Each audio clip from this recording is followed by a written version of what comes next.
In the realm of Tianwei, where countless heroes vie for supremacy, aspiring to challenge the heavens, many talents find their nascent potential crushed beneath the heel of oppression, relegated to the status of the world's refuse.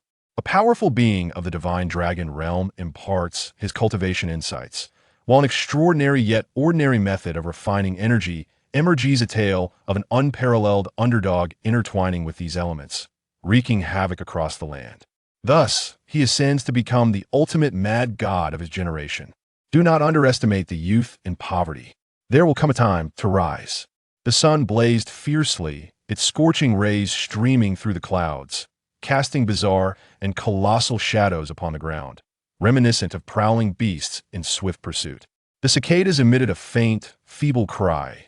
The branches swayed languidly, and the air hung heavy and sweltering, each breath seeming to scorch the throat. Beneath the shade of trees, a dozen youths clad in uniform golden attire, their countenances slightly youthful, sat cross-legged on the ground, their hands weaving through the air, layers of golden radiance shimmering and pulsating, enigmatic and profound. Not far away, a slender youth in a white garment sat cross-legged upon a stone, his slightly disheveled hair dancing gently in the breeze. His bright, clear eyes remained fixed ahead, his handsome face etched with solemnity. Clutching a pair of bamboo chopsticks in his right hand, he sat in stillness, his focus unwavering, while a faint golden halo emerged around him, appearing both elusive and ethereal. Suddenly, a buzzing sound pierced the air, the fluttering wings of a mosquito interrupting the stillness. The youth's right hand, gripping the chopsticks, shot forth with great swiftness. The chopsticks seemed to harbor an irresistible force, slicing through the air with a whisper of wind. Without even discerning the mosquito's location, he deftly captured it between the bamboo sticks, relying solely on his acute perception. "Ha! You pesky mosquito that disturbed my cultivation yesterday. After waiting an entire day, I've finally caught you. Just wait and see how I steam and fry you." The youth leaped down from the stone, but with a mere flick, the mosquito wriggled free from his grasp and escaped into the air. It escaped again, he lamented, tossing the chopsticks to the ground as he turned to descend the mountain. "Chen, where are you off to before class is even over?" A middle-aged man appeared before the youth, his demeanor kind, with a hint of concern in his gaze, particularly when looking at the young man with sympathy. "Master, my brother needs a change of medicine. I'm going down to assist him," Chen replied, lifting his gaze to the middle-aged man, a respectful expression gracing his youthful features. The middle-aged man sighed, reflecting on the coldness of human relationships in these times, where many would use their family and friends as stepping stones to climb higher, betraying their kin for personal gain. Yet, here was Chen, a mere 15-year-old boy who had devoted 2 years to caring for his brother, whose cultivation had been crippled. This devotion had caused Chen's own progress to stagnate, transforming him from an inner disciple to an outer disciple, and now on the brink of expulsion, yet he refused to abandon his brother. This bond deeply moved Lu Chang, but the thought of Chen's unwavering commitment brought a pang of sorrow to his heart. The one responsible for crippling Chen's brother was the third elder of the outer sect. How could a mere boy at the third level of body refinement hope to confront such a figure? In this world, martial artists reigned supreme, divided into realms of physical and spiritual cultivation, with body refinement consisting of 10 levels, while spiritual cultivation comprised even more. The Guangwu sect, despite being the largest in a 100-mile radius, was still predominantly populated by body refinement practitioners, and the third elder was a formidable master at the 9th level of body refinement. "Thank you, Master," Chen expressed his gratitude as he took the Qingyang grass, bowing respectfully to Lu Chang before hastily descending the mountain. "Master, my stomach hurts. I think I have diarrhea. I need to go to the restroom." A boy who had been watching from a distance hurriedly approached, clutching his stomach in pain as he spoke to Lu Chang. "Go ahead." Lu Chang waved his hand dismissively. The Qingyang grass is a 4th-tier spiritual herb, said to help widen the meridians. "If I give it to my brother, it may just restore his cultivation qualifications," Chen mused joyfully as he walked. "Chen, I really can't fathom why Master is so fond of waste like you, repeatedly gifting you spiritual herbs." A tall youth appeared before him, his handsome features marked by jealousy as he spoke, casually fanning himself with a folding fan. Upon seeing this youth, Yi Chen's earlier joy faded, and he tightened his grip on the Qingyang grass. Chen Xiao, you're blocking my way. Chen Xiao was the third elder's son, and it was precisely because of him that Yi Chen's brother, Yi Hao, had his cultivation crippled. In his heart, Yi Chen had cursed Chen Xiao countless times, but given that Chen Xiao had already reached the 5th level of body refinement, Yi Chen had endured silently. Today, however, Chen Xiao's intentions were clearly malicious, yet Yi Chen, mindful of the Qingyang grass, sought to keep his tone measured to avoid a confrontation that might ruin the precious herb. I came here specifically to block your path. Just look behind you, Chen Xiao said with a cold smirk, pointing with his fan. Yi Chen turned around only to find 2 rotund figures waddling towards him, both loyal lackeys of Chen Xiao, each possessing the strength of the 4th level of body refinement. What do you mean by this, Chen Xiao? Yi Chen asked, clenching his fists, sensing the impending danger. What do I mean? Your brother severely injured me. 2 years ago, debts between brothers must be repaid. Today, if you hand over the Qingyang grass, I shall be magnanimous and let you off. Otherwise, I will make you regret it. Chen Xiao stepped toward Yi Chen, a smug smile plastered on his face. Yi Chen's brows furrowed tightly, his fists creaking as he remembered how, 2 years ago, Chen Xiao had bullied him, only to be injured by his brother, after which Chen Xiao's father had crippled Yi Hao's cultivation.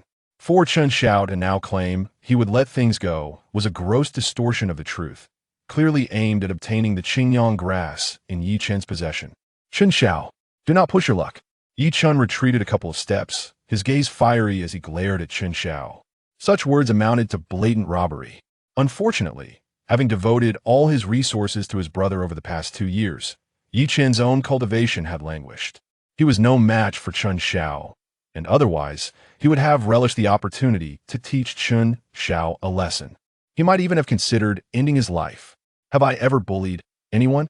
I only bully a waste, after all. 2 years without progress, what difference is there between you and your useless brother? To take the Qingyang grass would be a waste. Better I have it. For if I break through to the 6th level of body refinement, I might even show mercy and spare you 2 worthless brothers.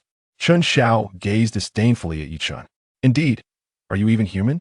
If it weren't for Master shielding you, you and your useless brother would have been expelled half a year ago, reduced to mere strays.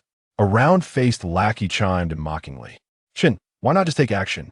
It's hardly worth the effort to waste words on such a waste. Another lackey scoffed. Waste, waste, Yi Chen muttered bitterly to himself. Neither he nor his brother were wastes. His brother had reached the 6th level of body refinement 2 years ago. It was merely that the 3rd elder had rendered him powerless. Yi Chen himself was not a waste, he simply had not cultivated over these 2 years. Yet, why did he feel like a waste himself? Isn't it customary to solve problems with fists when facing an enemy? Hadn't he always done just that? Why had he allowed himself to be treated like a waste during these 2 years, silently suffering everything?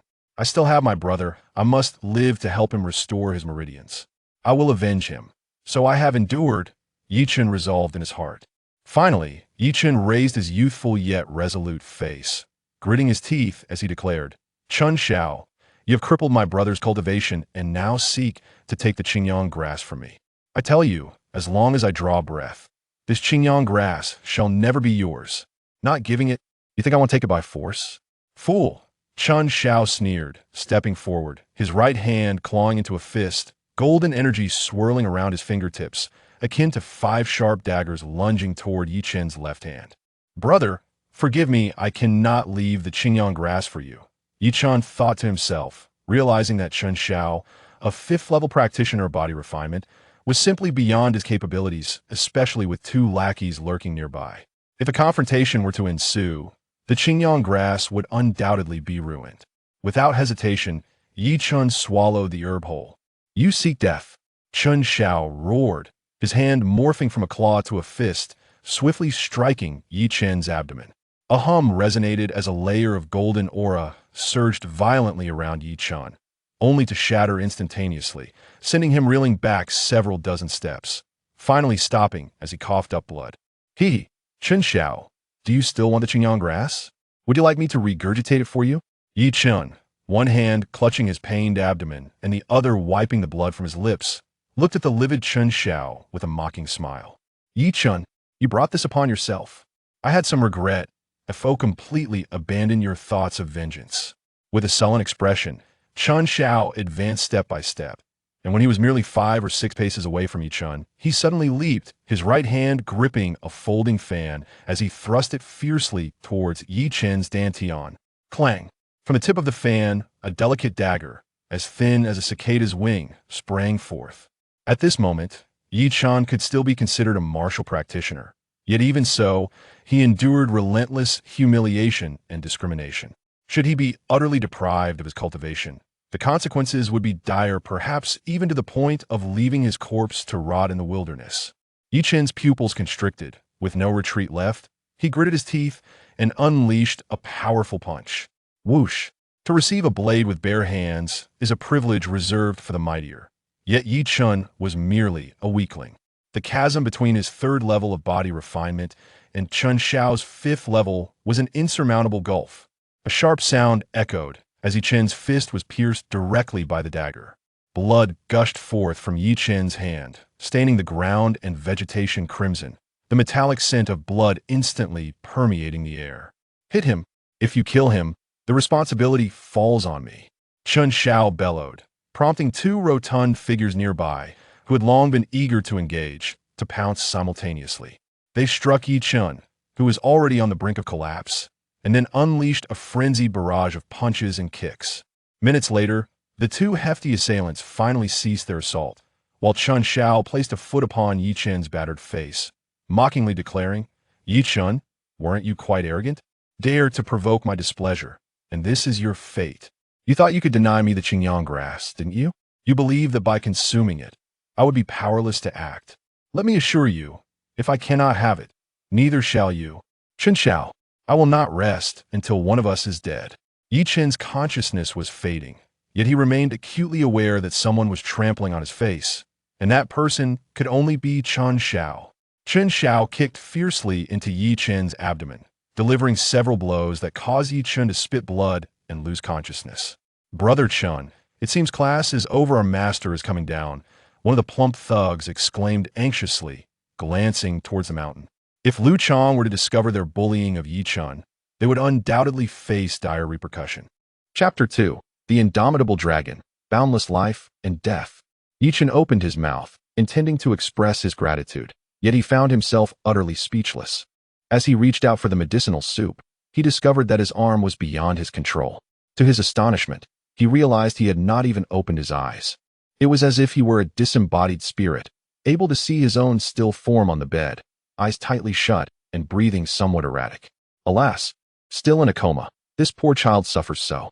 Seeing Yi-chun's lack of response, Liu Chong let out a sigh and carried the soup away.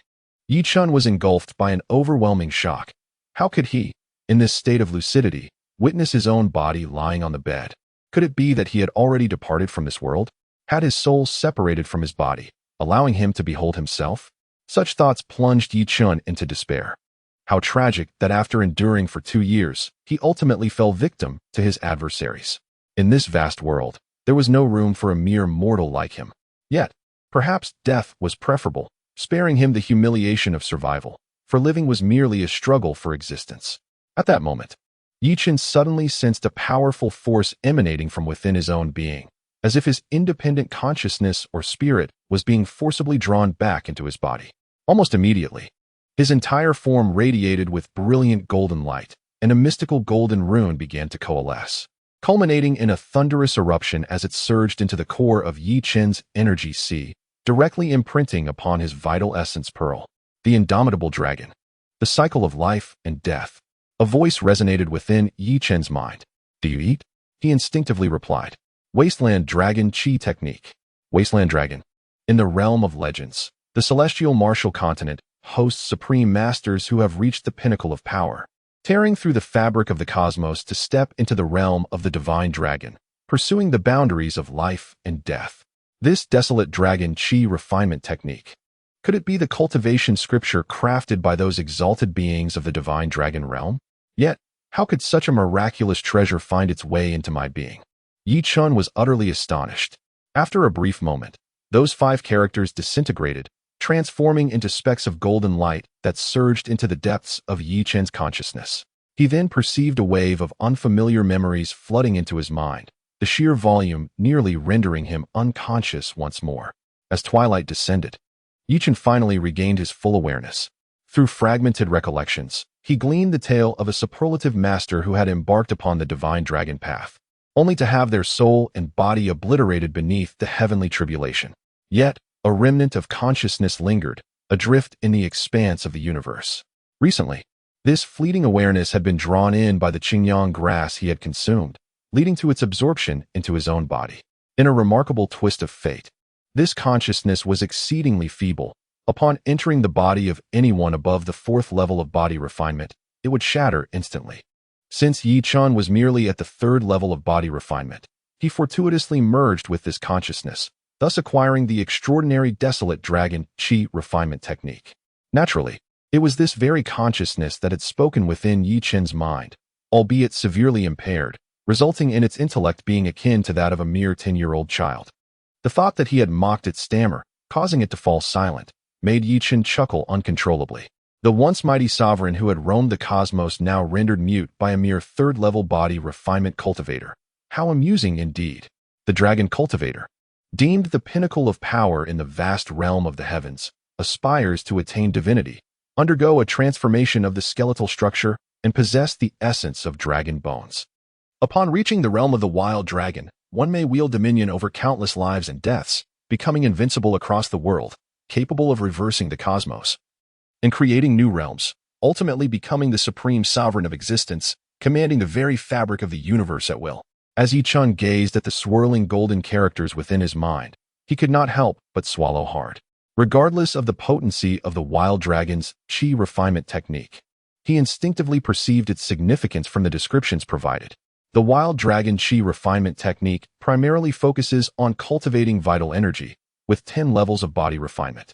Except for a few inferior constitutions, diligent practice could enable one to complete this within 2 years and enter the realm of spirit refinement, where one could cultivate dragon bones and veins, leading to a remarkable surge in strength.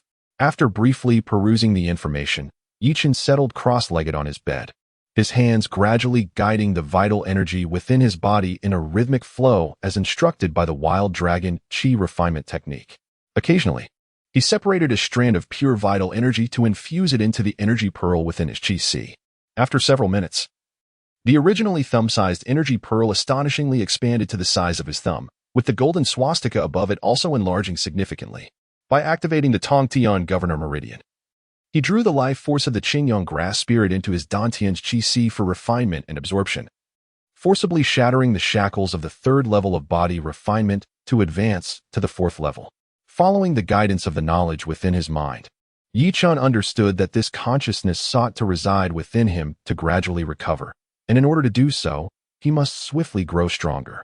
Thus, without any hesitation, after half an hour, Yi Chen's body suddenly trembled, and a golden aura erupted around him. Gently pushing open the door, a face of exquisite beauty appeared before Yi Chen. It was a girl of about 14 or 15, smiling sweetly as she gazed at him. Adorned in a delicate lavender dress, her features were refined, with eyes resembling a pool of clear water. Her enchanting visage and skin glowed like jade, reminiscent of the purest ice and snow. A faint, refreshing fragrance wafted from her, uplifting the spirit. Yi Chen, feeling somewhat awkward, stammered, "Jun Xin'er, how come you are here with my brother?" In contrast to Yi Chen's reserved demeanor, the stunning maiden known as Jun Xin'er was remarkably at ease. She rolled her eyes at Yi Chen and replied, "You, lacking skill, got into a brawl and were beaten half to death. I was concerned your brother might worry. So I came to say you were off training and took the liberty of helping him with his medicine. He is now asleep."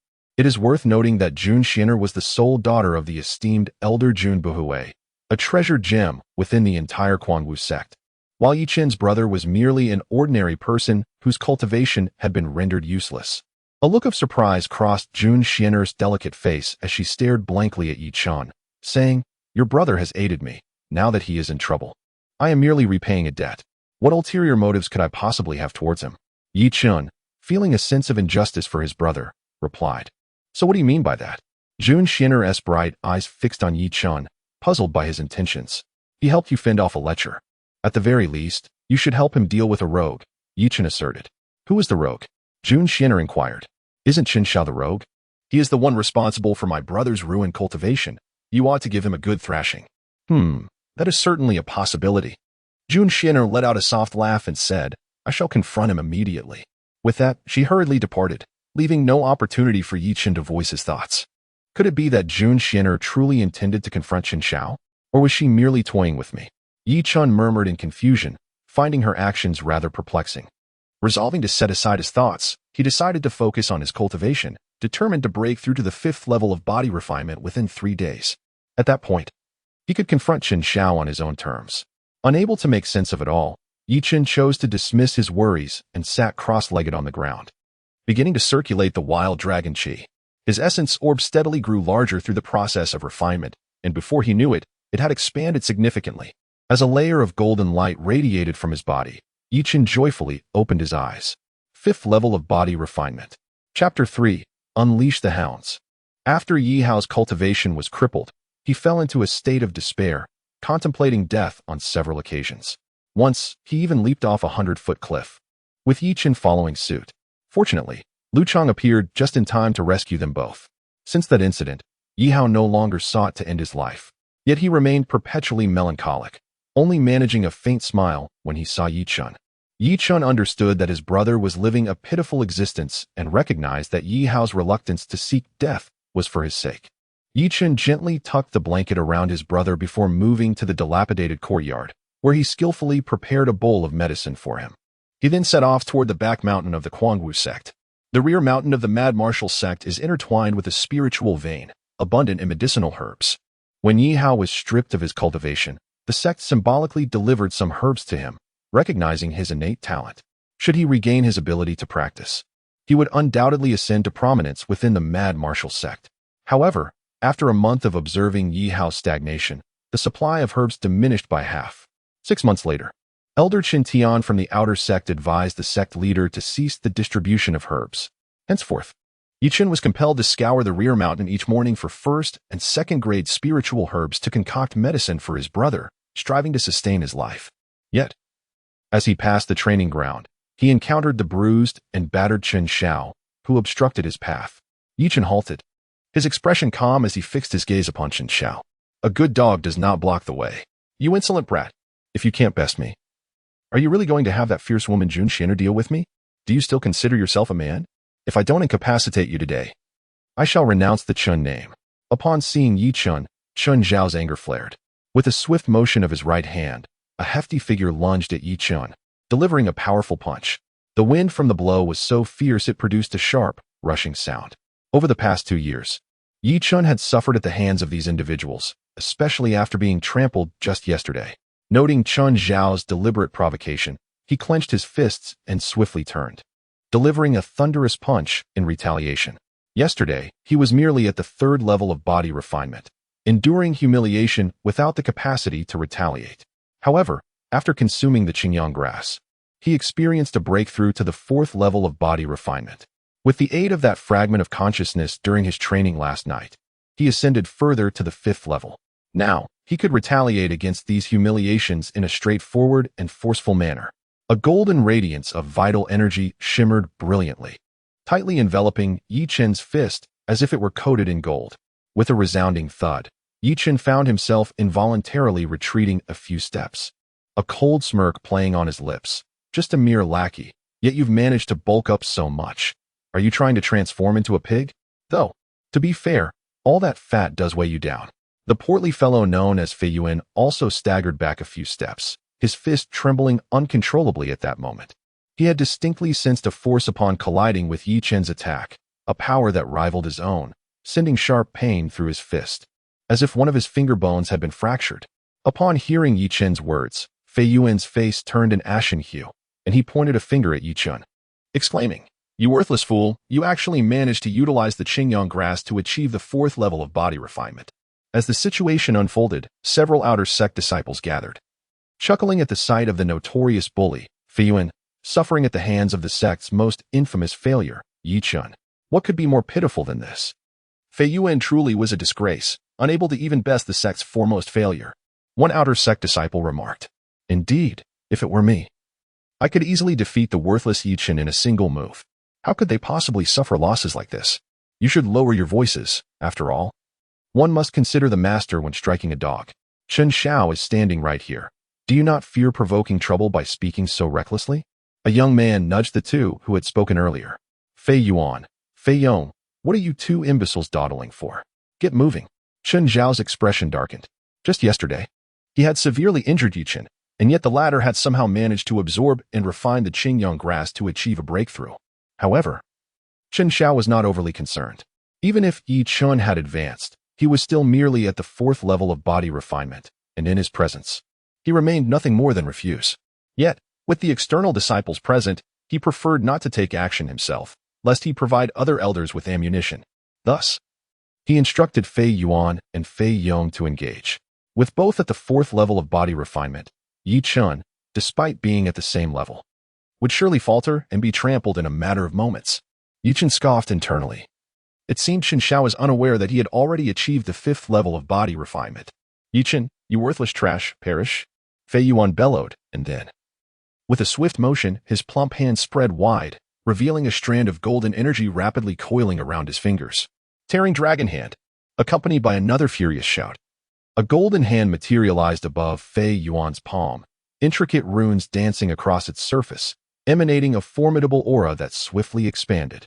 Fei Yuan was actually employing a 4th-tier martial technique in the training grounds. His intent was clearly to kill. A disciple from the outer sect exclaimed in astonishment. The 10th level of body refinement corresponds to the mastery of 10th grade martial techniques. Once unleashed, these techniques do not cease until blood is shed. They are often lethal moves. The sect strictly prohibits disciples from employing martial techniques against one another. Yet, this Fei Yuan audaciously violated the sect's rules by employing the 4th grade technique, the Dragon Tier, to assault the first discarded disciple, Chen. Yi Hao had been stripped of his cultivation, and Chen had stagnated in his progress for 2 years, rendering his existence within the sect virtually meaningless. It was precisely for this reason that Fei Yuan dared to launch a ruthless attack against Chen. An outer sect disciple chuckled lightly, for to them, the death of a useless individual bore no consequence, their tone remarkably apathetic. Dragon Tier, came another thunderous shout, followed by Fei Yong also unleashing the 4th grade technique, attacking Chen from both sides. Chen's pupils contracted slightly, yet he refrained from hastily retaliating.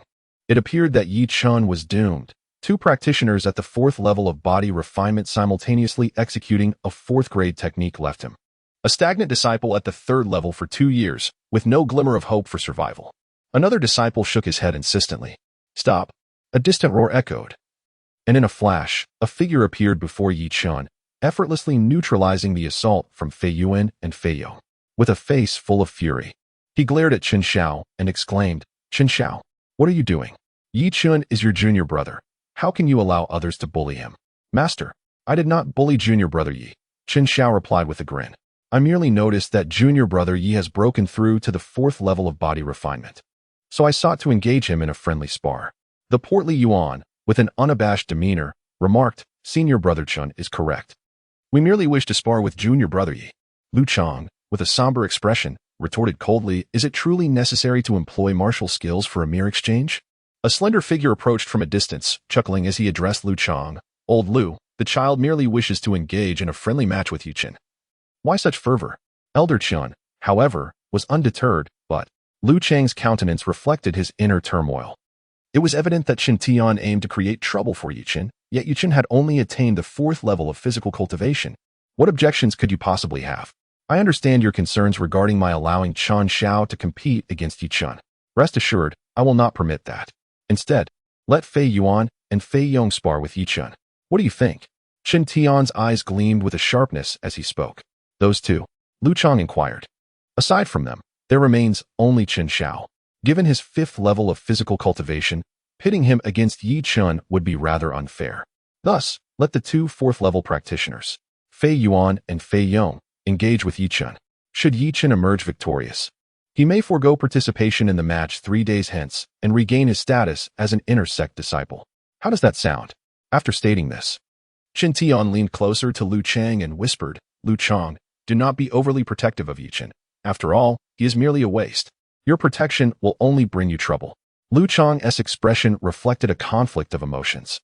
Chen Tian claimed that it would be unfair to allow the 5th-level Chen Xiao to spar with Yi Chen. Was it not equally unjust to have 2 4th-level practitioners challenge him? Yet, Lu Chang, merely a teaching mentor with an 8th-level cultivation, felt utterly powerless to contest Chen Tian's reasoning. Just as Lu Chang found himself in a predicament, Yi Chen tugged gently at Lu Chang's sleeve from behind and said, "Master, allow me to spar with them." Lu Chang hesitated, intending to decline Yi Chen's request. However, upon reflecting on his own situation and gazing into Yi Chen's bright eyes, he ultimately gritted his teeth and replied, "Do not worry, master." Yi Chen clenched his fists and declared, "Fei Yuan and Fei Yong. If I do not turn you 2 lackeys into pigheads today, it would be a grave injustice." Yi Chen mused that these 2 were courting death. Perhaps the surrounding disciples were eager to witness Yi Chen receive a beating, or perhaps they all feared Chen Tian. Within a matter of minutes, they had all retreated to a safe distance, leaving a 20-meter diameter clearing in the center of the training ground. Fei Yuan and Fei Yong stood together, looking down from a height at Yi Chen, who was several meters away, and proclaimed, "Yi Chen, the most notorious waste of the crazy martial sect. Today I shall ensure you are stripped of your qualification to cultivate. Release the hounds." Yi Chen inhaled deeply and gazed at Fei Yuan and Fei Yong. Chapter 4, An Eye for an Eye. A young boy beside the girl could not help but ask, "Sister Lanji, you used to call Yi Chen senior brother. Why do you now refer to him as Waste Chen like everyone else?" The girl scoffed. "I called him senior brother before because his cultivation was superior to mine. Now, having stagnated at the 3rd level of body refinement for 2 years, he has become the most infamous waste of the crazy martial sect. Why should I still call him senior brother?" She glanced disdainfully at Yi Chen, who stood in the arena. In the midst of the crowd, Yi Chen felt an inexplicable sensation and turned to glance at the throng, where a familiar and graceful figure stood at the center. Surrounded by admirers, engaged in lively conversation with other young men, occasionally gesturing towards him, a sudden pang of sorrow pierced his heart. Lanji, once a companion in the inner sect of the mad martial sect, had received much of his assistance. Yet, in the past 2 years, since his brother's downfall, that enchanting silhouette had ceased to appear in his courtyard, and he could only steal glances at her from afar. Now, to his astonishment, he found himself the subject of her merriment. Time, the most merciless of forces, had gradually dulled Yi Chen's affections for Lanji over these 2 years. Presently, he could confront her as a discarded individual, no longer shying away. One can only be so unrestrained and liberated in front of someone they have completely disregarded. The ache in his heart was no longer genuine pain, but rather a lingering attachment to bygone memories. Yet, dreams are but fleeting illusions. To descend from the pinnacle and witness the true nature of a person, scorned and rejected, is a revelation in itself. At least now, he would no longer be troubled by such a woman. Yi Chen took a deep breath, exhaling heavily as if to release the pent-up negativity within him. Observing the change in his demeanor, Chen Zhao's eyes glinted with coldness as he softly remarked, "You, a mere waste, dare to covet Lanji? Are you challenging my limits?" He swiftly approached Fei Yuan, whispered something, and retreated with a sly smirk directed at Yi Chen. "Commence." Chen Tian bellowed. "Kill." As Fei Yuan and Fei Yong charged forward with their robust, corpulent bodies, the ground trembled subtly beneath the rapid footsteps of these 2 heavyweight figures. With a simultaneous strike, they unleashed 2 golden palm imprints aimed directly at Yi Chen. The 4th-tier martial technique, Angry Tide Palm. It was said that 2 cultivators at the 4th level of body refinement executing this technique could seriously injure their peers of the same rank. An outer sect disciple could not help but exclaim in astonishment. Initially, they believed that with Lu Chang present, Fei Yuan and Fei Yong would refrain from using martial techniques. However, to their astonishment, the 2 wasted no time in employing a 4th-tier technique. "Elder Chen, do you think Fei Yuan and Fei Yong are being a bit excessive?" Lu Chang's expression shifted slightly as he looked toward Chen Tiandao. "Do not worry, they are well aware of their limits." Chen Tiandao's words left Lu Chang speechless. It was evident that Chen Tiandao was abusing his authority, yet Lu Chang felt utterly powerless. He could only secretly channel his energy, hoping to intervene as soon as Yi Chen conceded, preventing Fei Yuan and Fei Yong from using the pretext of an accident to cripple or kill Yi Chen. "Useless Chen. Today I shall reduce you to the same wretched state as your brother." Fei Yong's rotund visage twisted with malevolence, his small, beady eyes narrowing like a serpent poised to strike, exuding a chilling aura. Humph, becoming trash would be too lenient. Brother Chen has vowed to ensure he has no descendants.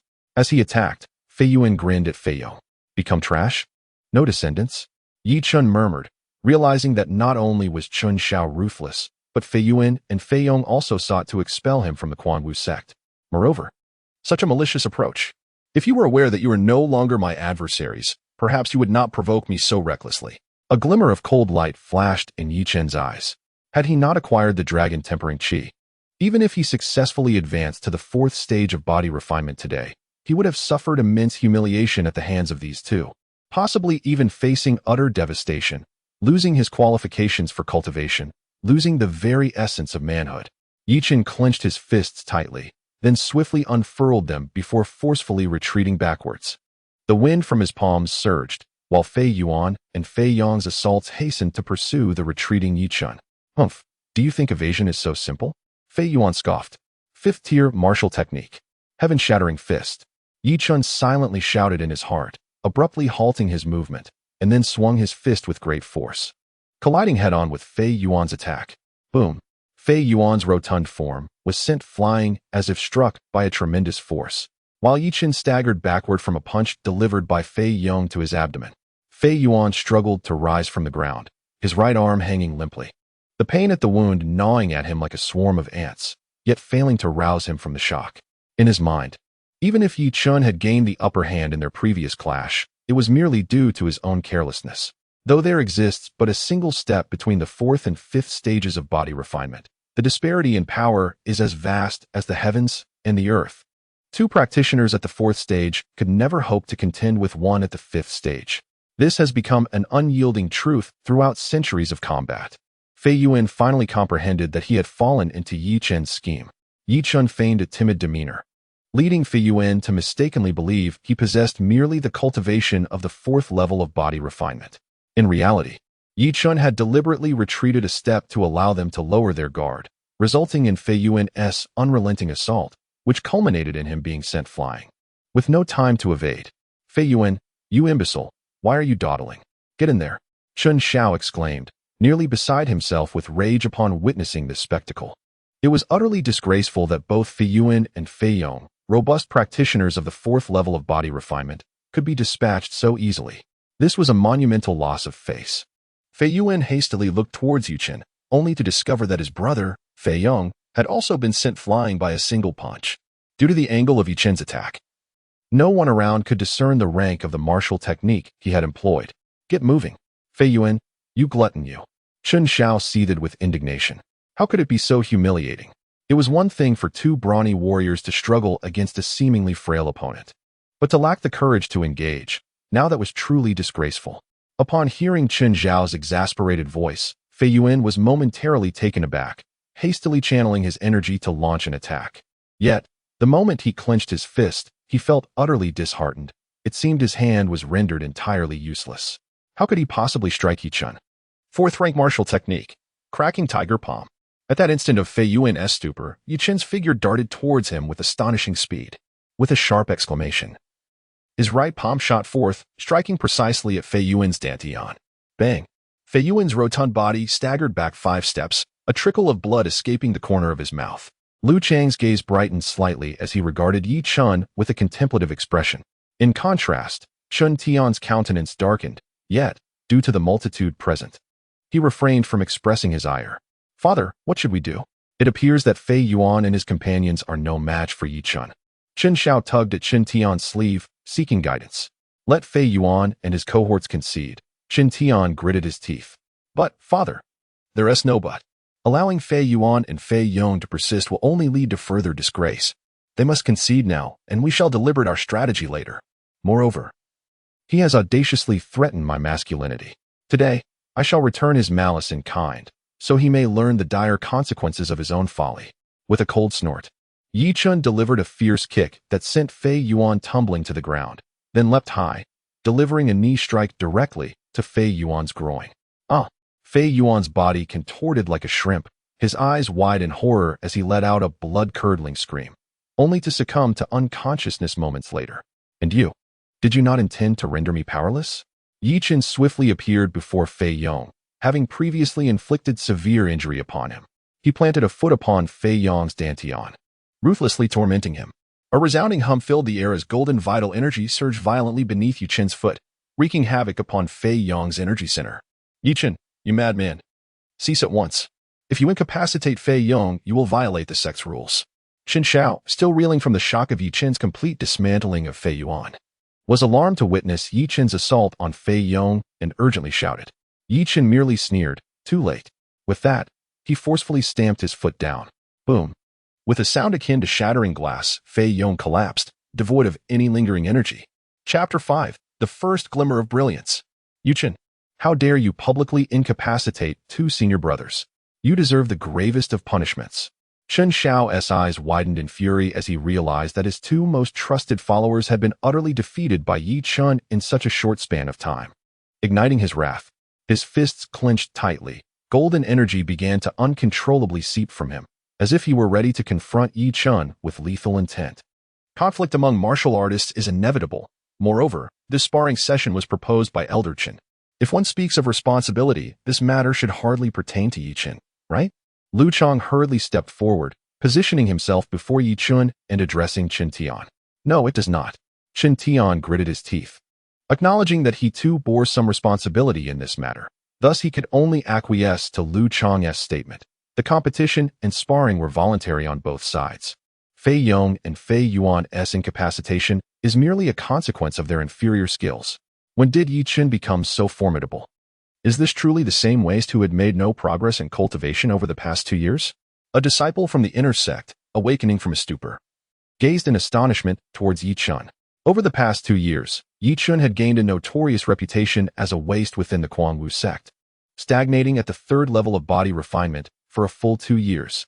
Countless times, Chen Xiao, alongside Fei Yong and Fei Yuan, had beaten Yi Chen to a pulp. How could such a softling possibly incapacitate two martial artists at the 4th level of body refinement in one fell swoop? A faint smile graced the delicate visage of Lan Ji, who then remarked, perhaps this is merely Chen Tian's scheme to ensnare the useless Chen. Just yesterday, he was merely at the 3rd level of body refinement. Even with a stroke of luck, how could he possibly ascend to the 4th level? It is inconceivable that he possesses the capability to incapacitate the brothers Fei Yuan. Lan Ji's reasoning held merit. After all, a waste remains a waste. How could one transform into a significant figure overnight? Ha ha ha.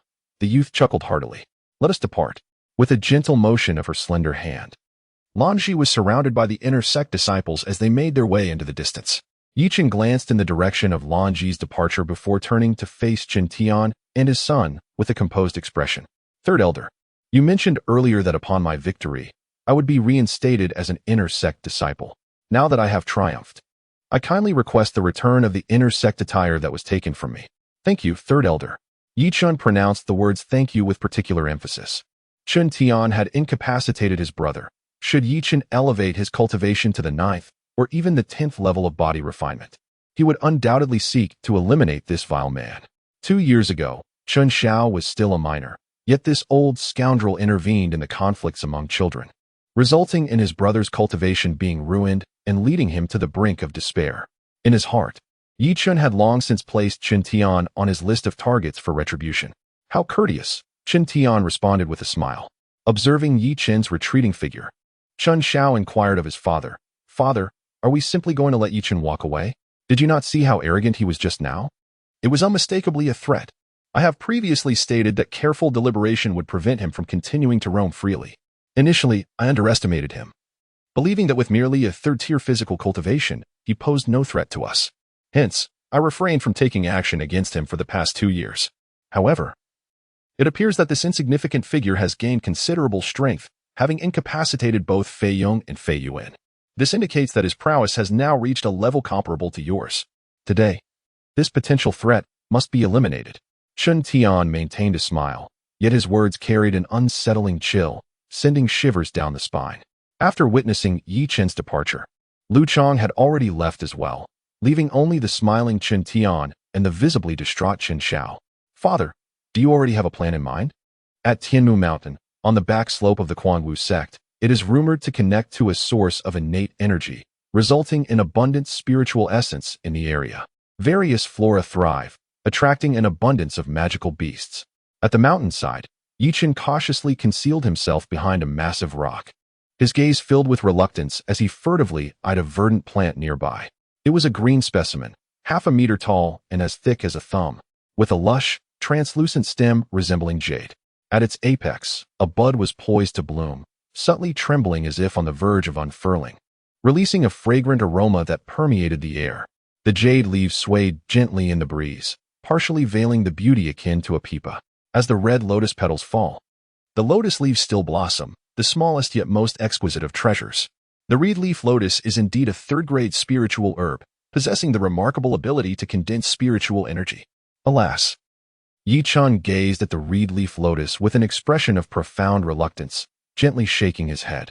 Not far from the lotus, a massive fifth-tier abyss panther lay in wait, evidently anticipating the blooming and ripening of the prized herb. Ordinary magical beasts are classified into 10 tiers, corresponding to the 10 levels of body refinement among martial practitioners. However, due to their larger size and robust, resilient muscles, magical beasts typically overpower practitioners of equivalent strength. Having recently advanced to the 5th level of body refinement, Yi Chen might have found it manageable to confront a 4th-tier magical beast. But attempting to seize food from the jaws of a 5th-tier beast would undoubtedly be tantamount to courting death.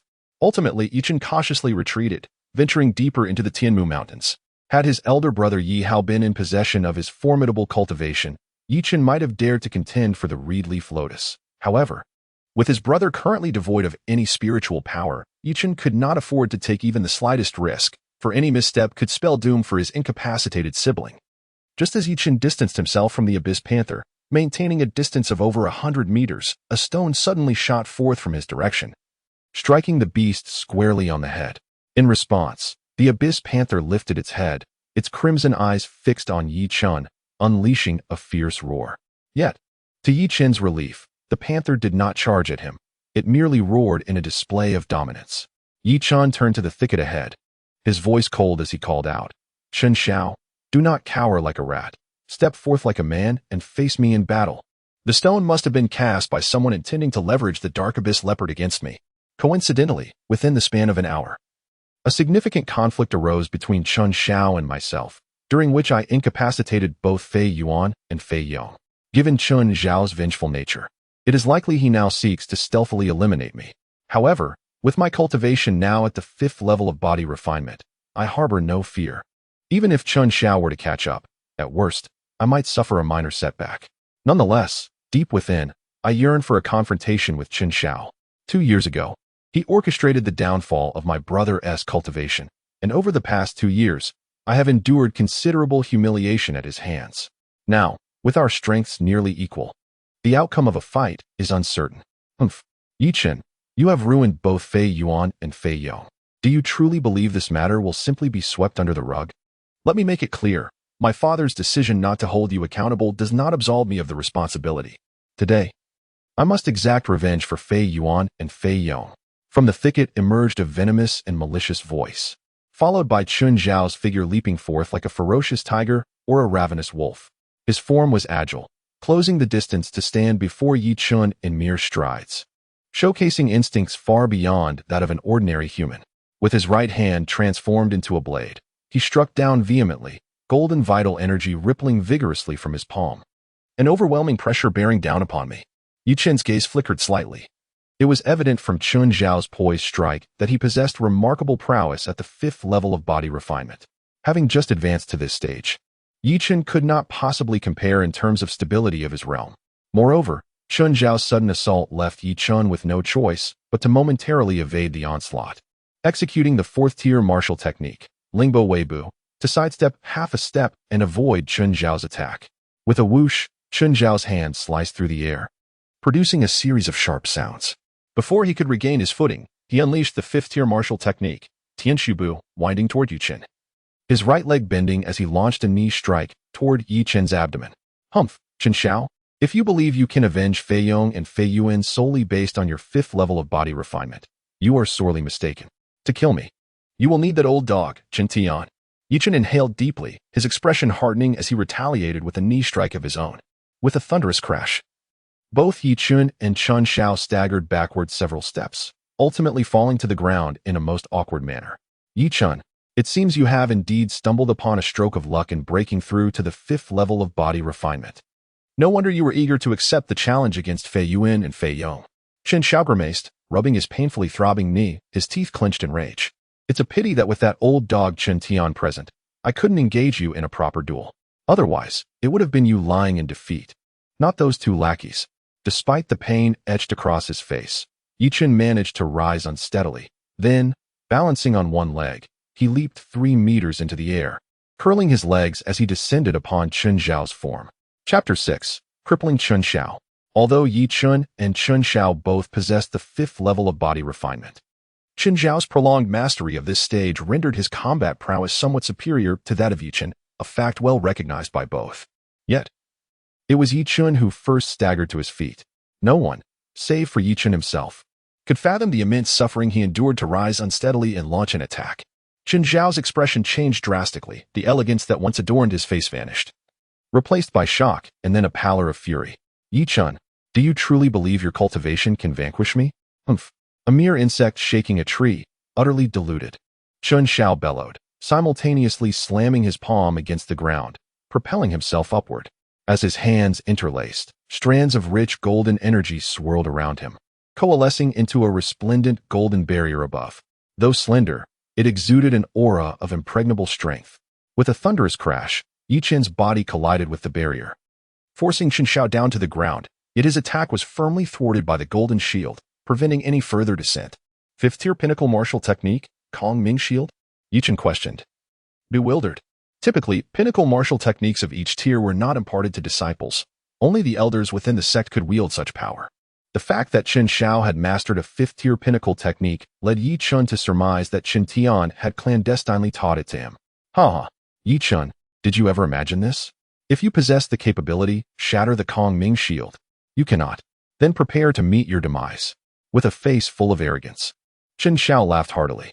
He already held a certain advantage in the vigor of his energy and now possessed an absolute superiority in martial skills, making the task of eliminating Yi Chen seem quite trivial.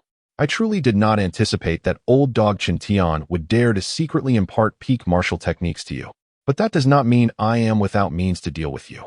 Yi Chen could not suppress a cold chuckle as he spread his right hand and suddenly lunged forward, directly grasping at the golden light barrier. Buzzing, the golden strands of energy surged wildly at Yi Chen's fingertips, subtly forming 5 golden whirlwinds at the tips of his fingers. Amidst their frenzied motion, a brutal and sharp aura began to emanate. Energy kill. Sizzle. The 5 whirlwinds at Yi Chen's fingertips collided with the golden light barrier, instantly resembling 5 drill bits pressed against stone, stirring fiercely as golden energy erupted in all directions. In no time, the golden barrier shattered with a resounding bang. Chen Xiao's complexion turned ashen, pale as paper. The pinnacle martial technique of the 5th rank was his greatest trump card, yet it proved to be of little effect before Yi Chen. The technique Yi Chen employed was evidently designed to counter defensive martial skills such as the Kong Ming Shield, and it was at least a 5th rank pinnacle technique. It might even be a 6th rank martial skill. Yi Chen, if you kill me, my father will surely avenge me and eliminate you and your brother. Even your entire family will face utter annihilation. Chen Xiao shouted, his gaze filled with murderous intent as he looked at the descending Yi Chen. Had it not been for Chen Xiao's over-reliance on his pinnacle 5th grade martial technique, he might have evaded the impending threat posed by Yi Chen. However, by using the Kong Ming Shield to intercept Yi Chen, he unwittingly closed the distance between them. Once the Kong Ming Shield shattered, evasion became a futile endeavor. Instinctively, Chen Xiao resorted to threatening Yi Chen by endangering Yi Hao's life. Rest assured, I shall not kill you. But the abyssal leopard may prove to be a different matter. Having finally seized the opportunity to eliminate Chen Xiao, Yi Chen would never allow him to survive. Though the force of Yi Chen's knee strike was considerably diminished, it still landed squarely on Chen Xiao's abdomen, eliciting a scream reminiscent of a slaughtered pig, with crimson blood seeping from the corners of his mouth and eyes. Senior brother Yi, you cannot kill Chen Xiao. A graceful figure leaped from the underbrush, directly attempting to halt Yi Chen's next move. Yi Chen's body froze momentarily. Senior brother Yi, he mused, having not heard anyone address him as such for 2 years. The voice belonged to that girl who had once always brightened his spirits. Despite Yi Chen's resolve to forget the past, certain memories remain indelible. Though he may not recall them in his daily life, Encountering specific objects, phrases, or names can trigger an overwhelming tide of recollections that render decision-making agonizingly difficult. Lanji. Junior sister. Yi Chen's expression turned wooden, uncertain of how to respond, his tone laden with bitterness. Ultimately, even he was taken aback by the addition of the title junior sister. Although the names Lanji and junior sister Lanji differ by merely 2 characters, the emotional landscape and their respective identities have undergone a seismic transformation. The appellation junior sister implies that Yi Chen regards Lanji solely in that capacity, devoid of any romantic entanglement. There are various types of junior sisters: childhood friends, playful companions, or those who develop feelings over time. However, the most commonplace distinction is merely one of seniority in the teacher-student relationship. Since Lanji became Yi Chen's disciple, she is simply referred to as his junior sister, purely and unequivocally devoid of any emotional complexities. Lanji, you have finally arrived. Chen Zhao's face radiated with joy, his eyes sparkling with surprise as he gazed at Lanji. Yi Chen, initially clinging to the hope that Lanji was merely concerned about the danger posed by his potential actions against Chen Xiao, soon discerned from Chen Xiao's words that Lanji seemed to have allied herself with him. A tumult of emotions surged within Yi Chen. Despite his kindness towards Lanji, she had chosen to disregard his brothers during their downfall and, even worse, conspired with his enemy. Die. Yi Chen felt a rush of blood and fury as he flickered into motion, appearing mere inches from the terrified Chen Xiao. With a swift strike, he unleashed his energy. Vitality kill. With a disdainful snort, Yi Chen's claw, imbued with a sharp ferocity, forcefully struck at Chen Zhao's dantian, violently stirring the energy within and tearing out his vitality orb, resulting in a gory eruption of blood. Yi Chen. A trace of indignation flickered across Lanji's delicate face. Her fists clenched as if she could no longer contain her impulse to intervene. What are you doing? Does Sister Lanji intend to kill me to gain favor with that old dog Chen Tian? Yi Chen casually discarded Chen Zhao's lifeless form, his voice hoarse as he addressed Lanji. I told you, you cannot kill him. Now that you have rendered him incapacitated, that should suffice for your vengeance. I advise you not to provoke me further. Lanji's piercing gaze remained fixed upon Yi Chen, an overwhelming aura radiating around her, exerting immense pressure. Is that enough? He caused my brother to lose his cultivation qualifications. He has tormented our brotherhood for 3 long years. Merely crippling him is not enough, is it? Sister Lanji, what a fair assessment you make. Upon hearing this, Yi Chen could not help but burst into laughter, a sorrowful sound. It was tragic that even the one he had once aided the most deemed him deserving of such humiliation. Was it a misjudgment of character in his youth? Or was the very existence of this world inherently unjust to the weak? Yi Chen, I am allowing you to leave now. However, should you harbor any lingering resentment and attempt to pursue this matter, do not blame me for lacking mercy. The icy expression on Lanji's delicate face showed no sign of thawing. She merely took a step forward, and Yi Chen found himself forced back by 2 steps. With a 6th level of body refinement, he was considered proficient among the disciples of the Quanwu sect, yet Lanji's formidable presence was enough to easily push him back. Afterward, she reached out with her fair and delicate right hand to lift the unconscious Chen Xiao, and began her descent down the mountain. Yi Chen stood in stunned silence, ultimately managing a bitter smile, reflecting, at least she has shown a modicum of mercy, sparing my life. If you were to think that way, you would be mistaken. Yi Chen, it is best for you and your brother to depart from the Quanwu sect. This place is no longer suitable for you. Suddenly, a familiar voice echoed, and Yi Chen turned to see his master, Lu Chang, with a grave expression. Master? What brings you here? Yi Chen inquired, a hint of surprise in his tone. Had I not been here, you would have perished moments ago, Lu Chang replied calmly, standing with his hands clasped behind his back, gazing into the distance. Are you implying that senior sister Lanji would truly harm me? Yi Chen pondered, recalling how 2 years prior, his brother Yi Hao had his cultivation crippled by Chen Tian after injuring Chen Xiao. Today, having incapacitated Chen Xiao himself, he feared that Chen Tian might retaliate, potentially leading to his demise. What do you mean, master? Yi Chen asked after a moment of reflection. The Yutian sect, located 100 miles away, is more than 10 times larger than the Quanwu sect. One of its elders is an old friend of mine. If you deliver this letter to her, she will likely arrange for your entry into the Yutian sect. Furthermore, they will soon hold a competition for young experts, where you may showcase your abilities and perhaps obtain a fragmentation pill, which could aid your brother in restoring his meridians and re-establishing his cultivation. Lu Chang explained, looking intently at Yi Chen. Thank you, master. I shall fetch my brother and leave the Wu sect at once. Chen, I am here. Yi Hao approached from a distance, a faint smile gracing his features. Brother, how could you come to such a perilous place? It is dangerous here. Yi Chen's body trembled with urgency and concern as he exclaimed, Did you encounter any magical beasts? Are you unharmed? Ah, your brother was brought here by me. This letter is for you. Ascend to the summit and descend from the opposite side. As long as you maintain the correct direction, you should reach the Yushenzong within 2 days. Upon reading this, Lu Chang couldn't help but chuckle softly. Master, take care. Yi Chen received the envelope and deeply bowed to Lu Chang before rising and running towards the mountain peak, pulling his brother Yi Hao along. Lu Chang sighed, gazing in the direction Yi Chen had departed, and murmured, Mo Ryun Jin, the celestial city of Tianlai, with a fated destiny of silk and brocade, a tumultuous path ahead. This farewell signifies the dissolution of our master-disciple bond. Perhaps you shall never have the chance to encounter me again. Coughing, Lu Chang spat out a mouthful of blood and bitterly smiled. This old rascal Chen Tian is indeed treacherous, having poisoned me long ago. Chapter 7.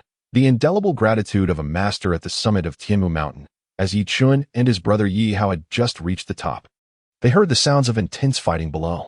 Yi Chen's expression turned grave. How could he not know that his master was holding back Chen Tian for him? In this realm of the Wu sect, apart from his brother, only his master had treated him with kindness.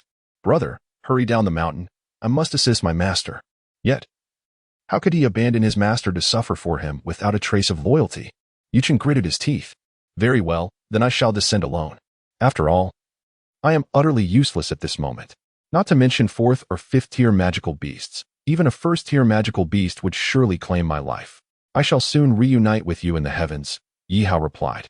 Yi Chen's countenance underwent a series of rapid transformations before he ultimately turned, drawing his brother along with him in a descent down the mountain. Possessing a mere 5th level of body refinement cultivation, he was no match for Chen Tian. Moreover, his brother would undoubtedly meet a perilous fate were he to abandon him.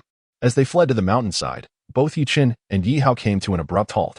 The sounds of combat from behind drew nearer, yet a formidable beast, towering at least a man's height, materialized before them. A 6th-order saber-toothed tiger. Alas, Yi Chun lamented with a tinge of bitterness.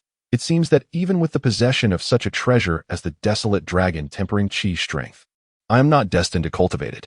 Is the heavens intent on my demise? A colossal figure gradually rose in the distance. Its black and yellow striped coat enveloped its entire frame, and its head, the size of a wash basin, bore 2 scarlet eyes brimming with ferocity.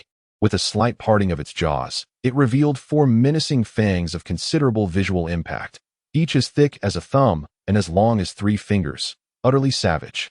Yi Chen found it challenging enough to contend with 5th-order magical beasts. Facing a 6th-order beast would undoubtedly lead to his demise.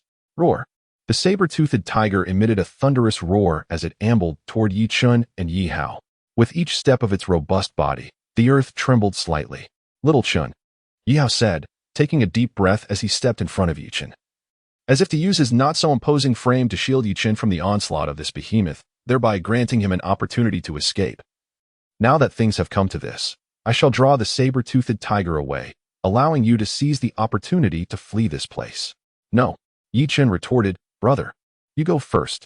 I shall lure this beast away. With my 5th level of body refinement cultivation, I may yet have a chance to survive. Stepping forward, Yi Chen stood resolutely before Yi Hao, fists clenched, facing the saber-toothed tiger. Roar. Yi Hao, being but a common man, was overtaken by the tiger a mere 30 meters from their starting point.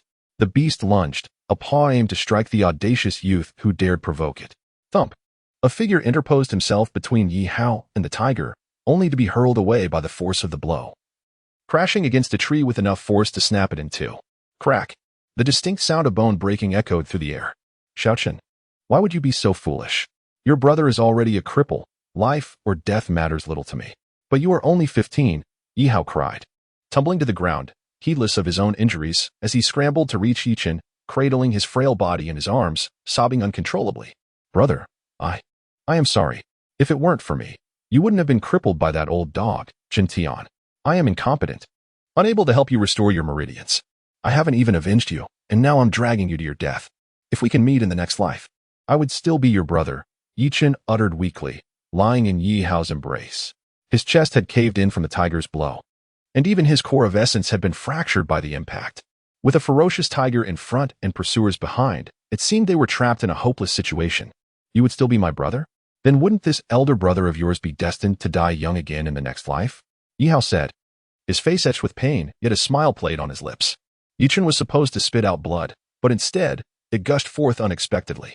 His expression was one of shock, and after a struggle, he crawled out from Yi Hao's embrace, saying, "Brother, you must flee quickly. I can still hold this beast back." "Ah, do not be so reckless. We cannot escape today," Yi Hao replied with a bitter smile and a shake of his head. As Yi Chen turned, he spotted the malevolent figure of Chen Tian standing not far away, accompanied by the Grand Elder of the Outer Sect and a dozen disciples from the Inner Sect, all at the 5th level of body refinement. "Chen Tian, you old dog, you have finally caught up with me." Yi Chen's face betrayed no semblance of concealment for his hatred, his brows furrowed, and his demeanor defiant. "Even if I perish, I shall not bring you down with me. But injuring you is certainly within my grasp." With his meridians in chaos, he shouted, "Explode," and struck his palm against his dantian.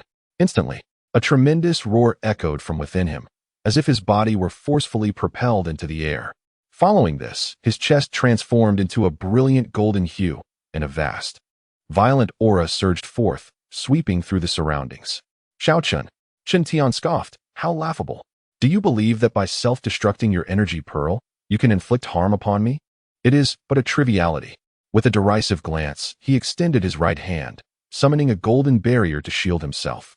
Meanwhile, Grand Elder Lin Su waved his sleeve, conjuring a magnificent golden shield several meters in size, encompassing the Inner Sect disciples within its protective embrace.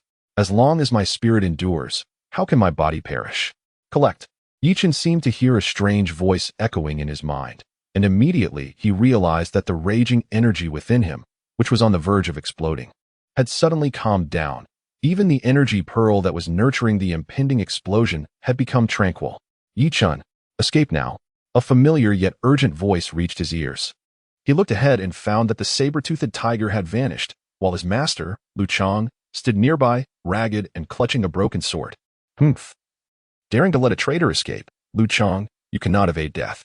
You think you can save Yi Chen? What a delusion." Chen Tian sneered coldly and struck a palm toward Yi Chen, but Lu Chang intercepted the blow, and the two engaged in a fierce battle. "Yi Chen, surrender." The Grand Elder Lin Su approached Yi Chen step by step, with a dozen inner disciples forming a fan-shaped encirclement around him. "Xiao Chen, run." Yi Hao suddenly lunged forward only to be effortlessly sent flying by a casual strike from Grand Elder Lin Su. While Master Lu Chang also suffered a setback in his confrontation with Chen Tian and was sent reeling. "Brother, Master." Yi Chen's heart twisted in agony, filled with rage and despair. "Run." Yi Hao and Lu Chang shouted in unison, and Lu Chang charged at Chen Tian once more. Meridians in chaos. Heavenly energy explode.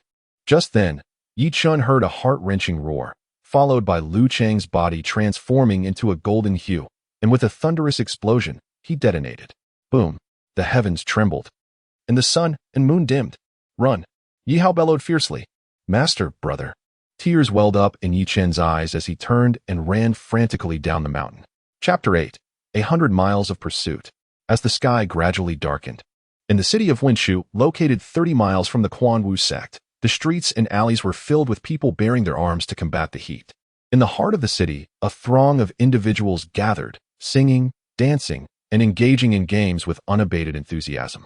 On top of a building within the city, a graceful figure stood quietly on the rooftop, her face partially concealed by a thin veil, obscuring her features while revealing only a delicate silhouette. Dressed in a flowing white gown, the gentle breeze tousled her cascading black hair, and the gown clung closely to her form, accentuating her enchanting figure. Yet, despite her poised stance, a palpable heaviness permeated the air around her, an inexplicable aura of melancholy and sorrow spreading forth. A disciple of the Inner Sect, at the 5th level of body refinement, gasped for breath and implored, "Elder Lin, please take action swiftly." Lin Su, with his profound gaze, glanced at the several Inner Sect disciples sprawled on the ground like discarded mud, before nodding silently and assuring, "Do not worry, he cannot escape." With that, Lin Su surged into the air like a great bird taking flight, rapidly pursuing Yi Chen. In just a few breaths, he caught up with Yi Chen and struck out with a palm, unleashing a fierce blast of energy that sent Yi Chen hurtling through the air. Puff! As Yi Chen found himself atop Mount Tianmu, he had already suffered a grievous injury from the claw of a saber-toothed tiger. Having fled for over 30 miles, his body bore the brunt of this prior wound compounded by the violent exertion, with 80% of his meridians severed. This frail physique, already battered, was struck once more by Lin Su's palm, crashing to the ground, unable to muster the strength to rise again. Blood gushing from his mouth, he managed to utter in broken phrases, "You are foolish. When a person dies, they turn to dust and ashes. There is no transformation into vengeful spirits. If blame is to be assigned, it rests solely on the misfortune of you two brothers. Chen Tian is far from the simple figure you perceive." Lin Su sighed, observing Yi Chen's struggles as he attempted to rise, his hands trembling against the earth. His once pristine white attire was now stained with blood and dirt, tattered and wrinkled, presenting a visage more pitiful than that of a beggar. His body convulsed in response to the excruciating pain, culminating in a cough that expelled a mouthful of bloodied flesh. "Lin Su, I harbor no enmity towards you, yet you have inflicted harm upon me. This debt shall not be settled in this life, and in the next. It must be repaid." With gritted teeth, Yi Chen propped himself up, his gaze rife with malice. "Elder Lin, allow me to take action. You may stand aside and observe, lest your garments be soiled." At that moment, Chen Tian rushed over, unceremoniously dragging Lin Su aside.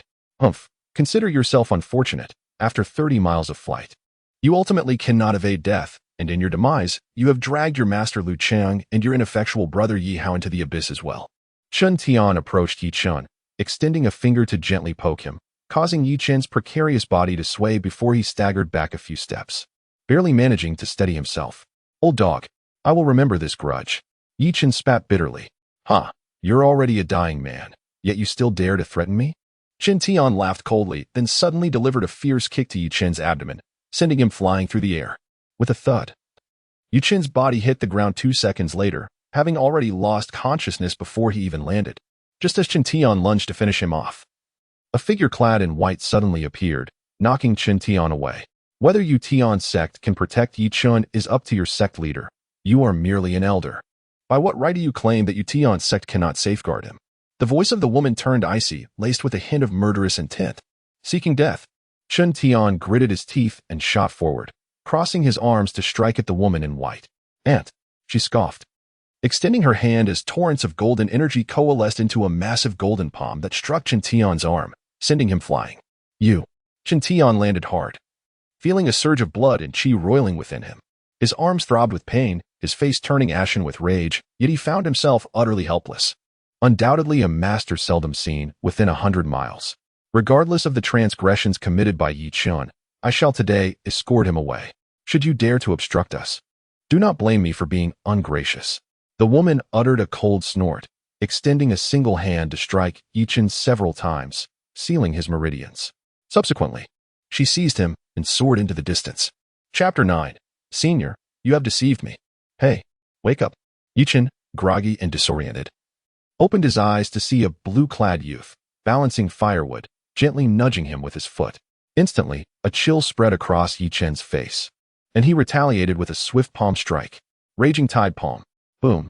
The youth, perhaps caught off guard, or perhaps due to the vast disparity in their cultivation levels, was unexpectedly struck by Yi Chen's blow, staggering back several paces before collapsing onto the ground, his face ashen. "Wait, something is amiss. This individual does not appear to be a disciple of the Wild Martial Sect." Yi Chen scrutinized the youth's attire, a deep sense of confusion etched upon his face. Had he not been rendered unconscious by Chen Tian? Why was he still alive? Chen Tian had long harbored a desire to obliterate him.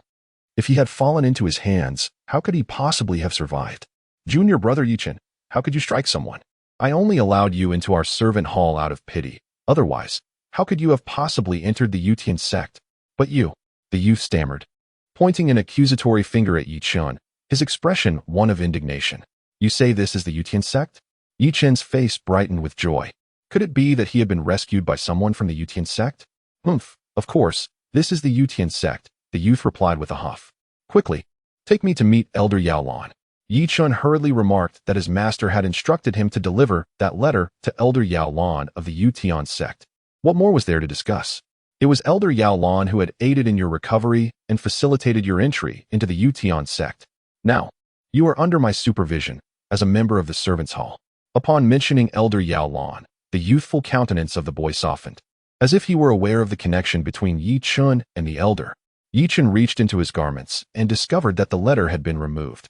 After assessing his internal condition, a look of relief appeared on his face. His injuries, which had once been life-threatening, had now healed by nearly 80%, and his body retained a residue of exceptionally pure spiritual energy, most likely from a 5th or 6th grade spiritual herb, since Elder Yao Lan had already arranged for his stay here.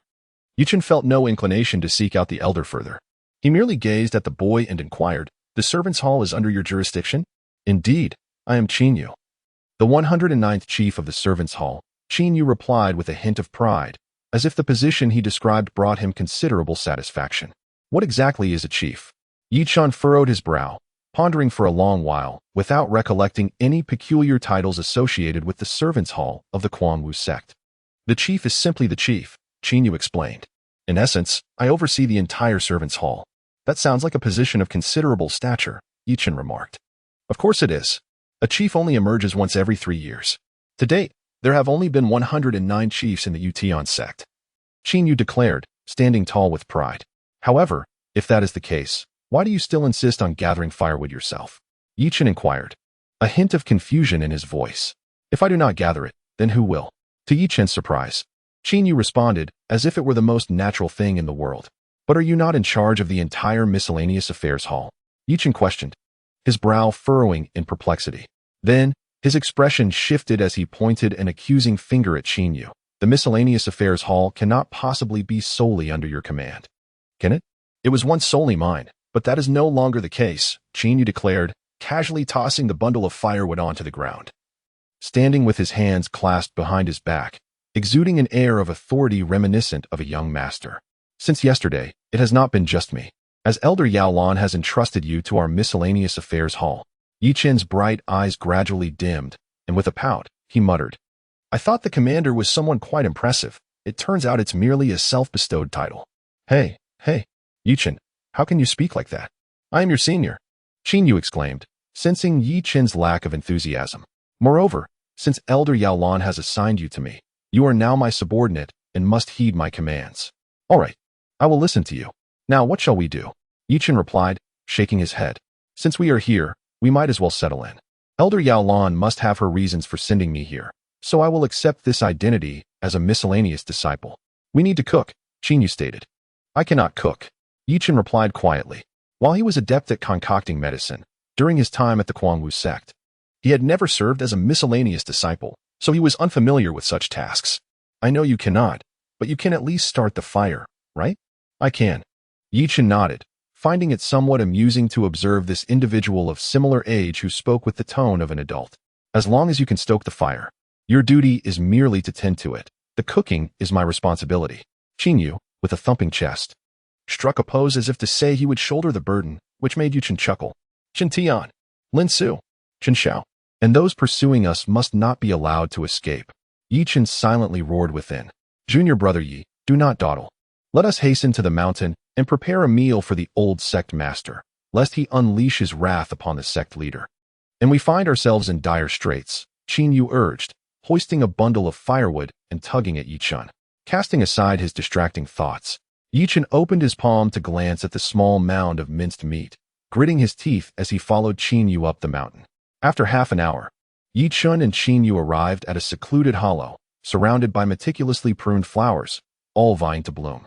The melodious chirping of birds and fragrant blossoms intoxicated the senses, while a rich infusion of natural spiritual energy enveloped the hollow, creating an exquisite environment for cultivation.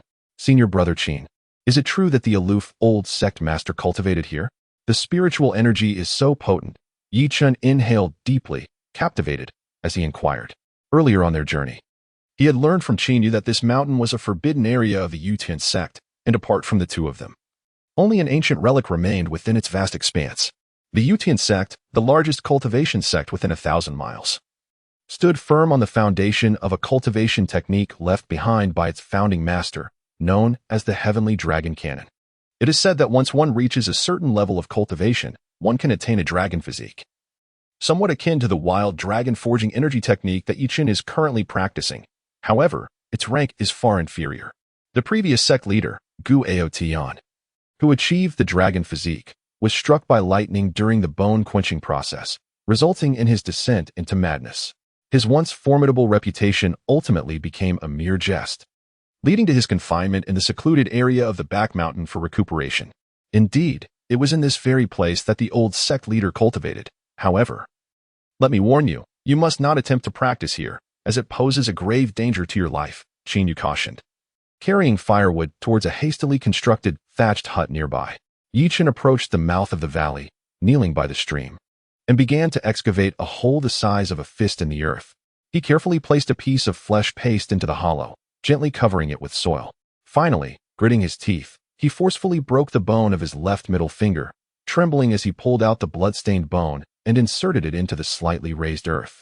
With a shudder, he declared, "Master, if I do not slay that old dog Chen Tian, I shall live my life as a crippled wretch. May you rest in peace in the heavens. In my next life, I shall repay your kindness." Yi Chun. A faint sigh echoed from the depths of his mind, and his expression brightened with joy. "Senior, there are treasures below the stream." The voice was exceedingly vague, seemingly drained of strength. Yi Chun turned to glance at the thatched hut not far away, then nodded and leaped down into the ravine. The ravine was not particularly high, merely around 20 meters. Although Yi Chun could not fly, descending safely posed no significant issue. However, as soon as he jumped into the ravine, regret washed over him. Roar, roar, roar. "Senior, did you not mention there were treasures? Why then are there so many fourth-tier magical beasts?" Above the mountain gorge, Chen Yu had just ignited his fiery body when he heard a series of deep roars.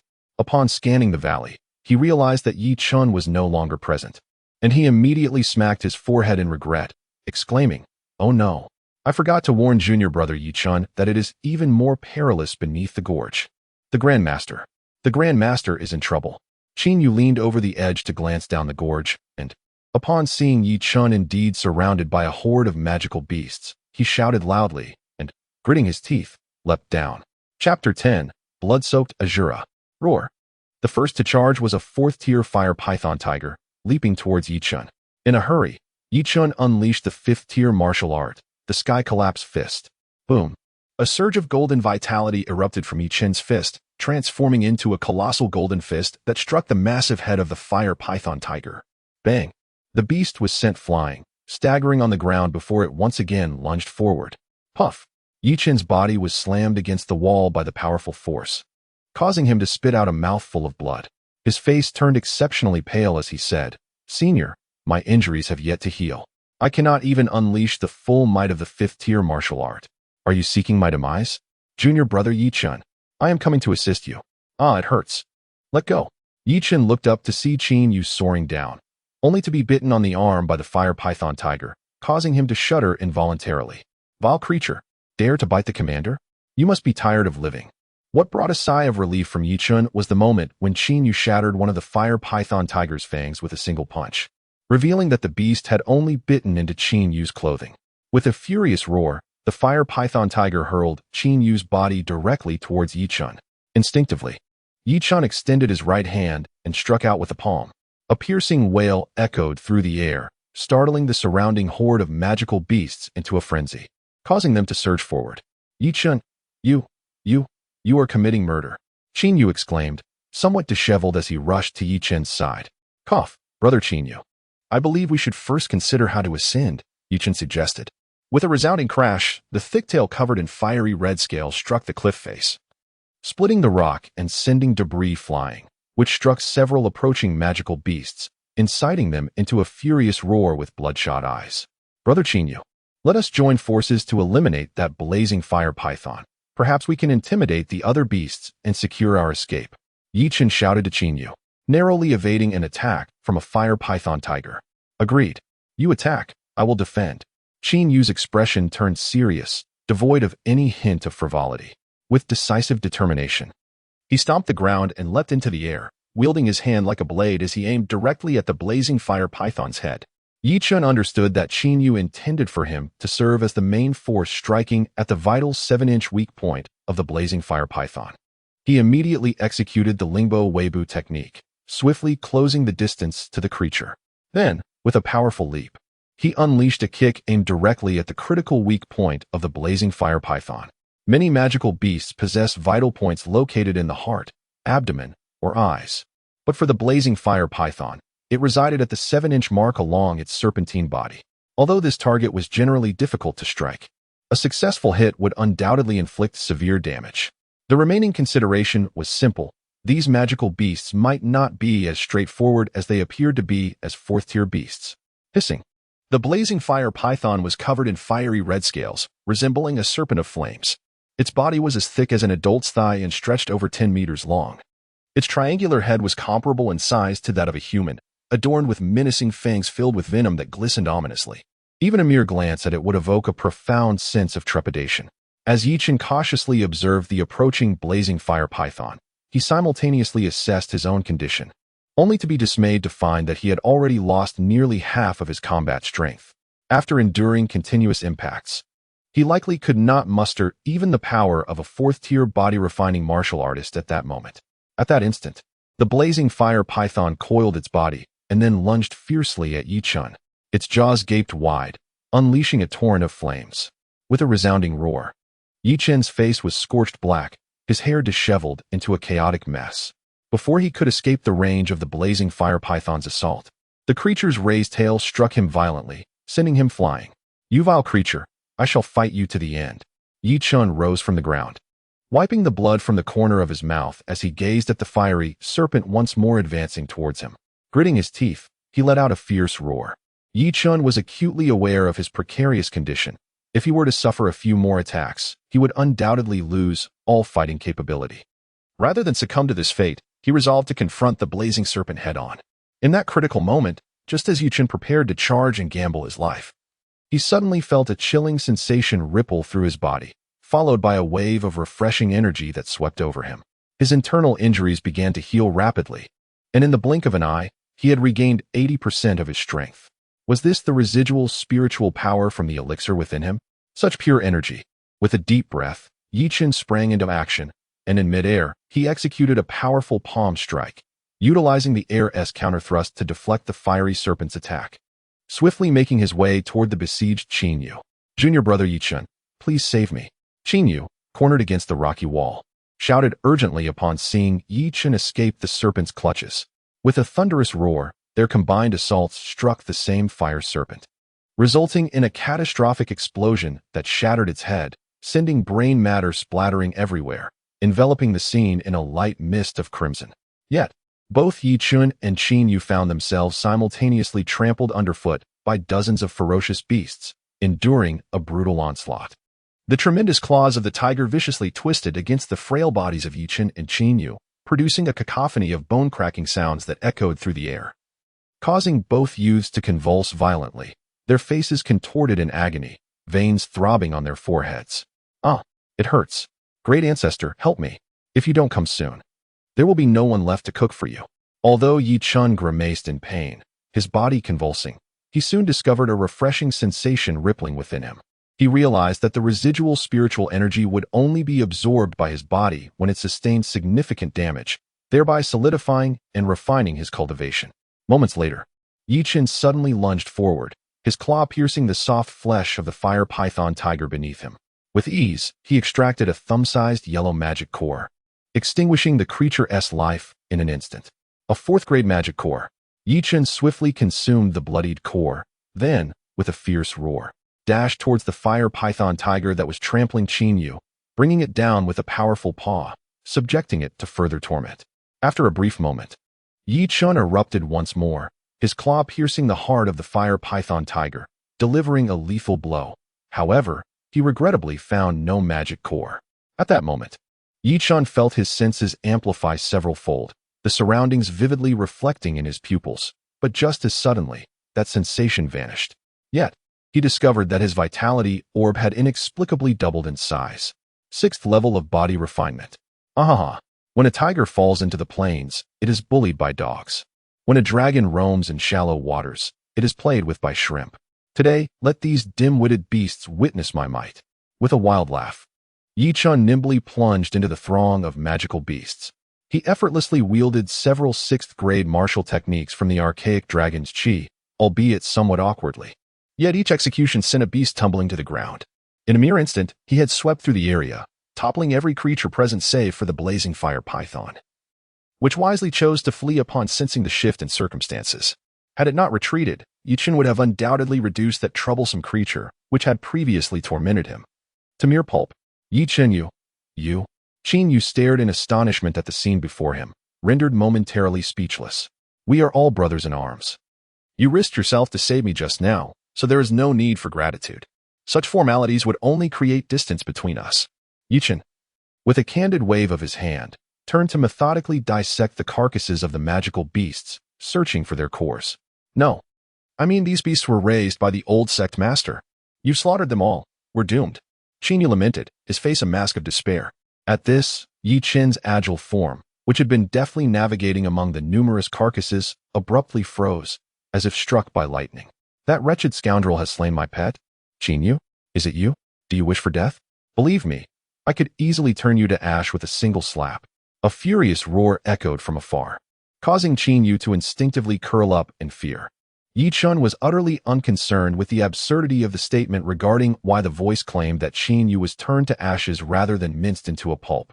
Instead, he trembled slightly and hastily pried open the abdomen of a fire python tiger, awkwardly burrowing inside. Chapter 11. The so-called punishment.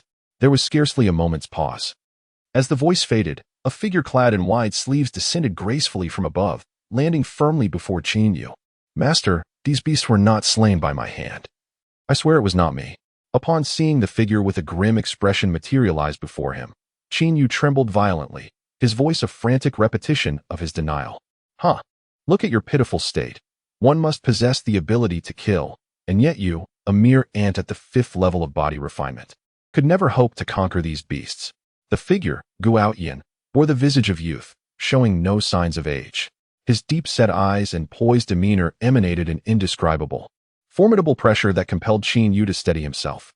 Only then did Chen Yu scramble to his feet, cautiously approaching Guoyan, and said, Master, Elder Yao Lan has brought a disciple for you, requesting your guidance. With a wry smile, Guoyan remarked, that Yao Lan truly regards me as her cauldron for cultivating talents, does she? Without even a glance, he pointed with a finger, causing radiant golden light to coalesce into a brilliant golden finger that struck the fire python tiger concealing Chen. With a resounding explosion, flesh and debris scattered, and Chen emerged somewhat disheveled from his hiding place. Chen had met the old master before. Although at this moment, Guoyan had retracted his aura, Chen recognized him instantly upon their first encounter. Guoyan, a name that embodies transcendence and superiority, far beyond the realm of ordinary individuals. This name signifies not only status and identity, but also serves as a testament to one's cultivation. Guoyan, a figure standing alone, gazing defiantly at the world, reflects a character that is bold and unabashedly expressive. Chen harbored profound admiration for such formidable beings, and having endured a series of misfortunes, he found an insatiable yearning for immense power. Thus, encountering a legendary master filled him with deep reverence. Guoyan appeared remarkably youthful, resembling a young man. Yet his gray robe exuded an air of restraint and depth, hinting at considerable age. Indeed, his youthful appearance was a mere facade, a result of his terrifying cultivation. Chen, is it? You have slain many of my pets. How do you intend to compensate for that? Guoyan inquired, a subtle smile gracing his lips as he regarded Chen. Respected master, your pets are not ordinary beasts. I may not be able to repay you, Chen replied, inhaling deeply and cautiously articulating his thoughts. He had just encountered these magical beasts. Both he and Chen Yu were at the 5th level of body refinement. While they might struggle against 5th-tier magical beasts, they generally found it relatively manageable to contend with 4th-tier ones. However, the two cultivators at the 5th level of body refinement were thoroughly subdued by these 4th-tier magical beasts. This indicates that these creatures must possess significant differences from ordinary beasts. Chen, without power or influence, found it highly improbable to seek out such extraordinary magical beasts. You cannot compensate for the loss, yet you have harmed my pets? Do you think you can bully me simply because you were sent by Elder Yao Lan? I assure you, today you shall compensate, whether you like it or not. Guoyan furiously declared, pointing at Chen. In that moment, his previously noble and majestic demeanor vanished without a trace, revealing the manner of a haughty scion of a distinguished family, devoid of any trace of a master-esque composure. Yi Chun felt a sudden jolt of anxiety. His unfamiliarity with the circumstances led him to impulsively strike down the magical beasts in anger. He never anticipated that Gu Ao Tian would accuse him of bullying him. Did he truly believe he could intimidate him? If such claims reached the ears of others in the Utian sect, even 100 lives would not suffice to atone for his actions. Of course, what troubled Yi Chun most was this clearly disoriented old man's relentless pursuit of him. What if he became enraged and struck him down? What will you offer as compensation? Gu Ao Tian inquired. Yi Chun's heart brimmed with indignation. Was this old man deliberately toying with him? It was evident that he was not truly confused.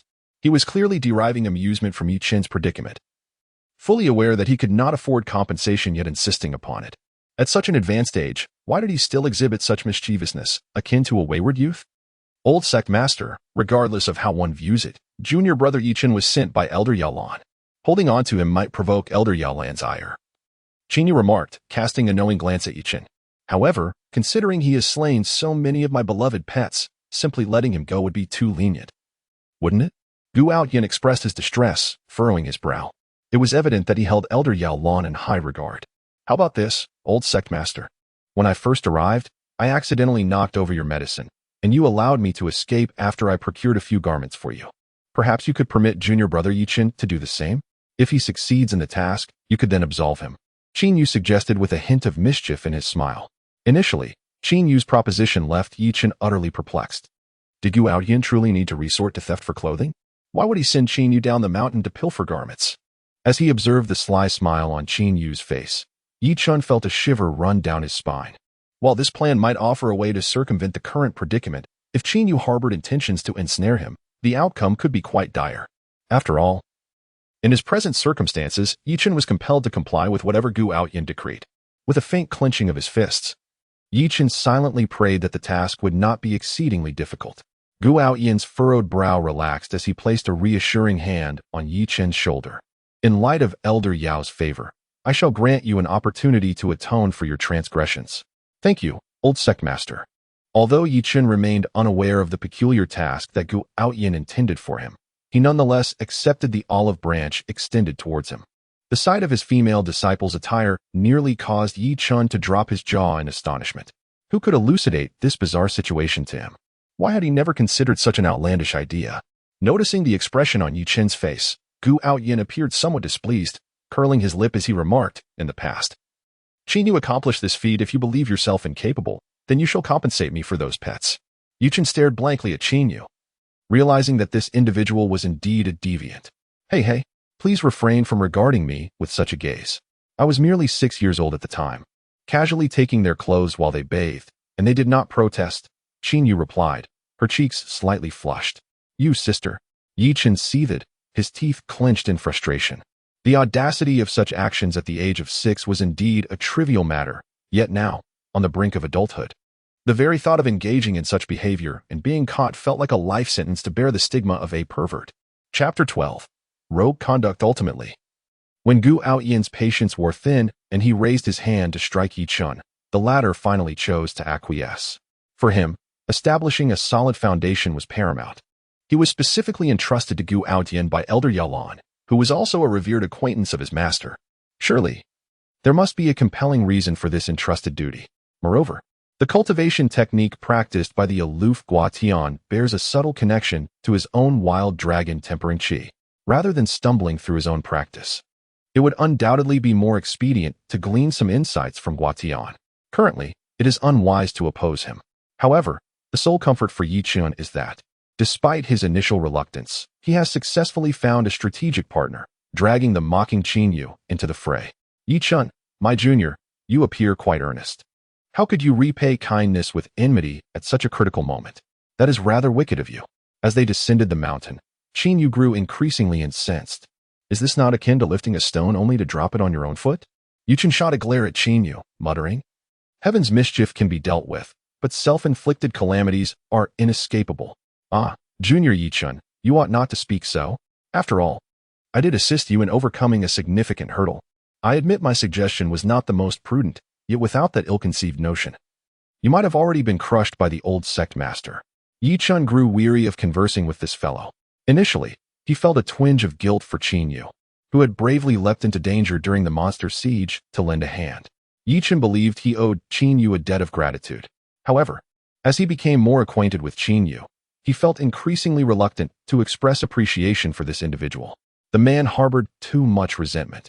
Was it truly necessary to hold a grudge over a few accidental punches during their confrontation with the beasts? Junior brother Chen, in truth, even if you had not spoken, I would have followed you down the mountain. You have no idea. I have lingered here for 2 years without ever leaving this mountain, and I am nearly driven to despair. While it may seem as though I am leading you into a predicament, that was never my intention. I merely wished to venture out and see the world, Chen Yu remarked with a wry smile. For many, serving the esteemed old sect master is an immense fortune. Given the profound depth of his cultivation, a mere word of guidance from him can yield immeasurable benefits. It is worth noting that he only commenced his training 2 years ago, yet within this brief span, he has ascended to the 5th level of body refinement, a pace that could only be described as prodigious. However, he is acutely aware of his own lackluster talent. His rapid progress is solely due to the old sect master's intermittent guidance. Having entered the sect at the tender age of 6, he is now 15 and has spent a total of 9 years on the mountain, descending fewer than 10 times. For a child, being confined to the mountains day in and day out is undoubtedly a cruel form of torment. Chen peered curiously at the rows of ancient, elegant, and intricately arranged wooden buildings. His gaze ignited with a hint of fervor. He recalled that the female disciples of the Guangwu sect typically shared rooms with several others. In contrast, the Yutian sect's accommodations stretched endlessly in a vast expanse of wooden lodges, with countless rooms, where nearly every disciple could occupy a room alone. Some of the more gifted disciples even enjoyed the privilege of having their own courtyard, a treatment that rivals that of certain elders from the Guangwu sect. Junior brother Chen, do you see that largest octagonal wooden building in the center? The location where the core disciples reside is designated, and amidst the vast expanse of the Yutian sect's 100,000 disciples, merely 100 are deemed worthy to enter. These disciples are predominantly formidable practitioners of the body refinement stage, reaching the 10th level or above. Chen Yu pointed towards the singular, resplendent 9-story wooden tower at the heart of this architectural ensemble, expressing his deep admiration. Body refinement 10th level. Chen was equally astonished, reflecting on the fact that among the tens of thousands of disciples within the Guangwu sect, including his master and the majority of the esteemed elders, none had attained such a formidable level of cultivation. In stark contrast, here, there were over 100 disciples who had surpassed the body refinement 10th level. This stark comparison illustrates just how much stronger the Yutian sect is than the Guangwu sect. Indeed, those who reside in the wooden towers of 3 to 5 stories are inner disciples, typically possessing cultivation around the 8th level of body refinement, while the lower 3-story towers are exclusively inhabited by outer disciples, including some registered disciples, whose highest cultivation barely reaches the 6th level. Chen Yu gestured towards the outer wooden towers, further elucidating their hierarchy. Brother Chen, where did you acquire those garments last time? Are we returning to that place? Chen pondered, his heart overwhelmed with awe, yet he recognized the undeniable truth of the situation. After all, the Yutian sect stands as the most prominent cultivation sect within a radius of 1,000 miles, its historical depth far surpassing that of the Guangwu sect, to which he had grown accustomed. The last time I was under the octagonal building at the center, I stealthily took a dip in the bathhouse. At that time, I was still quite young, and the female disciples hardly objected. In fact, they even embraced me as we plunged into the water. This time, however, we must refrain from such escapades. Let us instead go to Tranquil Heart Lake, located in the outer disciples' residential area, which is relatively safer for us now. Senior brother, I have been pondering a question throughout this journey. Why did the old patriarch instruct us to steal the female disciples' clothing? Setting aside the fact that he has no real need for it, if he truly desired it, couldn't he simply request it directly from the sect? Why resort to such clandestine measures to have us pilfer such items? Unable to contain his intense curiosity any longer, Chen finally voiced his thoughts. Although he remained perplexed and even more curious, he refrained from further inquiries, knowing that Chen Yu would not divulge the reasons for the time being. Hey, what are you 2 male disciples doing here? Suddenly, a melodious reprimand echoed from behind. Both Chen and Chen Yu exchanged startled glances and swiftly darted around a nearby corner. Chapter 13. Almost there, Chen felt a sense of embarrassment regarding their actions. So upon hearing the voice behind them, he instinctively took off with Chen Yu. However, They did not run far before Chen halted abruptly. Before them loomed a high wall. They had stumbled into a dead end. "Junior brother Yi, it seems we are in quite a predicament now," Chen remarked with a rather grim expression. "Is this for real? We haven't even done anything yet." Chen expressed his surprise, noting that his urge to flee stemmed from the embarrassment of being discovered in such a place. Yet, even if caught, neither he nor Chen had committed any wrongdoing. Their intentions would remain unknown, and any reprimand would be minimal. Why, then, did Chen appear so distressed, exclaiming that they were doomed? Moreover, the look on Chen Yu's face seemed genuinely troubled, not merely an attempt to intimidate him. "Ah, are you too unaware that male disciples are forbidden from being here? Trespassing through the eastern gate could cost you your eyes." A chilling voice followed, and Chen turned to see a young woman clad in a green dress, wielding a jade sword, blocking their retreat. "Esteemed senior sister, we have descended from the mountain on the orders of the venerable sect master. Unfortunately, having spent too long atop the mountain, we lost our way and inadvertently wandered here. We hope for your understanding. We shall take our leave immediately." Chen feigned innocence. "Inadvertently wandered? Huh. Go tell that to senior sister Qing Wan," the green-dressed maiden scoffed, gesturing towards a graceful figure approaching the alley. "Chen, are you a fool? If we inform senior sister Qing Wan, what shall we say when she inquires about the sect master's purpose for our descent? Shall we claim he sent us to steal clothes?" Chen Yu shot a glance of exasperation at Chen. "Ah, I was remiss," Chen admitted, momentarily taken aback. "Then where shall we go now? Senior sister Qing Wan will surely not depart from the eastern gate in the immediate future. The day is still young. Let me take you to explore other areas of the sect. We shall return to the eastern gate once night falls," Chen Yu proposed, his eyes glinting with mischief as he pointed towards the distant training grounds, a smile playing upon his lips. "The training ground? Indeed, your injuries have yet to heal. Allow me to procure a few 5th-grade spiritual herbs to aid your recovery." With that, Chen Yu took the lead, making his way towards the training ground. Although Chen found Chen Yu's intentions somewhat perplexing, he nevertheless followed suit. At this moment, the collective training period had elapsed, and only a handful of disciples remained in the training grounds, scattered in groups of 2 or 3, totaling no more than 100. Upon closer observation, Chen noted that these disciples appeared relatively inexperienced, practicing exceedingly ordinary 3rd and 4th grade martial techniques. Their cultivation levels likely ranging from the 3rd to the 4th stage of body refinement. "Let the challenges begin. I possess a 4th grade giant spirit herb. Whoever can defeat me shall claim it," Chen Yu proclaimed, stepping into the center of the training ground and brandishing the spiritual herb as he called out loudly to the disciples practicing nearby. "Giant spirit herb? Count me in." A youth sprang forth, swiftly approaching Chen Yu. The other disciples, though silent, opened their eyes to gaze at the herb in Chen Yu's hand, and it was evident to all that a glimmer of desire flickered within their eyes. The 4th grade giant spirit herb held the greatest significance for these outer disciples at the 3rd and 4th stages of body refinement. Consuming such a herb could potentially enable them to break through their current cultivation levels. For those at the 3rd stage, it was a boon. However, for those at the 4th stage, a successful breakthrough to the 5th stage would grant them entry into the inner sect, allowing them to cultivate advanced martial techniques. "Junior brother, you cannot compare yourself to him. His cultivation level surpasses yours." Chen was nearly overwhelmed with blood at the sight before him. Chen Yu had been a member of the Yutian sect for quite some time. After all, he was a senior brother to these disciples. How could he deceive his junior brothers in such a manner? Chen, possessing the cultivation of the 5th level of body refinement, found it utterly inconceivable that a disciple, merely at the 4th level, could challenge him. "Chen Yu, you must not act in this way." Chen turned to glare at him. "It's quite all right. Our competition has its rules. He is only permitted to use the 4th level of body refinement in our match. Otherwise, the contest would be invalid." The disciple replied with a smile directed at Chen. "Oh, I see now," Chen said, feeling somewhat embarrassed. "What do you think? Do you believe I am the sort of bully who preys on the weak?" Chen Yu retorted indignantly. "I had intended to assist you in winning a few spirit herbs to aid in your recovery, yet you cast me in that light." Cough. Well, it's somewhat accurate. The value of a 4th grade spirit herb differs fundamentally from that of a 5th grade one. At this remark, Chen Yu nearly erupted once more. He understood the implication in Chen's words. Chen was clearly disdainful of his opportunistic behavior. For disciples at the 3rd and 4th levels of body refinement, the 4th grade giant spirit herb was even more precious than the 5th grade hematoma herb.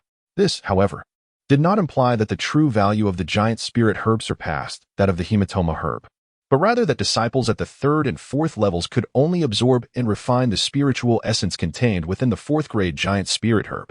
As for the fifth grade hematoma herb, they could not refine it at all. Should they attempt to forcefully refine it, the consequences could be dire, resulting in ruptured meridians and the complete loss of their cultivation, leading to a fate as a hopeless invalid. Yi-chan possessed the strength of the sixth level of body refinement, while Qin Yu was at the fifth level. Both were capable of refining and absorbing fifth-grade spiritual herbs without difficulty. However, even if they managed to refine the fourth-grade giant spirit herb, it would yield little benefit to their bodies. Struggling to suppress his irritation, Qin Yu tossed the giant spirit herb to Yi-chan, saying, "If you believe I am bullying a child, then you should compete with him." As Yi-chan received the herb and was about to throw it to the disciple, he suddenly noticed a vague claw mark swiftly approaching his palm, moving with such speed that he could barely discern its outline. Intrigued, Yi-chan was caught off guard. He had no time to withdraw his hand, and instead forcefully struck the giant spirit herb outward, diverting the hand that reached for him, causing it to slide past his arm. "Hey, you little brat, why are you bringing weapons?" Qin Yu shouted, pointing at the disciple whose figure had just missed Yi-chan. "I am Fong Fan, not a little brat." The youth narrowed his eyes at Qin Yu. With a flick of his hand, the surrounding disciples rushed in, surrounding them. "I saw it earlier. He has many fourth-grade spiritual herbs on him. Let us search him and then divide the spoils." Instantly, surprise lit up the nearly 100 youthful faces, their dark, bright eyes gleaming with evident desire and hope. Such a group of children clamored to search Qin Yu, unaware that he wielded the power of the fifth level of body refinement. If he were to truly engage, not even 100 of these insignificant children, devoid of combat prowess despite their cultivation, could force a search upon him, let alone 1,000. "Do you little brats think you can search me? How adorably foolish." Qin Yu chuckled, ruffling the hair of one of the children, who, in turn, disdainfully huffed and swatted his hand away before scampering off to the side. "You overestimate yourself." "Everyone, attack!" exclaimed a boy named Fong Fan, casting a scornful glance at Qin Yu, his eyes filled with a mixture of pity and condescension, akin to a powerful figure observing the weak. His face retained a youthful innocence, yet his words bore the weight of age, resembling those of an adult. Particularly, his gaze wielded a considerable impact on Qin Yu. Under the scrutiny of such a young child, one couldn't help but feel their inner strength surging. Yi-chan pursed his lips, eager to observe how Qin Yu would respond. Initially, Yi-chan had worried that Qin Yu might take these children too seriously. But as Qin Yu became surrounded, his figure obscured amidst the raucous laughter of the children, Yi-chan realized he had overthought the situation. Indeed, Qin Yu possessed some third and fourth grade spiritual herbs. At first, Yi-chan was puzzled about the purpose of these items, but now he finally understood. The forbidden area on the back mountain allowed only a select few individuals to ascend, while the former sect leader, Gu Tian, resided there, and no magical beasts dared to trespass and disturb the spiritual herbs. Thus, the back mountain was abundant with third and fourth grade spiritual herbs, and Qin Yu's possession of them was merely a benevolent gesture for these little ones. The little girl had a cherubic face, plump and rosy, resembling a flawless jade carving, utterly adorable. On her tiny visage danced two faint dimples, exuding an overwhelming cuteness. At that moment, she gazed up at Yi-chan, her eyes shimmering with a radiant brilliance, imbued with an almost sentient expressiveness. Yi-chan bent down to gently pat the girl's head, chuckling as he inquired, "Those senior brothers and sisters seek spiritual herbs for their cultivation to attain formidable strength, but you are still so young. You surely haven't begun your training yet. What do you need the giant spirit herb for?" "Ah, do not touch my head." The little girl swiftly darted away, seemingly quite displeased with Yi-chan's gesture. However, after standing at a distance for a moment, she squinted her eyes and approached him slowly, her hands clasped behind her back as she spoke in a manner reminiscent of an adult. "Father says I must not allow senior brothers to touch my head, or else I might not grow tall." It appeared she was justifying her earlier retreat. After a brief pause, she gazed at Yi-chan with eager eyes and asked, "Esteemed senior brother, could you possibly give me the giant spirit herb in your hand? But you haven't told me what you intend to do with it. If you do not share, I cannot help you. Is it acceptable not to say?" Yi-chan was momentarily taken aback, a sudden thought of his brother Yi-hao surfacing in his mind. "Senior brother, I implore you, please grant me the giant spirit herb. Qian will bow to you." In an instant, the little girl knelt before Yi-chan, lowering her head to the ground in supplication. Very well, here it is. If this is insufficient, seek him out. He possesses plenty of this herb.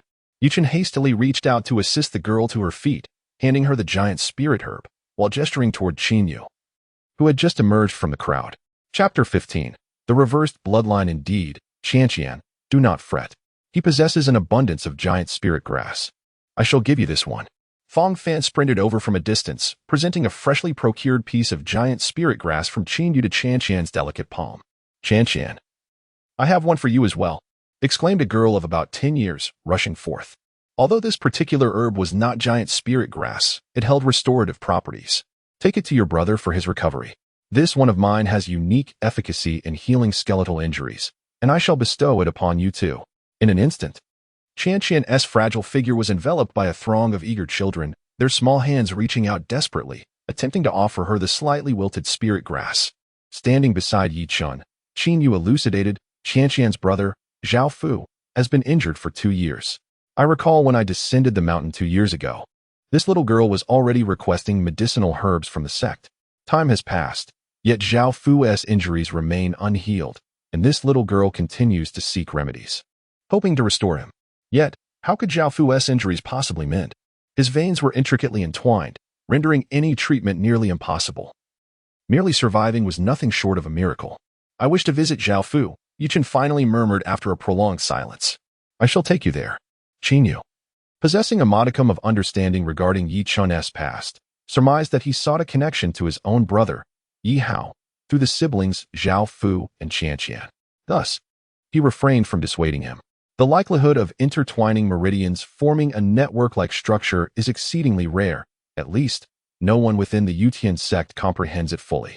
However, as Chen followed Qin into the courtyard indicated by the gentle gesture of the little girl, he suddenly sensed a faint fluctuation from the dormant consciousness of a powerful entity within him. Though subtle, it was remarkably distinct to him. Could it be that Zhao Fu harbors an extraordinary secret within? Contemplating this, Chen stepped forward alongside Qin into the courtyard. This was a secluded and expansive space. Yet it contained merely 3 wooden houses, surrounded by an expanse of lush grass. Strangely enough, the weeds within this courtyard were observed to be entangled with one another, with several stalks of mugwort bizarrely fused together. Senior, have you perceived something? Chen inquired softly in his heart. While the growth of the mugwort as a singular entity might not seem significant, it was indeed an oddity. According to Qin, the meridians within Zhao Fu exhibited similar symptoms, leading Chen to surmise that these weeds had been influenced by Zhao Fu, resulting in their peculiar growth. The intertwined weeds in the courtyard bore a striking resemblance to the structural configuration of Zhao Fu's meridians, and these weeds were notably aggressive. There had been an incident where a disciple at the 6th level of body refinement inadvertently stepped on a weed, which immediately reacted by growing wildly, striking him with great ferocity and leaving him severely injured, unable to rise from bed for half a month. Subsequently, the other disciples residing in the courtyard were reassigned to new accommodations, leaving only the little girl, Qian, behind. Qin affectionately reached out to gently stroke Qian's small nose, provoking a moment of discontent from the little girl. Let us venture inside. This matter is quite peculiar. Chen remarked, taking the lead as he leapt towards the wooden house at the center. Be careful, big brother. Qian's delicate face quickly transformed into a mask of anxiety. A glimmer of mist appeared in her eyes, and her tiny hands gripped Qin's shoulders tightly, causing him to grimace in apparent pain. Chen remained exceedingly vigilant. The ancient entity within him had only mentioned that Zhao Fu possessed a reverse bloodline, revealing the unusual nature of the situation without further elaboration. Upon hearing Qin mention that someone had been injured by the weeds, he devised a plan, intending to provoke the overgrown flora with his vigorous movements. In that moment, Qian's tender voice confirmed his suspicions by displaying a modicum of hostility and demonstrating sufficient strength. They would likely attract trouble. Indeed, there is something amiss, Chen murmured. His palm opened wide, and with a swift motion, he unleashed a powerful strike. The rich and vigorous essence of his energy surged forth, creating a wave of force that spread throughout the vicinity. With a series of sharp sounds, numerous weed branches were severed, falling to the ground in disarray, their movements reminiscent of living creatures, sending a shiver down the spine of any onlooker.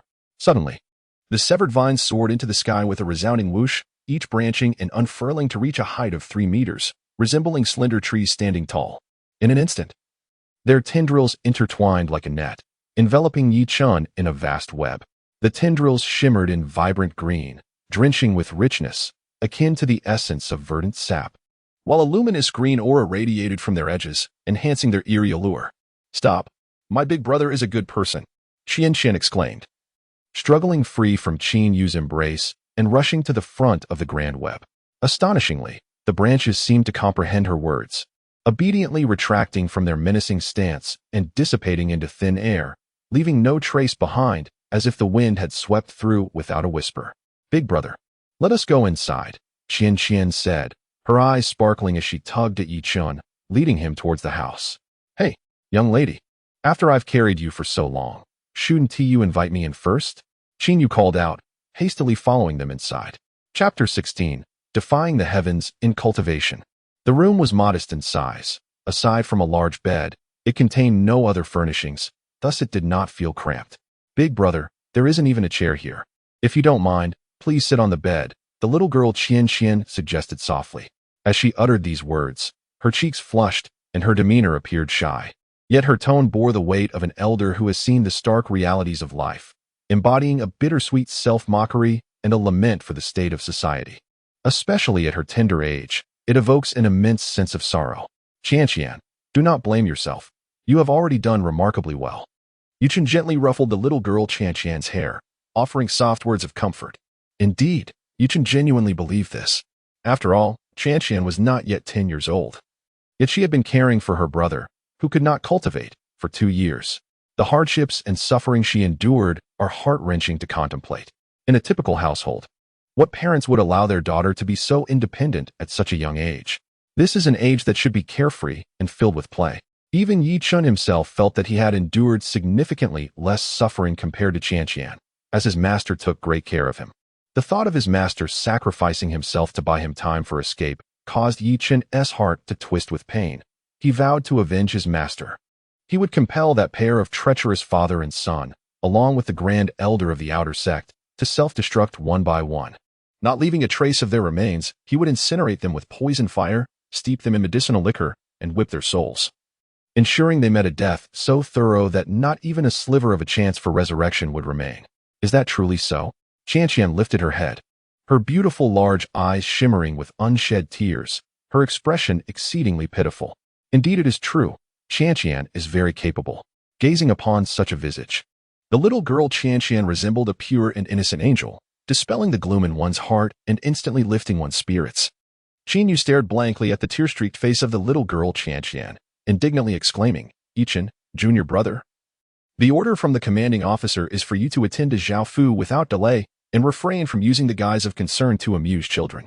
Could it be that Chen mistook Yi Chen for a resemblance to his former self? As this thought crossed Chen Yu's mind, he couldn't help but steal a glance at Yi Chen. His features were well-defined, with smooth lines, although he did not rely on his looks for sustenance. He possessed a certain charm. "It turns out that I was once so pleasing to the eye. Alas, my dimples have faded, and my eyes no longer shine with that deep, bright luster. It seems I have aged." Zhao Fu's complexion appeared unnaturally pale, yet it retained a hint of youthful innocence, making him seem almost the same age as Yi Chen and Chen Yu. His brows furrowed deeply, and upon hearing a voice, he slowly opened his eyes, forcing a wretched smile as he said, "Chen, I have burdened you for 2 years now. Even the elders have not heard of the events that have transpired in my life. Relying solely on spiritual remedies will not cure me." Struggling to sit up from his bed, Zhao Fu gently caressed Chen face and smiled. "I have no other wishes in this lifetime. My only hope is that you can grow up joyfully like other children. Please do not continue to seek medicine for your brother." Yi Chen stared at this poignant scene, feeling a wave of sorrow swell within him. The sibling bond between Zhao Fu and Chen mirrored that of himself and his own brother. Like him, Chen had not abandoned her desire to help her brother regain his cultivation status. "Zhao Fu, Chen hopes for your swift recovery, which is why she acts this way. Do not worry too much. While the elders in the clan may not discern the anomaly in your meridians, it does not mean that others cannot heal them. As long as you persevere, there will surely be a chance," Yi Chen reassured Zhao Fu. Zhao Fu then directed his gaze towards Yi Chen, his eyes resembling lifeless objects devoid of any essence, enveloped in an eerie stillness. They seemed not to belong to a human, but rather to a corpse. The sudden encounter invoked a chilling sensation. What do you know? The voice was rigid, shrouded in an aura of lifelessness, devoid of emotion. I am aware of what you wish to know, as well as what you fear to discover. At last. Chen gleaned a clue from Zhao Fu's demeanor and the profound reminder from the elder within his consciousness. The term reverse blood meridian, as its name suggests, refers to a flow of vital energy in blood that is contrary to that of ordinary individuals.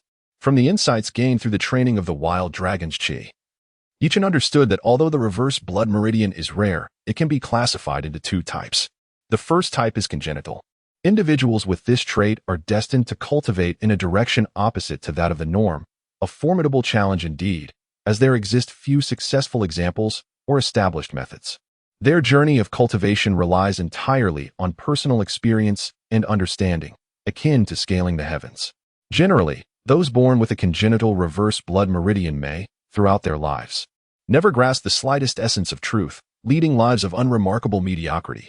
However, should such individuals touch upon even a fragment of enlightenment and comprehend certain universal laws, their cultivation can ascend unimpeded, soaring to boundless heights.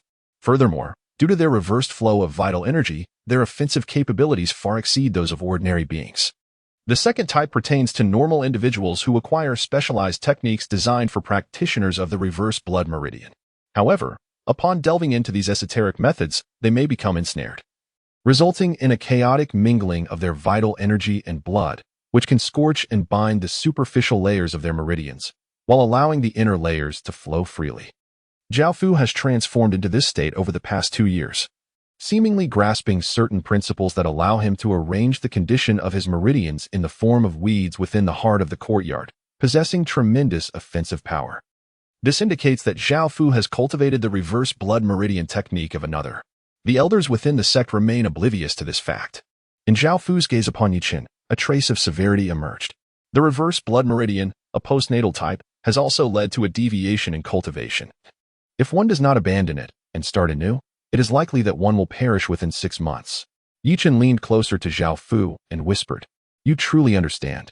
Speak, what do you desire?" Zhao Fu was taken aback. Then a glimmer of joy flickered in his eyes. "I too wish to cultivate this technique. Do you dare to practice it?" Zhao Fu was somewhat astonished. To cultivate this technique is to gamble with one's life. The path of defiance is fraught with a dismal fate, and to pursue the ultimate defiance is to court disaster. "I dare." Chen gritted his teeth. For his brother's life was uncertain, and he urgently needed formidable strength to rely upon. Undoubtedly, cultivating this technique was an exceptional choice. Chapter 17, The Decision. Qin Yu and Qian were bewildered by the conversation between Chen and Zhao Fu, unable to comprehend their words. Especially Zhao Fu, who could no longer contain his curiosity, immediately inquired, "What are you two discussing?" The little girl, Qian, blinked her beautiful eyes. Her fair face filled with curiosity as she gazed intently at her brother. She recalled that her brother's expressions had long been limited to grimaces and forced smiles. It had been a while since such astonished and vibrant emotions had graced his countenance. She turned her gaze back to Chen, her small face filled with confusion. If she herself could not elicit such a response from her brother, how could Chen, meeting him for the first time, have prompted him to engage in conversation? Zhao Fu was saved. Chen exchanged a glance with Zhao Fu, and upon seeing him lightly nod, he spoke up. "What? Junior brother Chen, are you jesting? The elders have been unable to help, and you dare to claim he can be saved? Surely, you must be saying this in jest?" Noticing that Chen did not refute him, the astonishment on Qin Yu's face eased somewhat. He patted his chest and whispered, "I knew you were joking. Trying to see just how surprised I could be, right? You ought to consider who I am. I am a distinguished commander. And how could I be so easily deceived by you? Senior brother Qin Yu, you are doing this on purpose, aren't you? What grievance could my brother have caused you that you cannot bear to see him well?" The little girl Qian placed her hands on her hips. Her nose pointed defiantly at Qin Yu as she scolded him softly, still reeling from the joy of the moment.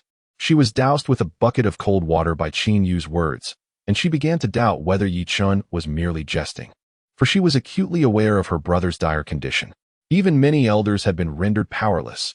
Thus, despite Chen's hint of extraordinary talent, the likelihood of curing her brother seemed negligible.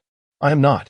I merely worry that junior brother Chen's reckless jesting might lead you and junior brother Zhao Fu to despair and disappointment," Qin Yu retorted, casting a stern glance at Chen. His expression clearly conveyed a message. "The Zhao siblings have suffered enough. Junior brother Chen, do not add salt to their wounds." Upon seeing the little girl Chen looking over with an anxious expression, Chen chose to disregard Chen Yu and instead smiled, reassuring her. Do not worry, dear Chen. Your big brother will surely heal your sibling.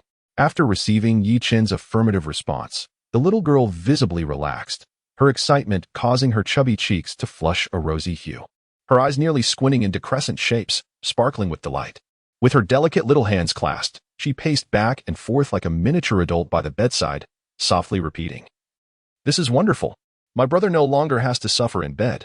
In his heart, Chen Yu silently resolved. Chen, have you truly decided to cultivate the reverse blood technique? An ancient voice echoed in his mind. Chen recognized it as belonging to a venerable senior and did not conceal the truth, responding, Senior, although you were quite weak a few days ago, you must be well aware of my plight. I now require formidable strength to rescue my brother. The elder's voice faltered momentarily before he lamented, had I remembered the process of my own cultivation, I would have found a way to extricate myself from your body or to seize control of it for my own use. If that were the case, why would I be so troubled as to guide you? Chen was slightly taken aback, not anticipating that this old man harbored such thoughts. It appeared that his seemingly compliant existence within Chen was not by choice, but rather a consequence of being trapped within. Senior, are you not afraid that I might, in a moment of heated impulse, choose to explode and perish alongside you? Fear not, for I have faced death once, and thus possess a spirit that regards it with indifference. The old man chuckled softly. Chen felt a flush of heat rise to his face. Although he was unaware of the expression upon the old man's visage, he could not shake off the sense of embarrassment. Was the old man's implication not that he lacked the fortitude to face life and death with equanimity? While there was no inherent flaw in this notion, who among us can genuinely claim indifference towards one's own existence? Certainly, many might profess such sentiments. Yet when confronted with genuine peril, few would dare to stand resolute. However, to have this starkly suggested felt as if it painted Chen as one who feared death. When shall we commence? Zhaofu gazed at Chen, the fervor in his eyes unmistakably intense. The elder, unable to discern the underlying nuances, had long succumbed to despair, resigned to waiting for death. Yet, Chen's ability to pierce through his secret offered a glimmer of hope. Perhaps by following this path, he could navigate the mists and reclaim his qualifications for cultivation. Chapter 18, A Swift Escape. Jingxin Lake does not lie at the heart of the Eastern Gate. Naturally, with the peril that surrounds its center, Chen Yu would never dare to take such risks. Jingxin Lake is renowned within the Yutian sect for its enchanting waters. The lake, oval in shape and spanning several dozen miles, is indeed vast. Its waters differ from ordinary lakes, shimmering with a faint green luminescence, imbued with a subtle yet imperceptible force. Although the waters of Jingxin Lake do not possess any remarkable effects for cultivation, they offer a sanctuary for relaxation, soothing both mind and body, a true treasure of a lake. At this moment, the sun descends behind the western mountains, its light partially obscured, leaving only a sliver of the sun's glow to illuminate the surroundings. The gentle orange-yellow radiance cascades downwards, causing the lake's surface to shimmer with an array of colors, reminiscent of sacred waters imbued with a spectrum of hues. Chen, do you see? We have arrived at the perfect moment. In just 10 minutes, those disciples will conclude their training for the day and frolic in the water. At that time, pilfering will be effortless, Chen Yu remarked with a sly grin. Chen sensed that he had been deceived by Chen Yu's initial facade. After a day spent together, he discerned a rather mischievous side to Chen Yu. Why else would he encourage the old sect leader to let him steal garments? However, beyond this, Chen perceived a peculiar anticipation in Chen Yu, suggesting that his intentions extended beyond merely fulfilling the tasks assigned by the old sect leader.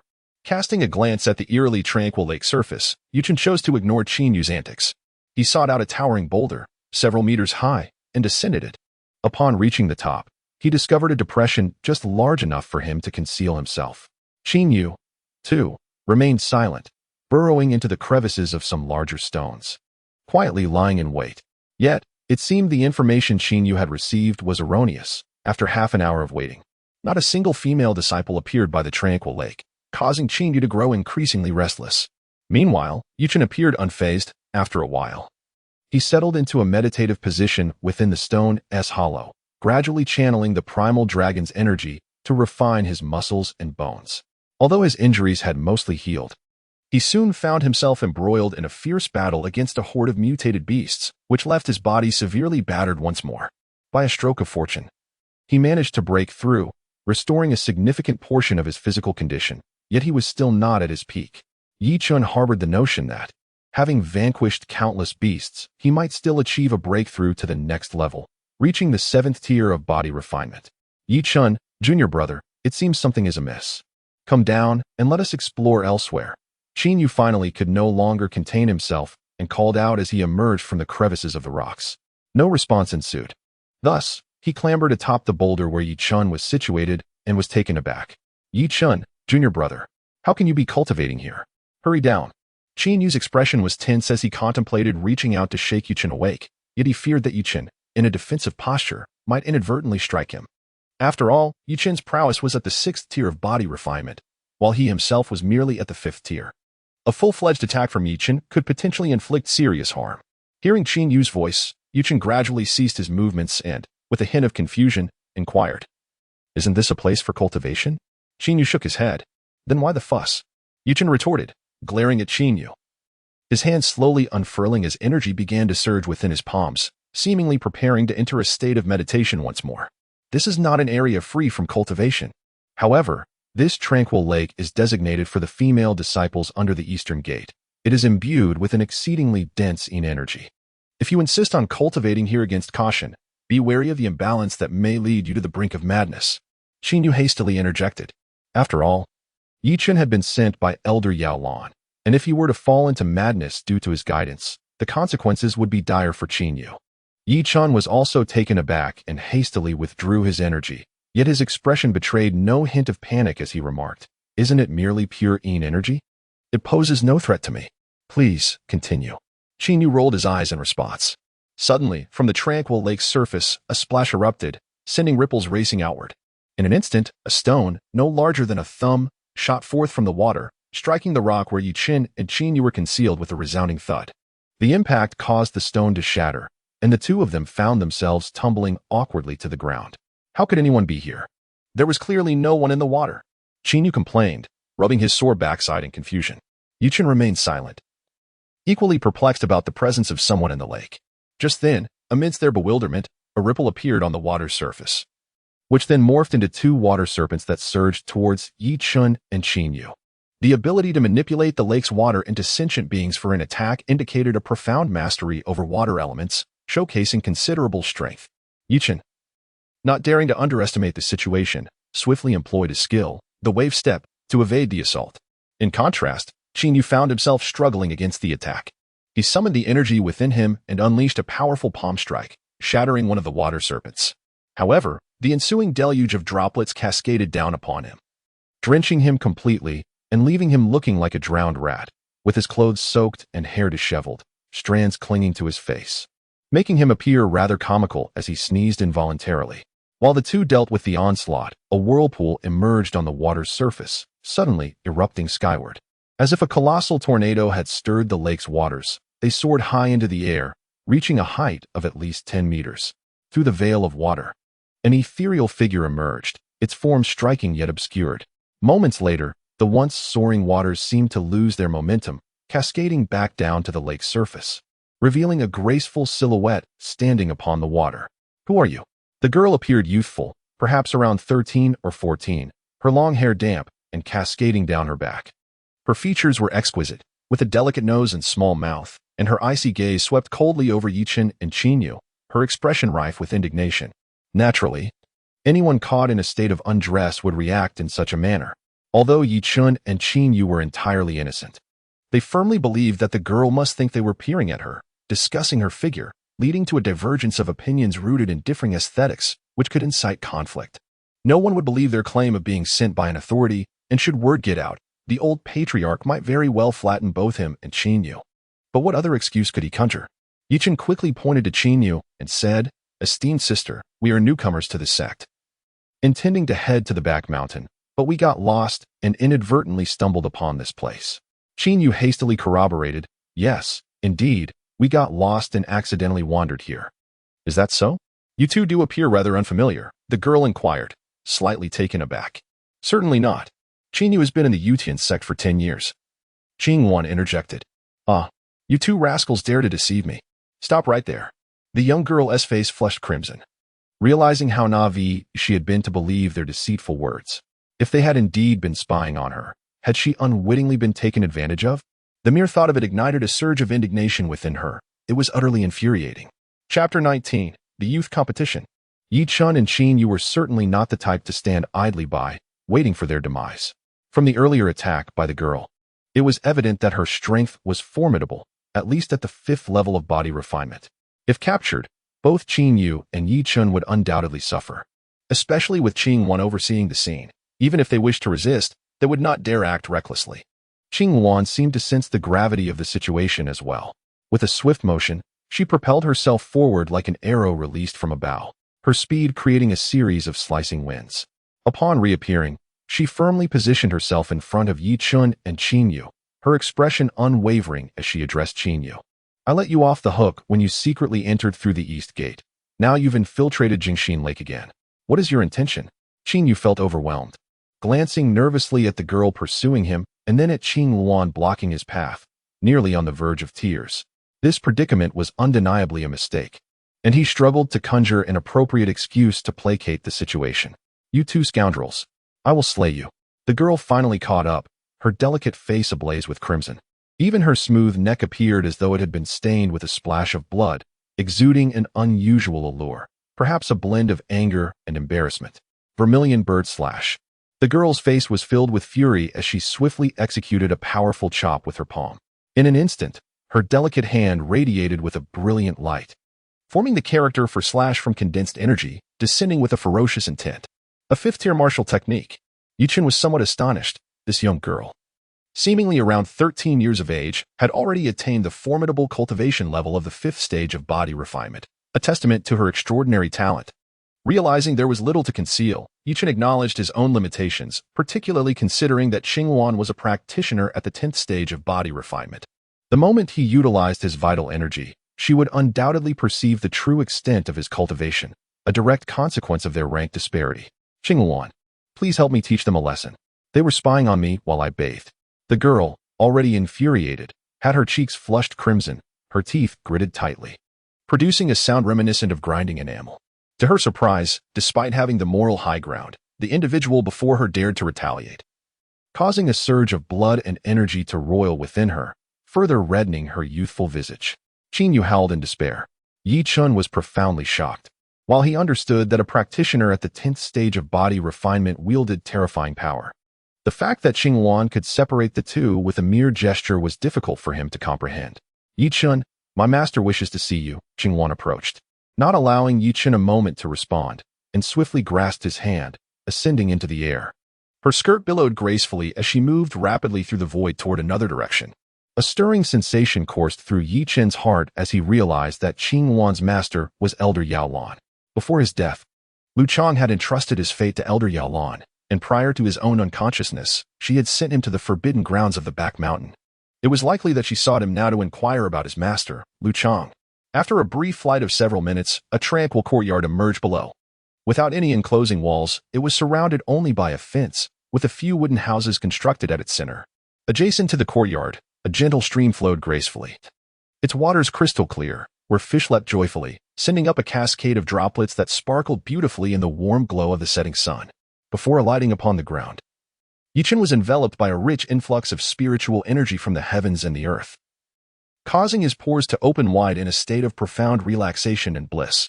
This place was not only ideal for physical and spiritual cultivation, but also a veritable paradise for training.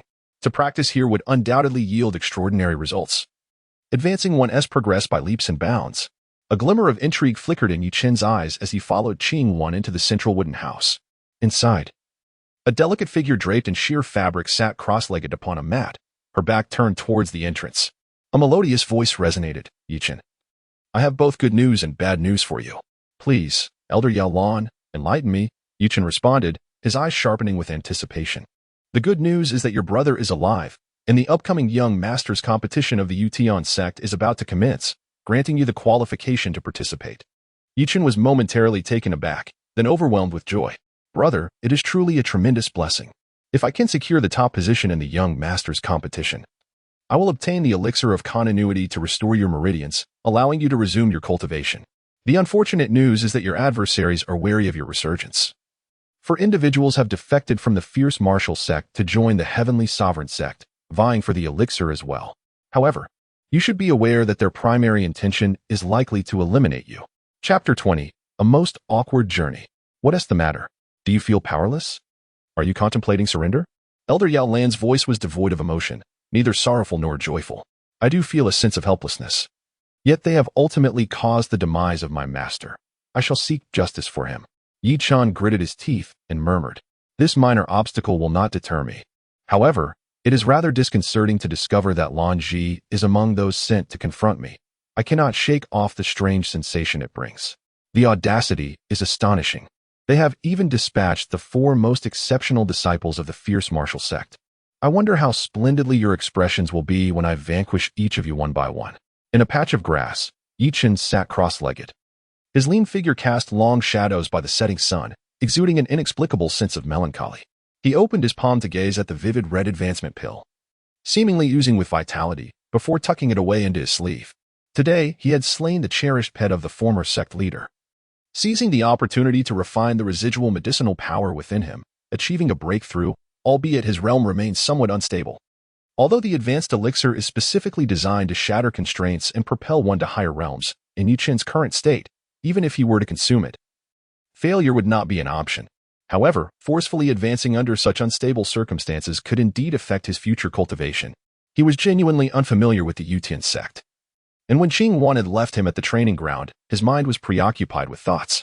Somehow, he found himself wandering onto a patch of grass. After which he closed his eyes and meditated for an hour. Upon reopening his eyes and emerging from his meditative state, he was momentarily taken aback.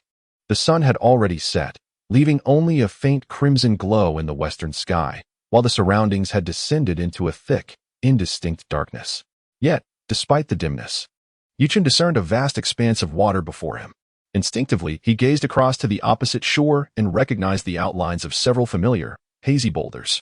What made his heart race was the sight of the lake shimmering, as if numerous fair, delicate bodies were playfully splashing in the water, their melodious laughter resonating throughout the atmosphere.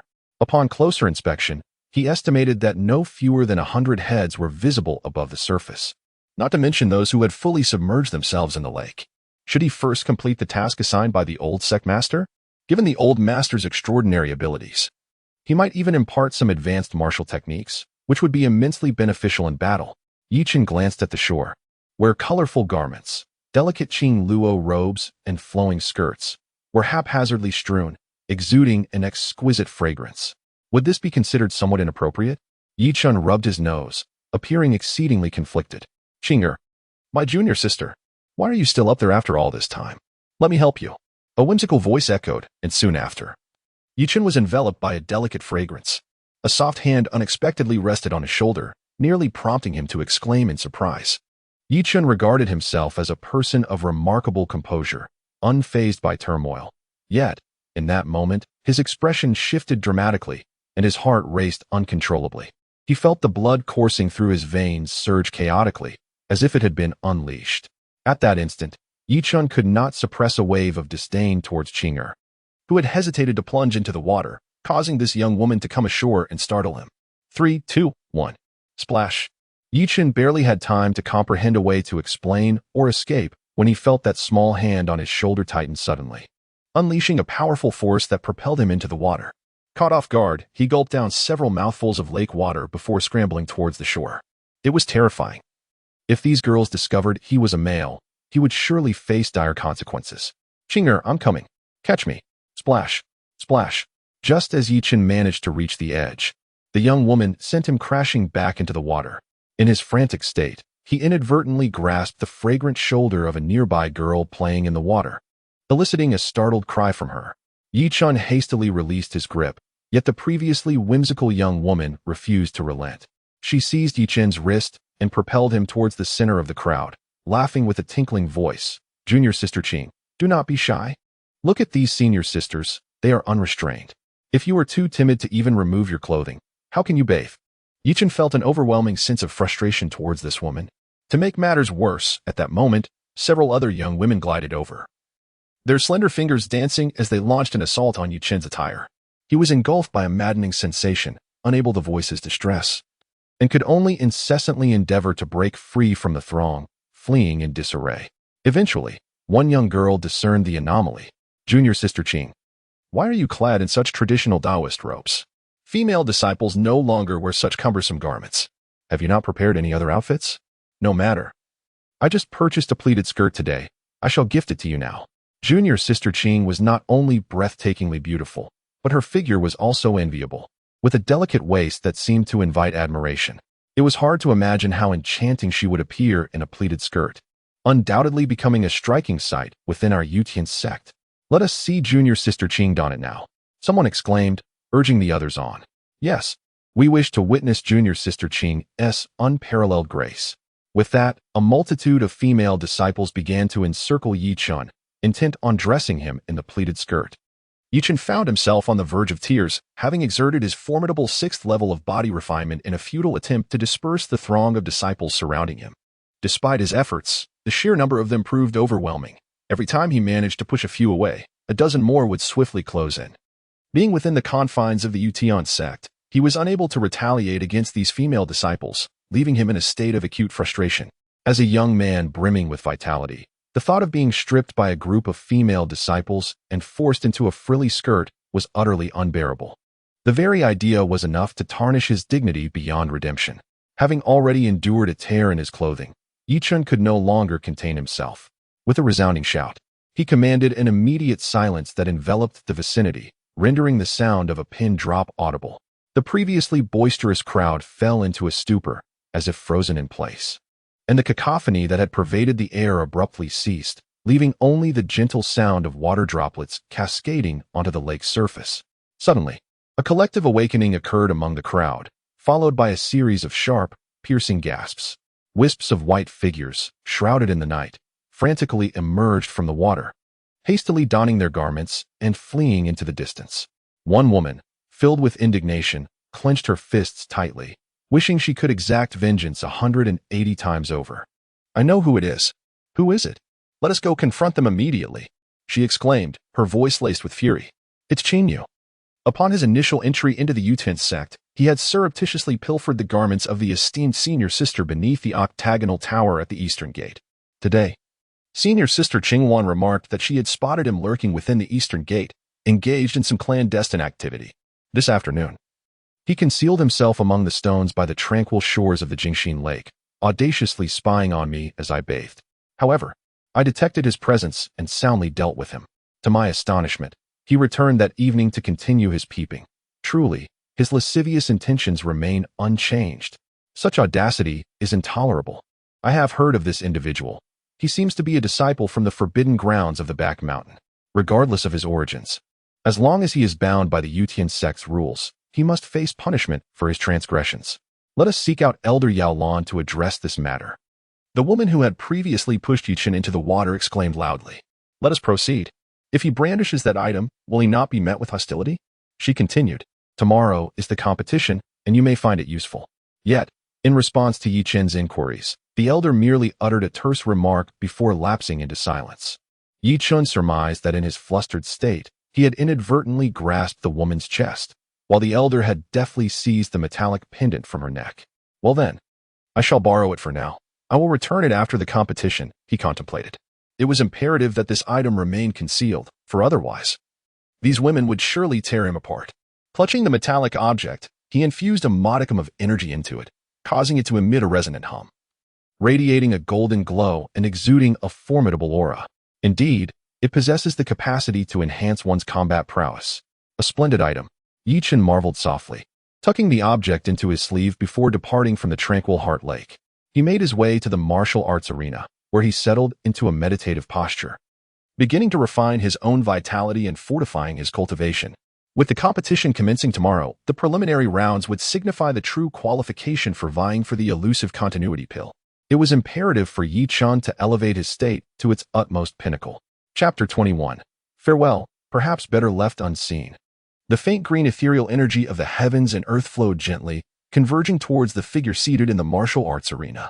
It was rapidly refined and absorbed, transforming into a soft golden hue, evolving into vitality. Not far from the arena, Two breathtaking women stood like graceful swans, their garments fluttering lightly. Their clear eyes fixed upon the practicing Chen. "Master, he seems to possess something extraordinary," remarked the woman clad in white, her exquisite face devoid of expression, emanating an aura of icy coldness that was utterly imposing. "Indeed, I have sensed it as well. Let us hope he can procure the continuity pill on his own. Otherwise, he may face demise," the gray-clad woman responded, her delicate brows slightly furrowed. "Master, based solely on his cultivation, such a possibility seems remote. Even if he were to refine that advancement pill, he could at best reach the 7th level of body refinement. Not to mention the number of formidable disciples from the Mad Martial Sect who have entered the Yutian Sect. The talents within Yutian Sect alone are beyond Yi Chen's capability to contend with." The white-clad woman, as pure as snow, cast a glance at Yi Chen before turning away, her tone frigid. To see such an opportunity is undoubtedly a stroke of fate. To miss it, one can only resign oneself to misfortune. Although he was entrusted to me by your master before his passing, he must still undergo this trial. The path of cultivation has always been one that individuals must traverse alone. The distance one can cover depends solely on their potential. The expression of the woman in white briefly shifted before she regained her icy composure, stating, "Your master's lesson is well taken. Let us proceed." The woman in gray waved her hand, and both she and the woman in white walked towards the distance. Should Yi Chen happen to witness this scene, he would certainly recognize that the woman in gray is Elder Yao Lan. Although he had not seen her face during the day, her imposing aura was unmistakable. The night passed without incident. The following day, as dawn broke, Yi Chen opened his eyes, emerging from his state of meditation. By this time, a considerable number of outer disciples had gathered at the martial arts arena, preparing for their morning practice. "Brother Xiao, in just a few hours, the annual competition for young masters will commence. Why don't we sneak a peek and broaden our horizons?" A boy, appearing to be around 10 years old, slyly surveyed his surroundings. Noticing that the instructor had yet to arrive, he nudged a boy in blue standing before him. When Brother Xiao ignored him, the boy nudged another peer of similar age to his left and successfully coaxed him to join him in stealthily making their way to the plaza of Yushenzong. As Brother Xiao turned around, he noticed that the youth behind him had departed, leaving him with a conflicted expression. Cautiously, he nudged the young man before him and said, "Junior Ling, shall we go and take a look? Such competitions are rare at Yutian Sect, and witnessing these young prodigies contend will undoubtedly benefit our cultivation. Indeed, let us proceed together." It was not only they who felt this way. Other disciples who had arrived earlier were also engaged in conversations about the competition, eager to witness it firsthand. Ultimately, nearly 80% of the individuals in the training grounds departed. Yi Chen was taken aback by this scene. Despite the disciples' evident fear of punishment, they still covertly sought to observe the battles, a testament to the immense allure of this competition. Indeed, the young master's tournament promised to be a fierce contest, and these outer sect disciples were in a prime period for cultivation. Should they glean insights from the clashes of these geniuses, the rewards would be invaluable. Yi Chen brushed off the dust from his garments and rose to follow the group of stealthy youths towards the square. Minutes later, Yi Chen found himself at the periphery of the Yutian Sect's expansive square, which featured 3 enormous arenas, spacious enough to accommodate tens of thousands of spectators. A slight twitch of his lips betrayed his astonishment. Such grand ambition. Yi Chen was utterly awestruck. Without these 3 platforms, the square could easily hold over 20,000 people, equivalent to the entire population of the Quanwu sect. Just a moment more, the tournament is about to commence. An elderly man proclaimed from the center of one of the arenas, his voice resonating across the gathering crowd. The sound reverberated like rolling thunder, resonating in one's mind with a persistent hum, as if subjected to a tremendous impact. This individual must be a master at the divine refinement realm. Yi Chen rubbed his ears, which throbbed from the shock, casting a gaze of admiration towards the elder on the arena. That old man, is he truly worthy of being called a master? Beside Yi Chen, a youth of around 16 or 17 scoffed disdainfully, clad in silver armor and adorned with gem-encrusted boots. His long hair cascaded messily over his shoulders, while his right hand gripped a silver halberd. He emanated an overwhelming aura that compelled several outer disciples of the Yutian Sect to cough up blood and hastily retreat. Yi Chen turned to glance at him, his expression sharpening. This individual's presence was no less formidable than his own, indicating at least a 6th level of body refinement. More importantly, his attire clearly suggested he was there to compete. To us, he is indeed a master, Yi Chen finally remarked. Just look at his age. If he has only attained the divine refinement realm at such a young age, how can he possibly deserve the title of master? The silver-clad youth retorted. He then took a step closer to Chen, unleashing a sudden wave of pressure from within, intending to injure him and impart a lesson. Chen felt a surge of anger. He had merely countered the youth's opinion, yet this individual sought to harm him. Truly excessive. With a cold smile, Chen thought, if those at the divine refinement realm cannot be deemed masters, then how should we, mere practitioners of body refinement, be described? As he scoffed coldly, Chen simultaneously unleashed the oppressive aura that had confined him, successfully countering the pressure emanating from the silver-haired youth. In a bid to belittle himself, he resorted to disparaging remarks, intending to wound this young man, who was the very proponent of such notions. Consequently, the silver-haired youth found his verbal authority diminished. Oh, I see you are also a participant. I shall make it my mission to send you off the stage shortly. With a decisive step forward, the silver-haired youth advanced. Yet Chen's stance remained unyielding. However, upon his second step, it became evident that he had encountered a formidable opponent.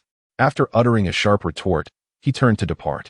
Many had sought his demise before, and now he found himself inexplicably entangled with yet another adversary. Chen felt a tinge of frustration. It was merely his presence that seemed to stir trouble, a misfortune that felt as though it had accumulated over 8 lifetimes. Look, junior sister Lanji is coming. How beautiful!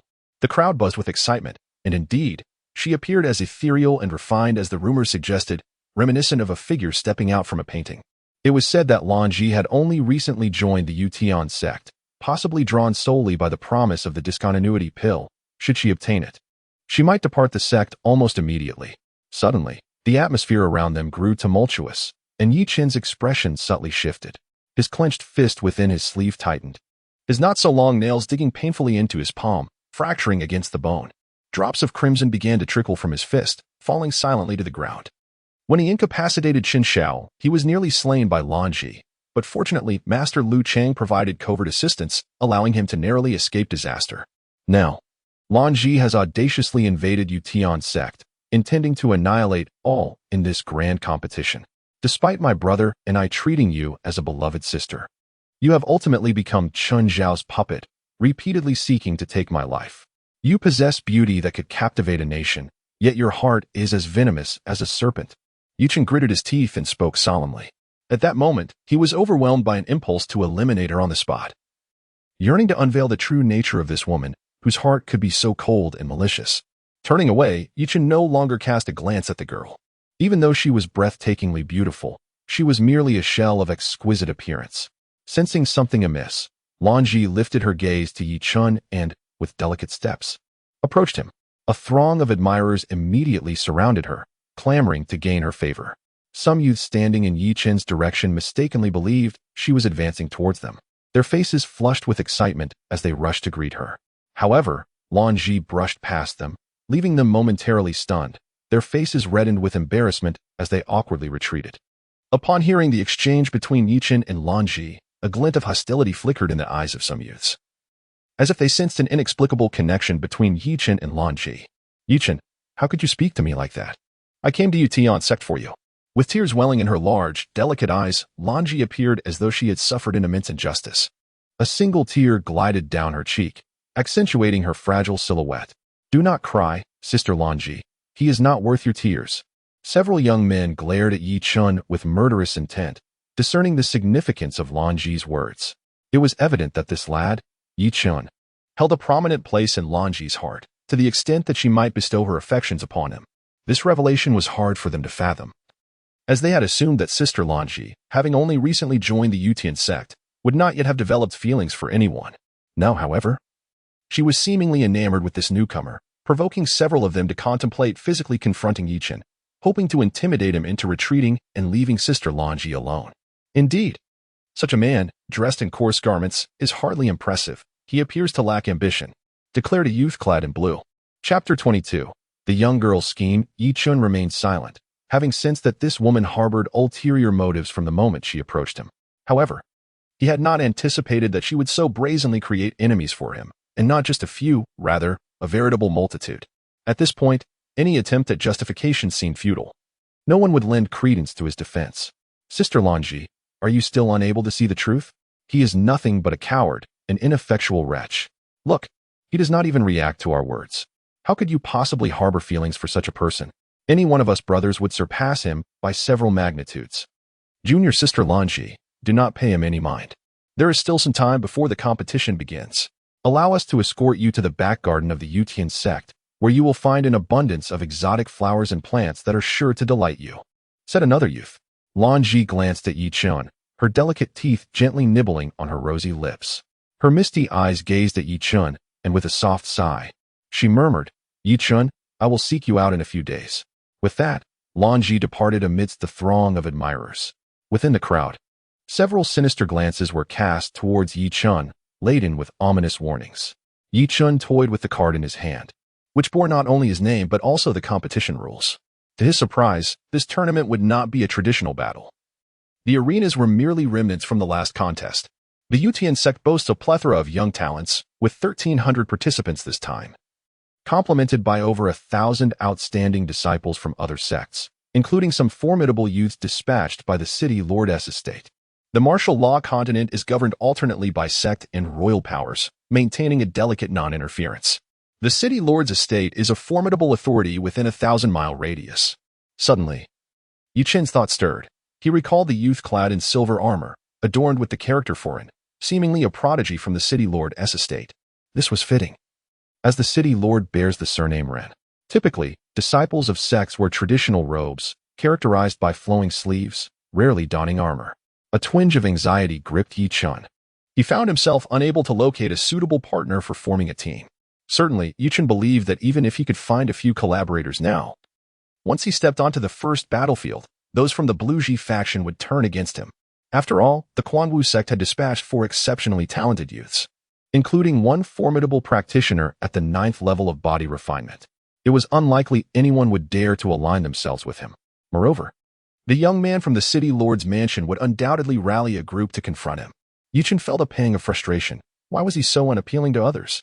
As the time arrived, the elder on the stage announced the rules of the competition in a booming voice, causing the air itself to tremble slightly with an overwhelming pressure. The previous competition format of the Sacred Sect had been abolished. This time, the contest would take place atop the 10,000 Great Mountains, located 10 miles away. Each participant would be assigned a nameplate. Losing one's nameplate would result in disqualification. To advance from the first battlefield to the second, competitors must hold on to their nameplates while dismantling various restrictive formations scattered across the battleground. The competition was divided into 3 rounds, each lasting 3 days, and thus, they were instructed to commence their journey. With a wave of his hand, the elder signaled several stewards to hasten down the mountain. The disciples swiftly followed suit.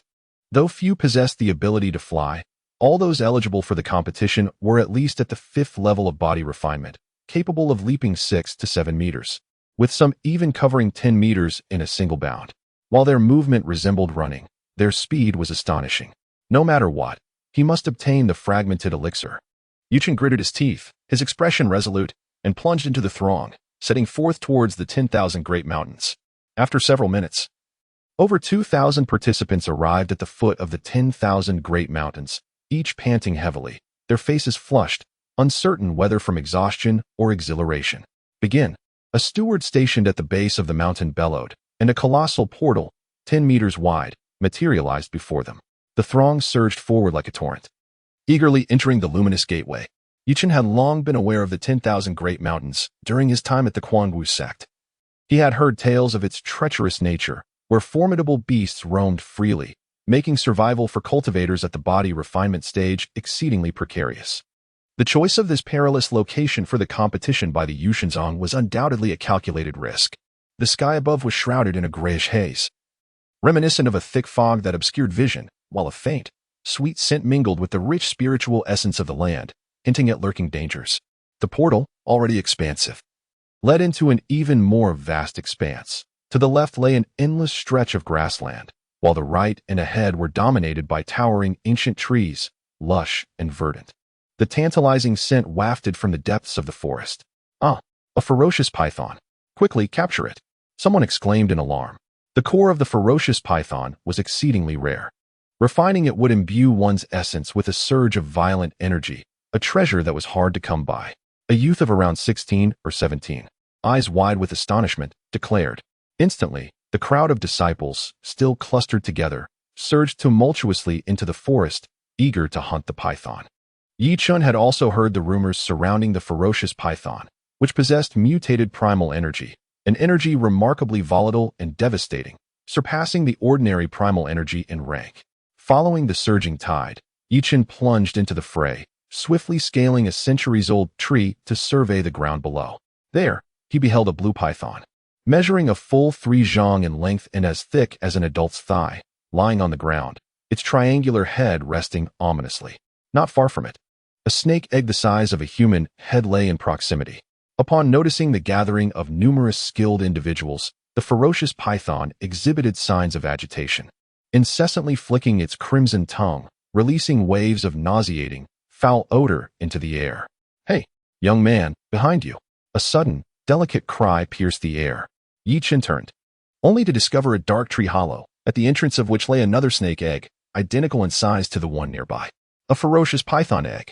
Should it come to fruition, it would undoubtedly hatch into a formidable being. Chen's tongue flicked over his lips, his gaze ignited with fervor. The ferocious python was a naturally advanced and powerful beast, with ample spiritual herbs for nourishment. It could potentially ascend to the 9th rank within 2 years, comparable to a practitioner at the 9th level of body refinement. However, the python on the ground was evidently not fully matured, merely a 7th rank beast.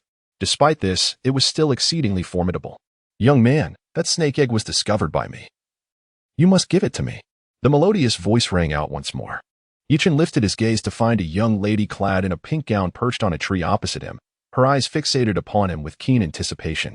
The young girl possessed a porcelain complexion, her delicate features exquisitely refined, each detail a vivid portrayal of elegance. Her graceful neck, akin to jade, slightly extended forward, and her watery eyes sparkled with a hint of eagerness as they gazed at Chen. Chen was momentarily taken aback, and then with a faint smile, he remarked, "You have merely observed it, while I stand but an arm's length away. As it remains unclaimed, a mere motion on my part will render this serpent egg mine." "You? How can you say such a thing?" the girl in the powder pink dress exclaimed, her petite nose scrunching in indignation as her slender, smooth fingers pointed accusingly at Chen. "Why should I not?" Chen chuckled, sensing an opportunity to forge an alliance through the serpent egg. For traversing alone posed immense peril. It was not only the multitude wishing to ambush him, but the mere encounter with magical beasts could prove exceedingly treacherous. Just as with this ferocious python, which had encountered him upon entering the first battlefield. Had Chen faced it alone, he would have undoubtedly been in grave danger, perhaps even facing death itself. Suddenly, the entire tree upon which Chen stood shook violently, nearly dislodging him from its branch. He looked down to witness a throng of young men launching their attacks upon the raging python. The earlier tremor was the result of the furious serpent thrashing its tail against the tree in retaliation. This place is no longer safe, Chen thought. The python wielded remarkable strength, akin to a 7th-tier beast, yet faced with the onslaught of numerous youthful talents, its fate was sealed. Chen feared that Lan Ji and her companions might reach him first, thereby blocking his path and setting a trap to slay him. In such a scenario, he would be compelled to force his way through for the sake of the broken continuity pill, risking his life in the process. With this thought in mind, Chen picked up the serpent egg from the tree hollow, intending to leave. "Hey, you scoundrel, give me the serpent egg," the girl in the pink dress exclaimed urgently. "Don't shout. How about this? We share it equally." Chen quickly proposed, for he feared that exposing his whereabouts would attract a throng of troublemakers. "All right," the girl replied, her delicate brows curving as she laughed melodiously, then gestured for Chen to toss her the serpent egg. Reluctantly, Chen complied. And after throwing the egg to the girl, they swiftly departed towards the distance, planning to divide the serpent egg between them. Chapter 23. Roasting the egg. Only after they had traveled several miles away did Chen and the girl in the pink dress finally stop before a secluded stream. Exhaling heavily, Chen was taken aback when he looked at her. "Hey, are you out of your mind?" Chen had initially thought that the girl was equally enamored with the serpent egg, recognizing its potential as a formidable companion if it were to hatch. However, he was stunned to see the strikingly beautiful girl constructing a makeshift barbecue grill with twigs by the stream, then tossing the serpent egg onto it. This was a serpent egg, after all. Having it by their side when it hatched would undoubtedly serve as a powerful deterrent. "You fool, stop dreaming. That serpent egg is far too large for you to carry out of the battlefield." It would be better for us to roast it and consume it. It would greatly benefit our bodies, the girl retorted, glaring at Chen before resuming her task of evenly roasting the serpent egg. Take what you desire, but return what is mine. Chen felt a pang of distress. He truly did not wish to witness such a precious treasure as the violent python egg being reduced to mere sustenance. It was an utter waste. The girl in the pink dress possessed bright, captivating eyes and pearly white teeth, her delicate brows arching gracefully like crescent moons, an exquisite sight indeed. Dimples emerged on her charming cheeks, adding to her enchanting allure. Yet, with a slight bite of her lip, a mischievous smile danced upon her face, reminiscent of a playful little imp. With a graceful flick of her slender hand, a petite, silvery dagger glimmered in the light as it sliced through the violent python egg. With a sharp sound, it cleaved the egg in two, the cut precise, orange-yellow yolk glistening like beads as it rolled down, exuding a tantalizing aroma that stirred the appetite. Here, this is yours, she said, her smile growing ever more impish as she offered half of the python egg to Chen, almost choking on his own blood. Chen had intended to dissuade the girl from her ruthless actions, yet he had not anticipated her unwavering resolve in severing the egg, thus prematurely ending this small life. Fool, are you embarrassed to accept my generous offering? She teased, her eyes sparkling like blooming peach blossoms. With a playful gesture, she reached out for the half of the python egg that Chen held in a daze. Woman, you are being utterly outrageous. Chen quickly grasped the precious python egg, realizing that this young girl had shamelessly disrupted his plans for cultivating the beast. Intending to keep the spoils for herself, an unforgivable act. Perhaps Chen contemplated forming an alliance, envisioning that half of the python egg resting upon her devilishly charming visage. Though he would first ensure that he consumed every morsel of it, lest it benefit this insufferable woman. Well, considering her stingy demeanor, it might be best to refrain from sharing names. I am Tang Yin. What is your name? The girl inquired, turning around as she roasted her half of the python egg. I am Rin, Chen replied gruffly, then sought a suitable spot to construct a makeshift grill for his own half, gradually roasting it. Since the python egg could no longer yield a beast, it was destined for consumption. While the essence within the egg may not rival the magical core of a fully grown python, it held immense value, comparable to a sixth-tier spiritual herb, certainly not to be squandered. Petty-minded, are we? Well, if you prefer not to share your name, scoundrel suits you well enough, Tang Yin chuckled, her face aglow with delight as she inhaled the aroma wafting from the egg. Truly, the scent of a seventh-tier python egg is utterly tantalizing. Chen found himself speechless. To this girl, the python egg's worth seemed relegated solely to that of a culinary delight, its other potential aspects entirely overlooked. If the python were aware of how its offspring was being consumed so thoughtlessly, it would surely be driven to a furious demise. A dash of seasoning would undoubtedly enhance the flavor to perfection. Tang Yin, with a playful demeanor, retrieved several small vials from her bosom, continuously pouring a fine powdered seasoning into the colossal serpent egg.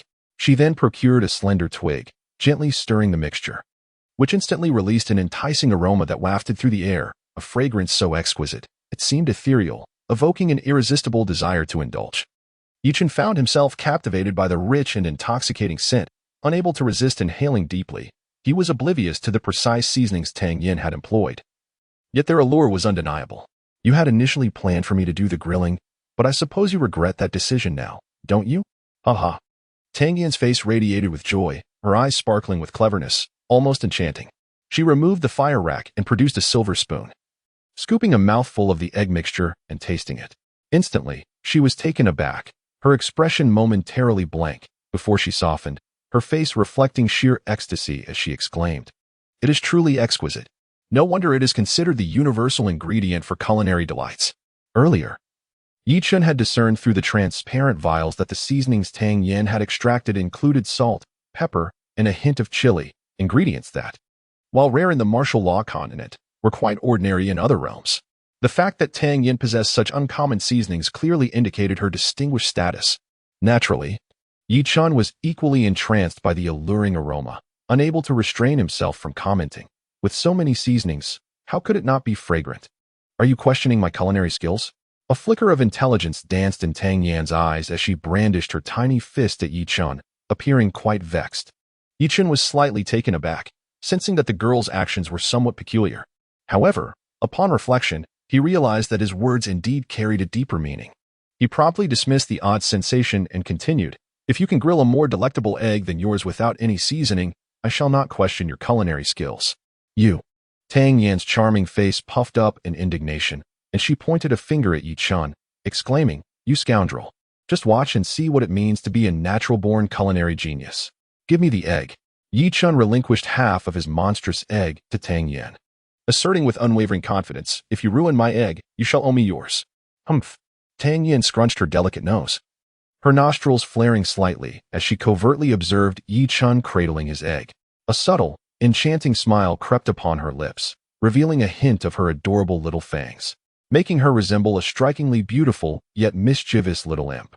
As Yi Chen held the half-egg that Tang Yan had previously grilled, the aroma intensified, wafting through the air and seemingly penetrating the very depths of the soul. The exquisite scent stirred an inexplicable excitement within him.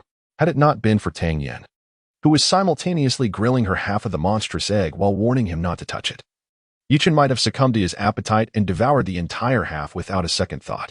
Moments later, a gleam of delight lit up Tang Yan's face as she proclaimed, "It's done." Yi Chen approached with skepticism, inhaling deeply but detecting no enticing fragrance.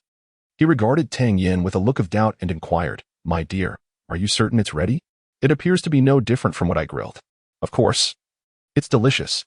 Just take a taste," Tang Yan said, unexpectedly producing a spoon from somewhere and offering it to Yi Chen, her eyes eagerly fixed on him, seemingly awaiting his praise after the tasting. Yi Chen, feeling a mix of skepticism and curiosity, recalled that as soon as Tang Yan had acquired the giant python egg, she had been intent on barbecuing it, and she had come prepared with seasonings and utensils. It was evident that she had a penchant for culinary delights, a talent for savoring the exquisite, especially as her bright eyes sparkled with anticipation for his commendation. Relinquishing his doubts, Yi Chen scooped a spoonful and placed it in his mouth, savoring it carefully. However, it was bland and insipid, offering little more than a hint of sweetness, utterly incomparable to a properly seasoned barbecue egg. "Woman, you have utterly ruined this egg. It bears no flavor at all. You owe me a new one." "Impossible.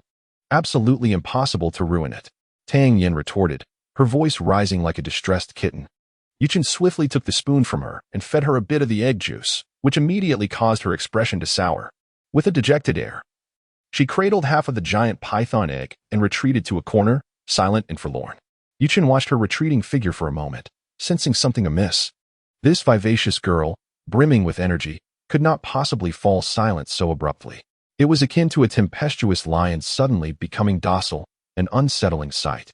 Finally, shaking his head to dismiss these thoughts, he concluded that perhaps Tang Yan had been disheartened by the criticism. With that in mind, he proceeded to scoop a fragrant morsel of egg juice into his mouth.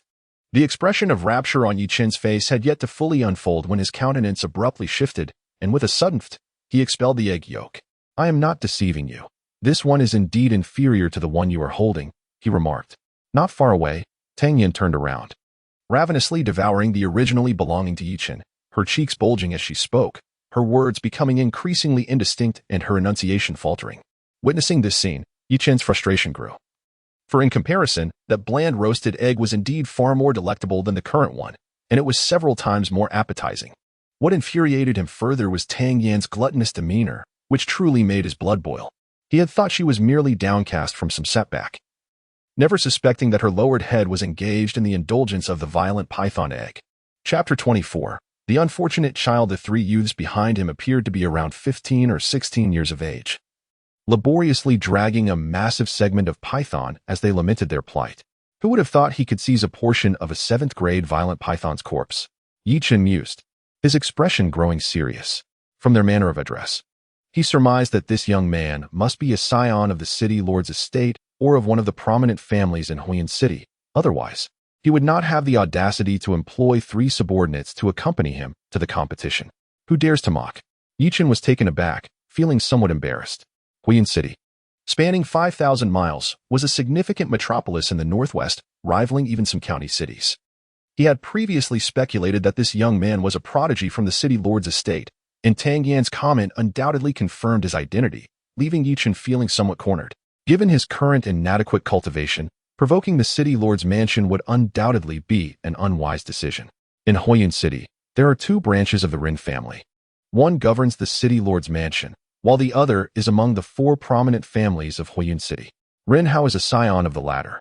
Tang Yin curled her lips, seemingly disdainful of Yi Chen's limited understanding of the matter. So that is how it is. This simplifies things considerably. Yi Chen exhaled, feeling somewhat relieved. Do me a favor, Tang Yin suddenly interjected just as Yi Chen was about to set off. What sort of favor? Yi Chen inquired.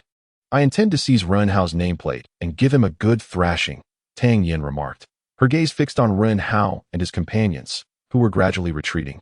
Her silver teeth grinding in a manner that sparked an absurd thought in Yi Chen's mind. Could this gluttonous girl be contemplating devouring Ren Hao? You mentioned that he is flanked by 3 7th-tier body refiners. While I am merely at the 6th tier, I cannot assist you, Yi Chen replied. If his cultivation had also reached the 7th tier, he would certainly have acquiesced, for he had already harbored grievances against Ren Hao, making a surprise attack quite fitting. However, the 3 bodyguards posed a considerable headache for him. Why must you refuse so bluntly? Look at this, Tang Yin said, opening her palm to reveal a handful of red powder. Yi Chen's lips twitched as he pointed at the red powder in Tang Yin's hand. Is that chili powder? Indeed. We shall sprinkle it on them to teach them a lesson, Tang Yin declared, clenching her fist. Humph. Ren Hao, if you dare to propose to this young lady, watch as I compel you to withdraw. Tang Yin mused inwardly. Isn't this a bit unscrupulous? Yi Chen rubbed his hands together, uncertainly inquiring. Moments ago, he had consumed a spicy grilled egg, which left him in tears, unable to endure the fiery pain in his mouth. Such a substance could wreak havoc if it happened to enter one's mouth. The thought of it getting into someone's eyes was enough to send a shiver down his spine. You wouldn't dare, would you? Even a mere damsel such as myself is willing to take the challenge. Yet you, a man, hesitate. Tang Yin gazed at Yi Chen with disdain. Yi Chen gritted his teeth and replied, Since you claim this is a favor, I have a condition. Speak. Among the 4 of them, he insisted on claiming 2 plaques once they secured them. The plaques not only represented qualification for the competition but also determined the final rankings based on their quantity. Therefore, Yi Chen sought to acquire several. Agreed. Tang Yin readily acquiesced, handing Yi Chen 2 bottles filled with chili powder, likely sufficient for several uses. After a brief discussion on their ambush strategy, Tang Yin and Yi Chen swiftly parted ways, positioning themselves on either side of Ren Hao and his companions, awaiting the opportune moment. Of the 2,000 participants in this competition, the majority had opted for the opposite side of the forest, leaving only a few hundred to traverse this path. As they ventured deeper into the woods, the landscape grew increasingly expansive, with many individuals splitting into smaller groups, journeying further into the depths. Yi Chen and Tang Yin followed closely behind, with no other competitors trailing them. Ahead, a lake came into view, prompting Ren Hao and his entourage to halt. They could faintly hear Ren Hao instructing his attendants to gather branches to construct a barbecue rack for roasting python meat. At that moment, Yi Chen observed Tang Yin across the way, who waved her delicate hand before vanishing from sight. Cautiously, he approached, only to find Tang Yin engaged in conversation with a guard. He stealthily crept closer, intending to launch a surprise attack.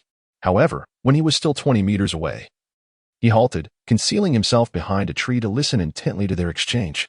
Miss Tang, why are you without a guard? The soldier inquired politely.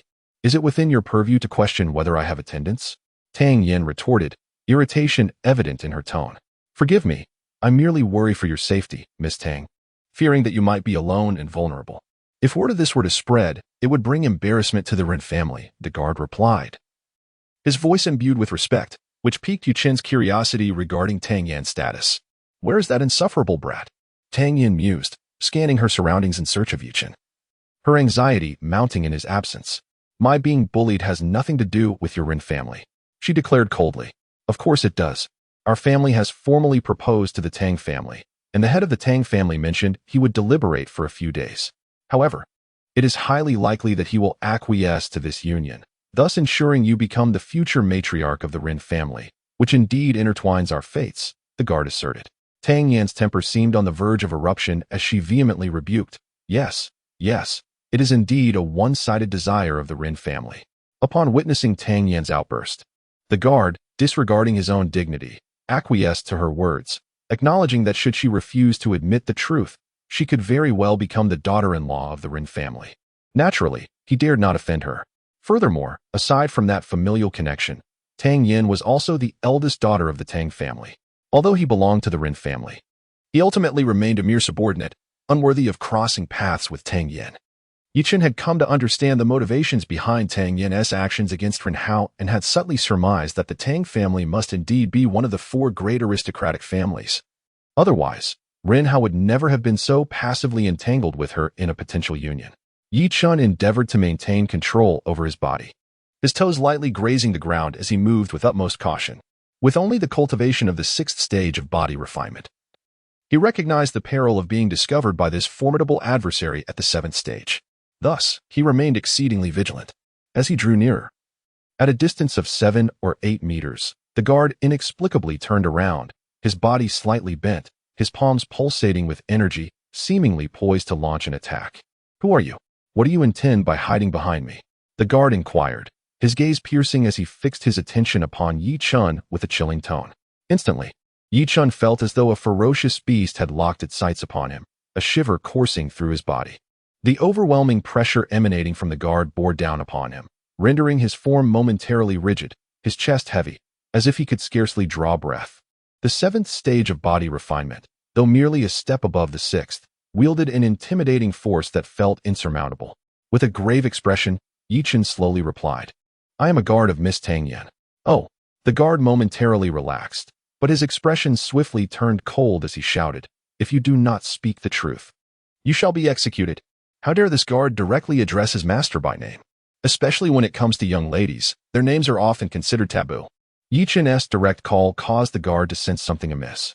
Vital energy kill. The instant the guard relaxed, Yi Chen forcefully stamped his foot on the ground and surged forward. With his palms spread wide, he pushed forth, instantly conjuring a mottled orb of vital energy, within which countless golden blades danced chaotically, exuding a chilling aura of lethality. Yi Chen had broken through from the 5th to the 6th level of body refinement, and a night of cultivation had finally advanced his vital energy kill to a remarkable transformation, manifesting as a high-level 6th-grade martial skill. As Yi Chen launched his assault, in a flash of fire and lightning, the guard flicked his right hand and retaliated with a palm strike. The gyroscopic force, subsequently a golden gyroscope, formed from condensed vital energy, suddenly charged forth, colliding with Yi Chen's attack and erupting in a deafening explosion. Yi Chen was knocked back several dozen steps, his sleeves torn, and a trace of blood appeared at the corner of his mouth, while the guard only staggered back 3 steps. However, the blood at the corner of his mouth was significantly more pronounced than Yi Chen's, and blood flowed steadily from a gash in his palm. Caught off guard, and due to Yi Chen's proximity, the guard was unable to react in time when Yi Chen launched his attack, failing to muster enough vital energy to execute a 7th-grade martial skill. He could barely unleash a 6th-grade martial skill to clash with Yi Chen. Had it not been for his superior cultivation, he would have suffered even greater losses. "What is your intention in impersonating Miss Tang's guard?" the guard coldly inquired, his right fist clenched tightly, golden energy swirling ominously above it, exuding a violent aura that seemed poised to explode, bringing with it a sense of impending destruction. "Tang Yan, are you not going to make your move?" Yi Chen was taken aback. The guard's presence was profound and enduring, clearly prepared, capable of easily subduing him. Upon hearing Yi Chen's voice, the guard momentarily hesitated. Just as he turned, he felt a crimson shadow hurtling towards him. Without hesitation, he unleashed a punch, decisively shattering it into a cloud of red dust. The guard then turned his cold gaze back to Yi Chen, unaware that the slight gust of wind had carried a significant portion of the dust above him, which then gently rained down. Poor fellow. Yi Chen looked up and saw Tang Yan perched atop a tree, having just tossed a clump of chili powder down from the branches. Yi Chen felt a pang of sympathy for the unfortunate guard. Chapter 25. You take 7, I take 3? Laughing in the face of death. The guard, observing Yi Chen's barely restrained amusement, was instantly filled with indignation. How dare a mere 6th-level body refinement practitioner attempt to ambush him? Had he truly lost all sense of self-preservation?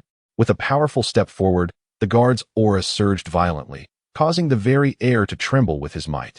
The unique energy of a 7th-level body refinement expert unfurled wildly around him, and with a swift motion, he drew the longsword from his back, slashing it fiercely toward Yi Chen.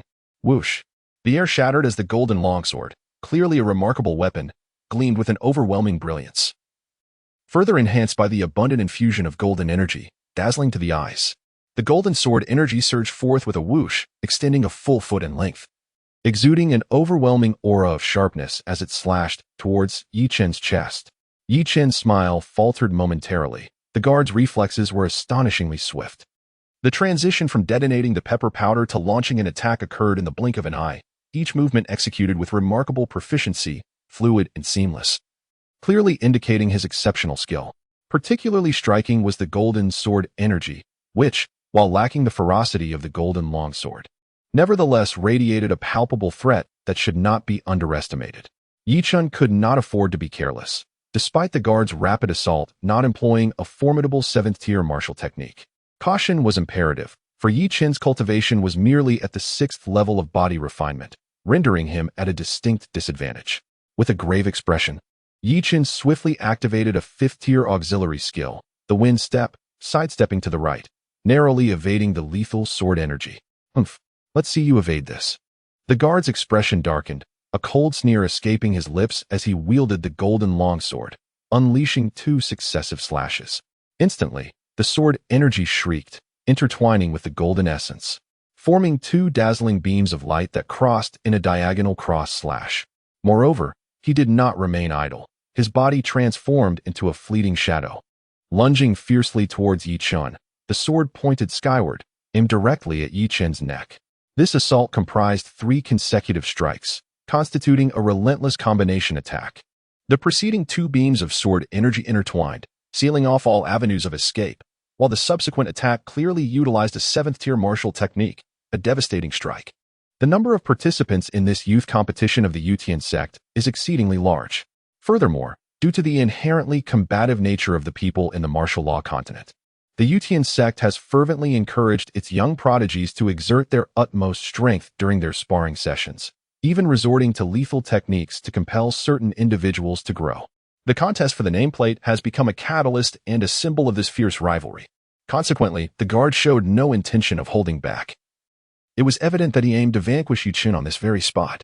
Yi Chen cast aside the 5th-rank Wind Shadow steps and unleashed the 6th-rank Lingbo micro steps with all his might, yet he could not evade the onslaught of the Cross-Star Sword Chi.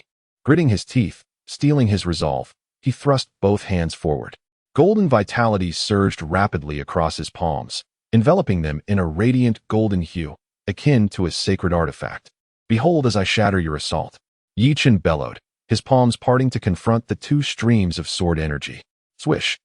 The first sword chi cleaved into Yi Chen's right palm, erupting in a flash of crimson, a sight most harrowing. Immediately following, the second sword chi struck his left palm, carving a bloody gash, blood splattering forth, its metallic sweetness permeating the air. Yi Chen's body reeled as if struck by a heavy blow.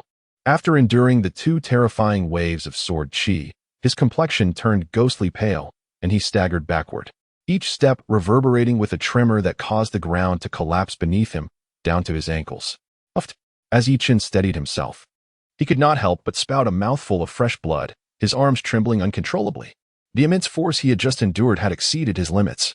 More critically, his arms had suffered a violent impact, causing his bones to clash and grind against each other, producing a cacophony reminiscent of popping beans.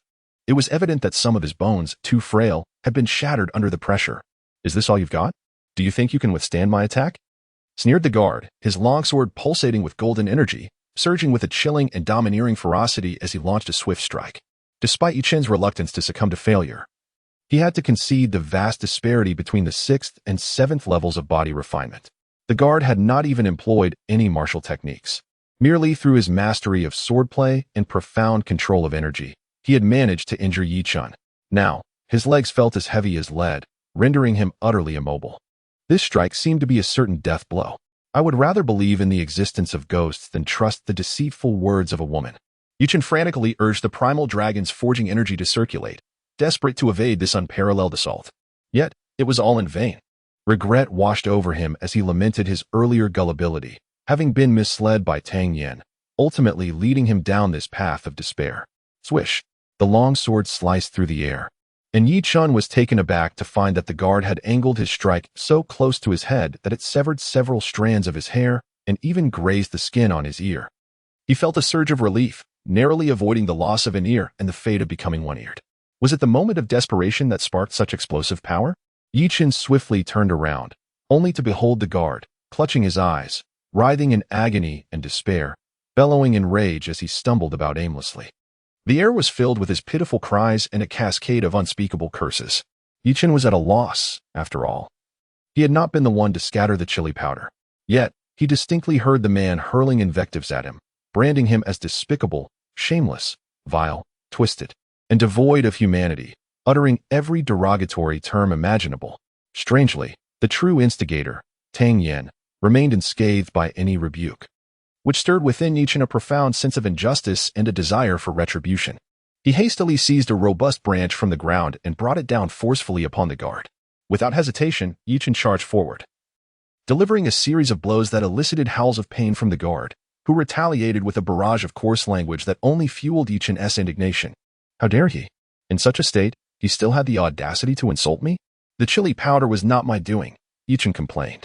Unbeknownst to him, Tang Yen had approached, her exquisite visage alight with a triumphant smile. With delicate fingers, she prodded Chen and declared, "Because you are a scoundrel. Should I not scold you, then who else shall I chastise, my lady? Absolutely not. I shall make him aware of my prowess." Chen, feeling unjustly treated, stepped forward and struck the guard thrice more. The guard, his hands having been removed from his eyes, revealed a pair of bloodshot orbs, burning with a fierce intensity, as if they could ignite flames at any moment. "You little thief, I shall annihilate you." The guard swayed slightly, seemingly employing an extraordinary martial technique. And in the blink of an eye, he appeared before Chen. His right hand curled into a claw, forcefully descending towards Chen's abdomen. The 5 fingers of his hand radiated a brilliant golden light, imbued with an air of mystery and sharpness, as if to tear into Chen's energy center and obliterate his cultivation. However, due to the excruciating pain in his eyes, he momentarily shut them, resulting in tears streaming down his face, even causing mucus to flow from his nose, rendering him utterly disheveled. Consequently, his attack veered past Chen, missing by a distance of nearly 2 meters. "Come and extinguish me, if you dare. I stand here, waiting for your approach." Chen provocatively challenged the guard, having spotted the guard's insignia, recognizing it as an opportune moment to seize. "You are truly reckless. Beware of divine retribution," Tang Yen remarked, casting a glance at the frenzied guard before turning to Chen, her expression one of utter disbelief. She intended to incapacitate the guard directly, yet Chen refrained from doing so, instead choosing to further provoke him, eliciting a frenzied roar of rage. Clearly, Chen was deliberately tormenting the guard, while Tang Yen felt a twinge of embarrassment, realizing that this scoundrel harbored a deep grudge. I will dismember you into 8 pieces. You shall die without a complete corpse." The guard was infuriated, howling in frustration, yet his successive attacks consistently missed their mark, even when he did strike. His blows lacked the power one would expect, easily thwarted by Chen. This left him both astonished and enraged. Despite possessing the prowess of the 7th level of body refinement, he found himself outmaneuvered by a mere 6th level novice. The humiliation of witnessing this junior dance about before him, unable to land a fatal blow, was utterly excruciating. Chen, glancing at the dazed guard, remarked, "What's the matter? Are you frightened? Concerned that the Ren family will come after you?" Tang Yen, her lively eyes glinting with unmistakable disdain, turned to Chen, questioning him. "No, I merely believe that as a member of the Ren family, he must possess other valuable items worth seizing, in addition to his nameplate," Chen replied. He then retrieved the nameplate from the guard's waist, upon which the name Ren Tianxing was inscribed, evidently belonging to this individual. Greedy, Tang Yen could not suppress a roll of her eyes, then eagerly urged, "Hurry and search him, see what treasures he holds. You get 3, I get 7. "You're no different in your greed," Chen retorted with irritation. Yet his expression shifted suddenly as he added, "Woman, are you out of your mind? I nearly lost my life just now. Are you sure it's 3 for you and 7 for me? Shouldn't it be 7 for me and 3 for you?" Chapter 26, The 36 Stratagems. "Do not call me woman. I am not so old yet." Tang Yen, feeling a bit guilty, waved her hand dismissively, pretending to be magnanimous as she declared, "In light of your injuries, I shall be merciful. It shall be 4 for you and 6 for me." Chen was amused by her irritation. This woman was indeed demanding. "You are rather cunning, are you not? You exerted no effort yourself, causing me to suffer injury without reason, and now you wish to offend the Ren family, potentially sowing seeds of future misfortune. I took on considerable risk to assist you, and you dare suggest a 4-to-6 split? Let us settle on 50-50. That is the utmost I can concede." Upon casting a glance at Chen, she discerned that he seemed agitated. Tang Yin took a step back, contemplating the folly of clashing with Chen over uncertain financial matters when they could have united to confront Ren Hao. After all, it was evidently unwise to part ways over such trivial disagreements. With that, Tang Yin blinked eagerly at Chen, genuinely apprehensive that he might reject this division. After all, he had just risked his life. Had it not been for the timely intervention of a guard, Chen might have faced dire consequences. Naturally, as a daughter of the Tang family, she held no interest in the possessions of a mere guard. But having stealthily slipped away from her family without any funds and having gone several days without food, she had no choice but to seize the opportunity presented by the snake egg. Under such circumstances, even a guard's belongings seemed worthy of plunder. Very well, 50-50. Chen acquiesced, though his brow furrowed as he continued. If we are to split it evenly, then the task of taking it must be a joint endeavor. It is illogical for me to undertake this alone. Are you unwilling to lend a hand? Tang Yin raised her head. Her watery eyes filled with astonishment as she gazed at Chen, clearly taken aback by his notion of fairness. Chen quietly shook his head, stating that unless she was willing to concede an additional 10%, he would not relent. Humph. Greed leads one to overreach. If she wished to take matters into her own hands, so be it. This lady requires no assistance from you. Tang Yin huffed, a flicker of indignation gracing her delicate features. As the daughter of the Tang family, it was unheard of for anyone to bargain with her, let alone challenge her imperfect ideas. Yet here stood this seemingly refined individual, audaciously exploiting her, shamelessly taking advantage of her predicament. Chen stepped aside slightly, allowing Tang Yin to glide forward with graceful steps. She extended her dainty hand toward the chest of the guard, though her movements appeared composed. Her large eyes dared not linger on the guard, almost skimming over him. The delicate blush blossomed at the base of her pristine ears, and her small hand trembled slightly. Even when she averted her gaze, her eyes tightly shut, her expression betrayed her unease. Her long eyelashes fluttered gently, akin to two butterflies delicately flapping their wings, creating an enchanting sight that captivated all. Chen could not help but chuckle. It was evident that Tang Yin was hesitant to search the guard. This was not due to a lack of courage, but rather the constraints imposed by her gender, preventing her from boldly tugging at the guard's collar in search of valuables. Very well, I will be magnanimous once more. Let us agree on a 6-4 split, and you may seize the spoils. Tang Yin's outstretched hand trembled, and before it could even brush against the guard's attire, her fear overwhelmed her resolve, leading her to concede and allow Chen to take action. With a smile, Chen bent down and retrieved a small porcelain vial about the thickness of a thumb from the embrace of the guard.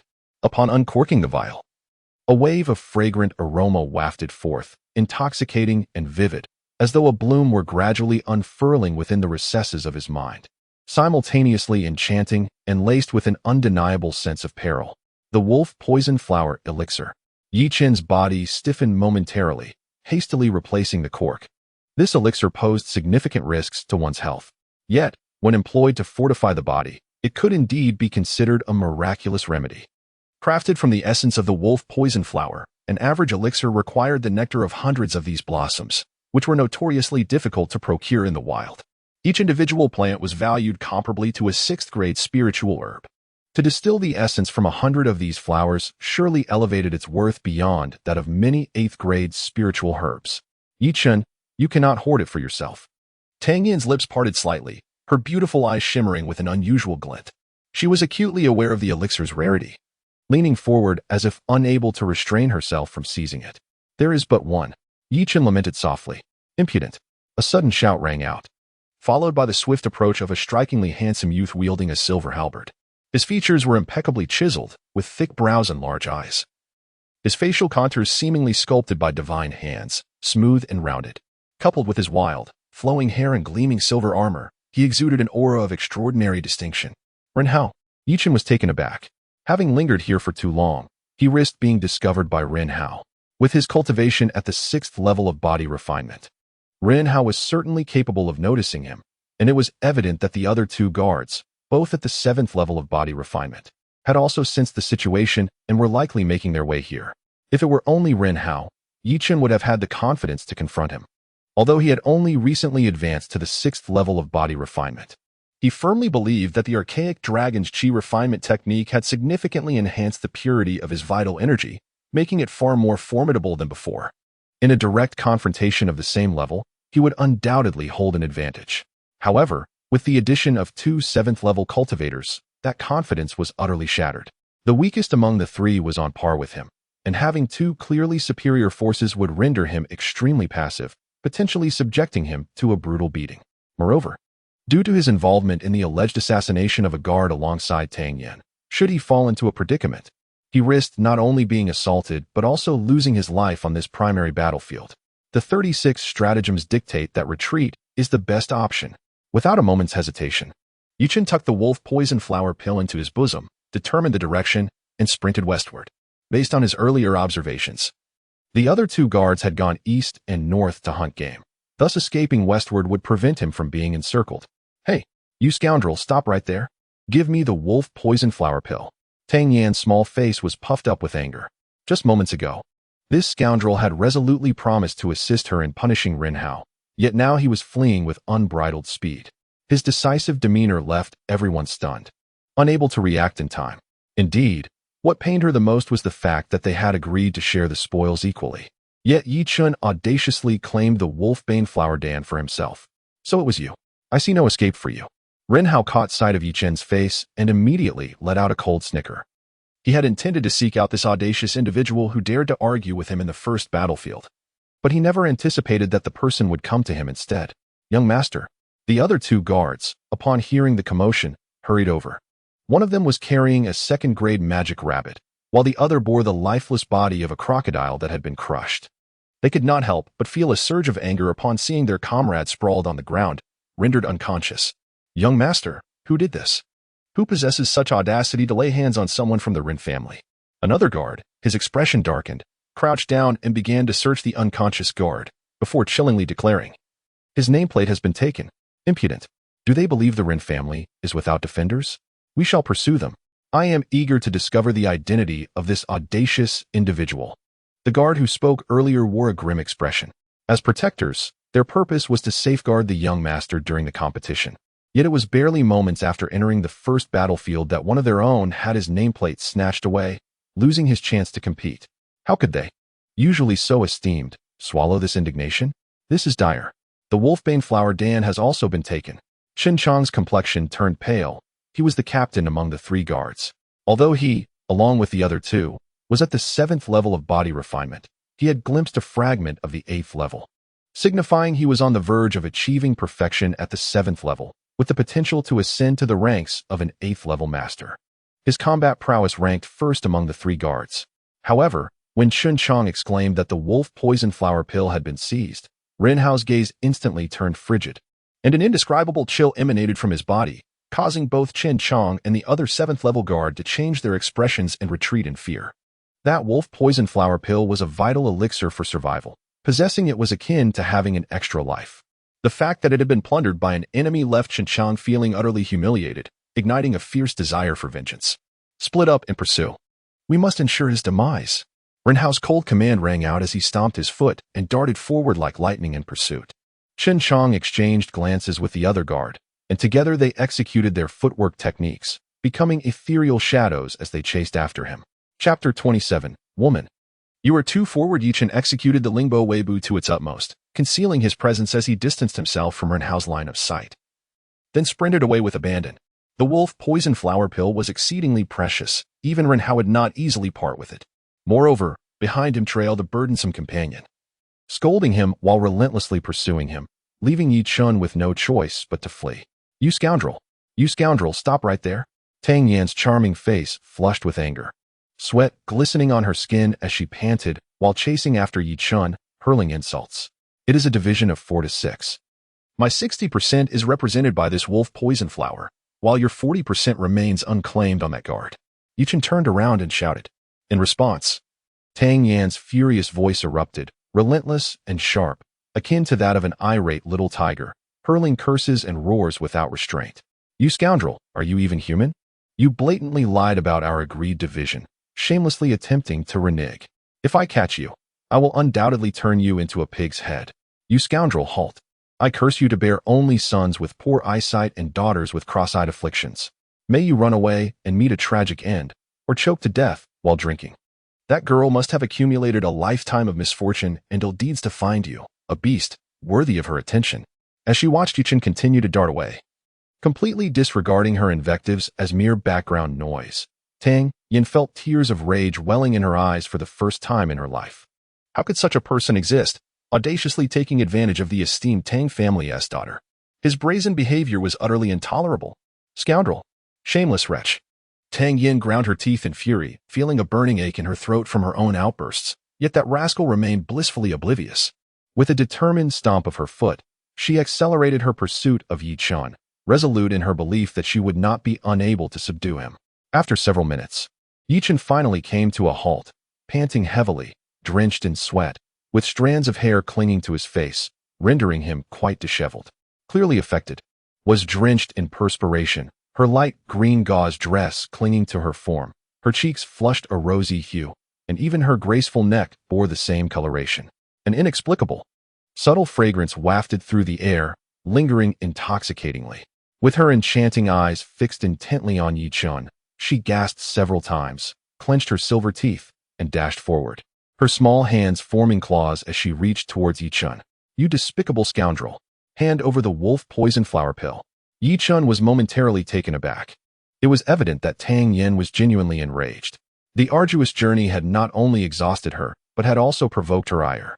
Chen hastily employed his footwork technique. But unfortunate coincidence struck as he stepped on a twig, causing him to falter and rendering his evasion futile. Tang Yin's delicate hand swiftly reached Chen, seizing his collar with force. With a rip, the fabric tore, revealing a portion of the vial within. Tang Yin tightened her grip, ready to grasp it. My goodness, you are rather forward, aren't you? Chen thought, feeling a shiver run down his spine.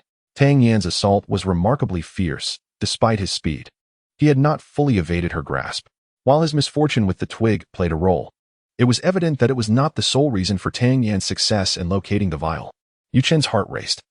The vial contained not the wolf poison flower pill, but rather a progression pill that he had yet to consume, and he could not allow Tang Yin to benefit from it. The chaotic energy of the arid dragon surged wildly within Chen's body, manifesting as a radiant golden aura enveloping him. This brilliance suddenly converged at his chest, only to swiftly transform into a resplendent golden ring that erupted with an immense, irresistible force, forcefully repelling Tang Yin's delicate hand. This left Tang Yin seething with indignation, her beautiful eyes wide with fury.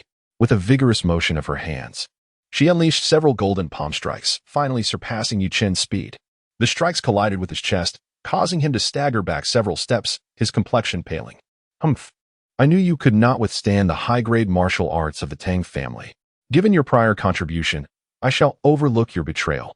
Simply hand over the wolf poison flower Dan, she proclaimed, a triumphant smile blossoming on her delicate face as she brandished her fist in a show of superiority. Chen, channeling his energy, fervently circulated it through his meridians to gradually dissipate the overwhelming force Tang Yin had just imparted. His complexion began to regain its color. It is worth noting that Tang Yin was also a practitioner at the 6th level of body refinement. However, the 5th grade martial technique she had just executed rivaled the might of some 6th grade techniques, proving exceedingly formidable. Chen believed that even his energy would not necessarily surpass hers. In the midst of his panic, he had been struck, sustaining a minor injury. This was also due to Tang Yin's deliberate moderation of her strength, as she feared damaging the wolf poison flower Dan. Otherwise, Chen might have suffered a severe injury. With a glimmer of admiration in his eyes, Chen gazed at Tang Yin, as if stars were about to twinkle in his gaze. The Tang family? You hail from the Tang family? He inquired, filled with awe. Indeed. By the way, you scoundrel, do you know about the Tang family? Tang Yin inquired, a hint of pride illuminating her features. However, a flicker of doubt soon crossed her delicate face. The Tang family is one of the 4 prominent clans in Tianhua City, ranked just behind the Ren family. Although it may seem that the number of skilled practitioners in the Tang family is not inferior to that of the Ren family, Chen had already offended the Ren family. Knowing he was dealing with a member of the Tang family, how could he still dare to provoke her? This seemed rather suspicious. If he truly had no fear of the Tang family, how could one explain the profound admiration that had sparkled in his eyes moments ago? Conversely, if he was indeed intimidated by the Tang family, why would he have the audacity to confront her? Did he not realize she was the Tang family's daughter? Surely, She had subtly indicated her intentions when they had teamed up to confront Ren Hao. Yet, if he was aware, why had he so eagerly inquired about her lineage? Hand over the wolf poison flower, Dan, and I shall let this matter rest. Otherwise, I shall unleash the might of the Tang family's superior martial arts upon you, scoundrel. Tang Yin declared, one finger pointed assertively at Yi Chen while the other hand clenched tightly behind her. As if she could hardly contain the urge to pummel him into a pulp, Yi Chen appeared momentarily daunted, his head drooping in defeat as he reached for the wolf poison flower. Dan, that's more like it. You should have done this sooner, Tang Yin thought, feeling a measure of relief wash over her. Her gaze remained fixed intently on Yi Chen, even extending her palm in anticipation of receiving the wolf poison flower. Dan. Suddenly, Yi Chen stiffened, his expression turning to one of terror as he glanced toward Tang Yan's back. At this moment, Tang Yan's vigilance was considerably low. Given the amicable relationship between the Ren and Tang families, while she could secretly devise plans to undermine the union of the two families, she could only operate covertly. Should Ren Hao catch her in the act and inform his father, she would likely face dire consequences, perhaps even confinement. Instinctively, she turned to glance behind her. Relieved to find no one there, Tang Yin placed a hand on her racing heart, finally exhaling in relief. Her anxiety had reached a peak moments before. What an insufferable coward, not only lacking in character, but also possessing such poor eyesight. Could it be that he fears retaliation, leading to such hallucinations? She scoffed, disdain evident in her expression. Upon turning around, she noticed that Yi Chen had vanished, prompting her to laugh derisively. What a pitiful man, so easily frightened. Devoid of any shame. She spat, letting out a dismissive hiss. She believed Yi Chen had been scared off by an illusion. However, when she looked down at her palm and saw only an empty vial, her smile froze in place. Thank goodness for my cleverness, otherwise. The wolf poison pill I had just acquired would have changed hands. Several hundred meters away, Yi Chen found himself in a hollow, successfully evading Tang Yan's sight. The dense underbrush obscured visibility. At a distance of 100 meters, it was difficult to discern any figures amidst the towering trunks. Just after he had spoken, a piercing scream echoed, startling numerous birds into flight.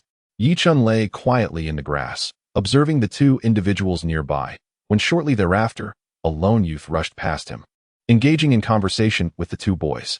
Ling Fei, how is the situation? Have you discovered any traces of that young man? Inquired a boy stationed at the intersection. There are some clues. I just encountered a rogue cultivator who mentioned seeing a 6th-level body refiner, resembling our description, collaborating with the Tang family's heiress to ambush a 7th-level master. They successfully seized a nameplate and are currently being pursued by the young master of the Ren family. If we calculate the time, they should be approaching our vicinity soon. Chapter 28. Observing from afar. Sun Nan? Yi Chen's brow furrowed slightly. He was certain he had no acquaintance with this individual, yet he could surmise the general situation from the words of those youths.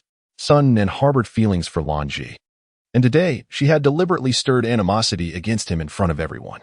Consequently, Sun Nan, feeling a loss of face, must have dispatched several individuals to encircle him, intent on confining him to the first battlefield indefinitely. Lan Ji, your schemes run deep. With just a few words, you have summoned so many adversaries wishing to eliminate me. It seems that Sun Nan is not the only one with designs on my life, Yi Chen thought, his gaze icy as he lifted his eyes to the three individuals ahead, his expression somewhat grim. His talent was not lacking. 2 years prior, he was recognized as a genius at the Kuangwu sect.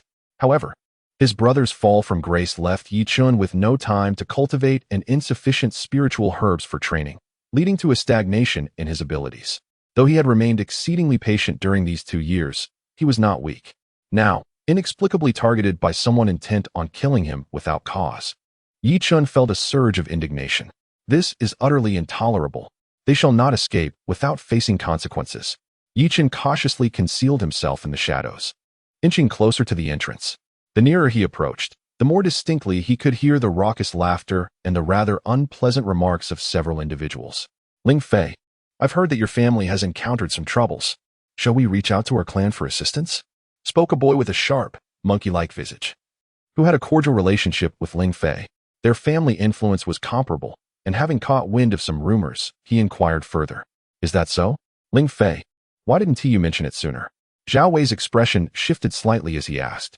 It's nothing serious, merely trivial matters. My father will handle it well. And if it comes to it, Senior brother's son, Nan will lend a hand, Ling Fei replied with a smile, appearing quite unconcerned. Both Zhao Wei and Qi Cheng's expressions altered simultaneously. Zhao Wei, with a wry smile, remarked, "It seems that junior brother Ling Fei is quite endearing, to the extent that he can persuade senior brother's son, Nan, to intervene. I suspect that even the four great families would tread carefully around such a situation." Qi Cheng also felt a pang of discomfort. After all, he was the first to follow son Nan. Yet he lacked the standing to request such support for his own family. In contrast, Ling Fei, who had only followed son Nan for half a year, enjoyed such privileges, leaving Qi Cheng with a bitter taste in his mouth. While the three conversed, Yichen had stealthily approached them, utilizing the dense underbrush for concealment. Now less than 100 meters away, at this proximity, he could clearly discern the features of the trio and sensed the formidable energy surging within them. All three were at the 6th level of body refinement. A rash advance could indeed pose a significant danger. Yichen contemplated deeply, then retrieved the advancement pill from his possession. Should he consume this pill, he would undoubtedly ascend to the 7th level of body refinement. At that juncture, even if confronted by three young masters at the 6th level of body refinement, they would find it exceedingly difficult to impede his progress. If Yichen so desired, he could even overpower all three with sheer force. Ling Fei nodded, and, together with the three others, they rose and stepped forward. Suddenly, a sharp whoosh sliced through the air. Qi Cheng, who brought up the rear, was the first to react, shouting urgently, "Who dares? A coward lurking in the shadows to launch a surprise attack. Have the audacity to reveal yourself." Zhao Wei and Ling Fei responded with remarkable swiftness. Shattering a stone the size of a human head with a fierce strike, their voices chillingly fierce. They were the three formidable enforcers under Sun Nan's command. Although their cultivation levels were not particularly outstanding, they were nonetheless considered young talents. Furthermore, the familial powers backing them were not insignificant, granting them a degree of renown within the Yutian sect. They were accustomed to bullying others and executing ambushes.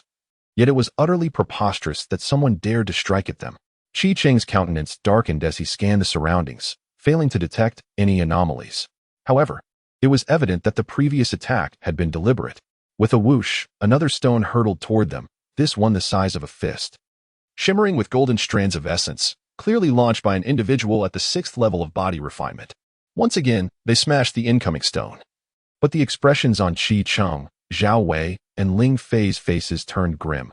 The audacity of the hidden assailant to strike again was utterly intolerable. However, this time, Qi Cheng discerned the direction from which the stone was hurled. He immediately exchanged glances with Zhao Weiling and stealthily maneuvered towards the rear of the intersection. His vigilance was commendable, as he was quickly detected. Yichen narrowed his eyes. Just as he intended to change his location, he suddenly spotted Tang Yin sprinting towards him, vehemently cursing with expletives such as scoundrel and beast. This made Yichen feel a twinge of embarrassment, as it was evident that Tang Yin was directing her ire at him. Of course, her rapid pace could also be attributed to her intent to seize the wolf poison flower pill from him. Or perhaps she was fleeing in a state of disarray after being discovered by Ren Hao. Upon their first encounter, Tang Yin, donned in a pink short skirt, appeared playful and charming, reminiscent of a sprite. Yet, after having collaborated with her once, Yichen firmly concluded that she was akin to a demon, regardless of other considerations. Her duplicitous act of leading him to unwittingly surrender the python egg was unforgivable. Throughout their extended cooperation, Yichen had scarcely taken the time to scrutinize her. Now, he finally had the opportunity to observe her closely. After a long trek, a fine sheen of perspiration glistened on Tang Yan's delicate forehead, and her exquisitely porcelain-like features were enhanced by a touch of rosy hue on her cheeks. With her tall stature and graceful curves, her skin, akin to jade, appeared even more enchanting under the scattered rays of sunlight. It was as if her tightly gritted teeth were incessantly at work, somehow detracting from her ethereal poise. To the eye, she was undoubtedly a breathtaking angel, her beauty rivaling even that of Lan Ji. "Stop!"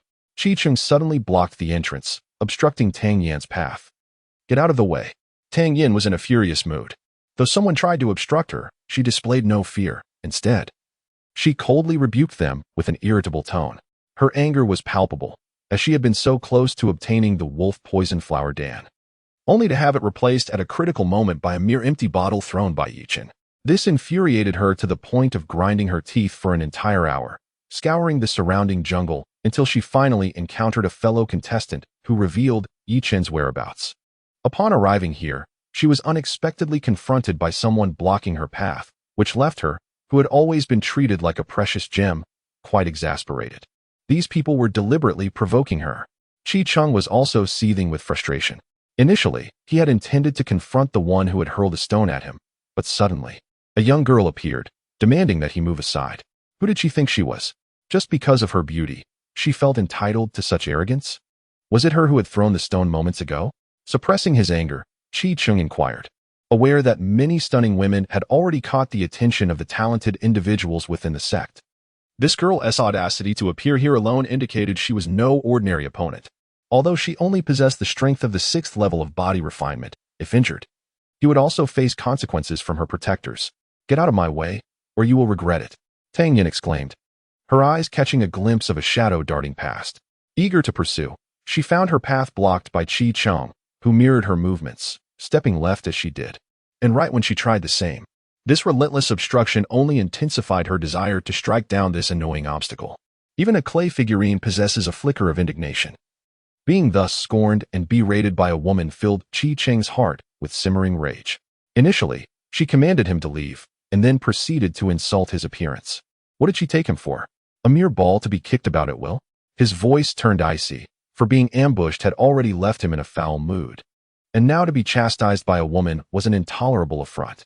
Though he recognized that this woman was likely not the one who had attacked him, his anger surged uncontrollably. I shall ask you once more, were you the one who ambushed me? You scoundrel, stand right there. Tang Yin glared at a distant, indistinct figure, her voice ringing out in an imperious reprimand, completely disregarding Chi-Cheng's inquiry, which only deepened his displeasure. Get away. With a forceful shove, Tang Yin pushed Chi-Cheng aside and hurried forward. Hold on. Zhao Wei had long been aware of the situation and intercepted her path before she could pass. As Tang Yin approached, he and Ling Fei blocked her way, speaking with a frigid tone. Miss, your behavior is rather excessive. We have treated you with respect merely to inquire about a matter, yet you respond with such vitriol as if we are to be trifled with? And who might you be? Tang Yan's gaze shifted slightly, but upon witnessing the figure in the distance vanish, she retorted, I care not who you are. But you had best step aside. Should you provoke me further, I shall hold your families accountable. Chapter 29. Tang Yin, remove your armor. Arrogance. This was the sole term that Zhao Wei and his companions could conjure to aptly describe the strikingly audacious young woman before them, surrounded by 3 individuals of equal standing. Tang Yin exhibited an audacity that was almost surreal, her words overflowing with insolence. One could only hope that these 3 would deliver a well-deserved thrashing to her. After all, it is said that villains must be tempered by their own kind. The prospect of Tang Yin subsequently enlisting Rin how to exact revenge upon these 3 was tantalizingly vivid. Yi Chun, hidden within the underbrush, could not suppress a smile at this scene. As the cherished jewel of the Tang family, one of the 4 prominent clans, Tang Yin had been accustomed to having the stars and moon at her beck and call. A minor setback would serve her well, providing a necessary lesson in humility, ensuring she would not remain so ostentatious in the future. Yet, these 3 were hardly virtuous themselves. Having stumbled upon Tang Yan's formidable presence, they were likely to suffer greatly. Apologies? Tang Yin scrutinized the trio with newfound seriousness, a moment that inexplicably stirred emotions within them. At last, this esteemed lady had acknowledged their existence, no longer treating them as mere air. You 3, with your sharp features and dubious appearances, presume I would offer you an apology? Are you out of your minds? She mocked, her laughter ringing with derision. With the figure she sought now departed, her urgency was futile. Instead, her thoughts turned to the prospects of plundering resources from these 3. Chi-Chung, Ling Feng, and Zhao Wei were left seething, feeling as though they might vomit blood. Was their appearance, sharp and uninviting, truly a justification for her refusal to apologize? Did her fleeting glance serve merely to provide fodder for her disdain? Especially upon hearing the term brain dead, a wave of frustration washed over them. How could such words ever be associated with them? Say that again. Chi-Chung was deeply provoked. And in that moment, he trembled as he pointed a finger at Tang Yin and shouted. Were it not for the formidable figures he feared stood behind her, he would have certainly struck her down without a hint of mercy. A nest of fools. Tang Yin responded nonchalantly. At this, both Zhao Wei and Ling Feng felt as though a dagger had been brutally thrust into their hearts, causing them excruciating pain in their lungs, stomachs, and duodenum. This woman, though strikingly beautiful and pure, wielded words as venomous as a serpent. To call them fools was one thing, but to label them a nest of fools was utterly outrageous. While it is true that like attracts like, even if they were to be considered foolish, she could not categorically declare them a nest of fools. Foolishness is not hereditary. At the very most, one could say they were a pile of fools, right? Nonsense. They certainly did not view themselves as foolish. Seeking death, Chi-Chung, consumed by rage, thought that if he remained indifferent to such open humiliation, he would indeed become a fool. It was important to note that there were 3 of them against her lone self, giving them a clear numerical advantage. Chi-Chung fiercely thrust his right index finger forward, and in that instant, his internal energy erupted, strands of golden energy wildly enveloping his fingertip, transforming it into a pure golden hue. With a weighty presence, it exuded an intensely sharp aura directed at Tang Yan's shoulder. Witnessing Chi-Cheng's attack, Zhao Wei and Ling Feng could no longer restrain themselves. Each extended their palms, their energy surging as they simultaneously struck towards Tang Yan. The celestial severing palm. Tang Yan's delicate visage bore a grave expression as she swiftly retreated, executing a powerful strike. Her vital energy coalesced into a resplendent golden hand, which forcefully collided with Chi-Cheng's finger, shattering it, and sending his body hurtling backward with a pained shriek. Bang! One cannot deny Tang Yan's prowess. Amidst the onslaught of 3 equally skilled adversaries, she managed to injure one while deftly evading another's attack. Only a single hand landed upon her shoulder, yet a flicker of blue light emanated from it, revealing an unknown artifact that absorbed the blow. The tremendous force merely caused Tang Yan to stagger back a few steps. The Niblon armor. Zhao Wei's expression shifted dramatically as he stomped the ground, transforming his body into a blur of speed, lunging forward to deliver a forceful strike to Tang Yan's abdomen. Buzz. The blue light on the Niblon armor surged once more, absorbing Zhao Wei's attack. Chen, observing from the shadows, felt a surge of envy. He had not anticipated that Tang Yan would don such a formidable defensive artifact. It was no wonder she exhibited no fear while plotting an ambush against Ren Hao, maintaining an air of confidence as if she had him thoroughly outmatched. Merely wearing this armor sufficed to render Tang Yan invincible in battles against her peers. The armor could nullify attacks from practitioners of the same level, making it an exceedingly rare defensive treasure. Even some young experts at the 10th level of body refinement might lack such a possession, yet Tang Yan, a mere practitioner at the 6th level, possessed it, eliciting a pang of envy in Yi Chun. How splendid it would be to seize it. Does this individual also wield an offensive artifact? Yi Chun was somewhat taken aback, but soon his eyes glinted with malice as he contemplated seizing any valuable artifacts for himself, which would undoubtedly enhance his combat prowess. Zhao Wei cast a puzzled glance at Ling Fei, questioning, does he possess an offensive artifact?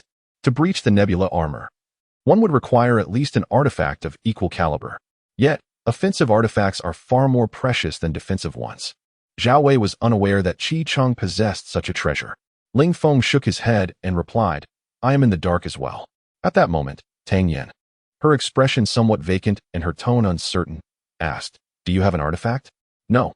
Chi-Chung answered decisively. Without one, how do you intend to break through my defense? As soon as Tang Yan finished speaking, she felt a sudden chill on her shoulder and screamed, you scoundrel, I will kill you. Yi Chen stood there, dumbfounded, while Zhao Wei and Ling Feng were equally petrified, caught in a state of confusion. It turned out this was the way to breach the nebula armor's defenses. Yi Chen exclaimed in astonishment. This scene was utterly shocking. Tang Yan glared at Chi-Cheng with disdain and contempt, seemingly waiting for him to humiliate himself without launching an attack.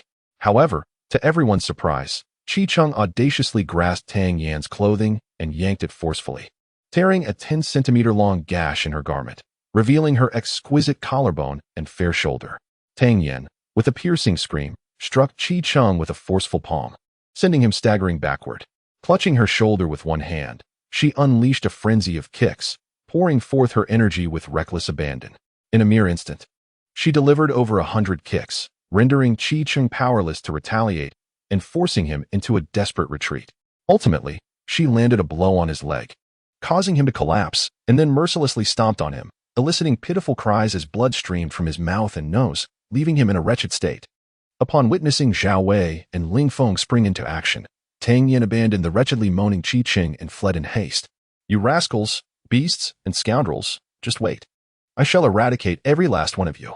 Though Tang Yan had distanced herself, her voice sent a shiver down Chi-Cheng's spine. This woman was utterly brutal, hardly resembling a mere mortal. Yi Chen glanced at the others, seizing the moment of chaos to slip past the intersection and hasten after Tang Yen. Having witnessed the formidable power of the rainbow armor, he was eager to inquire about its secrets from Tang Yen, hoping to ascertain whether Ren Hao possessed such a treasure. If he did, it would not be out of the question for Yi Chen to reconcile with Tang Yen and collaborate once more to seize a piece of the armor. Barely 10 minutes after Yi Chen followed Tang Yan's departure, Ren Hao arrived, accompanied by a 7th-level body refinement guard. He had heard from the guard that someone had bullied his fiancée, ripping her clothes and leaving her in tears as she fled, inciting Ren Hao's fury. Fortunately, the ruffians had not yet vacated the premises. "What do you intend to do?" he demanded. Chi Chung had just endured a severe beating, and now every part of his body throbbed with excruciating pain, causing him to grimace in agony. At that moment, he noticed 2 elegantly dressed individuals approaching with an imposing demeanor, which filled him with trepidation. "Ren Hao, the scion of the Ren family." Ling Feng's gaze sharpened, his tone laced with disbelief. "What do they intend to do?" Ren Hao sneered. "Someone witnessed you bullying the daughter of the Tang family. This implies that you do not regard me, the son-in-law of the Tang family, with any respect. Therefore, I shall impart a small lesson to you. Was that woman just now Tang Yen, the eldest daughter of the Tang family?" Ling Feng gaped in astonishment, his expression one of utter disbelief. How could this be a mere coincidence? Impossible. Chi Chung, terrified from the earlier assault, shook his head vehemently, convinced that they were merely seeking an excuse to intimidate him. "Do I need an excuse to deal with you?" Ren Hao commanded. "Dehu, take them down." In an instant, Ren Hao's graceful figure vanished without a trace. And with a flash, he brandished a silver halberd and charged forward. The bodyguard known as Dehu staggered slightly, his expression darkening. Yet he too surged forward with great speed, raising his hand as thunder and lightning erupted, delivering a powerful strike that sent Zhao Wei flying. Following that, a sweeping kick left Ling Feng spitting blood, his face ashen. Chapter 30. Neither to kill nor to humiliate unbeknownst to Yi Chen. The ensuing turmoil was of no concern to him. He was currently fervently searching for Tang Yan's figure. "Fellow cultivator, have you seen a young lady in a pink gown?" Yi Chen inquired of a youth who had just appeared ahead of him. The young man, clad in pristine white garments, appeared to be of a similar age to Yi Chen. His fair complexion and amiable countenance exuded a sense of gentleness. Upon turning to glance at Yi Chen, his eyes narrowed slightly as he smiled. "I have seen you before. You may proceed ahead." Yi Chen, feeling a surge of caution within, sensed an unsettling quality in the young man's smile. Upon closer inspection, he noticed that this individual had completely suppressed his aura, betraying no fluctuations of vital energy. Those who could enter this place were no ordinary beings, and anyone capable of perfectly concealing their energy in Yi Chen's presence must possess a cultivation level superior to his own. Nevertheless, Yi Chen refrained from inquiring further, merely expressing his gratitude before hastening forward. Today, with the enmity that Lan Ji had accumulated, danger loomed, a fact that did not surprise Yi Chen in the slightest. He had, after all, consumed both the Ascension pill and the wolf poison flower pill, each serving as a hidden trump card, one for an unexpected breakthrough in perilous times, and the other to save his life in moments of critical injury, restoring him to his peak condition. Indeed, after only a few strides, he felt a fierce gust of wind approaching from his right. During such rapid movement, it was nearly impossible to evade the attack with footwork alone. Yi Chen swiftly concentrated his vital energy and struck out with his palm. With a sharp crack, the object hurtling toward him exploded upon impact, showering him with a cascade of red particles. Tang Yen. Yi Chen's heart raced as he realized that the onslaught was none other than chili powder. In that instant, he deduced the identity of the assailant lurking in the shadows. It was maddening to acknowledge that despite his previous encounters with the potency of chili powder, he had still fallen into the trap, shattering it with a single palm and subsequently becoming engulfed. Yi Chen hastily dodged, yet some chili powder still clung to him. Initially, he felt no discomfort, but after a few breaths, a searing pain ignited in his eyes, and tears involuntarily streamed down his face. "I must leave this place immediately," he thought. Setting aside the fact that he had fallen into a trap, the boy guiding him was clearly in league with Tang Yen. Remaining here would only exacerbate the pain in his eyes, potentially leading to temporary blindness, a situation that would be exceedingly detrimental to him. Having consumed the wolf poison flower elixir, Tang Yen would undoubtedly not let him off easily. Yi Chen urgently sprinted forward. This place was no longer safe. A gust of wind met him as he rounded a gnarled ancient tree, only to suddenly encounter a strikingly beautiful girl who swiftly struck at him with an open palm. Her hand was fair, with tendrils of golden energy clinging to it. Although there were no violent energy fluctuations, it emanated a chilling sharpness that made Chen wary. He could not afford to underestimate her and countered with a palm strike of his own. With a resounding thud, both Chen and the girl staggered back. Though it was clear that Chen was at a disadvantage, the girl's expression remained calm, while a slight tremor appeared at the corner of Chen's mouth, revealing a trace of blood on his palm. "Friend, I bear you no ill will," Chen lamented.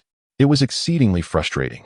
While it was one thing for a man to ambush him for a lesson, he could somewhat understand the desires of those who sought to approach him through such means given the allure of a beauty like Lanji. After all, they failed to see her true nature. But for a woman to act in such a manner, was that not a bit excessive? Was it not said that opposites attract while the same repulse? As a woman, not only do you conceal weapons in your palm, but you also stand up for Lanji. Are you still a woman? Humph. The young girl, with her exquisite features and elegantly arched brows, gazed at Chen with a faint smile. Dressed in a flowing azure robe, her beauty was undeniable, and her eyes sparkled with vitality. With a light chuckle, she stepped forward once more, bringing her palm down toward Chen's chest. It was evident that she did not employ any martial skills. Yet Chen could sense an underlying threat in her every move, making him feel somewhat flustered. It seemed this girl was indeed a formidable young master at the 7th level of body refinement. However, Chen found her smile oddly familiar. The mischievous curve of her cherry lips evoking a devilish charm, reminiscent of Tang Yen. Chen felt a surge of indignation. How dare she attack him without a word? Did she take him for a punching bag? He was here to compete for the continuity pill, not to be beaten senseless. What gave her the right? Stepping forward, Chen recalled his time at the Quangwu sect. Although he had neglected his cultivation for 2 long years, he had not faltered in his training of physical strength. In other words, he had truly comprehended the essence of the body refinement realm. While many focused on advancing beyond the 10th level of body refinement, he had spent those 2 years honing his physique, significantly enhancing his physical power to a level akin to that of solid rock. Subtly, a golden aura shimmered around his entire right arm. With a powerful punch, he unleashed a whirlwind of force, exuding an undeniable, heavy, and domineering essence as it surged forth. He was determined to prove that this girl could not suppress him without exerting her full strength. What? A stone-step physique? In the depths of the young girl's eyes, a glimmer of wisdom surged forth, and her imposing aura unexpectedly soared in an instant. The pressure of her cultivation at the 7th level of body refinement compelled Chen's advancing figure to halt. Her gaze laced with a hint of provocation as she addressed him. The evolution of the Dao lineage has rendered the body refinement realm less focused on physical cultivation. Yet here you are, a fool, devoted solely to the enhancement of the corporeal form. Chen, filled with indignation, contemplated shattering an advancement pill to aid his ascension to the 7th level of body refinement, especially as the girl continued to regard him with such disdain. The principles of the Dao encompass both body refinement and spirit refinement, each distinct. Naturally, the body refinement realm emphasizes the fortification of physical strength. Oh, since you deem the enhancement of physical strength more vital than ascending to the 10th level of body refinement, allow me to inquire, with your stone-tier physique, why are you unable to harm me? The girl taunted. Chen's face flushed with anger as he gritted his teeth, retorting, "You suppress me with your aura. Release it and witness whether I can inflict harm upon you. The essence of aura is rooted in our shared realm, and it constitutes a part of my strength. Why would I relinquish it?" The girl chuckled softly before delivering a swift strike to Chen's chest, sending him hurtling backward. As he rose from the ground, a dull ache resonated in his chest. Although he recognized that the girl had held back, he felt a surge of fury. This was clearly an affront to his dignity. One could be slain, but not humiliated. Chen's speed was remarkable. Upon hearing the girl's words behind him, he changed direction abruptly. Akin to a startled bird, convinced that this girl might be connected to Tang Yen, who had yet to appear. He suspected she was lurking nearby, prompting him to alter his course without hesitation. Should he be provoked further, he would not hesitate to break through to the 7th level of body refinement and crush her. Chen felt a surge of determination within, yet to his astonishment, ahead of him stood the enchanting figure of Tang Yen, her face flushed with fury. Chen realized he had been deceived by the woman clad in the Taoist robe. "Stay back," he warned, retreating while casting furtive glances around, contemplating a different escape route. After all, behind him loomed a girl and a boy, both at the 7th level of body refinement, likely allies of Tang Yen. Even if he were to break through to the same level, he would still find them formidable opponents. Tang Yen approached with a stormy expression, her silence amplifying the tension in the air. Her eyes seemed ablaze with wrath. If it weren't for Yi Chun, would she have found herself in such an embarrassing predicament? The mere thought of someone attempting to strip her of her exquisite Nilon armor ignited a wave of indignation within her. She harbored a deep resentment, wishing to exact a severe punishment on Yi Chun. Observing Tang Yan's demeanor, Yi Chun quickly comprehended the underlying issue.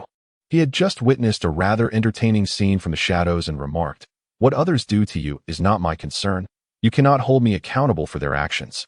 Upon hearing his words, Tang Yan's fury intensified as she retorted coldly, "Did you see it all?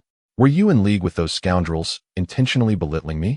Realizing he had inadvertently worsened his situation, Yi Chun hastily offered, "I will split the wolf venom flower pill with you. 3 for me, 3 for you." Tang Yan's fair forehead pulsed with anger as she gritted her teeth, declaring, "I no longer want the wolf venom flower pill, but I do have a condition." "What condition?" "Hey, Tang Yan, although you are the daughter of the Tang family, you should not make excessive demands. I pride myself on maintaining my integrity and have never resorted to selling my body." Yi Chun felt a chill as he was surrounded by 2 figures alongside Tang Yan, leaving him no avenue for escape. "You have no choice." Tang Yan understood the implication behind Yi Chun's words, yet she could not help but sneer. Suddenly, she lunged forward, delivering a powerful punch aimed directly at Yi Chun's face. The force of her strike unleashed a fierce gust of wind, and it was evident that she had employed martial skills in this attack. Yi Chun hastily countered with a punch of his own, but the impact sent him staggering backwards several steps, causing painful cracks to appear in his palms, with blood beginning to bead and roll forth. Bang, bang, bang. Tang Yan did not relent, unleashing a flurry of punches that created a storm of fists, forcing Yi Chun further back. By the time she paused, she was drenched in sweat, while Yi Chun found himself completely overwhelmed. Despite landing several strikes on Tang Yan during the exchange, most of his attacks were neutralized by her ethereal armor, rendering them ineffective against her.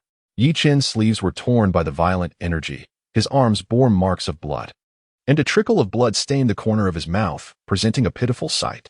"Enough, woman. If you've calmed down, I would like to discuss something with you." Yi Chun coughed up blood, his face pale as he spoke. He realized that with his current cultivation, he could barely contend with the ethereal armor, let alone the advanced martial skills wielded by Tang Yan. In this sparring match, he was perpetually the one suffering. Chapter 31. Women are not to be underestimated. Humph. So now you are afraid? Where was your fear before? Upon hearing those words, Tang Yan let out a cold snort and, with gritted teeth, unleashed a fierce punch. Bang. Yi Chun, caught off guard, felt a sudden darkness enveloping him, followed by a resounding thud in his head, as if struck with immense force, leaving his mind blank. In a mere instant, he endured dozens of punches, particularly on his face, which received the brunt of her assault. As Yi Chun staggered back, he opened his eyes only to feel a sharp pain in his gaze. Upon touching his eye socket, he discovered a trace of blood. Yi Chun was enraged. The unwritten rule of not striking the face had been brazenly disregarded by Tang Yan, who had targeted his visage. The pain from the blows to his eyes was excruciating. It was undeniable that he now sported the appearance of a panda.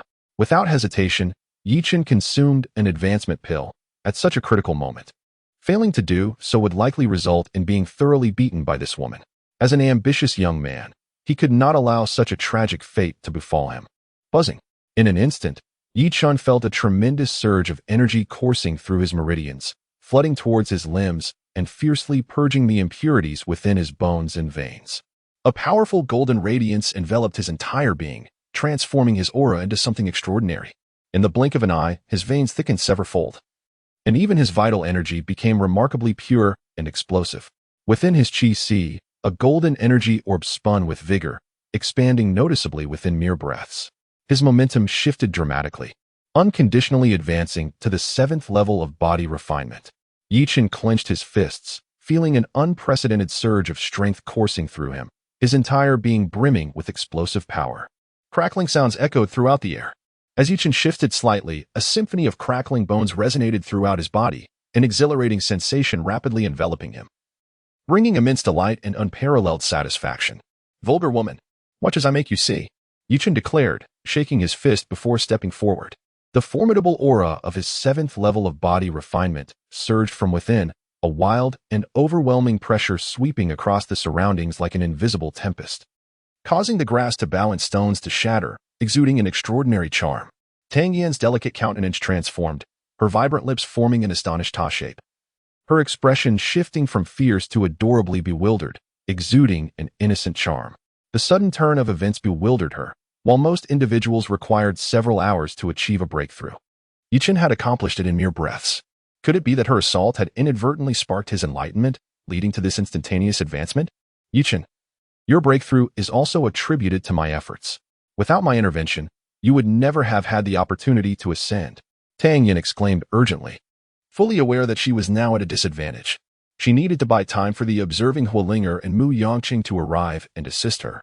Chen, already filled with indignation and determined to punish Tang Yan, grew even more incensed upon hearing her audacious claims. As if his breakthrough were not due to the elixir, but her doing. This was the first time he encountered someone so brazen in their reasoning after delivering a beating. Even Chen Xiao had not been this outrageous. Hey, you brat, cease this at once. Hualinger called out from a distance.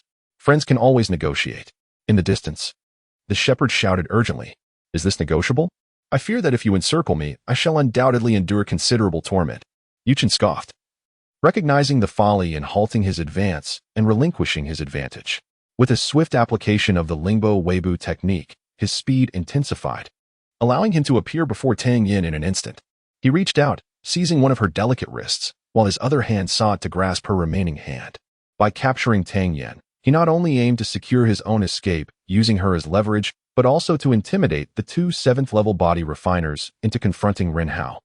Of course, this plan hinged on Chen successfully extorting some benefit from these two individuals. Otherwise, he would be left to contend with the other competitors seeking to thwart him.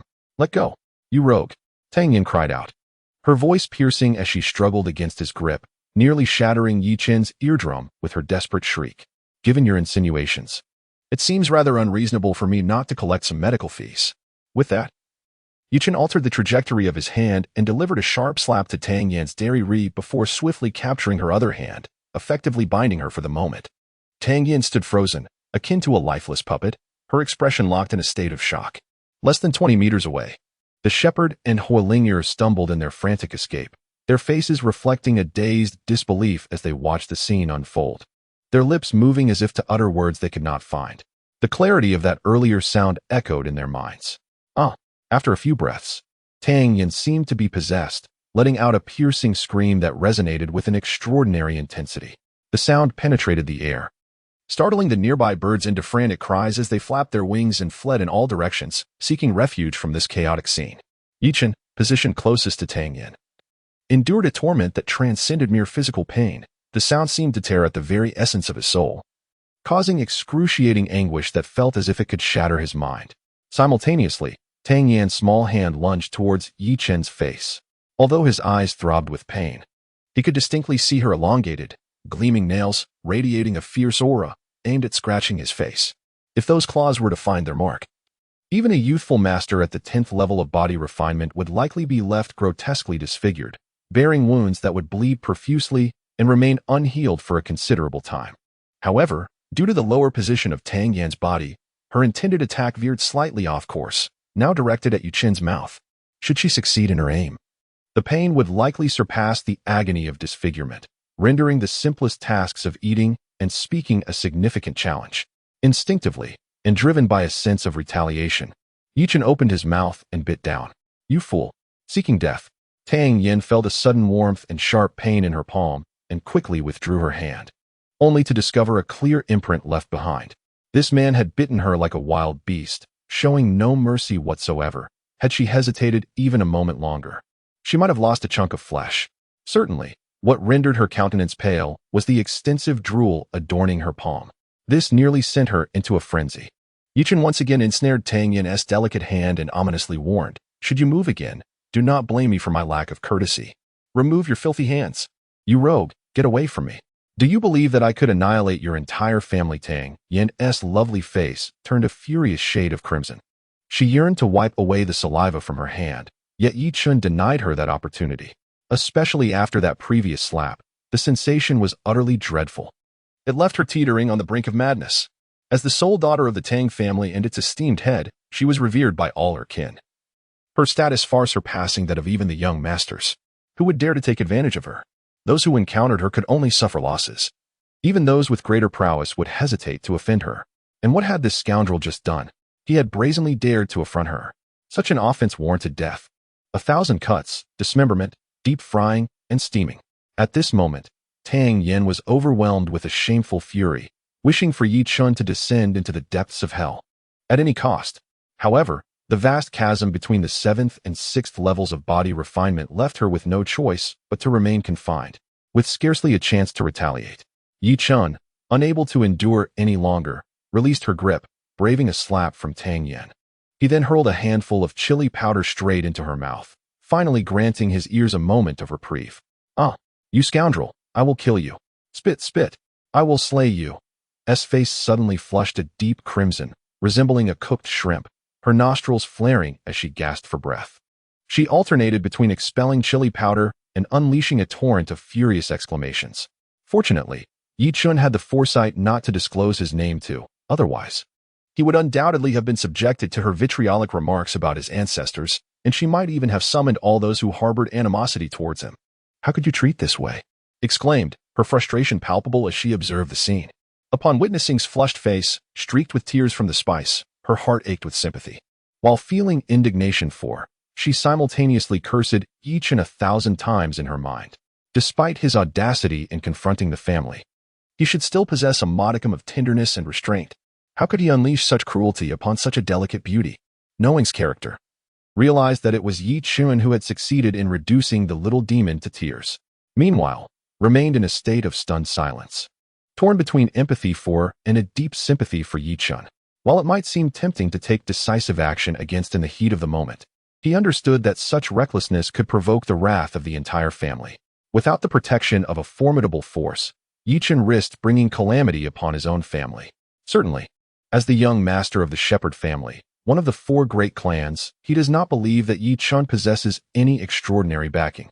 Within a radius of thousands of miles, aside from the Yutian sect and the city lord's mansion, there exists no force capable of overshadowing the power of the 4 great clans. Although Yi Chun dons the garb of a disciple from the Yutian sect, the coarse fabric of his attire clearly indicates a lack of favor from the elders. Should the Tang family choose to act against him, no one would come to Yi Chen's aid, and his familial lineage would undoubtedly be obliterated. Chapter 32, The Bodily Ascension. Silence. Yi Chen admonished sharply, aware that Renhao was not far off. If he provoked him, his peril would only increase. "You have unwittingly reminded me," Tang Yen retorted with a chilling laugh, abruptly turning to sink her teeth into Yi Chen's shoulder, causing blood to seep forth instantly. It seemed that without his prompting, Tang Yen would not have remained silent. Yi Chun regretted his words. In a moment of desperation, he retaliated by biting down on Tang Yan's fragrant shoulder, drawing blood in kind. Tang Yen shivered, a fleeting expression of pain crossing her delicate features, yet she remained resolute, refusing to release her grip on Yi Chun. Eventually, Yi Chun could no longer endure and relinquished his hold. It was not that Yi Chun was cowardly.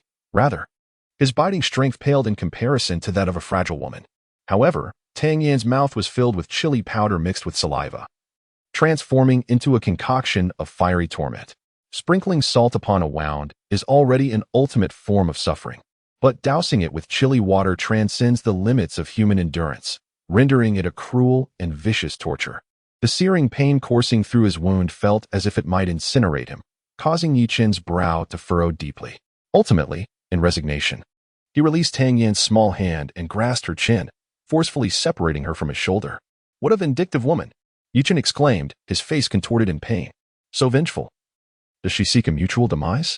He grimaced, rapidly circulating his vital energy to expel the chilly water that had infiltrated his body. He knew that if this torment continued, it would leave an indelible scar on his shoulder. Tang Yen, her beautiful face clouded with resentment, remained silent. Seizing another opportunity, she lunged at Yi Chen's shoulder, attempting to bite him once more. This time, Yi Chen was prepared. He channeled his vital energy to its peak, instantly transforming his flesh into a stone-like defense. Tang Yan's teeth met with unyielding resistance, causing her eyes to well up with tears as she descended into utter fury. "I'll fight you to the death." Tang Yin roared, unleashing her vital energy and channeling it into the azure armor. In an instant, the armor transformed into a radiant blue orb, causing the surrounding spiritual energy to surge with volatility. This lunatic! Chen exclaimed in alarm, hastily shoving Tang Yin away and fleeing forward. Tang Yin was attempting to detonate the azure armor. The azure armor was a treasure. If it exploded, even a master of the 9th level of body refinement might not survive. Chen dared not risk it. Tang Yin, Huolinger cried out in alarm. Mu Yanqing swiftly approached, wielding a golden ring. He hurled it forward, and the ring expanded into a golden halo several meters in diameter. It descended, enveloping Tang Yin and suppressing the blue orb emanating from her, gradually dimming its brilliance until it was completely extinguished. "Damn you!" she screamed. "I will hunt you down to the ends of the earth and cleave you in two." Several hundred meters away, Chen heard a furious roar that sent a shiver down his spine. It seemed he had inadvertently provoked a madman today, and he resolved to exercise greater caution in the future. Yet, he could not help but feel aggrieved. His intention had been to seek collaboration, but instead of forging alliances, he had completely offended Tang Yin and encountered two formidable opponents, each at the 7th level of body refinement. Finding a suitable spot, Chen sat cross-legged to meditate for a moment, striving to restore himself to peak condition. When he finally opened his eyes, it was already deep into the night. Having just broken through and expended a significant amount of vital energy, his body was left in a state of depletion, which indeed prolonged his cultivation process. With a sigh, he retrieved a vial of medicine and applied some of the liquid to the wounds on his shoulder and fingers. Rising to his feet, he intended to venture out for a hunt, as he had gone a day without food and felt a pang of hunger. However, just as Chen took his first step outside, a sudden golden aura erupted from his body, enveloping him in a resplendent glow. To his astonishment, he realized that his internal vital energy had instantaneously diminished, leaving the energy pearl within him lifeless and devoid of any fluctuations. Alarmed, Chen hastily attempted to circulate his cultivation technique, but there was no trace of vital energy within him, as if he had never practiced at all. This condition was exceedingly bizarre. He retreated a few steps, and as the luminous aura dissipated, his internal energy surged forth like the melting snow heralding the arrival of spring, revitalizing the energy pearl within him. This was a barrier that could instantly conceal the energy within one's body. Was this an intentional obstacle set by the Yutian sect for their assessment? Chen paced back and forth, attempting several times to ease his mind and speculate. Upon entering this layer of barrier, one's cultivation realm would become ineffectual, and survival would rely solely on the raw strength of the physical body. This was the most unadulterated interpretation of the body-refining realm. Suddenly, an elderly voice echoed in Chen's mind. "Master, are you aware of this barrier?" Chen inquired, somewhat brazenly. He sensed that the consciousness within his sea of awareness was growing increasingly potent, hinting that it might one day regain its strength, which would be immensely beneficial to him. "To be my disciple, you must first successfully reach the upper realm." "Upper realm? Does that mean one must transcend to the pinnacle of the continent to ascend?" Chen asked, a hint of curiosity in his voice.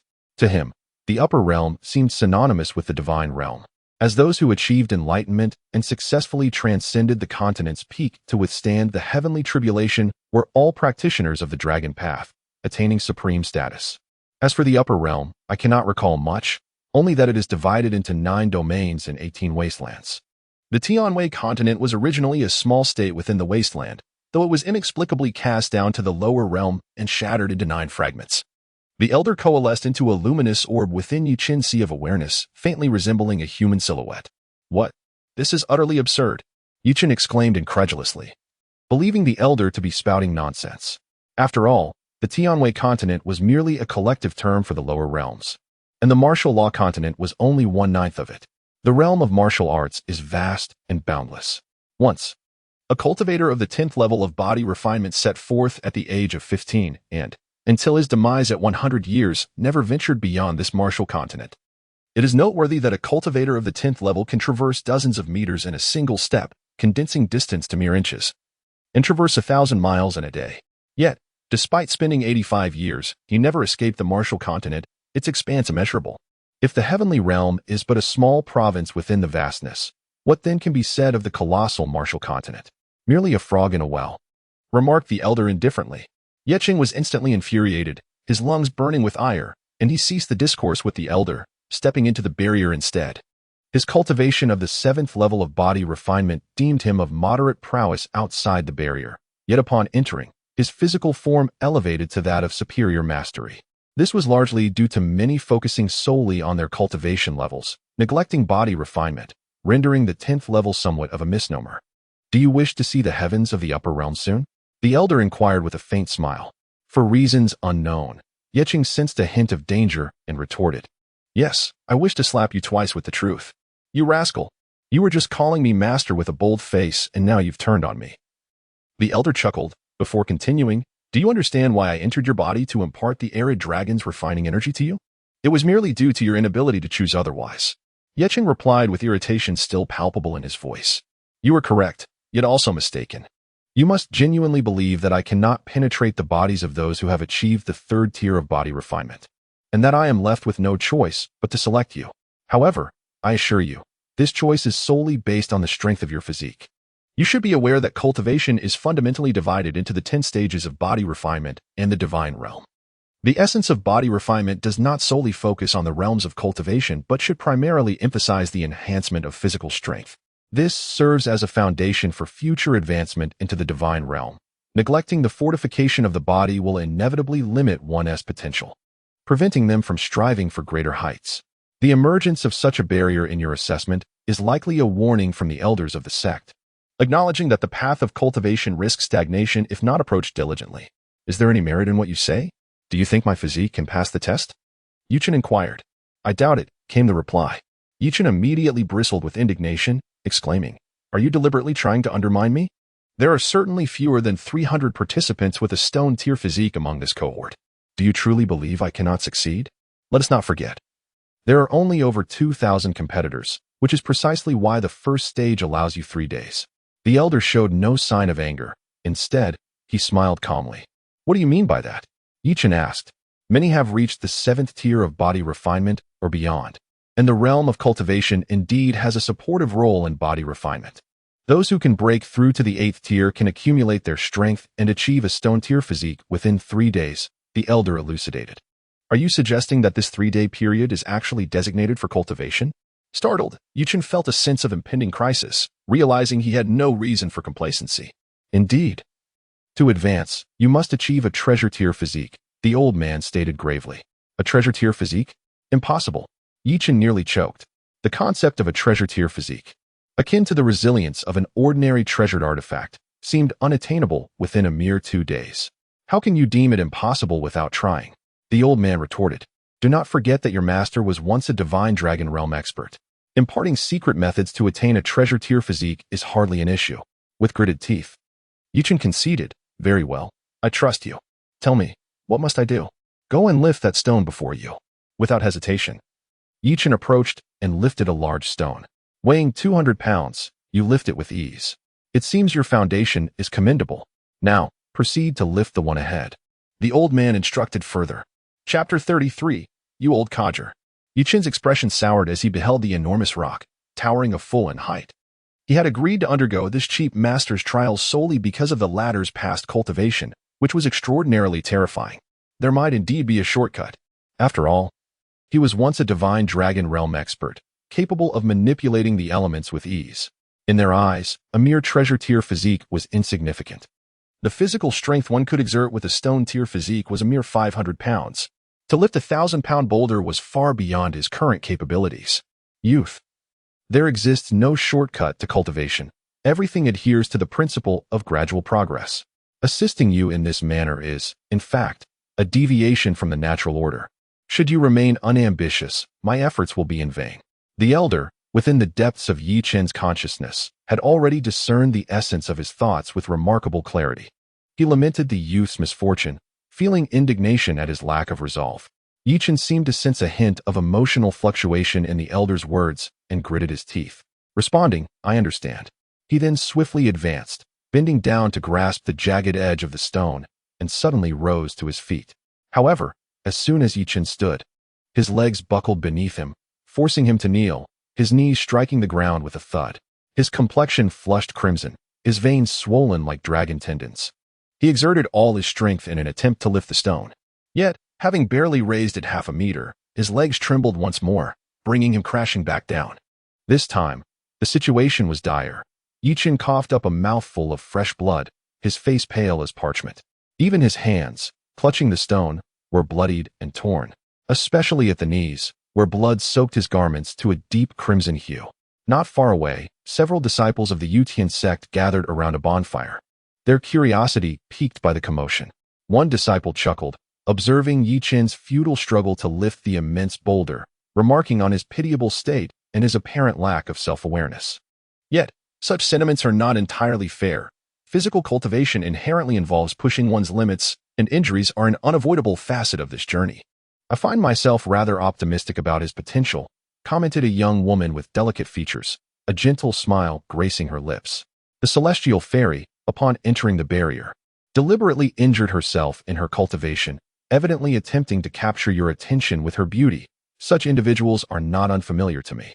The rebutted youth cast a glance at Chen in the distance, a flicker of jealousy flashing in his eyes.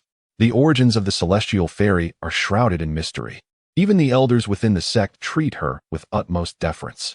Her enchanting beauty is unparalleled, embodying the essence of a heavenly being, with every frown and smile revealing her grace, and her every movement exuding an ethereal quality. Despite not being a disciple of the Chen sect, she has been ranked among the top 3 most extraordinary women of the sect, an epitome of honor and a symbol of status. Countless admirers surround the celestial fairy, among them Zhang Bufan, who has tirelessly orchestrated several coincidences to approach her. Yet, throughout their encounters, their exchanges scarcely exceeded 3 sentences, each consisting of no more than a single word. His cultivation has reached the 8th level of body refinement, earning him considerable renown within the Chen sect.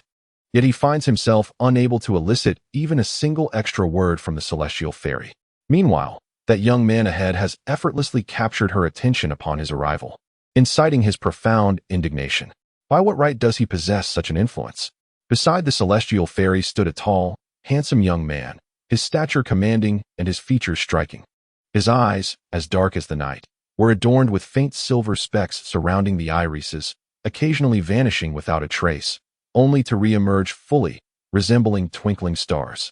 As he opened and closed his eyes, an icy chill emanated from him, a palpable aura of murderous intent that left onlookers trembling in awe. He merely cast a glance at Zhang Bufan, who felt an overwhelming, primal aura of hostility envelop him. Instantly, his body trembled uncontrollably, and he lowered his head, stammering in silence, too fearful to utter another word. This was a prodigy. Despite Zhang Bufan's self-proclamation as a genius, he could not help but acknowledge that this youth, endowed with mystical eyes, was indeed a genius, one whose prowess far surpassed his own.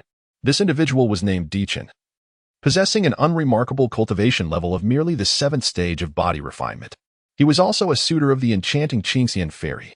Earlier in the day, they had engaged in a bout, and Zhang Bufan had assumed that his 8th stage cultivation would easily dominate. However, he was taken aback when a mere glance from Chen sent him hurtling backward, nearly shattering his essence orb in the process. Yet, now that Dihao had risen, Zhang Bufan felt a twinge of schadenfreude. It was evident that Chen harbored a hint of jealousy. The audacious young man ahead had brazenly ventured here to move stones, undoubtedly courting disaster. As anticipated, Chen's next words confirmed his suspicions. Get lost, you insignificant insect. The expression on the beautiful face of Qingxian fairy remained unchanged, her icy demeanor undisturbed, as if she had anticipated Chen's actions. She merely observed with a faint smile the figure pinned beneath the stones, curious as to what audacity had emboldened this person to come here and provoke such torment upon himself. The other young talents nearby observed with cold indifference, each wearing a mocking smile, eager to witness the young man's humiliation, hoping to see him beaten into a pulp. Such spectacles were not new to them. Although the lad's audacity in coming here alone was commendable, this arena demanded not merely courage but also strength. The establishment of the primary battleground by the Chen sect, along with its detachment from the sect, likely aimed to encourage fierce competition among the participants. After all, this world is fundamentally governed by strength. The myriad rules within the sect had long restrained these young prodigies, preventing them from honing their bodies and minds and truly understanding the harsh realities of existence, thus preparing them for independent survival outside the sect. The stone before him did not weigh 1,000 pounds. Chen estimated it to be around 800 pounds.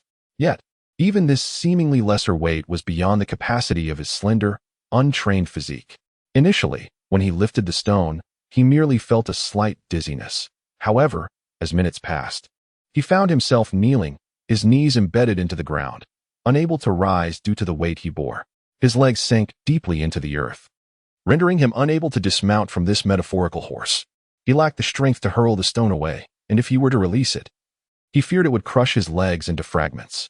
At that moment, darkness began to encroach upon his vision. His body ached profoundly, and a relentless buzzing filled his mind, leading him to doubt whether he might perish in this desolate place, suffocated by the very stone he struggled to bear. At this juncture, Chen heard a voice, yet the precise meaning eluded him. With great difficulty, he turned his head and beheld a group of youths, a flicker of joy gracing his countenance as he yearned to beckon them to assist in removing the stone that encumbered him. However, despair overwhelmed him when he realized, for reasons unknown, that he was utterly voiceless.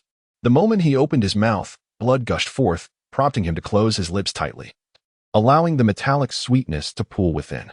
He admonished himself to endure, striving to rise to his feet, as his reluctant mentor had once advised. Chen's lips twitched. He felt as though he were on the brink of being crushed beneath the weight of the stone. Standing up seemed an impossibility in the near term. "Old man, surely you do not intend to trick me into succumbing to this weight, so you might seize this corporeal form for yourself?" Chen pondered, imagining if the old man's consciousness could materialize into a human visage, it would undoubtedly bear a most contemptuous expression. "Humph, I shall demonstrate the latent potential you deem worthless." In a fit of exasperation, Chen gritted his teeth, forcing his body to stand. Every muscle strained as his legs quivered, his bones creaking under the immense, inexorable pressure, raising concerns that they might shatter under such strain. "Young man, do not be reckless. Wisdom lies in self-awareness and understanding one's limits." The old man's words pierced Chen's heart anew, dripping with irony. This very elder had promised to guide him in transcending his physical limitations. Yet now he spoke condescendingly of prudence. "Why did you not advise me to consider my capabilities when you ordered me to move this stone? Now, faced with an insurmountable challenge, you suggest that I act according to my capabilities?" It appears that Chen respects his elder's age, though he cannot discern its exact extent. Otherwise, he would have unleashed a torrent of curses, damning the man's ancestors for generations. Chapter 34, Provocation. A fight to the finish. He cannot allow this decrepit old man to underestimate him.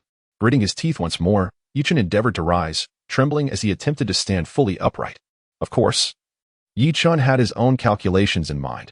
He still held a wolf poison flower pill in his mouth, which could restore him to peak condition in moments of dire injury. Thus, he was untroubled by the prospect of being overwhelmed, exerting himself with fervor. In other words, even in defeat, he would be able to reshape his body, rendering it more condensed and robust. The essence of body refinement lies in breaking down to rebuild.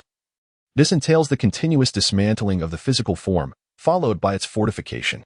Over time, the body becomes increasingly resilient and tenacious. This is precisely why body refinement is deemed the most arduous form of cultivation. The process is excruciatingly painful, and it is no wonder that contemporary individuals shy away from such practices, with many outright rejecting them, which greatly contributes to this phenomenon. A peculiar glimmer flickered in the beautiful eyes of the fairy of Qingxian, though it was fleeting. Aside from the perceptive Chen, none others seemed to notice. This individual truly fears nothing. Zhang Bufan sneered incessantly.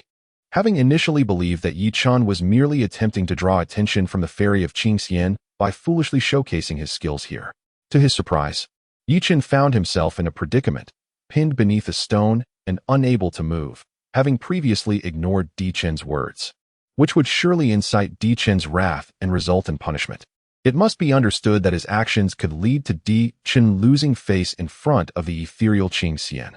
For Chen, this is undoubtedly an unforgivable transgression. He might simply have failed to hear. Among the crowd, a girl with bright eyes and pearly teeth voiced her concern, fully aware that Zhang Bufan was deliberately provoking trouble, seeking to vent his displeasure upon the innocent youth ahead. "Junior sister Jingning, do not excuse this reckless fool. We are scarcely 100 meters away. All practitioners with keen senses, how could he possibly have missed it? This individual dares to feign ignorance of senior brother Chen's words. He is truly arrogant." Another young man chimed in. "Arrogance? Humph, such arrogance requires strength to back it up. In his current state, he couldn't even lift a stone, clearly a mere country bumpkin." Though he possesses the formidable cultivation of the 7th level of body refinement and considerable talent, he pales in comparison to those accompanying Qingxian. Throughout this journey, Di Chun and the others have defeated countless opponents, while he has not even had a single opportunity to strike. Now, he finally has the chance to act in front of everyone and punish this immobile fool. The young man, handsome in appearance, approached Yi Chun with a cold, menacing smile. Looking down upon him as he declared, "You, boy, are far too arrogant. Allow me to teach you how to conduct yourself."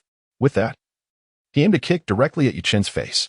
Although his cultivation was suppressed, rendering him unable to move, he felt no concern whatsoever. The young man before him, clutching a massive boulder, was reduced to a state of bloody breath, utterly immobilized.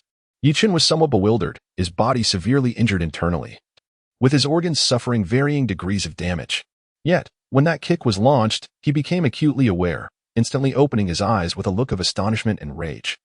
He had merely been practicing here, having never offended this individual, yet this person brazenly aimed a kick at his face. What greater insult could there be?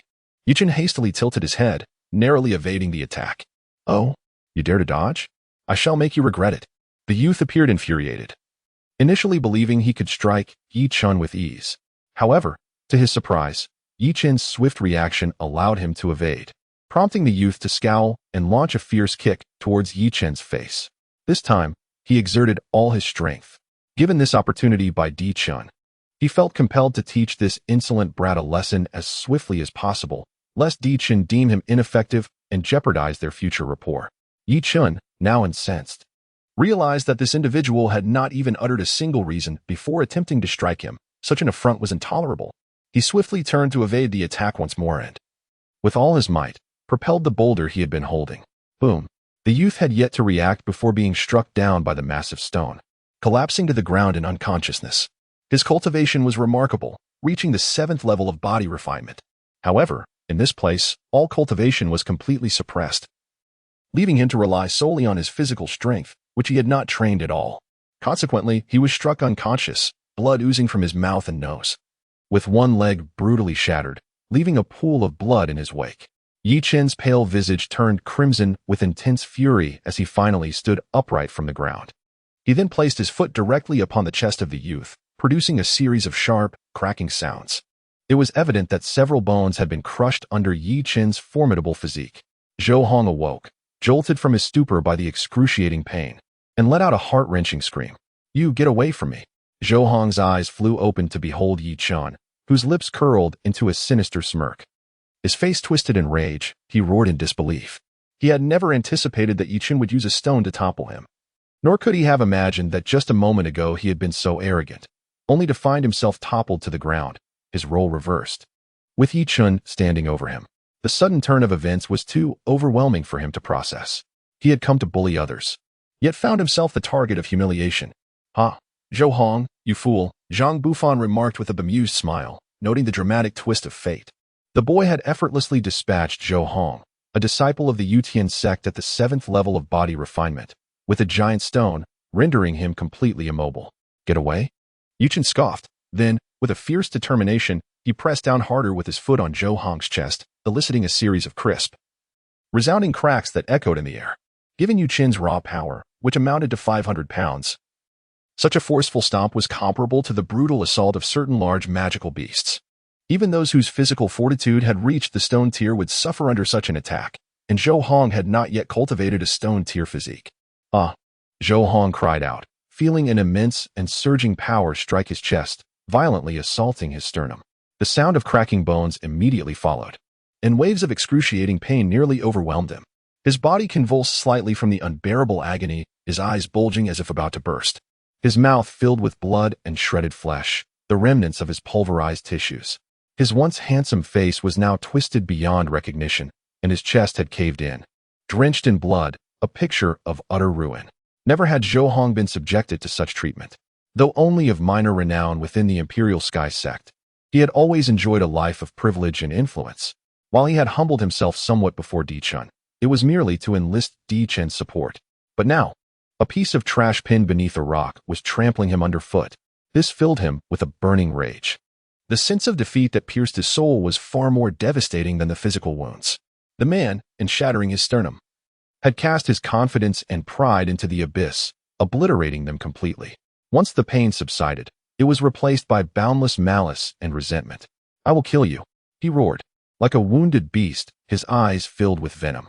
He flailed his arms, attempting to summon the vital energy within his body to bolster himself, reverse the situation, and tear apart the youth who was trampling him. Yet, despite his relentless efforts, the essence orb within his Danteon remained utterly elusive, provoking him to roar in frustration. Wishing he could obliterate the orb in a fit of rage. "To kill me?" Chen's expression grew increasingly frigid. "You inexplicably approached to trample me and now seek my life. It appears we are destined adversaries. I cannot spare you." With renewed vigor, Chen lifted his foot and forcefully crushed Zhou Hong's right knee, shattering it under immense pressure. "Oh, you are doomed. I will have my father annihilate your entire clan."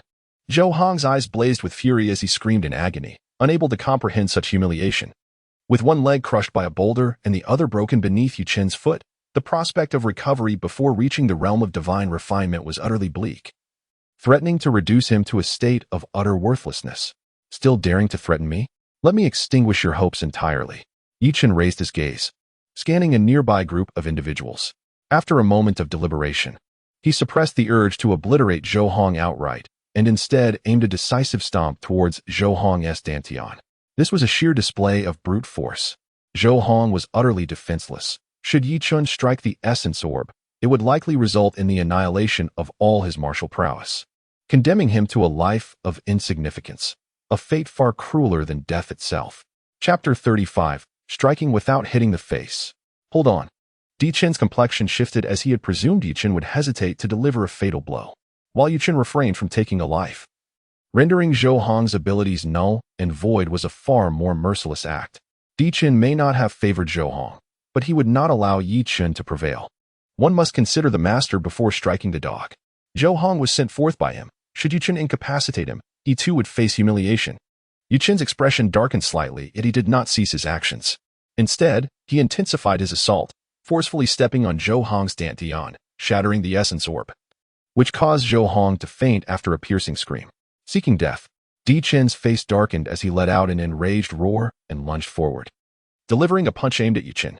He had not anticipated that this young man would dare to render Zhou Hong powerless before him, completely disregarding his presence. This was sheer insolence. Chen had never endured such treatment before. Not far away, Zhang Bufan watched in astonishment, and after a moment, he chuckled in disbelief. This individual is indeed audacious, daring to provoke Chen's authority. Does he not seek his own demise? A glimmer of intrigue flashed in the beautiful eyes of the celestial maiden Qing Xian as she remarked, "Perhaps not. Chen's strength lies in his physical prowess and celestial vision. In such close proximity, his celestial vision cannot be fully utilized. It may come down to a contest of physical strength. And that individual does not seem entirely devoid of merit in that regard." "Sister, do you mean to say that Chen may not necessarily prevail?" Jingning inquired. "Not exactly. Chen possesses a significant advantage. After all, that man is already wounded. While Chen is likely to emerge victorious, there may be some resistance, though it should not be substantial," Qingxian replied. Chen took a half step back and then retaliated with a punch. Bang! The two fists collided, causing both combatants to stagger backward. "Arrogance?" Chen scoffed. "If my self-defense is deemed arrogance, then what should be said of your actions? I am merely honing my skills. Yet you rush in with your clumsy feet, trampling about without a thought for others' opinions. I have no obligation to heed your thoughts, a mere mutt and a broken vessel. You are only fit to serve as a plaything.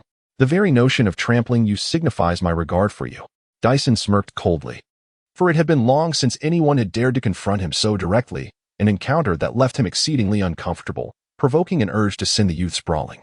"What are you, to presume to judge me as a mere mutt and a broken vessel?" Chen seethed with rage, feeling justified in having incapacitated Zhou Hong. "Such a person is only destined to be a bane. What I am is beyond your comprehension, and you, by nature, are cursed with filthy, inferior blood, pitiful and insignificant." Dyson's gaze was piercing, scanning Chen for vulnerabilities. "Are you extolling your own virtues? Your lack of humility is astounding, only presenting your best traits." Chen discerned that a confrontation was inevitable. Thus, he cast aside his reservations and retorted with unreserved mockery. To engage with such an insufferably arrogant individual with kindness would only convince him of your fear. It is only by bringing him low and thoroughly trampling upon him that he will grasp his true insignificance. Your sharp tongue can only wield its wit. Watch as I rend your foul mouth. With a sinister laugh, Dyson lunged once more, his speed astonishingly swift, showcasing a prowess beyond that of mere mortals. He recognized that Yi Chun was gravely injured, desperately suppressing the internal congestion, and in this state, a few exchanges of brute force would surely exacerbate his injuries, potentially rendering him completely incapacitated. Buzzing. At a mere 2 meters away from Yi Chun, Chen suddenly leaped into the air, raising his right leg high before delivering a powerful diagonal strike aimed at Yi Chen's head. The air around them was violently compressed, bursting forth with a deafening roar. Yi Chen hastily retreated to evade the assault. Chen's attack was overwhelmingly fierce.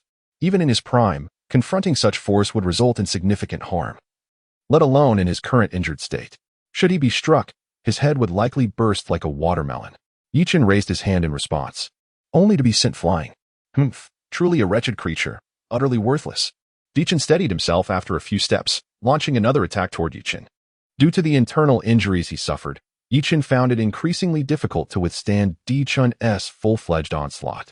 Observing the one-sided nature of the confrontation, Zhang Bufan could not help but sneer repeatedly.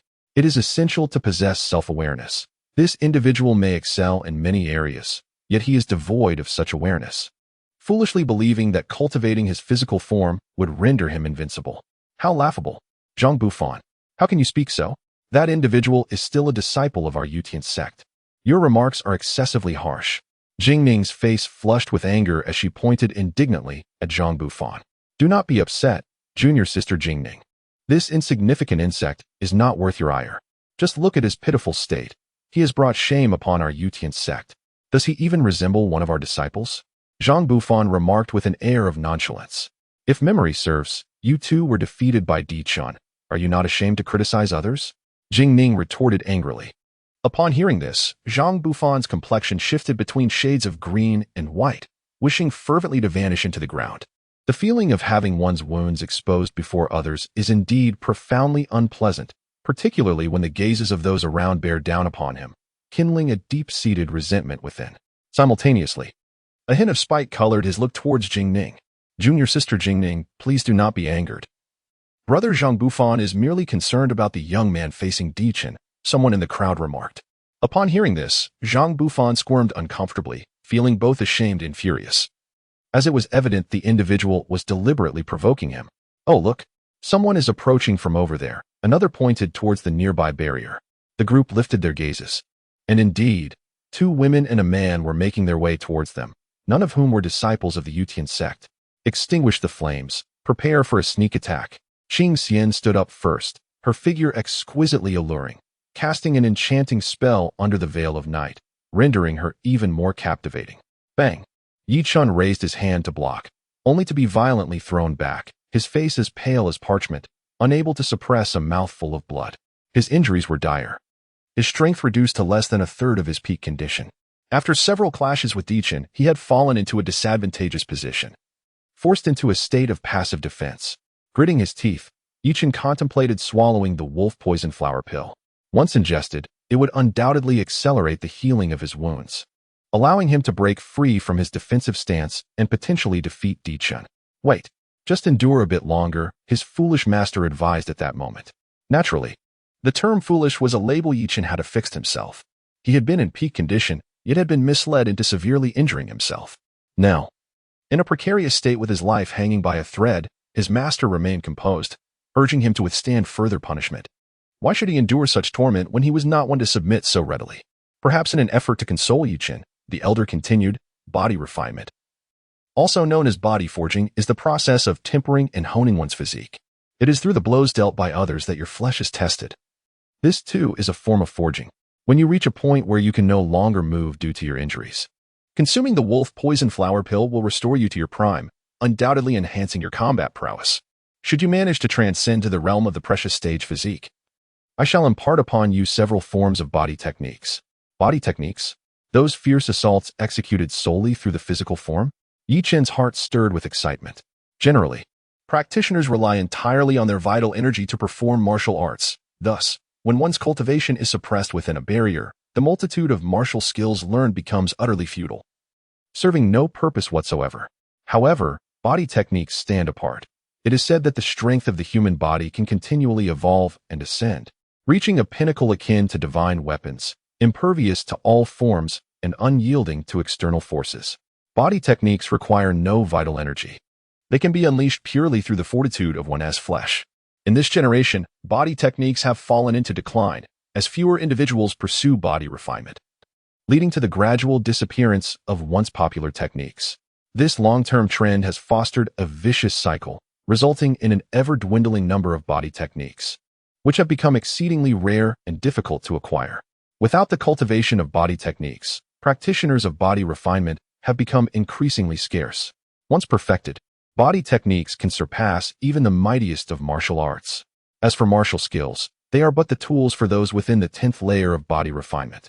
Upon entering the realm of divine refinement, one will cultivate precious arts, acquiring the innate abilities of ancient behemoths and ferocious creatures, unleashing them with earth-shattering force and terrifying power.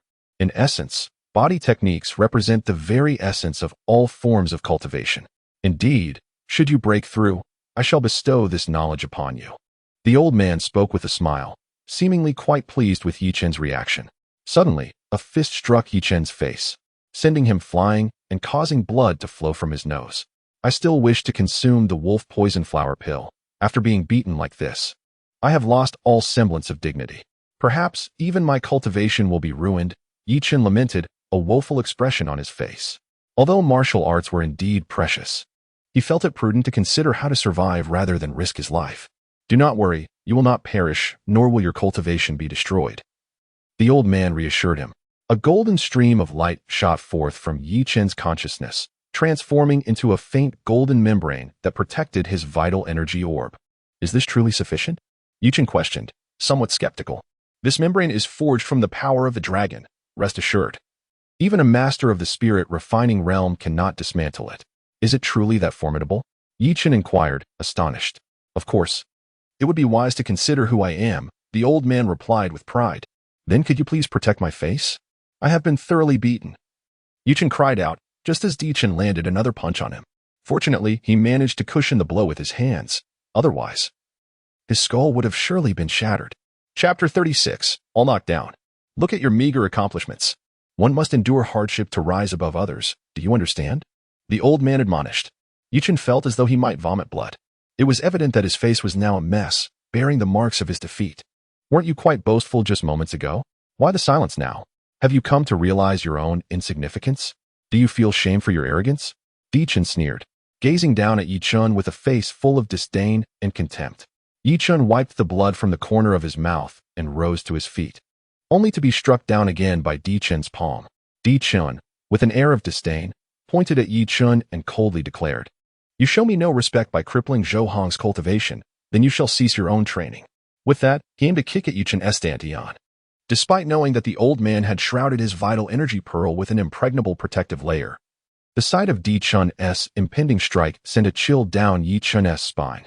In a swift motion, he struck the ground with his palm, propelling himself half a meter away to evade Di Chen's assault. Still daring to hold back? Seeking death, Di Chen roared in fury, and sensed that Yi Chen still possessed the ability to dodge. The fact that Yi Chen had previously chosen not to evade only deepened Di Chen's sense of humiliation and contempt, especially as he had been the one to subdue Yi Chen. No longer restrained, Di Chen unleashed a flurry of blows upon Yi Chen, each strike landing with brutal force. In mere moments, Yi Chen's bones shattered within him, his body marred by countless wounds, drenched in blood and utterly disheveled. Master, if I endure any longer, it will be the end for both of us, Yi Chen lamented. Then do not endure any longer. Your injuries are already life-threatening. It is enough. Swallow the wolf venom flower pill, and I shall assist you in refining its medicinal power, the old man instructed. With a deep breath, Yi Chen hesitated not a moment longer and consumed the wolf venom flower pill. However, while this elixir was indeed a life-saving remedy in dire circumstances, its potency was overwhelmingly pure. Yet, confined within the barrier and with his cultivation suppressed, Yi Chen found himself unable to refine it, prompting him to nearly curse in frustration. Fortunately, the unreliable master intervened, extracting a trace of dragon power from his consciousness to envelop the wolf venom flower pill. Boom. Within Yi Chen's body, it felt as though a torrential flood had erupted. The moment the wolf poison flower Dan came into contact with the dragoness power, it detonated violently, transforming into countless threads of pure medicinal energy that surged wildly throughout Yi Chen's limbs and bones, mending his meridians and fractured blood vessels. In an instant, the injuries within Yi Chen had nearly healed. The potency of the wolf poison flower Dan exceeded Yi Chen's expectations, of course. He understood that this was somewhat attributable to the old man. Had the old man not intervened to assist him in refining it, such swift recovery would have been improbable. A faint green glow enveloped Yi Chen's body, astonishing Di Chen. Death. Di Chen realized that Yi Chen had ingested some form of spiritual medicine, prompting him to attack with even greater fervor. He understood that should Yi Chen regain his peak condition, he would be completely at a disadvantage, particularly since this battle had already drained much of his stamina. As the green radiance surrounding Yi Chen began to dissipate, the wounds on his body healed at a visibly rapid pace. The only marks that remained unchanged were a few bruises on his face. Owing to the relatively minor nature of those injuries, Yi Chen's anger surged. This scoundrel had struck him on the head multiple times. It is said that one should never strike the face, yet he persistently targeted Yi Chen in that manner. Just as Yi Chen regained his strength, he endured a punch from Di Chen, retaliating with a blow to Di Chen's nose. Crack. The nasal bone shattered. Blood gushed forth, eliciting a furious roar from Di Chen as he charged forward with desperate intensity. Bang! Yi Chen once again endured a punch from Di Chen, his chest caving in from the impact. Yet, he successfully retaliated with a blow to Di Chen's mouth, causing blood and shattered teeth to erupt forth. Damn it! Di Chen, with disheveled hair and a twisted visage, had lost all semblance of his former arrogance. In a fit of rage, he swung a fist at Yi Chen. In this place, the application of martial techniques was impossible. Otherwise, he would have unleashed his advanced skills to obliterate this insolent youth who dared to shatter his teeth into a mist of blood. This time, he opted to target Yi Chen's energy C, convinced that Yi Chen would not have the audacity to forsake his defense and strike him again. However, he was mistaken. Having witnessed the formidable power of the dragon's force refining the wolf venom flower's essence, Yi Chen was unperturbed by the old man's schemes. He lowered his defenses, allowing Di Chen's fist to collide with his energy C, resulting in a catastrophic collapse, while his energy pearl remained untouched, merely swaying gently. Hearing the sound of his energy C shattering, Di Chen assumed Di Chen's energy pearl had similarly been destroyed and erupted into maniacal laughter, foolishly confident in his victory. I'll see how you flaunt your strength once I cripple your cultivation. Indeed, under normal circumstances, the destruction of the energy C would spell doom for the energy pearl. But this was an exceptional case. Yi Chen could perceive that his energy pearl remained unscathed. Clenching his fist tightly, a trace of blood staining the corner of his mouth, Yi Chen gritted his teeth and struck Di Chen squarely in the right eye, shattering the orbital bone and inflicting damage to the frontal bone, nearly dislodging Di Chen's skull. Di Chen's expression suddenly froze, as the force he encountered was overwhelmingly immense, akin to being struck by a raging bull. His mind buzzed, his vision blurred, and his body stumbled, barely able to maintain its stance. Yi Chen felt a surge of exhilaration, sensing that his recent full-force attack had seemingly surpassed the limit of 500 pounds. Without hesitation, he unleashed a series of vengeful blows upon Di Chen's face, transforming it into a grotesque visage, before delivering a kick that sent him sprawling. Seizing the opportunity, he tore off Di Chen's nameplate, but upon reflection, he hesitated, raising his foot with the intent to cripple his opponent's cultivation. Hey kid, don't go too far, a young man shouted at Yi Chen with indignation. Yi Chen flashed a toothy grin, dismissing the remark. Fueled by rage, he toppled one adversary after another, relishing in his newfound physical prowess that allowed him to dominate the arena. Yet, he contemplated the wisdom of mercy, especially considering the potential repercussions of offending this particular individual. At that moment, Zhang Bufan approached with an air of arrogance, casting a cold smile in Yi Chen's direction. Is that so? Then I shall put it to the test. Yi Chen replied, his eyes glinting with determination as he raised his foot, unhesitatingly aiming for Di Chen's dantian. Wait, don't you care about their lives? Zhang Bufan interjected darkly, pointing towards several figures not far away. He was taken aback by Yi Chen's audacity. Yi Chen, lacking close friends or family within the Yuetian sect, found himself surrounded by enemies. Upon hearing Zhang Bufan's implied threat, he fell momentarily silent, yet curiosity compelled him to glance back, only to be struck dumb by the sight before him. Haha, a woman, weren't you quite proud? How is it that you've been captured by others? Chen could not help but burst into laughter. Were those not the very individuals who had surrounded and mercilessly beaten him during the day? To his astonishment, apart from Tang Yin, the other two had actually attained the 7th level of body refinement, yet they were unexpectedly captured alive. Of course, this was largely due to their suppressed cultivation. Nevertheless, Chen found it utterly amusing. What kind of misfortune must one endure to be captured the moment they stepped into the barrier? Such luck had truly hit rock bottom. Why on earth are you laughing? Shouldn't you be devising a plan to rescue us? Tang Yin seethed, her teeth clenched in frustration. She had never felt so humiliated as to require aid from her adversary. Meanwhile, Hualinger and Mu Yongcheng both lowered their heads in shame, remaining silent. Having previously conspired against Chen, they now felt a tinge of embarrassment. Am I forcing you? Perhaps some lack the courage? Chen retorted with a chuckle. Observing his demeanor, Zhang Bufan felt entirely reassured, convinced that he had Chen under his thumb. He even approached Chen, reaching out to poke him in the forehead. Without hesitation, Chen countered with a swift palm strike, sending Zhang Bufan crashing to the ground, howling in pain. Although Zhang Bufan possessed a higher realm of cultivation, he had never trained his physical body, and thus, Chen's casual strike was enough to crush his shoulder, rendering one of his arms immobile. Kill them! Kill them! Zhang Bufan's eyes blazed with fury. The speed of Chen's attack had taken him completely by surprise. He loathed Chen for humiliating him before so many witnesses without an ounce of mercy. In the distance, the enchanting Qing Xian appeared momentarily taken aback. But then a smile graced her lips as she remarked, "How amusing." Witnessing this spectacle, Tang Yin was nearly overwhelmed with indignation. For Chen's unbridled assault on Zhang Bufan demonstrated a blatant disregard for their well-being. "Sister, what shall we do?" Jingning inquired. A trace of anxiety etched upon her delicate features. Although she harbored no affection for Zhang Bufan's methods, they were, after all, comrades in arms. And his incapacitation would undoubtedly precipitate dire consequences. "Let us observe the unfolding events," Qing Xian responded with composure. "I regret to inform you," Chen remarked, his gaze laced with pity as he regarded Zhang Bufan's contorted visage, "that I was subjected to their collective assault earlier today. Your attempt to employ them as leverage is tantamount to soliciting my intervention in their demise." With that, Chen swiftly rendered Zhang Bufan unconscious and relieved him of his nameplate.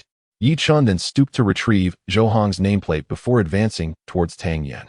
What do you intend to do?" Tang Yin stammered, her countenance betraying a palpable apprehension. Could this brute possibly subject her to such violence? Moreover, his evident penchant for holding grudges suggested that he might exploit their vulnerable position. Given their current status as captives, they were utterly defenseless against his potential aggression.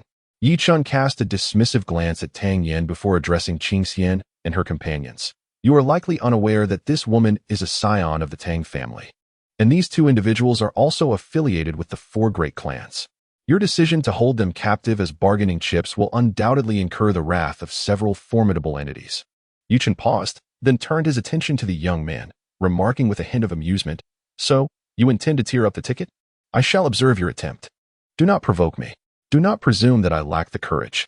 The young man, outwardly fierce but inwardly timid, had overheard the conversation between Chen and Zhang Bufan. If the individuals they had captured were indeed Chen's enemies, then threatening to kill them would hold no sway over Chen.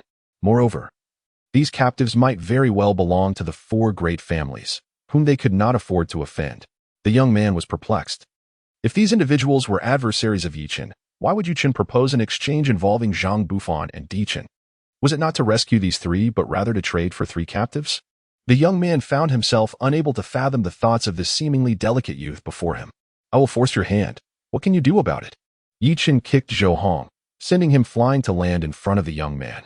Zhou Hong instinctively curled up, opened his eyes to cast a venomous glance at Chen, and then fainted once more.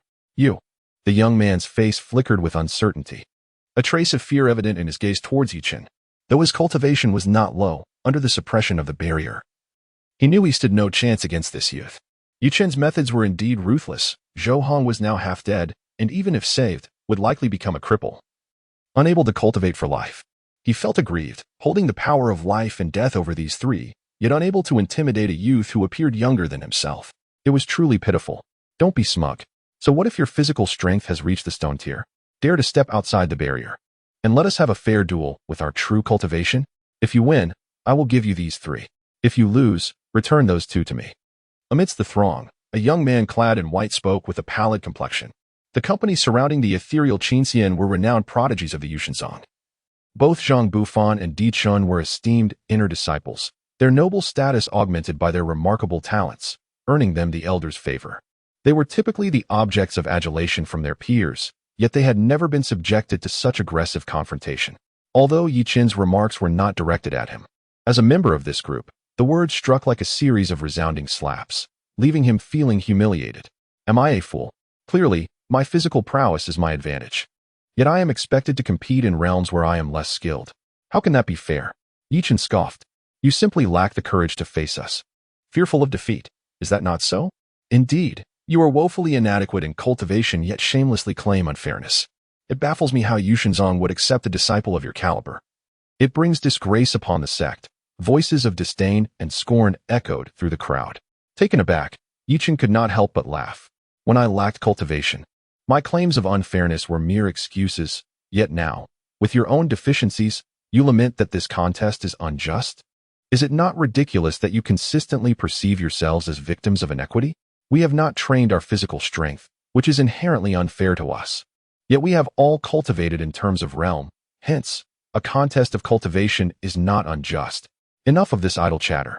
It is clear he simply lacks the gall to engage. One cannot help but scrutinize his character. His pitiful demeanor unmistakably reveals him as the offspring of those wretched farmers.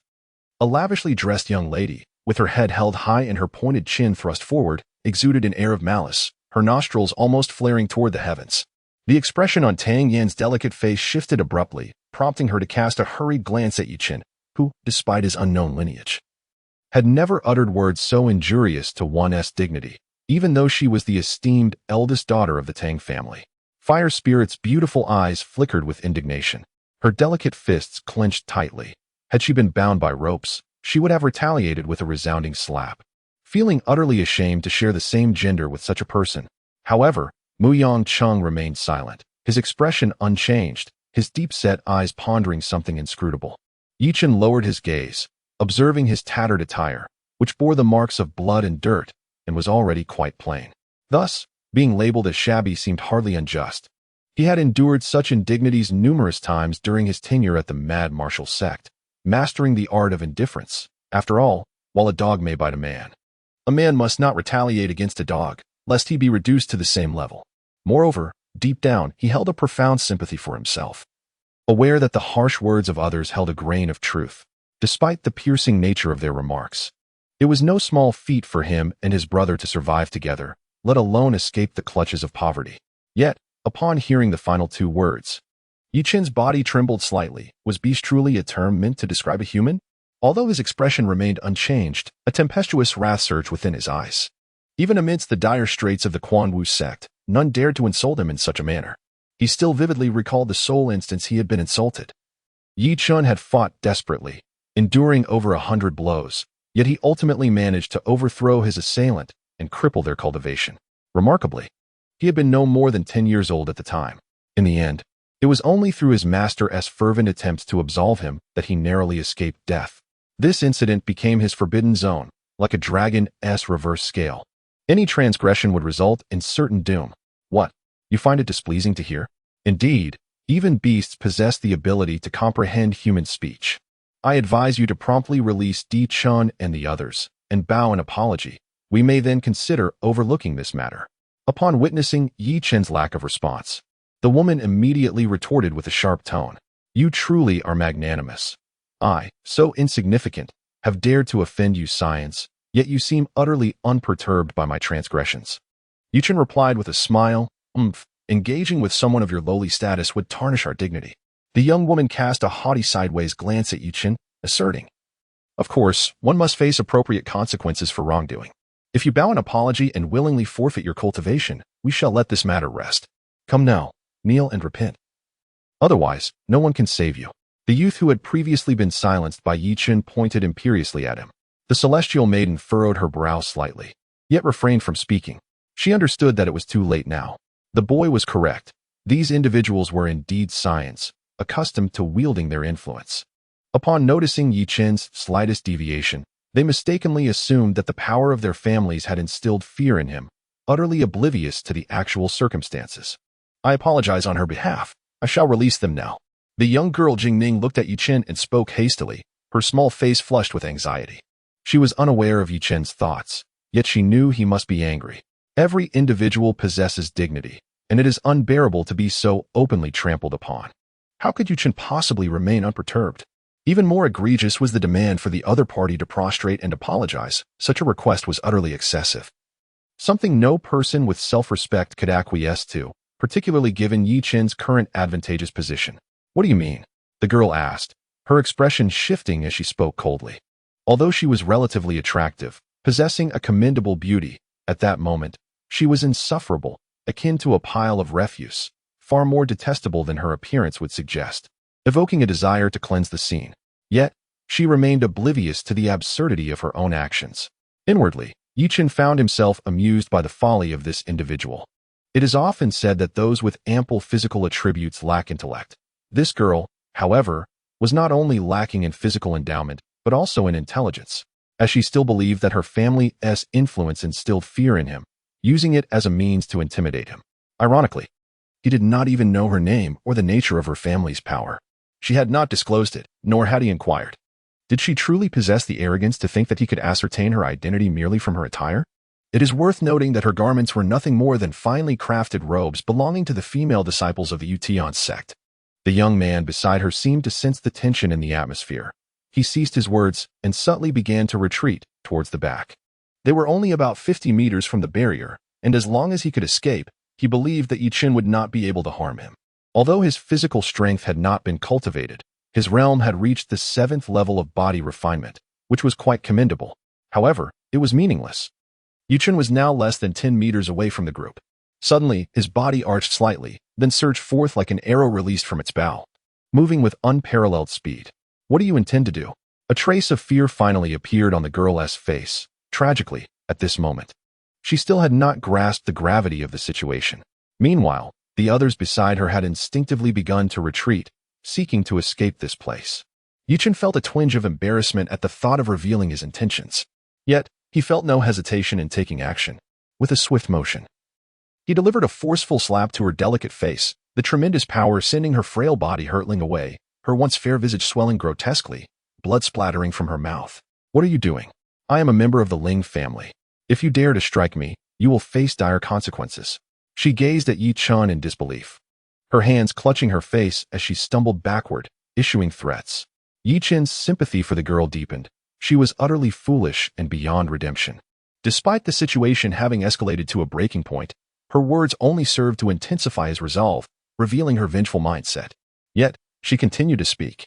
Chen seized her and lifted her effortlessly, delivering a barrage of slaps to her face with his right hand, devoid of any fear or hesitation.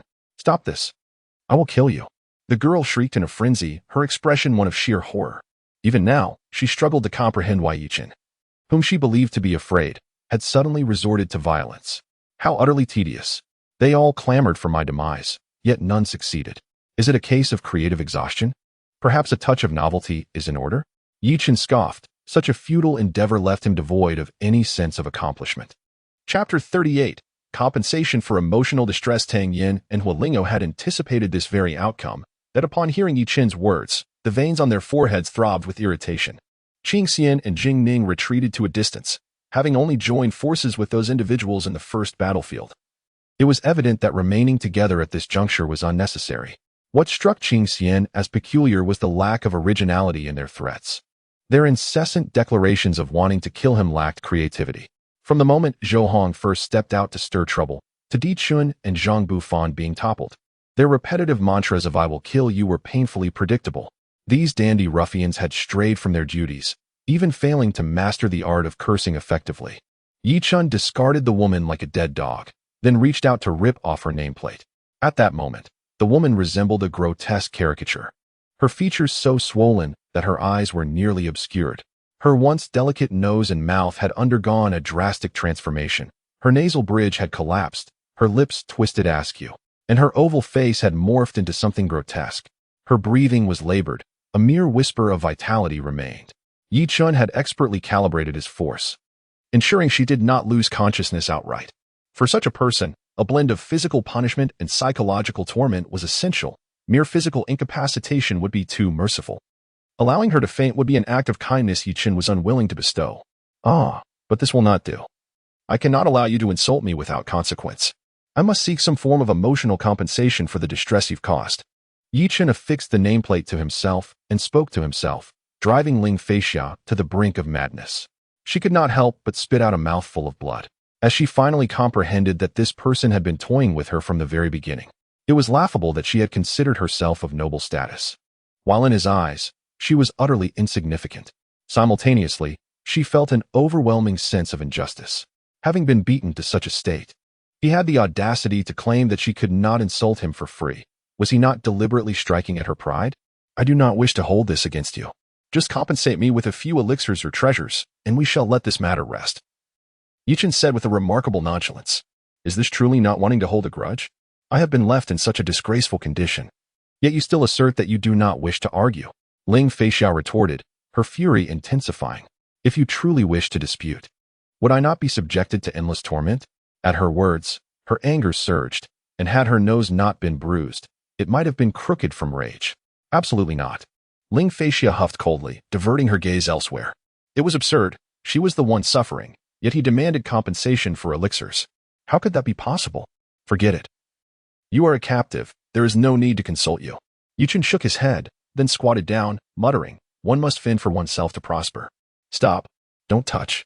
Ling Feixia shrieked, her delicate form trembling as she hastily emptied all her elixirs onto the ground. This is all I have.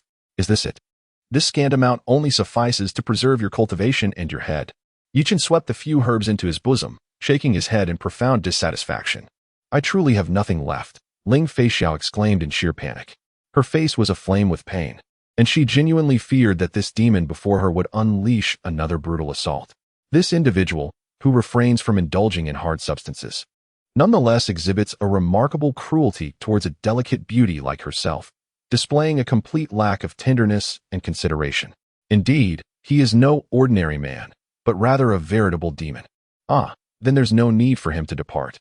Chen inhaled deeply, seemingly displeased.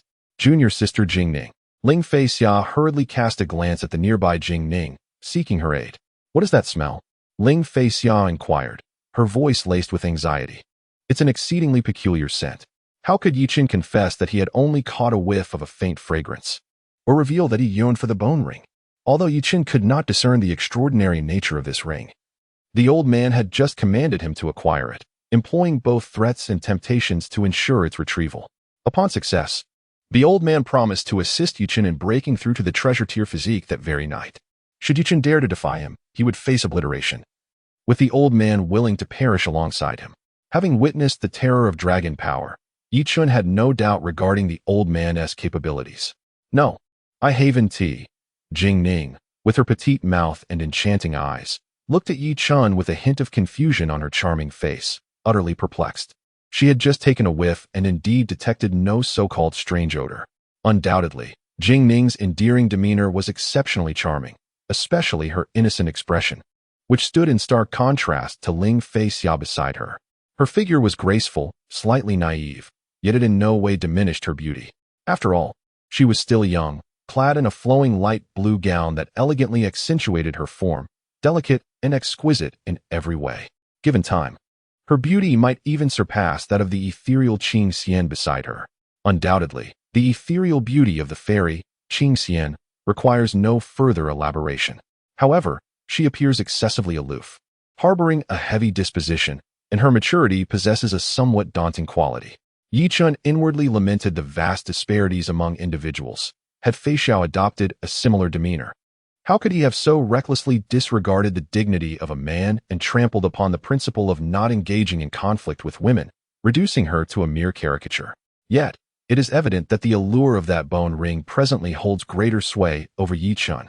Initially, he had wavered in his intention to enhance the strength of his physical form, but unexpectedly today, he triumphed over adversaries through sheer physical prowess, even extorting several precious herbs.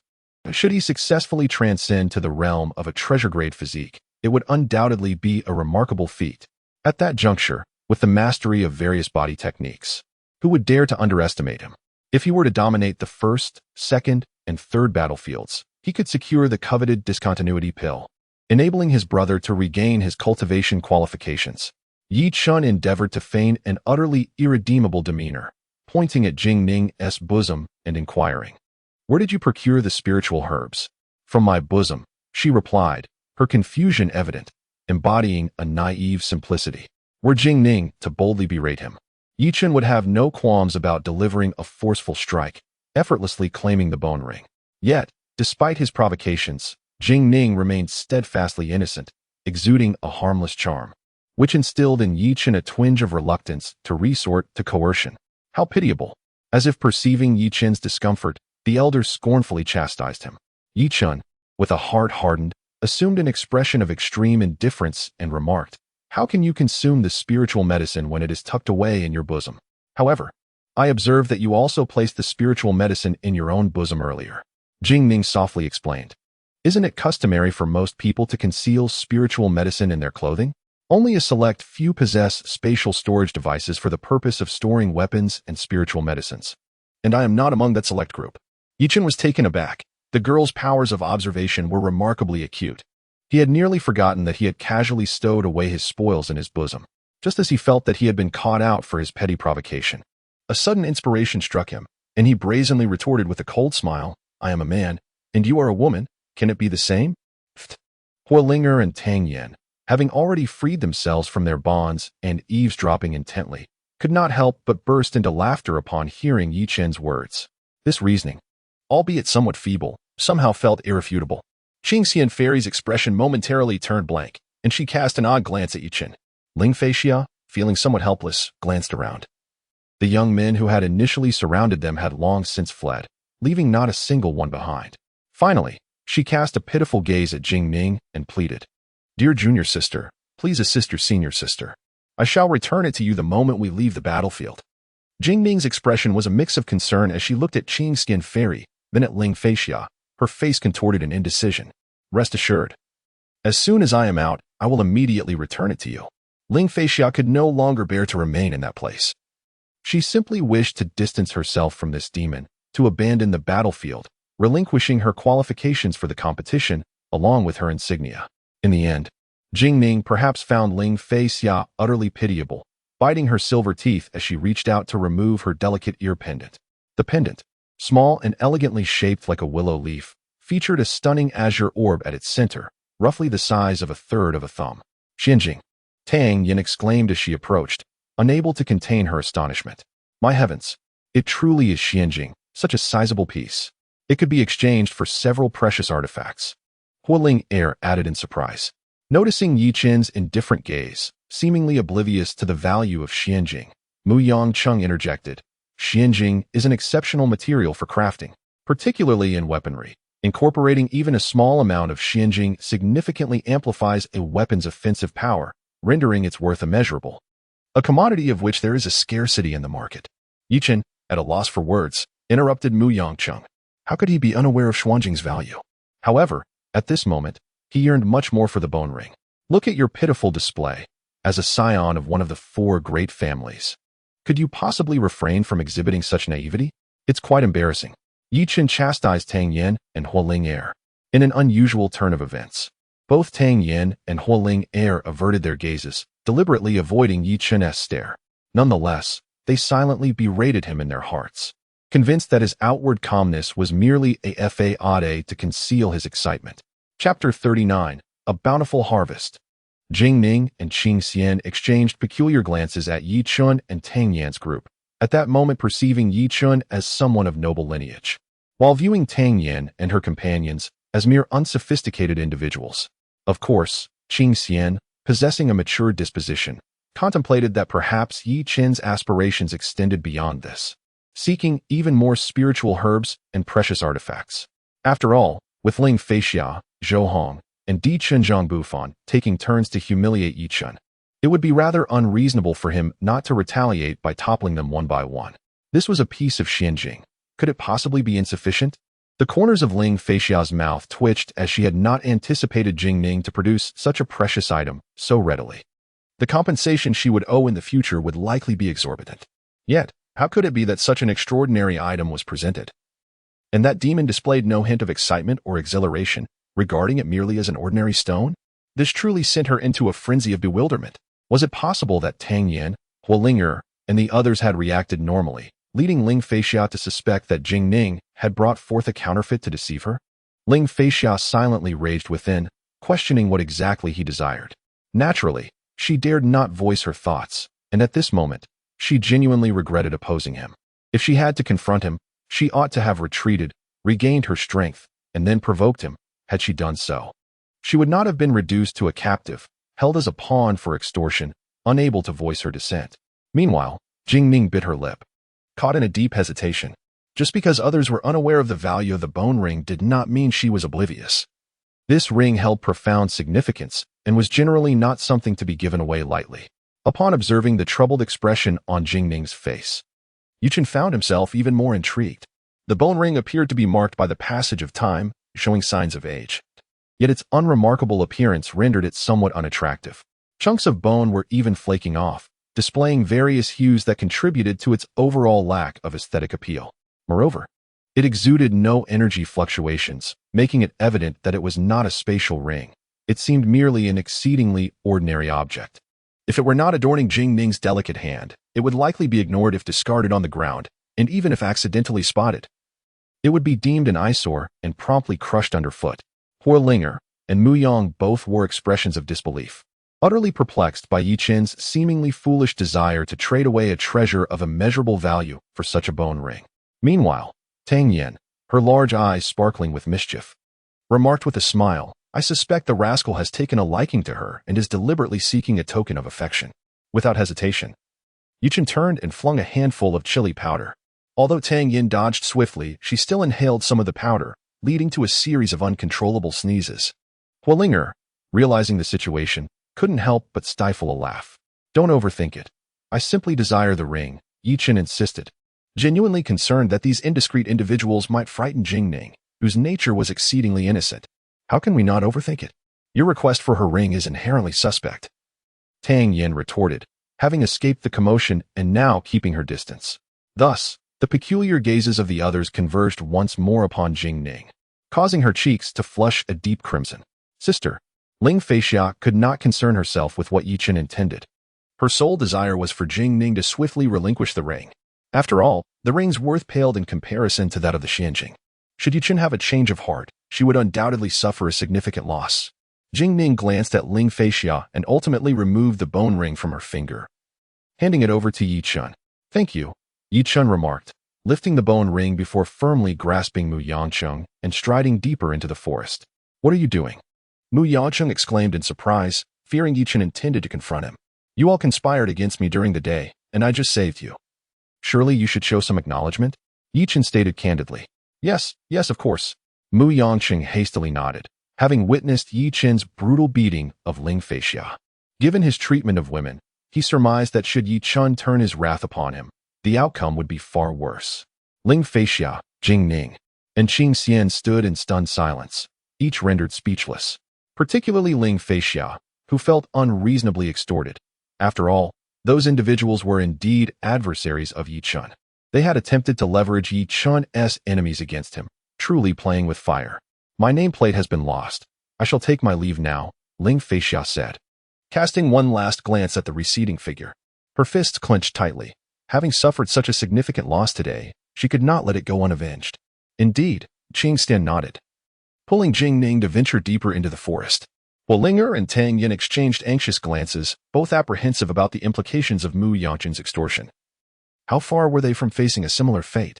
On a flat meadow near a babbling brook, a group of individuals gathered around a crackling bonfire, their gazes varying as they looked towards Yi Chen, who sat cross-legged not far away.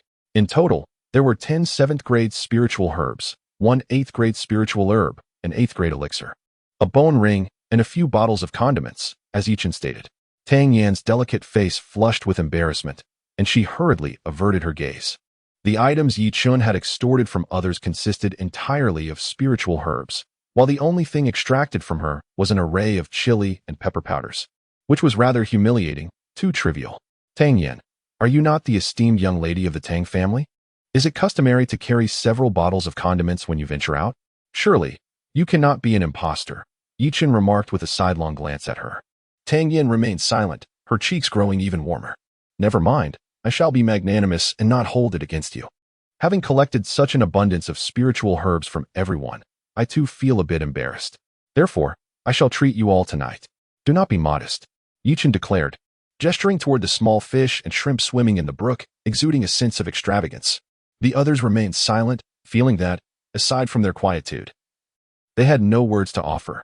Look at you all, lounging about. It's evident you wish to avoid fishing, is it not? Chen chided as he noticed their apathy.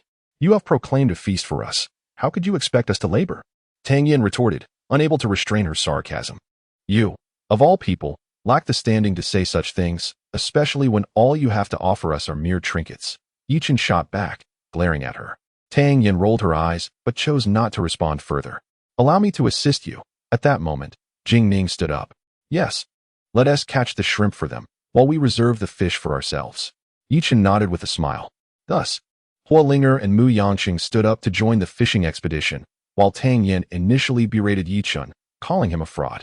However, she soon joined in with indignation. She was already famished, and if she couldn't find dinner by nightfall, she might as well not live at all. Thus began a gathering under the guise of a feast, which ultimately turned into a collective effort to catch fish. The stream was shallow, barely reaching their knees. As Chen leapt into the water, he swiftly brought down his hand. Instantly, a spray of water erupted, and several small fish were sent flying into the air. Quick as lightning, Chen caught them all and tossed them onto the shore. Tang Yan's charming face turned dark in an instant. If her father found out, he would surely laugh himself silly. After all, she had managed to escape this time, and if she were to suffer misfortune, her father would undoubtedly take great pleasure in it. Suddenly, Hualingo pointed towards the distance, exclaiming that she heard a sound. The group listened intently, and indeed, they discerned that it was not a solitary voice. Chen confidently remarked. After satisfying their hunger, they contemplated how to enhance their physical strength. For achieving any progress in physical fortitude was essential to successfully navigate the first battlefield. Meanwhile, Chen planned to consume a spiritual herb and sought the elder's assistance in refining it, intending to move stones afterward. The elder assured him that this time, he would surely break through. As a reward for obtaining the bone ring, Mu Yangqing also intended to accompany Chen in the stone lifting exercise. Chapter 40. The Dragon Totem. Are you ready? Yes. Mu Yangqing gazed at the excessively large stone before him, gritting his teeth. Boom. Chen suddenly delivered a powerful kick to a stone, producing a dull thud as the stone flew up and struck Mu Yangqing, sending him sprawling and contorting his face. Chen, weren't you just moving stones? Why are you using one to hit me? Mu Yangqing exclaimed, getting up awkwardly from the ground, wiping the blood from his nose while speaking in a furious tone. Well, I have a solid foundation, so I can move stones freely.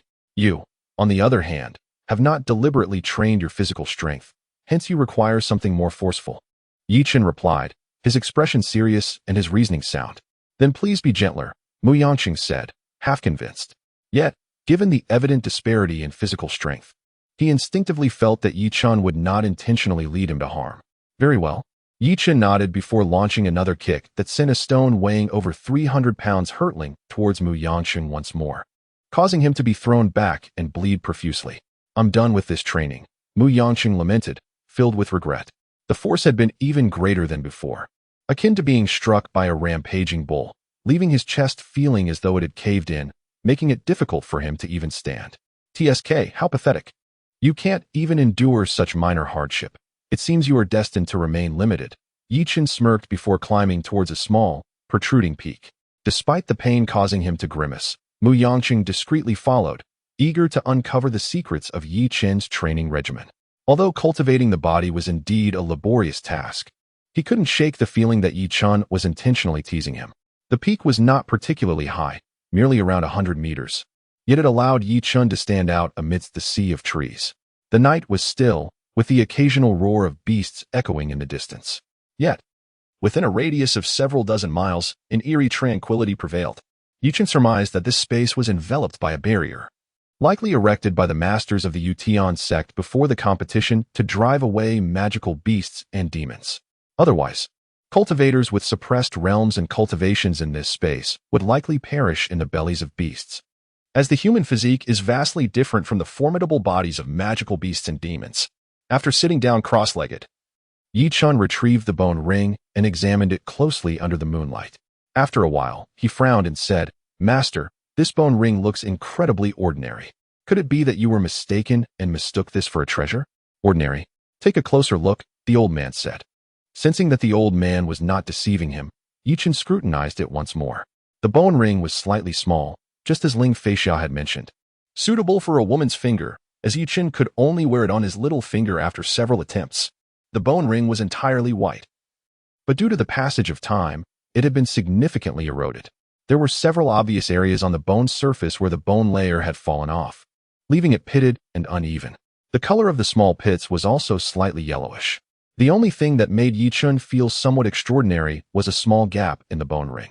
From a distance, it looked like damage, but upon closer inspection, Chen felt a sense of palpitations. Especially when his finger touched the gap, an inexplicable fear arose in his heart, as if something terrible was about to happen. A bone ring, weathered by time, could evoke such a feeling with mere touch, which was truly somewhat incredible. "Have you discerned anything?"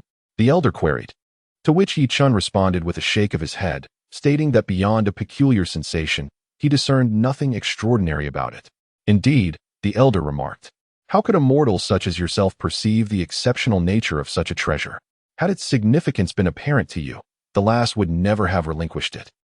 Chen, for the first time, felt a sense of agreement with such disparagement, finding himself without retort. "What then is its worth?" he inquired, or rather, "what purpose does it serve?"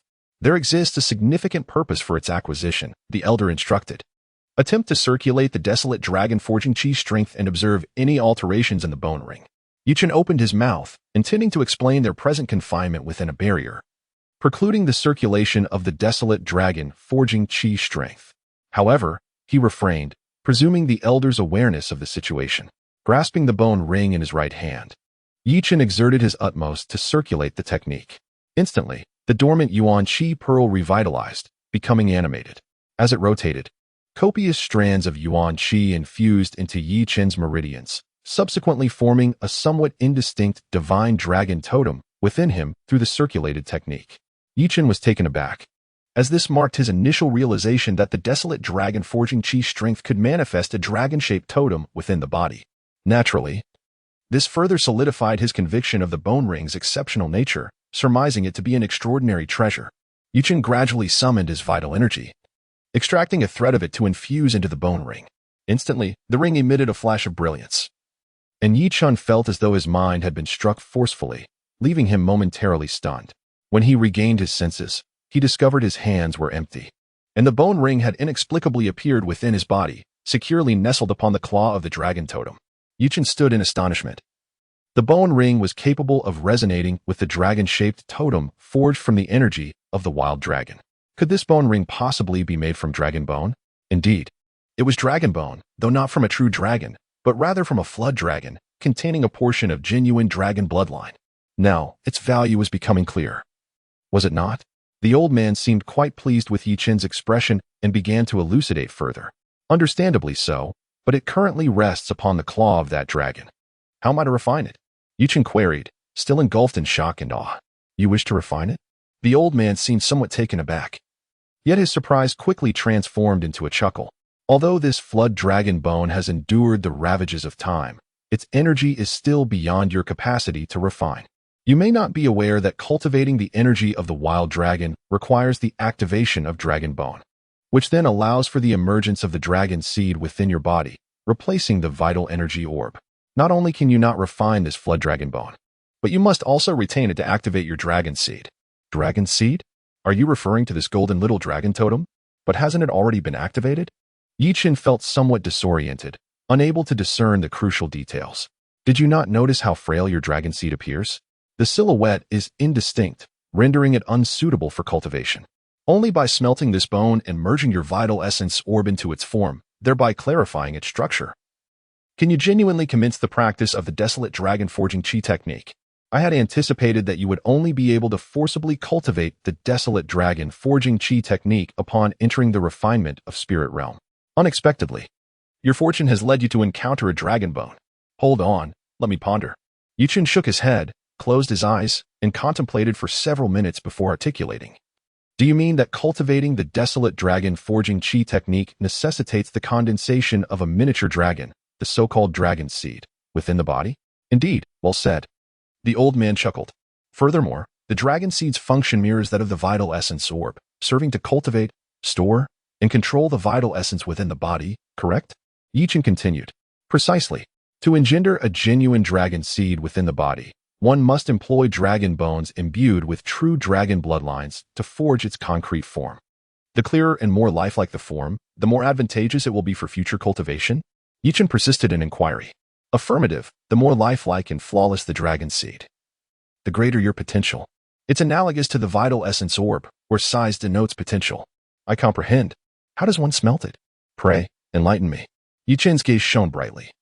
Overwhelmed with awe, while others cultivate using vital essence orbs, and even those who attain the refinement of spirit realm merely transform the vital essence orb into a miniature homunculus, primordial spirit, ultimately cultivating immortal energy within the body to supplant the primordial spirit. He is directly condensing a dragon seed within his body for cultivation. The mere thought of it is exhilarating. It is not merely flamboyance, but boundless potential. If your cultivation were to reach a higher level, you could forge your own path. However, at this moment, that avenue is obstructed, and my energy is limited, precluding me from assisting you directly. Thus, we must seek the aid of the heavens. Within the sea of consciousness, a vague finger extends, pointing skyward. How shall we seek this aid? Chen pondered. For is not the so-called timing something beyond human control? You truly exhibit a lack of insight, for behold, I shall guide you to summon the thunder from the heavens. The old man proclaimed with unwavering confidence. Thunder? Celestial lightning? Chen felt a shiver run down his spine. For it is said that to reach the pinnacle of body refinement, one must invoke the lightning to temper the body. Yet, he was merely refining the dragon's essence. Must he truly face the wrath of the heavens? This is an opportunity, grasp it well, for it holds great fortune, the old man insisted. Indeed, fortune and peril coexist, eternally in balance. But, Master, with my limited cultivation, will I not be reduced to ashes by the heavenly lightning? Chen inquired, his lips twitching with trepidation. Would it benefit me to deceive you into believing you would be struck down by heavenly lightning? Enough of this chatter. Swiftly consume all those spiritual herbs. All of them? I could very well be overwhelmed. Chen felt his heart racing as if it might leap from his chest. This mad old man must be insane. As he possessed a substantial quantity of spiritual herbs, to consume them all would surely lead to either being struck by lightning or being overwhelmed by the concentrated potency. At that moment, Chen considered fleeing in panic. Superficial. Hurry, I must summon the lightning, the old man declared, leaving no room for dissent. Reluctantly, Chen retrieved the spiritual herbs, though he hesitated to consume them all, for this wealth had been painstakingly accumulated. Could he truly squander it so recklessly? The night sky was as clear as polished jade, devoid of clouds, so where could the thunder possibly come from? Chen glanced upward at the heavens, somewhat speechless. Fool. I am referring to the thunder of sorcery, not natural lightning. What need have we for clouds? The elder was exceedingly irate, and the consequences were dire. Suddenly, a golden hand materialized within the realm of consciousness, rudely prying Chen's mouth open. In an instant, the spiritual herbs dissolved into a surge of potent energy. Enveloped by a golden light membrane, and unceremoniously slid into Chen's mouth, leaving no room for protest. Chapter 41, Divine Retribution. Despite Chen's vehement resistance, the elder's power was astonishingly formidable. Even with all his might, Chen could not alter the undeniable reality that the herbs had been entirely consumed within him. A flicker of reassurance crossed Chen's mind as he realized the elder had control over the medicinal forces, preventing them from rampaging within his body. Otherwise, he might have faced a dire fate. In response, the elder merely scoffed disdainfully, "You are lacking in ambition." Chen chose to relinquish his concerns. After all, the elder was intrinsically linked to him. Unless he sought his own demise, he would not jeopardize Chen's life. As long as he did not act against his own interests, Chen believed that, with his abilities, he might still grasp a slender thread of hope. This glimmer of hope represented the dawn of his ascent. Was it not merely a matter of using heavenly thunder to forge the bone ring and the vitality orb? Come forth. Chen spread his arms wide, took a deep breath, and began to slowly manipulate the vitality orb, preparing for its disintegration and fusion into energy that would be infused into the dragon-shaped totem, enhancing its clarity and vitality. 9 Heaven Sorcery Thunder. The old man suddenly bellowed, causing Chen to nearly lose consciousness from the sheer force of his voice. Though the sound did not enter Chen's mind through his ears, it still caused a trickle of blood to seep from his ear. Even more alarming was the sensation of a fleeting void in his consciousness, as if his very sea of awareness was on the brink of being torn asunder. Accompanying the old man's thunderous shout, a delicate hand, as white as jade, abruptly emerged from the depths of Chen's awareness. This slender and smooth hand, rivaling that of any woman in grace, suddenly expanded from Chen's sea of consciousness, breaking forth from his body to transform into a colossal jade hand, towering 100 feet above, before striking fiercely at the heavens. The spectacle was so astonishing that Chen rubbed his eyes repeatedly, struggling to believe that the old man had indeed unleashed such a powerful blow. A display that truly befitted a formidable master of the divine dragon realm. The jade hand seemed to float effortlessly as it ascended, yet its speed was anything but slow. Where it passed, fierce winds howled, and the very fabric of space was rent asunder with gaping black fissures. Chains, thick as a man's arm and inscribed with intricate runes, traversed the void, exerting their strength to suppress the spatial tears. This was the ultimate pressure, shattering the order of space itself and leading to its disarray. While the order chains endeavored to restore equilibrium. Heavens! The order chains. Shepherd Chung had initially intended merely to observe Chen's cultivation methods, yet upon witnessing this extraordinary scene, he could not suppress his astonishment, his body trembling ever so slightly. The spectacle above was simply beyond comprehension. The chains of order, being intrinsic to the cosmos, were summoned by that palm which shattered the firmament, eliciting awe and reverence. Initially, the palm struck an invisible barrier, causing it to erupt in golden radiance before collapsing with a thunderous roar. Simultaneously, over 1,000 individuals exclaimed in astonishment as they perceived the immediate restoration of their cultivation prowess. Following the annihilation of the restrictive barrier, the palm continued its trajectory, colliding with the celestial heights in a cataclysmic explosion. The resultant spatial tempest spawned vast swathes of impenetrable darkness, devouring even the moon's effulgence. These were spatial voids, consuming all that approached. Subsequently, the heavens reverberated with lightning and thunder, rapidly coalescing into a crimson nebula spanning several miles, advancing towards Chen's location. The firmament trembled, as if on the verge of collapse, while strands of the chains of order danced across the sky, swiftly mending the fractured space. Master, Chen began, swallowing hard, his countenance reflecting the awe-inspiring sight of the vermilion nebula above. I sensed something amiss. Within the nebula, crimson lightning writhed and roared, its configuration vaguely resembling the character for retribution. The most commonplace lightning is typically incandescent white, though it possesses the least destructive force. Blue lightning is also frequently observed, often during the tribulations faced by powerful cultivators. Chen, however, had only witnessed these two varieties. The sight of crimson lightning was unprecedented, filling him with a sense of foreboding. What's wrong? Isn't this the color of divine punishment? The old man remarked dismissively. Divine punishment? What have I done to deserve this? Chen couldn't help but curse under his breath. The old man was indeed unreliable. No wonder the shape of that nebula resembled the character for punishment so closely. Divine punishment is a celestial decree formed autonomously to penalize those who are heinously wicked, and once a certain threshold is crossed, it will inevitably descend. Without needing to think, Chen understood that he would be taking the fall for the old man. The spatial collapse was his doing, and the chaos in the order chain was also instigated by him. However, due to it residing within him, the divine punishment was now targeting him directly. The void gradually returned to normalcy, with the nebula looming ominously above, even beginning to plummet rapidly downwards. It obscured the sun, exuding an unfathomable terror. Particularly striking were the blood-red bolts of lightning swirling within, clawing and rending the nebula apart, imbued with an apocalyptic might.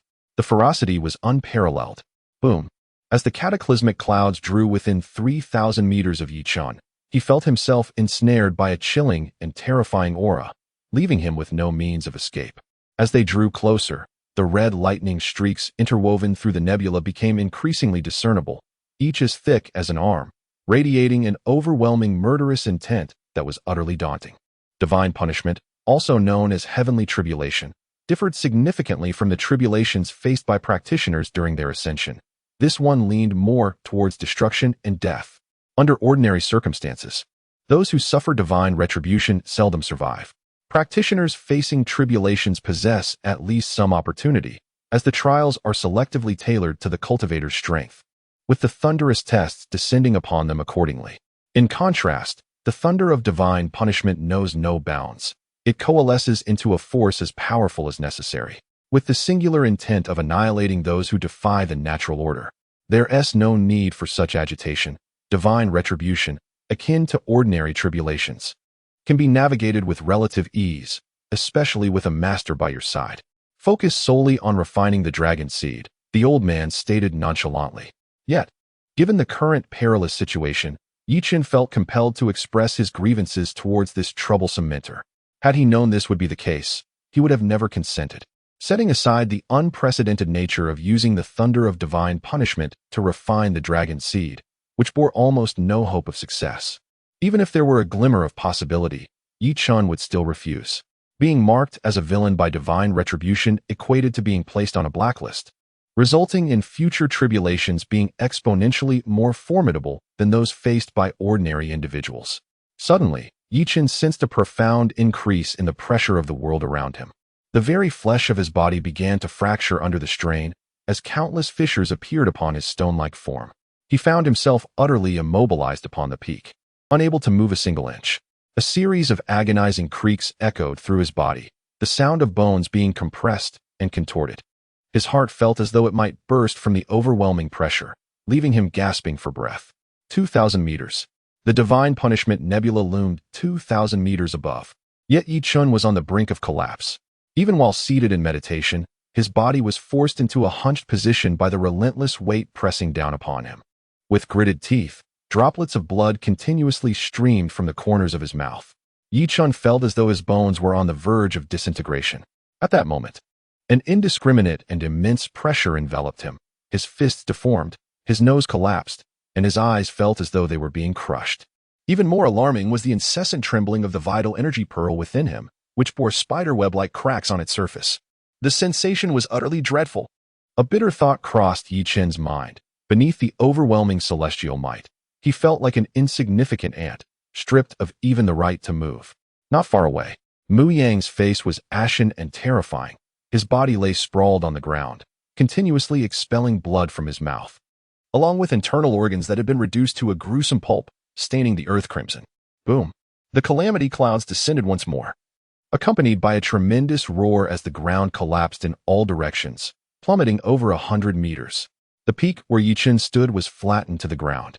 Vast stretches of ancient trees were severed in half, exploding into splinters under the weight of this celestial force, crashing down rapidly. Crack! Chen felt his skull fracture, blood rolling like pearls, completely staining his face a deep crimson. Around him, a cacophony of sharp explosions echoed, and the air was thick with the scent of blood, creating a profoundly sorrowful atmosphere. Despite Chen's physical strength having reached the stone stage, his bones still shattered, while others, few of whom had attained such strength, found their bones contorted and broken under the immense pressure, with some succumbing to death outright. Under the tribulation, all were reduced to mere ants. This illustrated the vast chasm between heaven and earth and humanity. In the face of such calamity, there was no possibility of resistance, only the grim acceptance of suffering. The ominous clouds of calamity have finally ceased their descent. However, beneath their ominous shadow, over 2,000 individuals have succumbed, nearly 1,800 of them rendered unconscious. Despite not being in the epicenter of the chaos, the remaining souls have been severely injured, teetering on the brink of death. The silence enveloping this scene is eerily unsettling. So many have been grievously harmed, yet not a single voice emerges to break the stillness. Were the calamity to descend a mere 100 or 200 meters further, it is likely that all present would meet their demise. Far away in the elder hall of the Uten sect, several elders, clad in flowing robes, sit cross-legged upon meditation mats, engaged in their tranquil cultivation. At the heart of the elder hall lies a massive stone tablet, measuring 3 meters in length and 2 meters in width, laid flat upon the ground, emanating a radiant and extraordinary brilliance. Suddenly, an elder, appearing to be in his middle years, opens his eyes with a start. Rising, he approaches the stone tablet, and with a flourish of his sleeves, the brilliance emanating from the tablet swiftly condenses, coalescing into a dynamic tableau. At the center of the stone tablet, a vast expanse of fiery red nebula occupies half of its surface, and beneath this crimson cloud, the world transforms into a hauntingly beautiful scarlet hue. Shadows of figures writhe upon the ground, their faces contorted in terrifying grimaces. Chapter 42. All is prepared. Beneath the fiery red nebula, mountains crumble, ancient trees splinter, and the very earth collapses, creating a basin that descends over 100 meters. At the heart of this basin, a multitude of disciples from the Utian sect and scions of the four great families lie scattered, blood oozing from their mouths and noses, each struggling on the ground in a convulsive manner, their lips moving yet unable to utter a single word. The Utian sect will undoubtedly suffer significant injuries, unable to recover in the near term. After all, cultivating such a multitude of prodigies demands resources that are far from negligible. The sheer manpower required is a loss that even a colossal entity like the Utian sect cannot bear. Moreover, the prominent disciples from other formidable sects who traveled great distances to participate in the competition are filled with trepidation. How could they explain any misfortune that befalls them here? The four great families are not to be underestimated either. Should their members perish in this calamity, the situation could become exceedingly troublesome. A united front from the four great families would constitute an exceptionally fearsome force. Upon hearing the elder's furious roar, the other elders hurriedly ceased their cultivation and approached. Upon witnessing the hellish scene before them, their faces turned ashen with dread. This must be divine retribution. Could it be that some disciples have committed heinous acts deserving of such punishment? One elder pondered deeply. While these disciples are undoubtedly gifted and promising youths, none have yet attained the realm of divine refinement, with the highest cultivation level merely at the 10th stage of body refinement. How could they possibly invoke divine retribution? Another elder analyzed. Elder Song is correct. This divine punishment surely cannot be instigated by these disciples. Perhaps a formidable beast of extraordinary strength has emerged nearby, provoking divine wrath. And these disciples have merely been caught in the crossfire, another elder suggested. Wait, that is not right. Look over there. Elder Song suddenly pointed beneath the immense calamity clouds. There is someone. The calamity was directed at him. Another elder gritted his teeth and said, though his face remains obscured, he must be one among the participants of this competition. It's unfathomable that such a troublemaker has infiltrated our disciples. I shall eliminate him at once. Wait, slaying him will not alter the outcome. Let us first observe what abilities he possesses to invoke such divine retribution. Perhaps there lies some clue upon him, interjected another elder, halting his advance. In the center of the martial arts arena stood 3 colossal stone tablets, their surfaces shimmering with light, displaying images identical to those on the stone tablet in the Elder's Pavilion. These were premier spirit-gathering tablets, capable of revealing scenes from specific areas. The sect, Utian, had invested considerable resources in acquiring these tablets to monitor the competition and identify promising disciples. However, at this late hour, the arena was nearly deserted, save for a solitary, enchanting figure standing before the easternmost tablet, radiating beauty. Yet, at the moment the figure turned, her grotesquely swollen visage obliterated the allure of her graceful silhouette. Feixia's expression turned blank as she beheld the scene on the tablet, though an unusual light flickered in her eyes. Having lost her competition eligibility when Chen seized her nameplate, she had chosen to withdraw, unexpectedly finding herself in a serendipitous situation. She could clearly discern that many, like herself, had succumbed into unconsciousness, with some even suffering catastrophic outcomes, their heads exploding without warning, leaving their fate shrouded in mystery. With her fists tightly clenched, she coldly remarked, "Initially, I intended to seek an opportunity to eliminate you. However, I never anticipated that you would create such a commotion, only to be struck down by divine retribution. It must be quite gratifying, wouldn't it, to meet such a fate, leaving behind nothing but bones. Of course, even if you defy the odds and survive the heavenly punishment, having harmed so many, the heavenly sect would likely tear you to shreds. Do you comprehend what you must do?" "Understood," came the reply from a shadowy figure in the darkness, who nodded gently before hastily departing, remaining enveloped in obscurity as if they had never existed.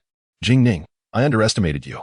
The uproar you have caused must be somewhat related to your bone ring, correct? Otherwise, why would he forsake the profound crystal for that particular ring?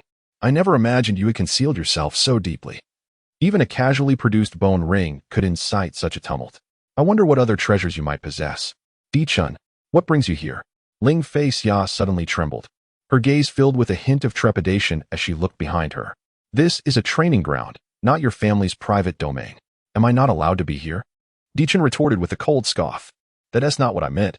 I was merely suggesting that you should rest, given your injuries," Ling Feixia stammered, seemingly flustered. Her tone somewhat disordered. "What do you mean? Are you implying that I should be reminded of the wounds inflicted upon me?" Chen's face darkened with displeasure. This woman truly lacked tact. It was obvious he was in pain, having come out for a breath of fresh air due to a restless night. Why must she reopen that gory wound? And no, please, don't misunderstand. Ling Feixia hurriedly denied it, yet deep within her heart, she felt an overwhelming bitterness. Had she not also been cherished and pampered by her family? Even upon entering the sect for cultivation, she was met with adulation and never had to endure such humiliation. Her delicate face had been swollen from the blows. Strangely, upon witnessing the injuries on Ling Feixia's face, Chen felt a slight alleviation in his own heart. If even a beauty could suffer such torment, then perhaps his own injuries were not as grievous. Though his visage was battered and bruised, he believed it would heal in a few days. What on earth transpired on this first battlefield? Was it a cataclysm that unleashed volcanic magma, or did a primordial beast emerge? Chen inquired upon observing the scene depicted on the stone tablet. It was he who stirred this tempest of blood and chaos. Heaven has eyes, and divine retribution has descended upon him. After a moment of contemplation, Ling Feixia pointed to a rather indistinct figure and remarked, "Could such a thing truly occur? Indeed, the heavens observe the deeds of men. He is suffering heavenly punishment now. Let him continue to act with impunity." As Chen leaned closer to the spirit-gathering tablet, he realized with glee that it was indeed Chen. Unable to contain his laughter, he thought, "It is better for him to be dead. He ought to be grateful. Otherwise, if I were to capture him, it would not merely be a matter of life and death." Suddenly, the spirit-gathering tablet before him erupted with a thunderous explosion, sending Chen hurtling away, rolling for over 100 meters before losing consciousness. Ling Feixia, positioned slightly farther away, managed to evade the brunt of the explosion, though she was still struck by flying debris, eliciting cries of pain.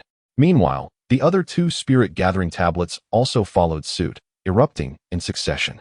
Within the Elder Pavilion, several elders exchanged glances, their appearances disheveled and ragged, a stark contrast to their usual dignified selves. They stood perilously close to the spirit-gathering monument, and when it erupted with a tremendous explosion, they had no time to evade, suffering the ensuing shockwave.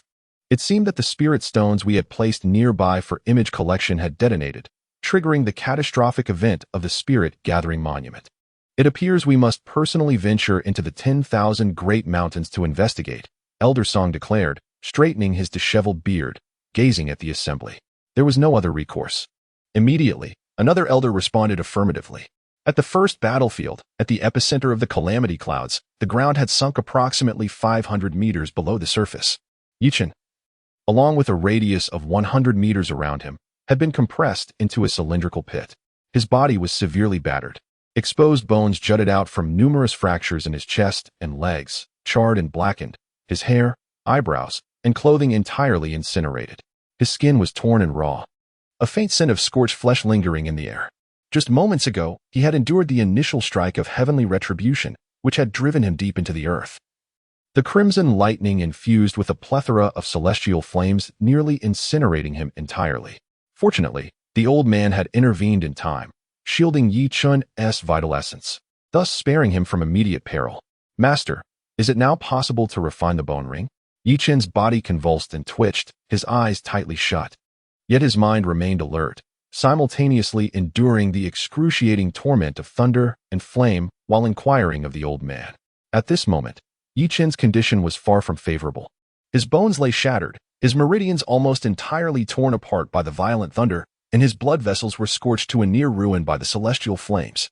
His internal organs bore varying degrees of fatal injuries, relying solely on the old man's draconic power to sustain his breath.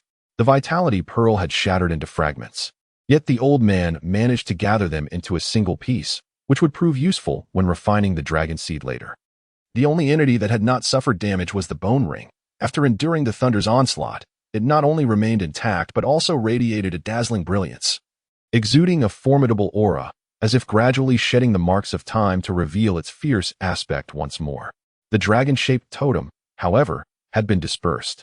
Chen feared that if he did not act soon, he might lose his chance forever. It was done. The old man seemed to nod. And then a golden light membrane, the size of a fist, enveloped the fragments of Chen's vitality pearl, soaring towards his damaged dantian. Meanwhile, another stream of golden draconic energy gathered the medicinal essence from the spiritual herbs Chen had consumed, preparing everything for what was to come. Chapter 43, Gaining Benefits While Acting Innocently. Above, the calamity clouds spun rapidly, voraciously absorbing the spiritual energy of heaven and earth, causing the clouds to swell to more than double their size. Crimson lightning tore through the heavens, a silver hook painting the skies, swirling amidst the world and unleashing a terrifying and overwhelming pressure that enveloped the surroundings, causing the earth to crack, collapse, and the bushes to shatter. The ground trembled under such an extreme pressure, seeming to quiver as if it could not withstand the impending destruction. Even the atmosphere was compressed onto the ground by immense pressure, while the higher altitudes were in a complete vacuum. There would be 3 bolts of divine retribution, and one had already passed. The next one would be used to infuse the dragon seed, fully activating it. The old man's voice was somewhat elated as he spoke, as this was his first time doing something like this, and it was impossible not to be thrilled. After all, it was using divine tribulation to help Chen achieve his dragon seed. In all the world, who else could have such a grand scheme? Rumble. Thunder boomed in the sky, deafeningly loud, causing the entire 10,000 mountains outside the range of the oppressive force to tremble incessantly. Tens of thousands of magical beasts emitted terrified roars, with the powerful ones fleeing madly toward the depths of the 10,000 mountains, while the weak ones all prostrated themselves in this direction, whimpering incessantly. Countless magical beasts were trampled into minced meat in the tidal wave, perishing instantly. The lightning will enter my body and be guided to the dantian, right? Chen swallowed the only remaining 8th grade spiritual pill and, with the help of the old man, quickly refined it. The vast, pure medicinal power only managed to repair some of the meridians around the dantian before being exhausted, demonstrating the severity of Chen's injuries. No need to guide it. A vague dragon seed has already appeared within you. When the lightning strikes you, it will directly bombard the dragon seed. At that time, the medicinal power, the bone ring, and the fragments of the Yuan Qi pearl will all explode and fuse in an instant and be devoured by the dragon seed. In this way, it will be successful. Phew, I hope there won't be any accidents. Chen mused. Suddenly, Chen seemed to sense something and opened his eyes. The corners stained with blood, and his body shimmering with faint electric sparks that intermittently erupted, leaving a gory pit upon him. Shepherd Chung. Master, please save him. Chen caught a glimpse of a bloodied figure, inexplicably feeling a pang of guilt. He had boldly claimed he would strengthen Shepherd Cheng's physical form by deliberately knocking him down with stones twice. Now, seeing Shepherd Chung here, evidently having followed him up the mountain, he felt remorse. Though the calamity had been wrought by the old man, it was in service of helping him activate the dragon seed and swiftly cultivate the essence of the wild dragon's qi. Thus, a sense of guilt lingered in Chen's heart. Do not worry, he will not perish. Rather, he shall encounter great fortune, the old man assured. Upon hearing this, Chen felt a wave of relief wash over him, akin to having swallowed a calming elixir. In truth, he realized there was no need for concern. Shepherd Chung was the person closest to him, and they were both in the same dire predicament. If danger had been imminent, he would have already perished. Moreover, he could see that Shepherd Cheng's body was still gently rising and falling, a clear indication that the old man had intervened to safeguard his heart pulse. Above them, the calamity clouds were moving with increasing speed, the crimson nebula forming a colossal red vortex, wildly spinning and consuming everything in its path.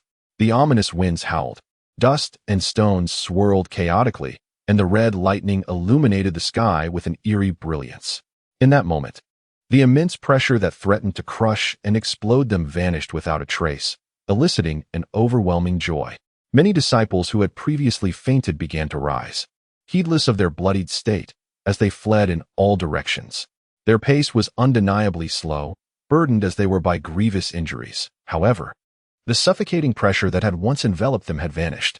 Chen inhaled deeply several times, reveling in the exquisite sensation akin to a tightly constricted throat suddenly releasing its grip on a heart. In that moment, even the act of breathing bestowed upon him an unparalleled bliss. Commence, commanded the elder. Yes, Chen replied, then silently recited the archaic dragon breathing technique. Focusing his mind entirely, the elder, Meanwhile, position shards of the Vitality Pearl, medicinal energy orbs, and the bone ring to hover beside the dragon-shaped totem, each radiating a resplendent glow. At last, the ominous storm cloud above, resembling an eye that consumed the heavens, ceased its rotation. A colossal bolt of lightning, as thick as a water barrel and trailing a fiery tail over 100 meters long, descended from the sky with an audacious ferocity, causing the very heavens to tremble. Where the thunder struck, it tore through the fabric of space with blinding speed, unleashing chains of order from the void to mend the rifts. Yet entwined with the lightning was a terrifying celestial fire, capable of reducing even the most adept practitioners of the divine refinement realm to ashes. This inferno, known as the Flame of Death, incinerated the void, obliterating over 100 chains of order in its wake. The chains of order, born of the world's inherent forces to sustain space, were forged from the energies of universal loss. Any adept who had made strides within the divine refinement realm would meet a tragic fate upon contact with these chains. Yet this flame of death could annihilate even the chains of order, which were but fragments of the cosmic laws themselves. Had the Elder not intervened, Chen was certain that even a mere spark could incinerate him a myriad of times over. In his heart, Chen harbored an immense hope. If one day he could reach the pinnacle of physical refinement, resisting the searing flames of death solely with the strength of his corporeal form, to what extraordinary degree would his body be fortified? Surely, it would not be an exaggeration to liken it to divine weaponry. With a thunderous roar, a bolt of lightning descended into the cylindrical pit, causing a cataclysmic upheaval that transformed the passage beyond recognition. The lightning struck Chen's seemingly fragile body, instantly creating a subterranean tunnel, deepening the pit by over 1,000 meters. Unfortunately, he was reduced to a charred mass, with wisps of smoke rising. Fortunately, an elder intervened to shield him.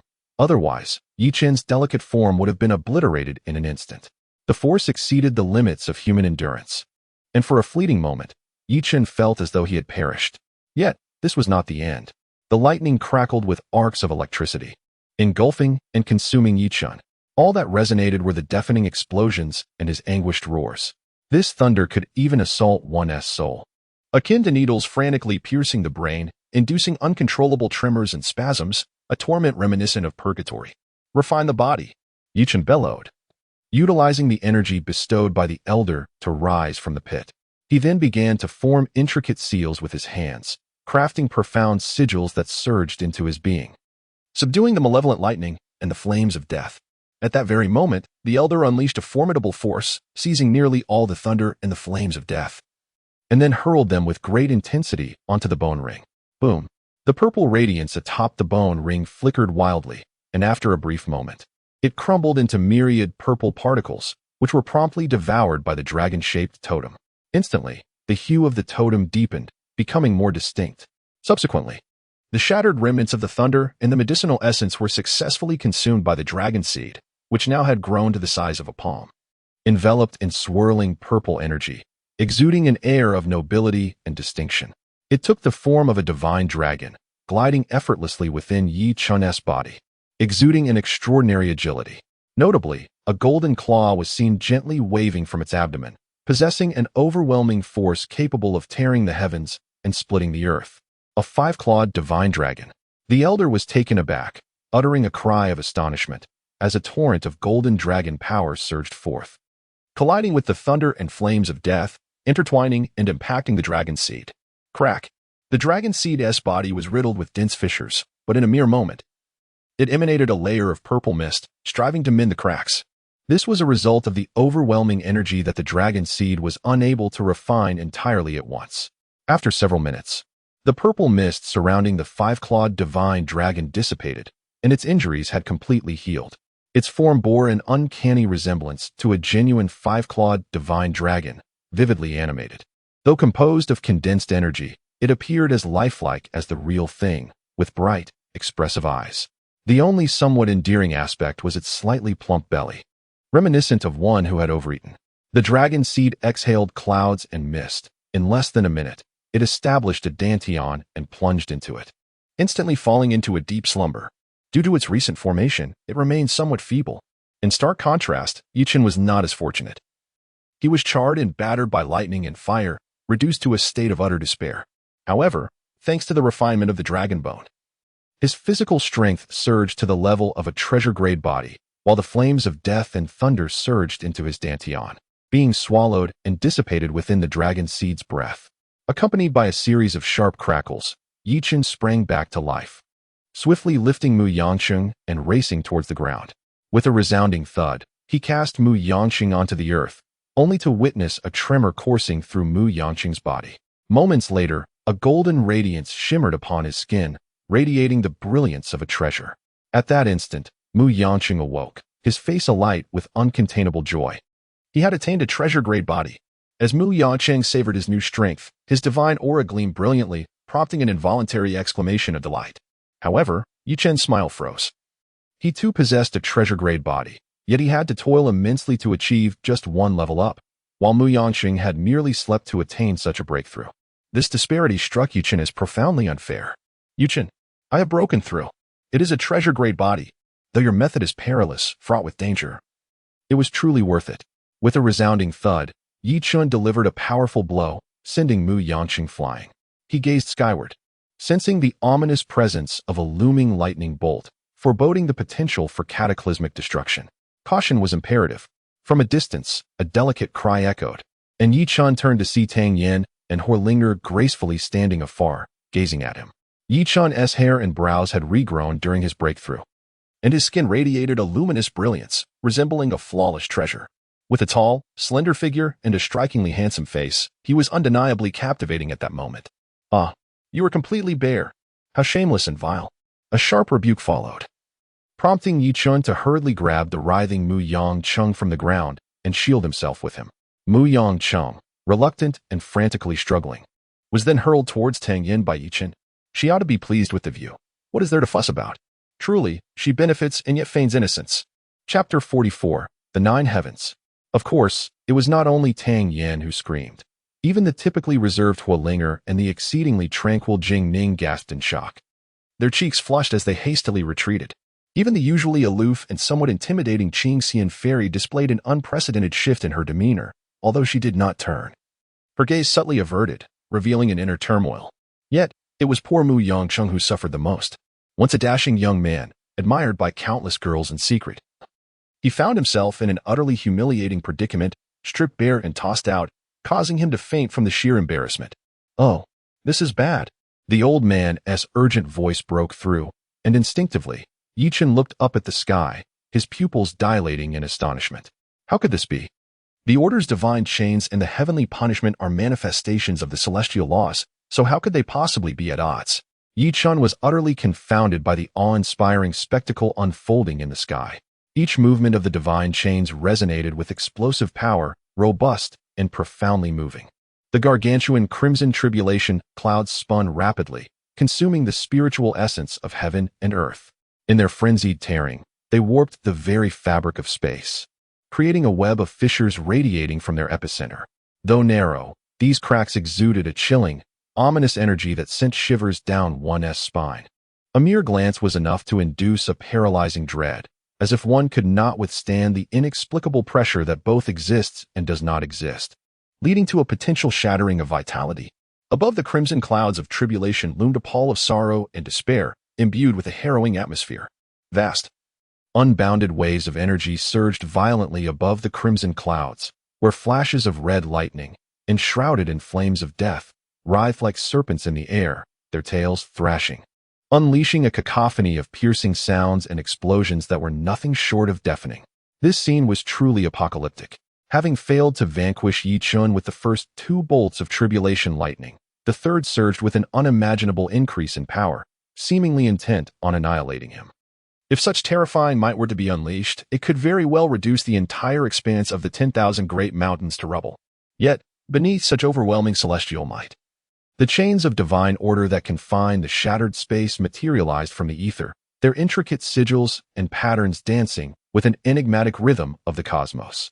They pierced the heavens, infused with an unparalleled sharpness and a lethal aura, defying the natural order.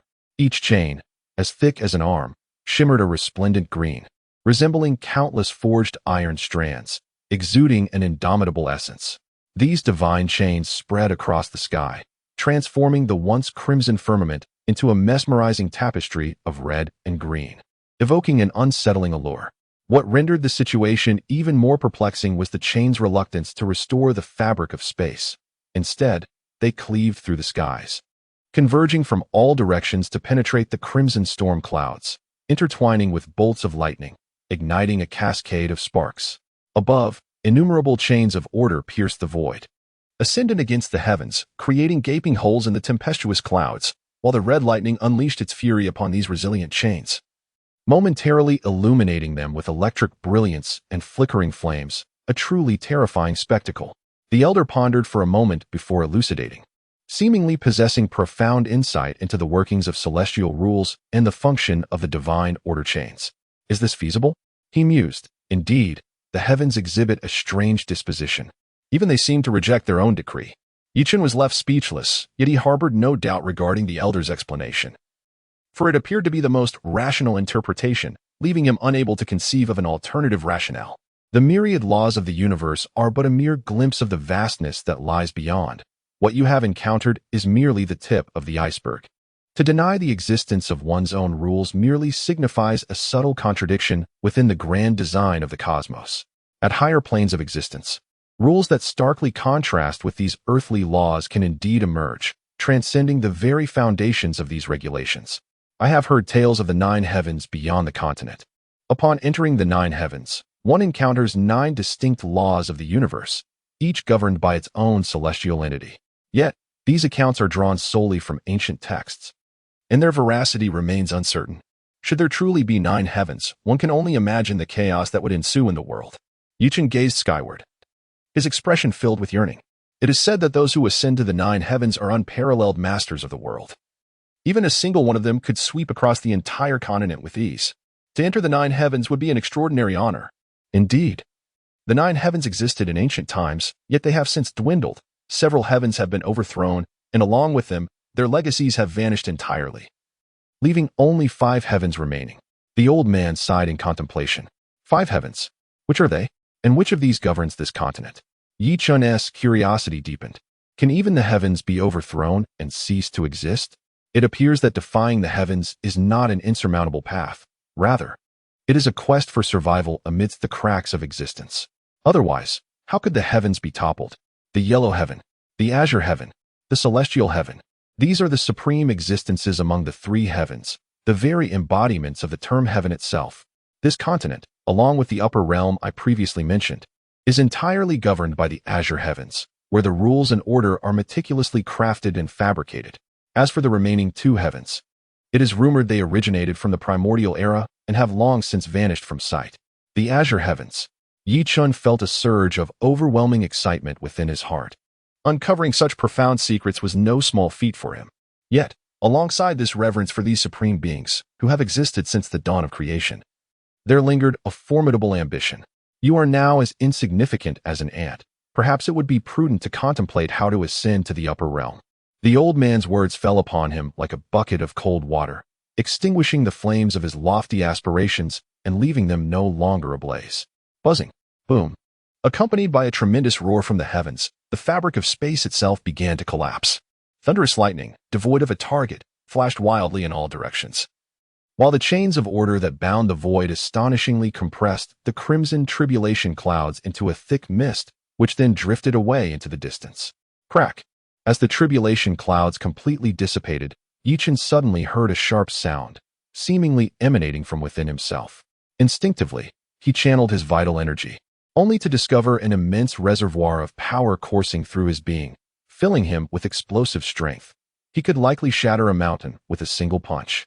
Indeed, the refinement of the body is the foundation of cultivation, as his physical strength, upon reaching the treasure rank, had directly elevated his cultivation level to the 8th stage of body refinement. It appeared that once the space here had stabilized, this barrier had automatically repaired and reconfigured itself. Chen mused. Suddenly, a sharp sound of wind pierced the air. Without a moment's hesitation, Chen unleashed a palm strike, thinking, who dares to ambush me? Have they lost their mind? Bang! A golden arc of light was sent flying, shattering upon impact and leaving a web of cracks upon landing. Tang Yan's delicate face turned cold, her teeth grinding as she pointed an accusing finger at Chen. It was only then that Chen realized he had sent a piece of armor flying, and lying on the ground was another armor that had been tossed to him by Tang Yan, evidently intended to provide him with some modesty. Feeling a twinge of embarrassment, Yi Chen understood the immense value of such armor, though he was unaware of its origins. Nevertheless, having shattered it at Tang Yin's expense was undeniably a blow to her dignity and seemed rather wasteful. With a composed demeanor, Yi Chen remarked, "Though I acknowledge that my skin is slightly more refined than yours and my features are a touch more striking, could you please refrain from drooling when you sneak a glance? Let us be mindful of the situation, shall we? Furthermore, your acting is rather poor. If you intend to spy, one ought to cover their eyes." "Who was spying? I was merely observing openly," Tang Yin retorted, her nose nearly crinkling with indignation, and her face flushed with embarrassment. This was not how he had initially behaved. What had happened to turn him so brazenly audacious, spouting such outrageous and self-indulgent remarks? It was evident that appearances could be deceiving. His charming visage was surely a mere faade, and one must not be easily beguiled. After her vehement rebuttal, even she was momentarily taken aback, her expression one of disbelief.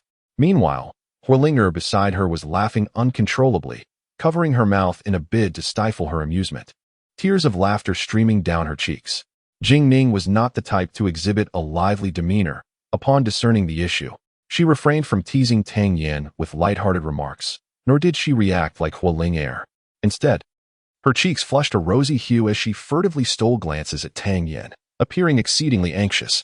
This endearing display was reminiscent of her fearing she might have misspoken, rather than Tang Yin. As for the fairy Qing Xian, after uttering something to Jing Ning, she promptly distanced herself, seemingly disliking the atmosphere. Yet, in the fleeting moment of her departure, Yi Chen distinctly observed the veins on her forehead pulsating. Chapter 45, Extortion. Yi Chen harbored no peculiar inclinations. He casually picked up a tattered piece of cloth from the ground and tied it around his waist. He then approached Mu Yangcheng, turning him over nonchalantly and donning the precious armor that had been draped over him. Carelessly tossing the armor, he had nearly shattered back onto Mu Yangcheng's body. "You, shameless." Tang Yin witnessed this scene with her face darkening ominously. Was this individual truly so outrageous? Engaging in such behavior while sporting a smile, as if entirely at ease. What could possibly give rise to such a sense of complacency? Of course, Tang Yin was unaware that Mu Yangcheng's physical resilience had dramatically advanced, reaching the level of a precious body. Had she known, she likely would not have perceived Yi Chen's actions as inappropriate. After all, it was no small feat for Mu Yangcheng to have been struck by a pie, largely due to Yi Chen's contribution. By the way, many of you sustained severe injuries earlier. How come you all seem unscathed? Yi Chen inquired curiously, seated on the ground and gazing at Tang Yin and the others. He had personally experienced the terror of immense pressure before, although only he and the shepherd were at the epicenter of this tension. The surrounding area was inevitably shrouded in calamity, and even those within the protective barrier would likely suffer grievous injuries, perhaps even to the point of death. In contrast, Tang Yin and her companions possessed negligible physical resilience. Jing Ning had yet to make a move, and Yi Chen could not discern anything at the moment. However, it was evident that such a delicately crafted young lady could not possibly have engaged in physical cultivation. Thus, they had no cards to play in the face of such overwhelming pressure. How could they possibly escape unscathed? From these individuals, Yi Chen could not even detect the faintest trace of distress. "Well, we are fortunate. While fleeing from this situation, we encountered a disciple of the Yutian sect, reportedly named Sun Nan.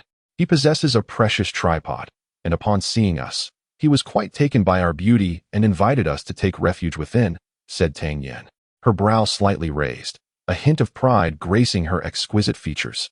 "Sun Nan," Yi Chen murmured, repeating the name softly. This was the second time he had heard of this individual. Earlier in the day, during a conversation among Qi Qing and others, he had caught wind of this name, belonging to someone he had never met, but who seemed intent on eliminating him. Now, hearing it again, it appeared this person had remained unscathed, likely due to the treasure he possessed. "Hey, you idiot. What are you thinking? Why does your expression look so grim?" Tang Yin teased playfully, dancing mischievously before Yi Chen, before breaking into a knowing laugh. "I see. You must be feeling jealous, am I right? Indeed, individuals of your petty disposition must be consumed by envy and resentment, yet are too embarrassed to articulate it, correct? What connection do I share with you? Why should I feel jealous? Such self-absorption is astounding." Yi Chen could not help but interject. "You. Naturally, I have no connection with you. Who would wish to associate with a rogue like you? It is merely that your small-mindedness betrays an insatiable jealousy towards Ren Sun, To the extent that you would wish for his demise, correct? Tang Yin retorted defiantly, brandishing her fist. Alas, my intentions have been uncovered. Chen, who was contemplating the demise of that Ren son, was suddenly taken aback by Tang Yin's words. It is crucial to act only after careful planning. Should my intentions be revealed before I have executed them, it would severely jeopardize my endeavors. Oh, look at your guilty demeanor. It is evident that I have struck a nerve. Tang Yin chuckled. Chen felt a cold sweat trickle down his brow. This woman truly had an uncanny ability to discern his thoughts. Could this be the intuition of a woman renowned as a miraculous being? However, his motives for wishing harm upon Ren Sun were not born of jealousy or envy, but rather a response to Ren Sun's desire to see him perish. He was merely returning the favor in kind. Even Jing Ning wore a face of curiosity, clearly eager to witness the unfolding events. Bring forth 1/8 grade spiritual herb for each of us, Chen declared. What spiritual herb? On what ground should we grant you any? Tang Yin retorted. Her cheeks puffed in indignation. How can one tell a tale without recompense? If you do not wish to listen, so be it, Chen replied, shaking his head as he rose to leave. I will provide the reward. Humph, why not go and rob it instead? You scoundrel. Tang Yin pouted, seething with frustration. Although Walinga was also consoling Tang Yin, her gaze towards Chen was tinged with disdain, for this was blatant extortion. Only Jing Ning's delicate countenance remained serene, devoid of the exasperation and anger, save for a slight unease when Chen mentioned spirit herbs, recalling his earlier aversion to their aroma. However, as Tang Yin indignantly relinquished 3 spirit herbs, a subtle smile graced her features once more, as she eagerly awaited Chen's tale. Ahem. Where did you procure such an abundance of spirit herbs? I thought you were destitute? Chen inquired, feigning surprise. He had merely been teasing Tang Yin, never expecting to actually extort anything. Of course, since Tang Yin had offered them, Chen unceremoniously pocketed them, settling down with a chuckle. Tang Yin gathered them from the injured individuals they encountered earlier, along with the armor you are wearing. Otherwise, you would be stark naked now. However, it seems we shouldn't have given you the armor. It would have served you right to be exposed and embarrassed, given your avarice. What did you say?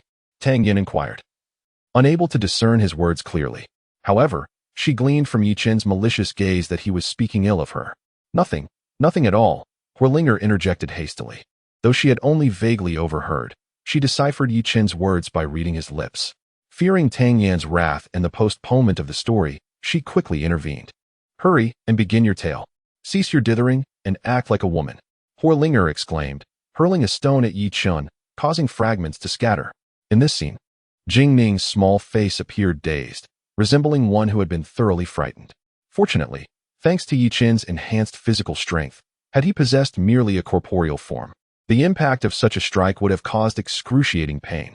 Clearing his throat, Chen tantalized the crowd before abruptly pulling Mu Yangcheng over, pinching his nose and rousing him from unconsciousness, instructing, tell them what transpired just now. Initially resistant, Mu Yangcheng acquiesced without hesitation when Chen seized his precious armor. Outside the first battleground, several elders hastily rushed over as the turmoil had subsided and the barrier had been restored. They were filled with uncertainty, fearing unforeseen incidents should they venture inside, and thus opted to wait outside, hoping to catch a glimpse of any disciples emerging. They surmised that the number of those who could return would be exceedingly limited, perhaps merely a handful. However, reality surpassed their expectations. Within 10 minutes, 200 disciples had emerged, albeit with severe injuries. The elders clearly observed that these wounds were not life-threatening, but rather, they could significantly stimulate the body's latent potential and enhance physical constitution. We have been here for 10 minutes, and all remain silent within. There should be no danger. Shall we not enter and investigate? One elder suggested. There is no rush. The situation may not be as dire as we presume. As long as losses are limited to no more than half, the outcomes of this trial remain within our expectations, replied another elder, appearing to be in his 70s or 80s. Yet, the fact that only 200 had emerged was alarming, given that there were still 1,800 inside, merely a tenth of the total. A middle-aged elder, displaying signs of impatience, coldly remarked, moreover, this turmoil has been instigated by a single individual. He must be met with severe retribution. What if he escapes after we delay our entry? Let us heed Elder Ge's counsel. Should that young man truly be capable of inciting such chaos, he may indeed be a prodigy. To abandon him would be an immeasurable loss for our Yushinzong. Elder Song, what are your thoughts? The middle-aged man appeared somewhat helpless, as he was the sole advocate for eliminating the disciple of Yushinzong within. At that moment, another disciple emerged in a wretched state, covered in blood, prompting Elder Song to hastily assist him. Elder Song, upon seeing Zhang Bufan, was almost brought to tears. He felt utterly wronged. It was one thing to be assaulted, but to be abandoned by one's own comrades was far worse. When Fei Xia departed, she had taken Chen with her, leaving him and Zhou Hong behind, nearly crushed by the overwhelming celestial might. He had witnessed Zhou Hong being contorted and ultimately obliterated into a mist of blood and flesh, splattering him completely. Weren't you personally sent by Elder Qingfeng of the Qingshu sect? How did you end up in such a dire state? Elder Song inquired, momentarily taken aback. However, upon reflection, he realized that under such monstrous divine punishment, merely surviving was a remarkable feat. Concerns about one's appearance seemed trivial in comparison. Indeed, upon hearing Elder Song's words, Zhang Bufan burst into tears, exclaiming, "Elder, I implore you to seek justice for me. There was a particularly arrogant individual inside who knocked down several of us from other sects, robbing us and leaving me unconscious on the ground, nearly costing me my life." Elder Song gazed vacantly at the other elders, who reciprocated with expressions of helplessness. Elder Qingfeng from the Qingshu sect was indeed a formidable figure, and offending him would be unwise. However, the competition was intended to be fair. Injuries and disputes during the contest were entirely within reason. Assisting and punishing others would surely disrupt the integrity of the competition. Chapter 46. The Solitude of the Master. Alas, in this first battlefield, with over 2,000 participants, there is not a soul capable of challenging me. The solitude of a master is profound. Yi Chun lamented as he sat cross-legged on the ground, his expression one of resignation. It is not merely that others have been grievously injured by heavenly retribution, nor that the barriers have suppressed their cultivation levels. Without these constraints, there would be no room for your arrogance. Tang Yin scoffed disdainfully. Of course, her sentiment was not singular. Even Huolinger and Jing Ning regarded Yi Chun with contempt, feeling that he was utterly despicable. The turmoil had been instigated by him. Only Mu Yangcheng held Yi Chun in deep admiration, wishing to revere him. For although he had narrowly escaped death under divine punishment, he had unexpectedly advanced to the realm of the precious body. His physique now taut and gleaming with a faint metallic luster, inciting evident jealousy among the women present. He understood that this was a rare opportunity, perhaps one that would only come once in a lifetime. He felt a profound gratitude towards Yi Chun. "Yi Chun, let us compete. I wish to test the true strength of the precious body," Mu Yangcheng declared, rising and fixing his intense gaze upon Yi Chun. He could naturally discern from the radiant aura emanating from Yi Chun's physique that his corporeal strength had indeed reached the level of a precious tier body. Considering that during the day, Yi Chun's stone tier physique had already bested so many opponents, one could only imagine the formidable prowess he now possessed with a precious tier body. "Well, since you all possess precious tier bodily strength, it would be best for you to engage in a contest," Tang Yin exclaimed, her eyes narrowing as she hurriedly called out. Eager for Yi Chun's agreement, Fire Linger nodded in affirmation, urging, "Yi Chun, you should compete with Mu Yangxing so we can witness the remarkable qualities of a precious tier body." Only Jing Ning remained silent, yet her curious gaze revealed her intrigue. After all, the art of body refinement had significantly declined in this era, with few practitioners genuinely dedicating themselves to it as a foundational practice. Moreover, both Yi Chun and Mu Yangxing possessed precious tier bodies, positioning them at the forefront of the path of body refinement among the youth. Yi Chun turned his attention to Jing Ning and inquired, "What do you think?" Clearly taken aback by Yi Chun's request for her opinion, Jing Ning's face flushed slightly as she stammered, "If you wish to compete, then do so. If not, then it is of no consequence." This opportunity had arisen from that bone ring, and upon witnessing Jing Ning's demeanor, Yi Chun readily accepted the challenge. Intending to spar with Mu Yangxing, both their realms were suppressed, rendering them unable to utilize their full powers, making their contest exceedingly fair given that they both possessed precious tier bodies.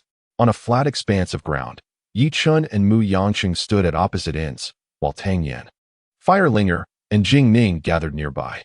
"Come on," Mu Yangxing beckoned confidently, gesturing to Yi Chun with a flick of his finger. Yi Chun was initially incensed by the audacity of the individual who had taken advantage of him, and upon witnessing this fellow's blatant provocation, He felt an overwhelming surge of anger. Very well. Yi Chen gritted his teeth in response, and with a sudden forceful stomp of his foot against the ground, his body surged forward with a thunderous rush. His speed was so remarkable that he vanished from sight, leaving only a lingering shadow in his wake, while the ground beneath him bore the mark of a deep crater. Incredible speed. This surpasses even the 7th-tier martial techniques. Fire Spirit's eyes sparkled with astonishment. Jingning, too, was momentarily taken aback, clearly struggling to comprehend how such velocity could be achieved by mere human effort. Mu Yangcheng, kick him. Strike his face. Let him revel in his arrogance. Tang Yan, witnessing this spectacle, was filled with excitement. Her cheeks flushed as she urged Mu Yangcheng to launch an attack. Mu Yangcheng complied, transforming into a fleeting shadow, reappearing mere meters from Yi Chen. In the blink of an eye, their fists collided with tremendous force. A resounding thud echoed as both combatants were propelled backward. This was a clash of raw strength, devoid of any energy manipulation. They were flung several dozen meters before crashing to the ground, both rising with traces of blood at the corners of their mouths. Ha! What exhilaration! Again! Mu Yangcheng's eyes gleamed with intensity, for he had distinctly felt an irresistible force surge through him. In the past, such a might would have obliterated him, yet now, it had merely left him with a slight wound. At this moment, he felt an overwhelming surge of vitality coursing through his veins, an inexhaustible strength that seemed to imbue each swing of his fist with the force of 1,000 pounds, exuding an unparalleled ferocity. Although Yi Chen's expression reflected a degree of astonishment, deep within, he sensed a newfound equilibrium. He had not exerted his full power earlier, while Mu Yangcheng had evidently given his utmost. Thus, it became clear that while both possessed physical strength at the treasure level, there existed a discernible gap between them. With this realization, the pent-up frustration within Yi Chen dissipated completely. It was apparent that his own physical prowess had reached the zenith of the treasure level, and he was likely on the cusp of a breakthrough to the next realm. In contrast, Mu Yangcheng had only just ventured into the treasure level, akin to those in the 8th stage of body refining. Those who had long since broken through would inevitably exhibit more stability and purer elemental energy than those who had only recently ascended. "Watch as I overturn you," Yi Chen exclaimed, wiping the blood from the corner of his mouth. His gaze burned with intensity as he surged forward once more, leaping high into the air, delivering a powerful kick aimed directly at Mu Yangcheng. The wind howled ominously, and the force of his attack produced a sound reminiscent of slicing through the air, sharp and unstoppable. Mu Yangcheng responded with a kick of his own, launching from below, and their strikes collided with tremendous force. With a resounding thud, Mu Yangcheng was sent flying, while Yi Chen's attack, imbued with the might of thunder, struck the ground, causing the earth to shatter. Cracks resembling a spider's web erupted in a 10-meter radius from where Yi Chen stood. He withdrew his foot from the fissures, and, with a powerful leap, sprang forth, covering a distance of 20 meters effortlessly. The leg knife was astonishingly powerful, sharp as a blade and seemingly indestructible, slicing into the ground as effortlessly as if it were butter. Fire Spirit blinked her beautiful eyes in utter astonishment. Meanwhile, Tang Yan scoffed. How could this rascal leap dozens of meters at once? Is he even human? Look over there. Yi Chen appears to possess a different physical strength compared to Mu Yangcheng. Suddenly, Jingning pointed her delicate finger at a nearby spectacle and exclaimed in shock. Tang Yan and Fire Spirit quickly turned to witness an unforgettable scene. The rascal they had been discussing was effortlessly kicking Mu Yangcheng into the air like a mere ball, sending him soaring repeatedly, his cries echoing in despair. Despite sharing the same precious-level physical strength, Mu Yangcheng found himself utterly powerless against Yi Chen's onslaught. His face was bruised and battered, and he was nearly reduced to a state of despair, pleading for mercy. Eventually, Mu Yangcheng agreed to provide Yi Chen with a weapon of precious-level strength before Yi Chen gently placed him back on the ground, sparing him the tragedy of continuing to be treated like a ball. How could this be? I also possess precious-level physical strength. How am I unable to defeat you? Mu Yangcheng grumbled, rubbing his swollen face in indignation. He had assumed his strength was on par with Yi Chen's, but he had not anticipated the dangerous aura that enveloped him the moment Yi Chen's kick connected. Before he could regain his footing, he was violently sent soaring again. Several times during the encounter, he exerted all his might to launch an attack on Yi Chen. Yet, despite the force akin to 1,000 pounds striking Yi Chen, he remained unscathed, continuing to wear a sinister grin as he sent his opponent flying. In a mere moment, the already cracked armor on his body became riddled with fissures, undoubtedly rendered utterly useless. This was due to Yi Chen focusing his assault on his rear, Otherwise, that armor would have likely shattered into countless fragments, reduced to mere refuse. Observing the dense imprints of feet on Mu Yangqing's body, Huolinger, it couldn't help but twitch her lips and inquire, "Does it hurt?" "Of course it hurts. Do you not see how I look?" he retorted, feeling the sting of her mockery. Tang Yin shot a fierce glare at Mu Yangqing and scolded, "You useless buffoon. Look at you, covered in footprints, and you still have the audacity to complain of pain? Coward." Mu Yangqing felt utterly wronged. He had exerted his utmost effort. Yet he was no match for Yi Chen. Could that truly be blamed on him? "I have healing elixirs for external injuries. You should take one," Jingning said, retrieving a thumb-sized dark golden pill from her sleeve and presenting it to Mu Yangqing. "Thank you." Tang Yin, Huolinger, look at yourselves, and then at Jingning, truly. One cannot compare to another, and women are not to be compared to one another, Mu Yangqing remarked as he accepted the pill and swallowed it. Unable to contain his thoughts. "What did you say?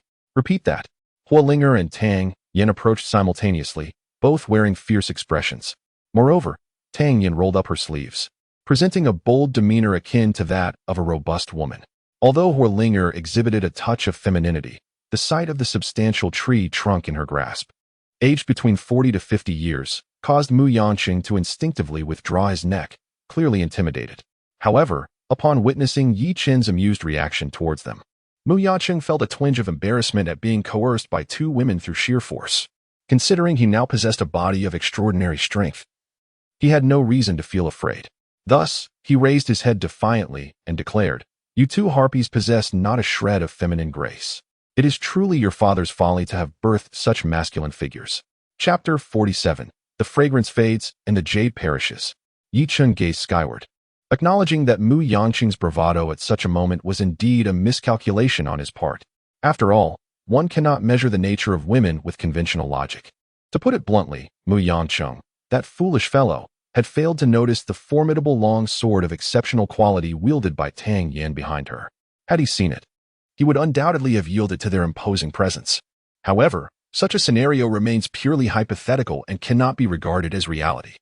While Mu Yangqing possessed physical strength comparable to that of a treasured artifact, can mere flesh truly rival an artifact? At the very least, when an artifact collides with another of its caliber, it feels no pain, whereas a body of exceptional quality is bound to endure some torment. Indeed, as the words of Shepherd Chung fell, Tang Yin unsheathed the treasured long sword from behind her, while Huolinger brandished a massive wooden stake, aiming to strike down upon Shepherd Chung. 3 days without punishment lead to the roof being torn off. Has she not ascended to the level of a treasured corporeal form? How impressive! This lady shall effortlessly topple you. Tang Yan's face flushed with indignation, incensed by being called a shrew to her face. Her fury boiling over as she could no longer suppress the tempest within her heart. She brandished the longsword, unleashing a flurry of wild slashes at Shepherd Ching. Initially, he appeared unperturbed, even sneering. "Do you think to overthrow me with a mere broken sword?" It seems that not only are the ample-chested devoid of wits, the small-chested are equally lacking. With an air of calm assurance, Shepherd Ching effortlessly shattered the wooden stake that Huolinger brought crashing down with a single punch, sending splinters flying into the air. One must admit, the serene smile adorning his face before this act added a certain flair to his display of prowess, making him appear as a hidden master, deftly resolving the crisis with a light touch. However, the moment his fist collided with the longsword, his composure shattered. His lips twitched, his arm tingled with numbness, and his palm cracked, blood seeping forth, the pain excruciating. "Tang Yin, let us converse rationally. Do not resort to wielding weapons like a woman." Shepherd Cheng yelped, gritting his teeth as he dodged. It hurt, truly hurt. While Tang Yin could recklessly confront him head-on, he dared not reciprocate. The more strength he exerted, the greater the injury he sustained. In that moment, Shepherd Chung felt an overwhelming sense of frustration. Had the individual before him not been Tang Yin but someone else, he would have undoubtedly lunged forward, delivering a crushing blow to flatten them, silencing any semblance of bravado. Yet, in the presence of Huolinger and Tang Yin, he found himself utterly restrained. For to harm either of these formidable women would surely invite retribution from Huolinger's father and the Tang family. He was certain that such retribution would leave him as flat as a sheet of paper, devoid of any wrinkles. The notion that wielding blades and swords is solely a man's domain was absurd. After all, was it not the fiery reputation of the sword immortal that spoke volumes of the capabilities of women? Tang Yan's tone was charged with indignation, her words sharp and piercing, revealing her ire. After being momentarily repelled, Hualinga wisely refrained from advancing. Without a sword in hand, she would only be cast aside, and amidst such a frenzied confrontation, she risked becoming collateral damage. Should Tang Yan's blade strike her, or if she were inadvertently caught by Mu Yangqing's defensive maneuvers, the consequences could be dire. Mu Yangqing, stifled by Tang Yan's scathing remarks, felt a surge of frustration, wishing he could escape to desecrate the graves of the Tang ancestors. Why must their duel devolve into personal insults? Such rudeness was uncalled for. Tang Yan, cease this at once. If you persist, I shall retaliate with equal force. Mu Yangqing threatened, retreating in desperation. Your threats are laughable. You were already devoid of any curvature, and now you wish to be flattened further? Are you even a man? She almost turned back midway to strike Yi Chun, but upon recalling how Yi Chun had shattered a piece of treasured armor with a single punch, she feared that this sword might not withstand his monstrous assault and shatter into pieces as well. Thus, she remained resolute in her relentless assault on Mu Yangqing. Indeed, her focus was unwavering and her efforts commendable. Bang! Tang Yin brought the sword down upon Mu Yangqing's shoulder, instantly igniting a flare of sparks, and a crimson gash appeared on his shoulder, eliciting anguished cries from him. At last, Mu Yangqing altered his strategy, opting not to confront Tang Yin head-on any longer. Tang Yin, I was wrong. Please spare me. Can't we just consider it my moment of folly? He uttered, his eyes glistening with unshed tears, leaving one to wonder whether they stemmed from pain or whether he had discreetly wiped away moisture in his moment of retreat. However, it was evident that Tang Yin was unyielding, intent on delivering a blood-soaked lesson to Mu Yangqing, embodying a fierce determination. Words have consequences. Should you speak carelessly, you shall pay the price. If I do not show you the true extent of my prowess, you will remain oblivious to the fact that this young lady possesses keen sight. I will strike you until your face blooms like a peach blossom, so you might comprehend the reason for such vibrant hues. As she continued to hurl curses while wildly wielding her sword, unleashing a terrifying barrage of attacks, Firelinger remarked in exasperation, "What is this chaos?" Tang Yin's insults lack focus, each phrase a disjointed utterance that fails to convey any coherent meaning. They claimed their words were muddled. Thus, she boldly declared them to be uncultured, a bunch of bumpkins who could scarcely understand the insults directed at them. Truly despicable. If they were to inquire about the nature of the insults, how could they expect to grasp the meaning? Yi Chen, will they be all right? She seemed to be speaking nonsense. Could it be that she was driven mad? Jing Ming's delicate face appeared somewhat pale, clearly frightened by the fierce confrontation between the two. She reached out to poke Yi Chen, her voice laced with profound concern.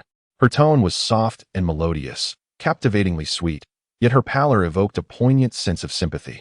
She was a stunning beauty, so fragile in appearance, eliciting an irresistible urge to protect her. However, her words revealed an excessive worry that nearly caused Tang Yin to collapse. Yet, Tang Yin understood Jing Ming's introverted nature. She was not jesting, but genuinely concerned for her well-being, thus refraining from expressing her irritation. The more innocent the speaker, the more troubled Tang Yin felt. Was she not sane? She merely believed that her words flowed coherently and powerfully, prompting her to speak them aloud. It was nothing.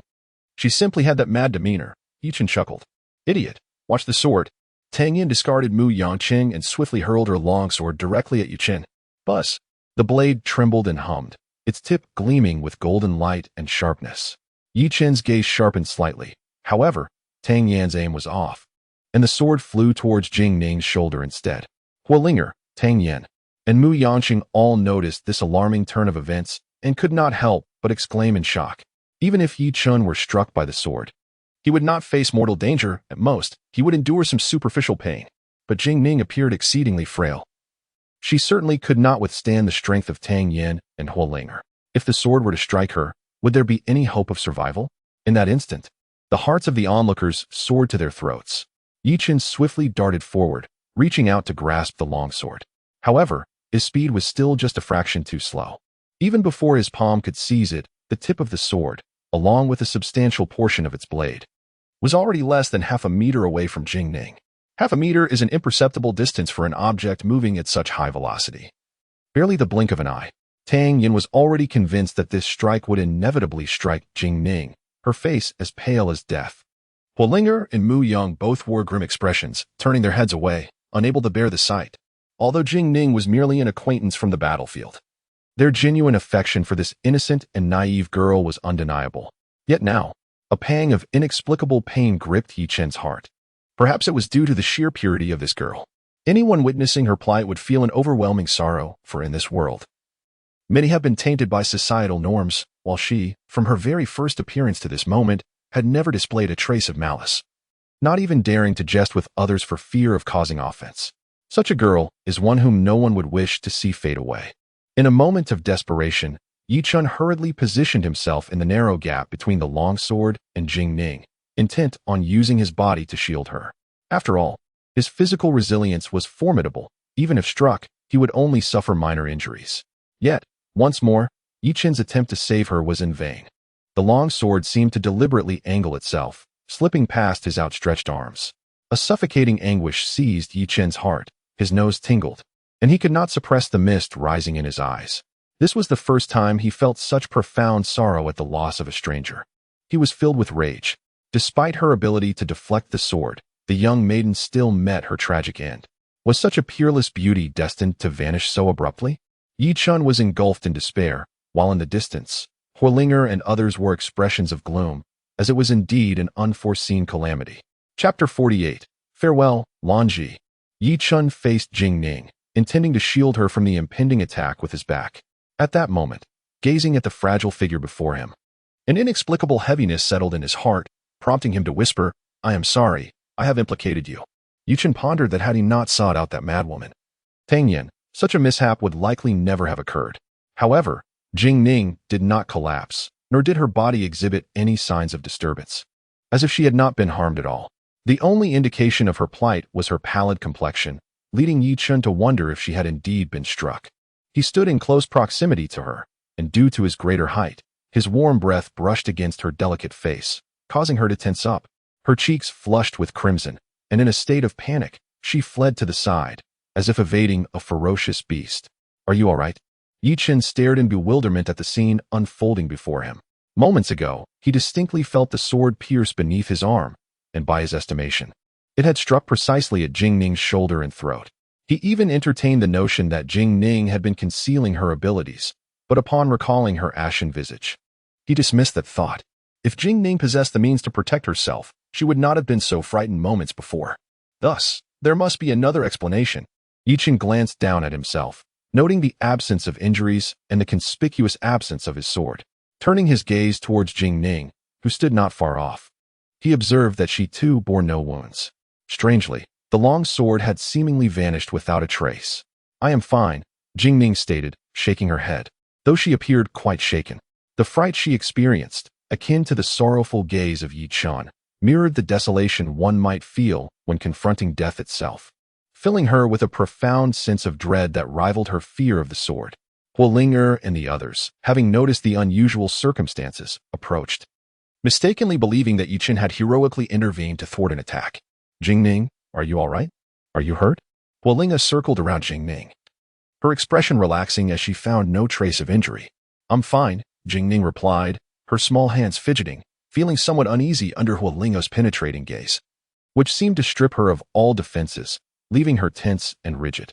As Jing Ning displayed her innocence and kindness, Tang Yin felt a growing sense of guilt. Though she too had faltered, she recognized that had Yi Chen not intercepted the attack, Jing Ning's life would have been in peril, a reality that mere apologies could not mend. Mu Yongcheng regarded Yi Chen with a peculiar expression, saying, "Hey, the delicate Jing Ning is unscathed, so there's no need for you to feign innocence."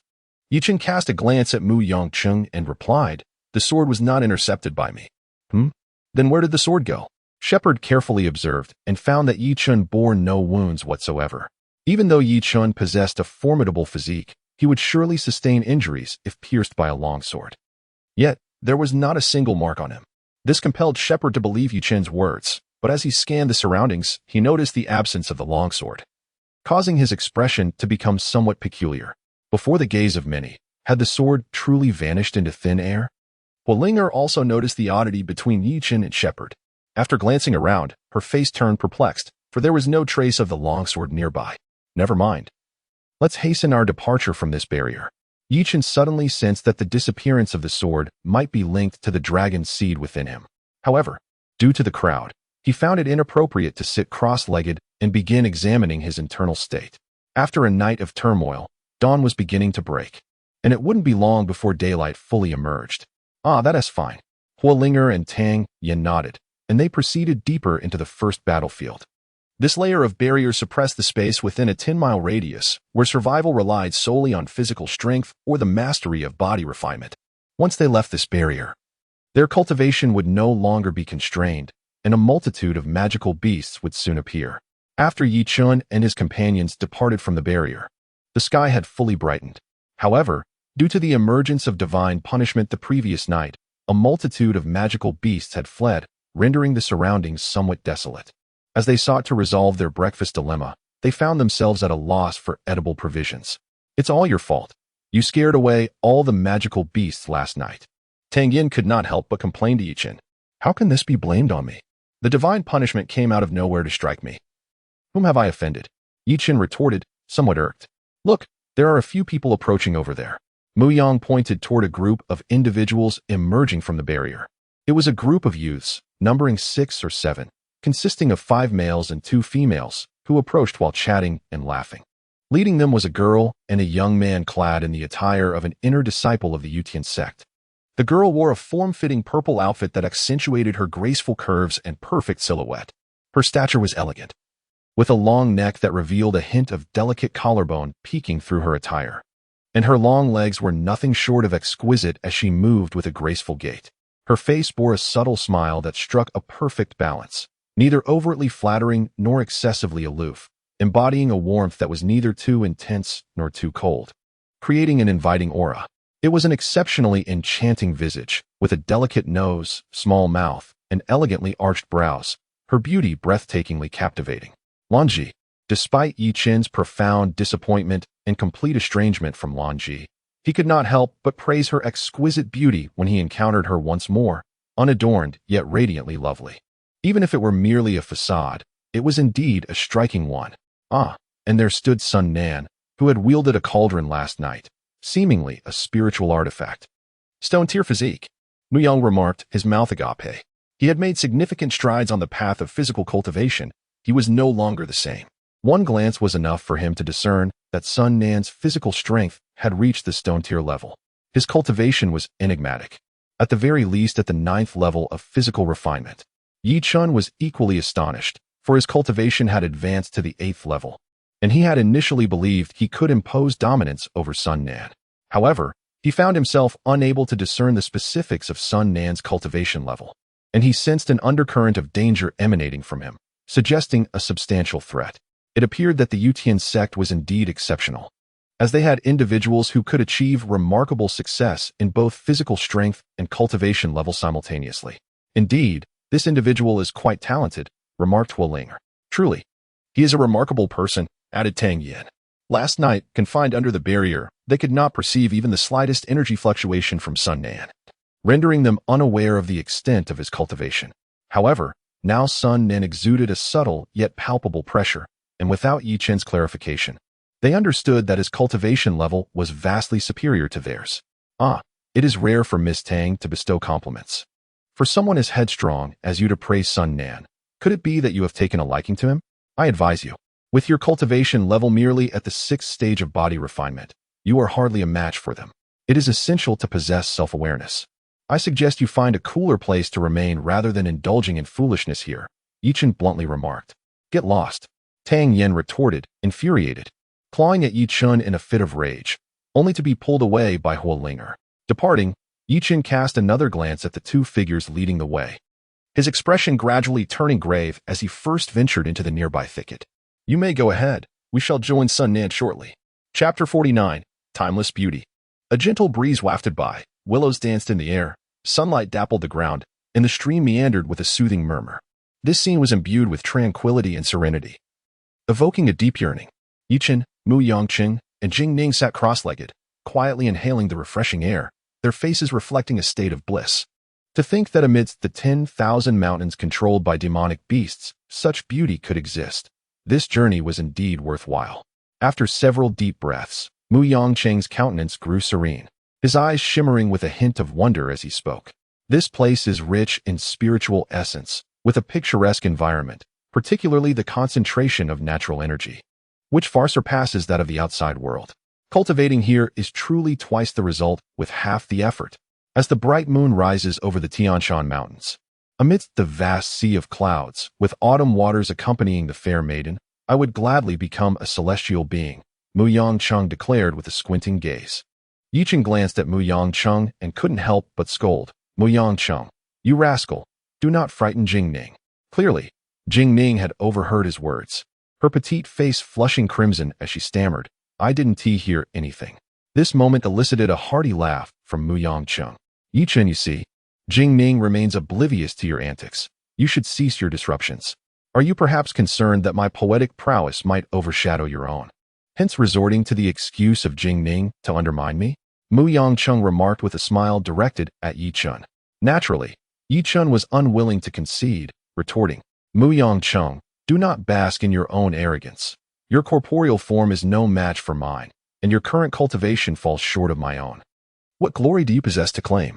Humph, such is the triviality of a man's thoughts, Mu Yangcheng replied, shaking his head as if to distance himself from the very notion of masculinity. Clarify your stance, Yi Chen exclaimed, rising abruptly with a hint of a menacing smile, preparing to launch himself forward.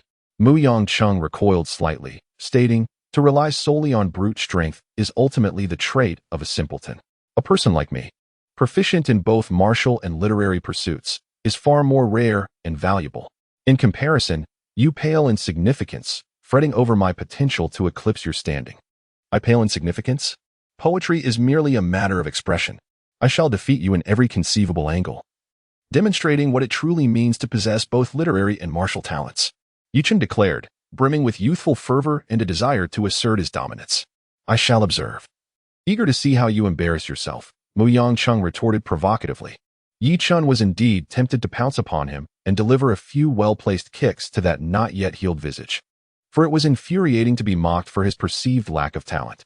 Yet, deep down, Mu Yangcheng was somewhat confident. Though Yi Chen was formidable, his past existence must have been fraught with difficulties, as evidenced by the multitude of troubles that seemed to follow him.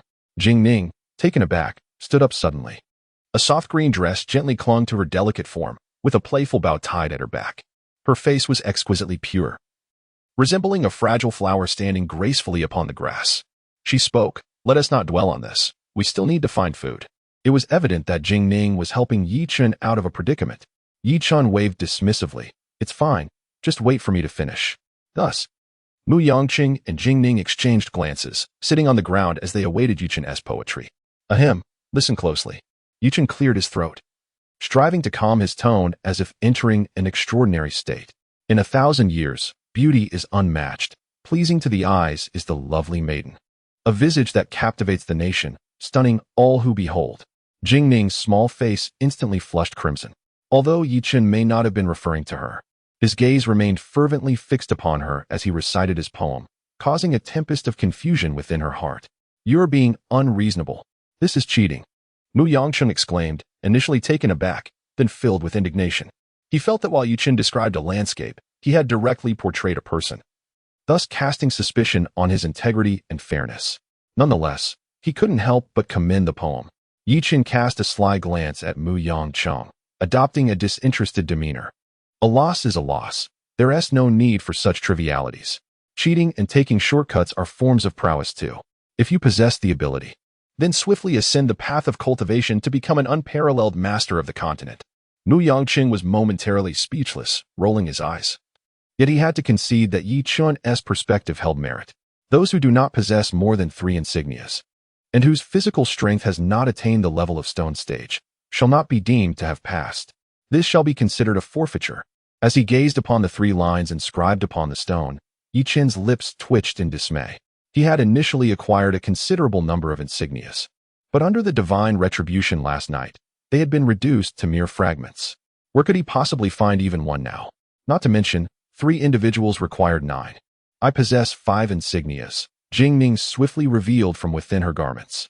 Shui Gui, Jin Chuan, Wang Chongyang, Richard, Quanin, Jingning, have you resorted to thievery?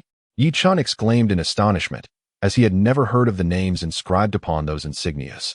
Is that truly the case? You hardly strike me as someone who would engage in such unscrupulous acts, Mu Yangcheng remarked, equally surprised. A girl as kind-hearted as Jing Ning, known for her innocence, would be fortunate not to be robbed, let alone take the initiative to seize someone else's possessions. Well, it could work out. Perhaps we can devise a method to assist Jing Ning in breaking through her physical strength. Without that, even with insignias in hand, she cannot progress beyond the first battlefield. Yi Chen added. Indeed, Jing Ning softly acquiesced without further protest. The deadline for the first battlefield is 3 days.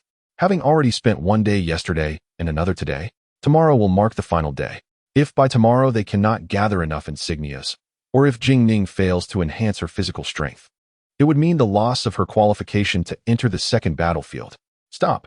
Suddenly, a sharp voice rang out, causing Yi Chen and Jing Ning to halt in their tracks. Meanwhile, Mu Yangcheng approached with a humble smile, inquiring, "Is there something amiss?" "Enough of your nonsense. Hand over the insignias, and I shall spare your life." A group of disciples from the Yutian sect suddenly surrounded 3 individuals. Among them, a young man, seemingly around 18 years of age, brandished a stone club and arrogantly proclaimed, "Humph." In a flash, Mu Yangcheng unleashed his lightning-fast strikes, shattering the stone clubs of the 3 assailants, sending their bodies flying as if they were mere ragdolls. "Humph, I didn't expect you to be quite formidable." The young man, filled with trepidation, felt his fear dissipate upon noticing that his side boasted over 20 individuals. A handful of fists cannot contend with a multitude of feet. There are only 3 opponents before us. It is likely that only the one in front poses a significant threat. If I can subdue the 2 behind him, even the strongest among them would have to tread carefully. Come on. Mu Yangcheng grinned mischievously at the approaching crowd. Just the previous day, he had witnessed Yi Chen topple several individuals and amass a considerable bounty, enriching himself immensely. Now, faced with a throng of minions charging toward him, he felt an exhilarating sense of opportunity. His eyes gleamed with greed, and he could not resist licking his lips at the thought of the potential spoils awaiting him. Witnessing Mu Yangcheng's demeanor, the young man shivered involuntarily. The sight of his opponent licking his lips sent a shiver of dread coursing through him, instilling a profound sense of peril. The individual was a formidable foe. His strikes against the stone clubs were ferocious and overwhelming, suggesting that his physical prowess was likely on par with the esteemed ranks of the Baojia. The young man pondered whether, should he be captured and forced into compromising situations, he should resist the tyrant's coercion, fearing that such defiance might provoke the demon into delivering a fatal blow. The shepherd, unaware that his simple, disdainful smile had provoked such a profound reaction in the young man across from him, would likely have fainted from rage had he known. How could he, the esteemed heir of the shepherd family, be mistaken for someone with peculiar inclinations? Such indignation! Let us all attack together. Subdue him. As the young man bellowed, he raised a stone club and hurled it towards the shepherd. Simultaneously, dozens of others responded, with 8 assailing the shepherd and 12 targeting Yi Chen and Jing Ning. The 3 on the ground were in no condition to rise anytime soon, as their energy had been suppressed within this barrier, rendering it exceedingly difficult to harness their vitality for recovery, and thus their healing process became painfully slow. Chapter 50, a fair competition. Seeing that the young man had dispatched others to focus their attacks on Yi Chen, the shepherd couldn't help but twitch his mouth in irritation and kindly advised, "If you choose not to attack him, that's one thing. However, should you decide to engage, it would be prudent to employ your entire force to restrain him." "Humph, mind your own business," the young man retorted, clearly convinced that the shepherd was attempting to deceive him. After all, in his eyes, the shepherd had already sent 3 opponents flying with his strikes, making him the principal source of trouble. In contrast, Yi Chen, in the young man's estimation, was merely a practitioner of the stone stage, a rarity in this age where few cultivate their bodies. Achieving the stone stage was a tremendous feat, while the shepherd represented an unpredictable variable. Certainly, among the 3, one variable was manageable, but could it be that this seemingly delicate youth was more formidable than the fierce figure before him? Impossible. As for Jing Ning, the youth dismissed her entirely, perceiving her as a frail woman devoid of any combat prowess. Had Yi Chen been aware of the youth's disdainful view, he would undoubtedly have sent him sprawling with a single blow or a swift kick, thereafter grasping his collar to make him witness the truth. Was he truly so insignificant? Upon seeing a dozen fierce individuals encircle them, Jing Ning's complexion turned pale with fear, instinctively clutching Yi Chen's sleeve. "Fear not, nothing will happen." Yi Chen reassured her with a gentle smile. He could discern that these individuals possessed a physical strength that was utterly unimpressive. They had hardly taken a step on the path of physical cultivation. If they had, they would not be wielding mere stone clubs. However, it was evident that they had not sustained injuries, likely having evaded last night's divine punishment. Otherwise, they would have met a dire fate. Kid, even at a time like this, you're still thinking about flirting? I suggest you quickly cover your head and plead for mercy instead of getting your face beaten in. Mocked a boy of roughly 13 or 14, younger than Chen by a year or two, yet adopting a surprisingly sage demeanor as he pointed at him. Pretending to be tough could be fatal. Do you comprehend, lad? Another boy of similar age chimed in. Come here, girl, and keep us company, if we are pleased. We might consider sparing that pretty boy, leered an 18-year-old youth, his eyes filled with an intense desire as he gazed at Jingning. Chen scratched his nose, taken aback by the fact that without uttering a single word, they had already dubbed him pretty boy. He truly loathed that moniker. At last, he moved, not in a forced defense, but in a proactive strike. He descended like a ferocious tiger from the mountain, and as he leaped forth, he crashed the earth beneath him into a deep pit.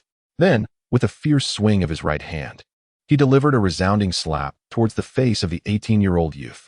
The mere sound of that slap stirred the winds into a howling frenzy, instilling a terrifying aura. The young man, startled and evidently shaken by the ground's sudden collapse beneath him, dared not hesitate even for a fleeting moment and immediately swung his staff in retaliation. With all his strength, he unleashed that blow. At that moment, the other 11 individuals raised their staffs to rain down upon him. Instantly, a whirlwind of dazzling shadows from the clubs engulfed the air, accompanied by the fierce rush of wind. Those who flaunt their prowess often invite calamity. Die. Observing this, the youth felt a surge of confidence. With so many attacking Chen, even if he possessed the strength of 3 heads and 6 arms, he would surely be smashed to pieces. A cold smirk graced his lips. Yet, in the next instant, he felt a blur before his eyes as an immense force struck his face, propelling his body uncontrollably backward. Was that person a bull? How could he possess such strength? It was only upon crashing against the trunk of a tree and falling to the ground, blood spilling from his mouth and nose, that his thoughts began to clarify. He had been momentarily stunned by that slap, and even now, he struggled to comprehend how that individual managed to land a hit amidst the onslaught of so many. In that moment, only profound fear resided in his heart. It was terrifying. That was no mere human, for he beheld, not far off, his fellow disciples' stone clubs shattering into dust beneath a pair of fists. Without exception, all 11 stone rods were utterly obliterated, and the 11 youths, who were continuously spewing blood, were sent flying in all directions, their faces contorted in sheer terror, as though they had encountered a demon. Huh, have you finally met your match? Mu Yanqing laughed maliciously. Having knocked several youths away with successive blows, he turned to the lone surviving young man and chuckled heartily. Do not approach, stay back. The young man's countenance darkened, fear gripping him even more intensely. Just moments ago, they had been a group of 23, and now only he remained standing, making it hard to believe he was unafraid. As he retreated, his gaze was filled with dread, akin to that of a prey before 2 ferocious beasts poised to devour him whole. I told you we came for the nameplate. How can you not believe me? Hand it over, and I shall spare your life, Mu Yanqing declared amidst laughter. The young man shook his head. Losing the nameplate meant forfeiting his chance in the competition.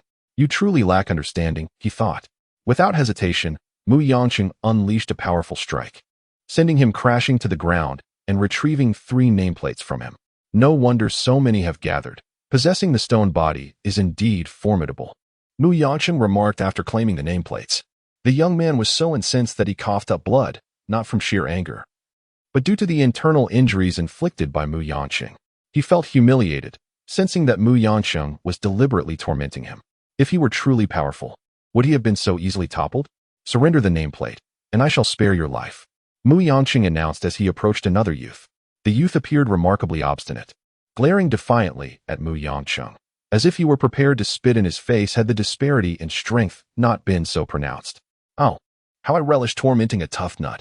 Only by trampling upon such resilient souls does it become truly exhilarating, especially when the sound of their breaking echoes so loudly. With a devilish grin, Mu Yanqing placed his foot upon the boy, poised to shatter his bones. The youth, instantly paralyzed by fear, realized that Mu Yanqing spoke no falsehood, and promptly exclaimed, I am not a tough nut.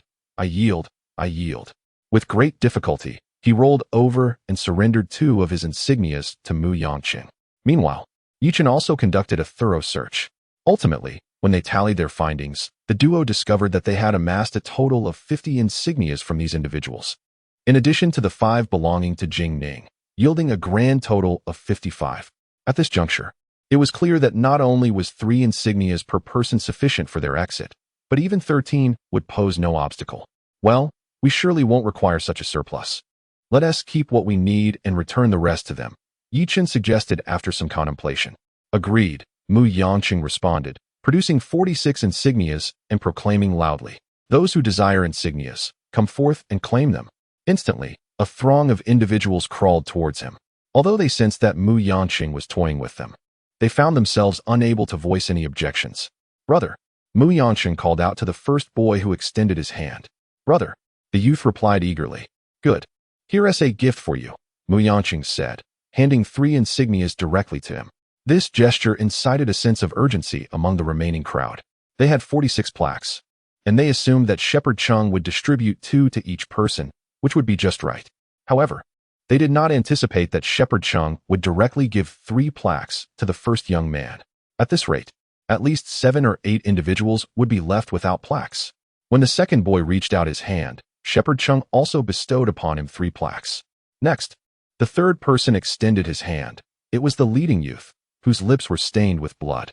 He was older than Shepherd Chung and had tried to speak several times but could not produce a sound. Shepherd Chung promptly handed him a plaque. Yichen looked on in disbelief, and even Jingning could not help but mutter, "He is so cheap." "Enough, Shepherd Chung," Yichen exclaimed, a mix of amusement and irritation. "All right, I'm coming over," Shepherd Chung replied, then shouted, "Heavenly Maiden, scatter flowers." Consequently, dozens of plaques were tossed into the air, and the disciples of the Yutian sect scrambled to seize them, creating a chaotic scene. "Heavenly Maiden, scatter flowers? Look at you. You hardly resemble a fairy," Yichen chided playfully. "It was just a shout. What is there to fuss about?" Shepherd Chung was unfazed. "You insist on practicing your swordsmanship, which is acceptable enough.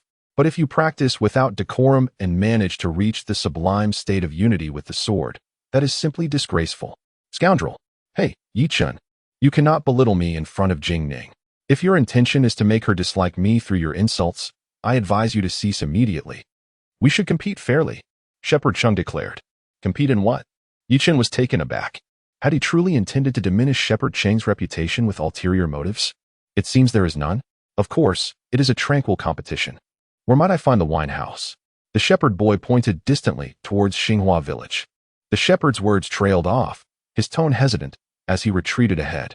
Although the shepherd did not finish his sentence, Yichen understood his intent, and Jingning too was aware, her cheeks flushed. The two exchanged no words and hastened to catch up with the shepherd. The nameplates had been gathered, and now it was time to devise a method to assist Jingning in cultivating her physical strength. In this regard, Yichen felt a measure of confidence. With his capable mentor at hand, he should be able to conceive some suitable techniques for Jingning to help her break through to the stone stage of physicality. Chapter 51. I grant you an opportunity. Blue tongue grass. The shepherd suddenly halted, gazing in astonishment at a spirit herb not far ahead. It was a spirit grass approximately 3 inches tall, exquisitely jade-like in appearance, about the thickness of a thumb. At its apex, a bud was poised to bloom, adorned with 8 leaves that spread out in all directions, each leaf no larger than a fingernail, yet shaped curiously like a human tongue, slightly curled. Under the sunlight, it appeared even more lush and vibrant, exuding a rich and distinctive fragrance that filled the air within several meters, intoxicating and enchanting. Both Yichen and Jingning were taken aback, hastening forward, and indeed, it was a blue tongue grass. This blue-hued treasure, classified as a top-tier spirit herb, was unexpectedly found here. The shepherd could not help but exclaim. The precious nature of the blue tongue grass does not lie in its grade, for it is merely classified as a 10th-tier spiritual herb. To those at the 10th level of body refinement and below, it is indeed a treasure. However, for those at the spirit refining realm, it seems rather trivial. Yet, this is a misunderstanding, as the blue tongue grass retains significant medicinal efficacy even at the spirit refining level, rendering it a rare gem that is highly valued yet elusive in the market. Jingning's long eyelashes fluttered, and a hint of blush graced her delicate face. It was evident that the sight of the blue tongue grass stirred her excitement, prompting her to break her usual silence and speak at length. Mu Yongqing appeared puzzled. How was it that he was unaware of this? Could it be that the blue tongue grass possessed other extraordinary uses beyond merely facilitating advancement? The blue tongue grass, esteemed as a divine rarity within the body refinement realm, is a treasure that is exceedingly hard to come by, an absolute rarity that is valued, yet seldom found. For blue tongue grass that has blossomed for 3 years or more, consuming its flowers allows one to effortlessly progress from the 10th level of body refinement to the spirit refining realm. Notably, 6 or 7 out of 10 individuals become trapped at the 10th level of body refinement, unable to make any further progress throughout their lives until they meet their end. The value of the blue tongue grass is thus made evident. Indeed, it possesses other remarkable applications. Otherwise, why would those at the spirit refining realm be drawn to it with such fervor? Chen glanced at the blue tongue grass and continued. By consuming the entire plant and successfully refining it, one can unconditionally elevate their cultivation level, along with the strength of their physical body. In other words, should an individual be at the pinnacle of the martial king realm, consuming it would enable them to transcend that peak and ascend to an even higher realm. No way. Is that really true? Such an astonishing capability? Shepherd Chung was left speechless, truly astonished by the extraordinary effects of the blue tongue grass. Chen was right. The blue tongue grass indeed possessed such remarkable abilities. Jingning nodded, expressing her profound understanding of the grass's properties. We should quickly hide it. The elders of the Yutian sect are likely unaware of its existence. If they were, it surely wouldn't remain here. As Shepherd Chung spoke, he was about to uproot it. Wait, it won't bloom for a few more days. Uprooting it will cause it to wither. Chen hastily intervened. I see. But we cannot afford to wait too long. We must depart tomorrow, and if others discover the blue tongue grass, news will likely reach the ears of those elders, leaving us with no chance of acquiring it, Shepherd Chung lamented. Naturally, we cannot let it fall into others' hands. I have a solution, Chen declared with great confidence. What solution? Both Jingning and Shepherd Chung appeared puzzled. Did Chen intend to excavate the blue tongue grass along with the soil, which seemed rather excessive? Moreover, the grass's fragrance was exceedingly potent. Taking it out would likely lead to immediate detection. Accelerate its maturation. Chen proposed. Accelerate? How do we do that? Feed it growth enhancers? Shepherd Chung clearly thought Chen was being absurd, as blooming had its season. How could one possibly alter its flowering time? However, Jingning's delicate face lit up with excitement. Do you have a pharmacopoeia on accelerating the maturation of spiritual herbs? Chen shook his head. He had heard some tales of the pharmacopoeia, which was said to document over 90% of the spiritual herbs found in the martial law continent. It detailed the appearance of these herbs, their cultivation methods, and even their effects, alongside instructions on how to locate and induce their growth, knowledge that had long been lost and held immeasurable value. However, within the Arid Dragon refining chi technique, there existed a section on herbal appraisal, which the old man boasted was far more invaluable than the so-called pharmacopoeia, worth countless times more. Allegedly, the pharmacopoeia was merely a fragment of this herbal appraisal. Chen, however, remained skeptical. Despite having discovered a golden grain-sized herbal appraisal within the Arid Dragon refining chi technique, he had yet to discern a single word of its contents. The method for inducing growth had been relayed to him directly by the old man. Noticing Chen's refusal, Jingning felt a twinge of disappointment, though she quickly masked her emotions and softly remarked, such a thing as a pharmacopoeia has long been lost. How could it possibly resurface? By the way, can it truly induce growth? Upon seeing Jingning's demeanor, Mu Yongqing couldn't help but consider the possibility that Chen might be teasing him, yet he was aware that Jingning would not resort to such antics. Yes, but once the blue tongue grass is successfully induced to mature, its fragrance will waft for miles. Moreover, inducing growth during the day would surely draw attention. It would be best to commence at night. Chen surveyed the surroundings and then sat cross-legged before the blue tongue grass. Chen, I'm watching this grass. You must find a way to get something to eat. We haven't had a morsel since morning, Mu Yongqing said, looking at Chen with a pitiful expression. Chen felt a slight hunger gnawing at his stomach. However, due to his constitution, a bit of hunger would not inflict any harm upon his body. So he chose to dismiss the thought. Now that Mu Yongqing had brought it up, Chen glanced at Jingning and could only nod in agreement. Jingning's physique was inherently delicate. Unlike him and Mu Yongqing, who possessed robust bodies, going a day without food could indeed render her faint from hunger. Yet, given the relentless onslaught of heavenly punishment the previous night, with the magical beasts having fled entirely, finding food would undoubtedly pose a challenge. Please wait here. I shall venture outside to search for sustenance, Chen announced, setting off alone beyond the barrier. Under the suppression of the barrier, Mu Yangqing's formidable fleshly body was nearly invincible. Thus Chen felt no concern leaving him and Jing Ning to guard the blue-tongued grass. Chen Ming. After stepping outside the barrier, Chen's expression shifted from friendly to stern as he regarded a group of individuals ahead. Prior to his participation in the competition, Elder Yao Lan had informed him that several members of the Guangwu sect had entered, and apart from Lan Ji, this was the first time Chen had encountered anyone from that sect. Chen Ming, a cousin of Chen Xiao, possessed a cultivation level of the 6th stage of body refinement, which could be considered a talent within the Guangwu sect. However, in the presence of the Yutian sect, he appeared somewhat inadequate. For instance, both Qin Yu and the girl, Yuer, whom he had inexplicably stumbled upon while bathing, were already approaching the 6th stage of body refinement. Moreover, Chen's own cultivation had reached the 8th stage of body refinement, with his physical strength attaining the level of a treasure-grade body, enabling him to shatter ordinary treasures with his bare hands. Such prowess would undoubtedly grant him the capability to contend against even the most gifted individuals at the 9th stage of body refinement. A group of 7 or 8 young individuals, seemingly around 17 or 18 years of age, caught Chen's attention. Among them, the two at the forefront exhibited formidable prowess, having attained the 7th level of body refinement, while the others, like Chen Ming, were at the 6th level. To Chen's astonishment, despite their tattered clothing and disheveled appearance, a faint metallic sheen flickered across their skin, suggesting that their physical strength had reached the level of stone-tier bodies. Chen stealthily followed them, aware that his brother Yi Hao remained uncertain in the wild martial sect, and that Chen Ming was undoubtedly a lead to pursue. The group made their way toward the exit, and after half an hour, Chen Ming excused himself for a moment. Seizing the opportunity, Chen discreetly evaded the others and intercepted Chen Ming. Chen Ming felt someone approach but dismissed it, assuming it was one of his companions. He merely grunted, yet upon glancing back, his expression shifted dramatically. Hastily adjusting his trousers, he regarded Chen with a cold smirk. Chen, I've been searching for you for quite some time. Chen chuckled lightly. Is that so?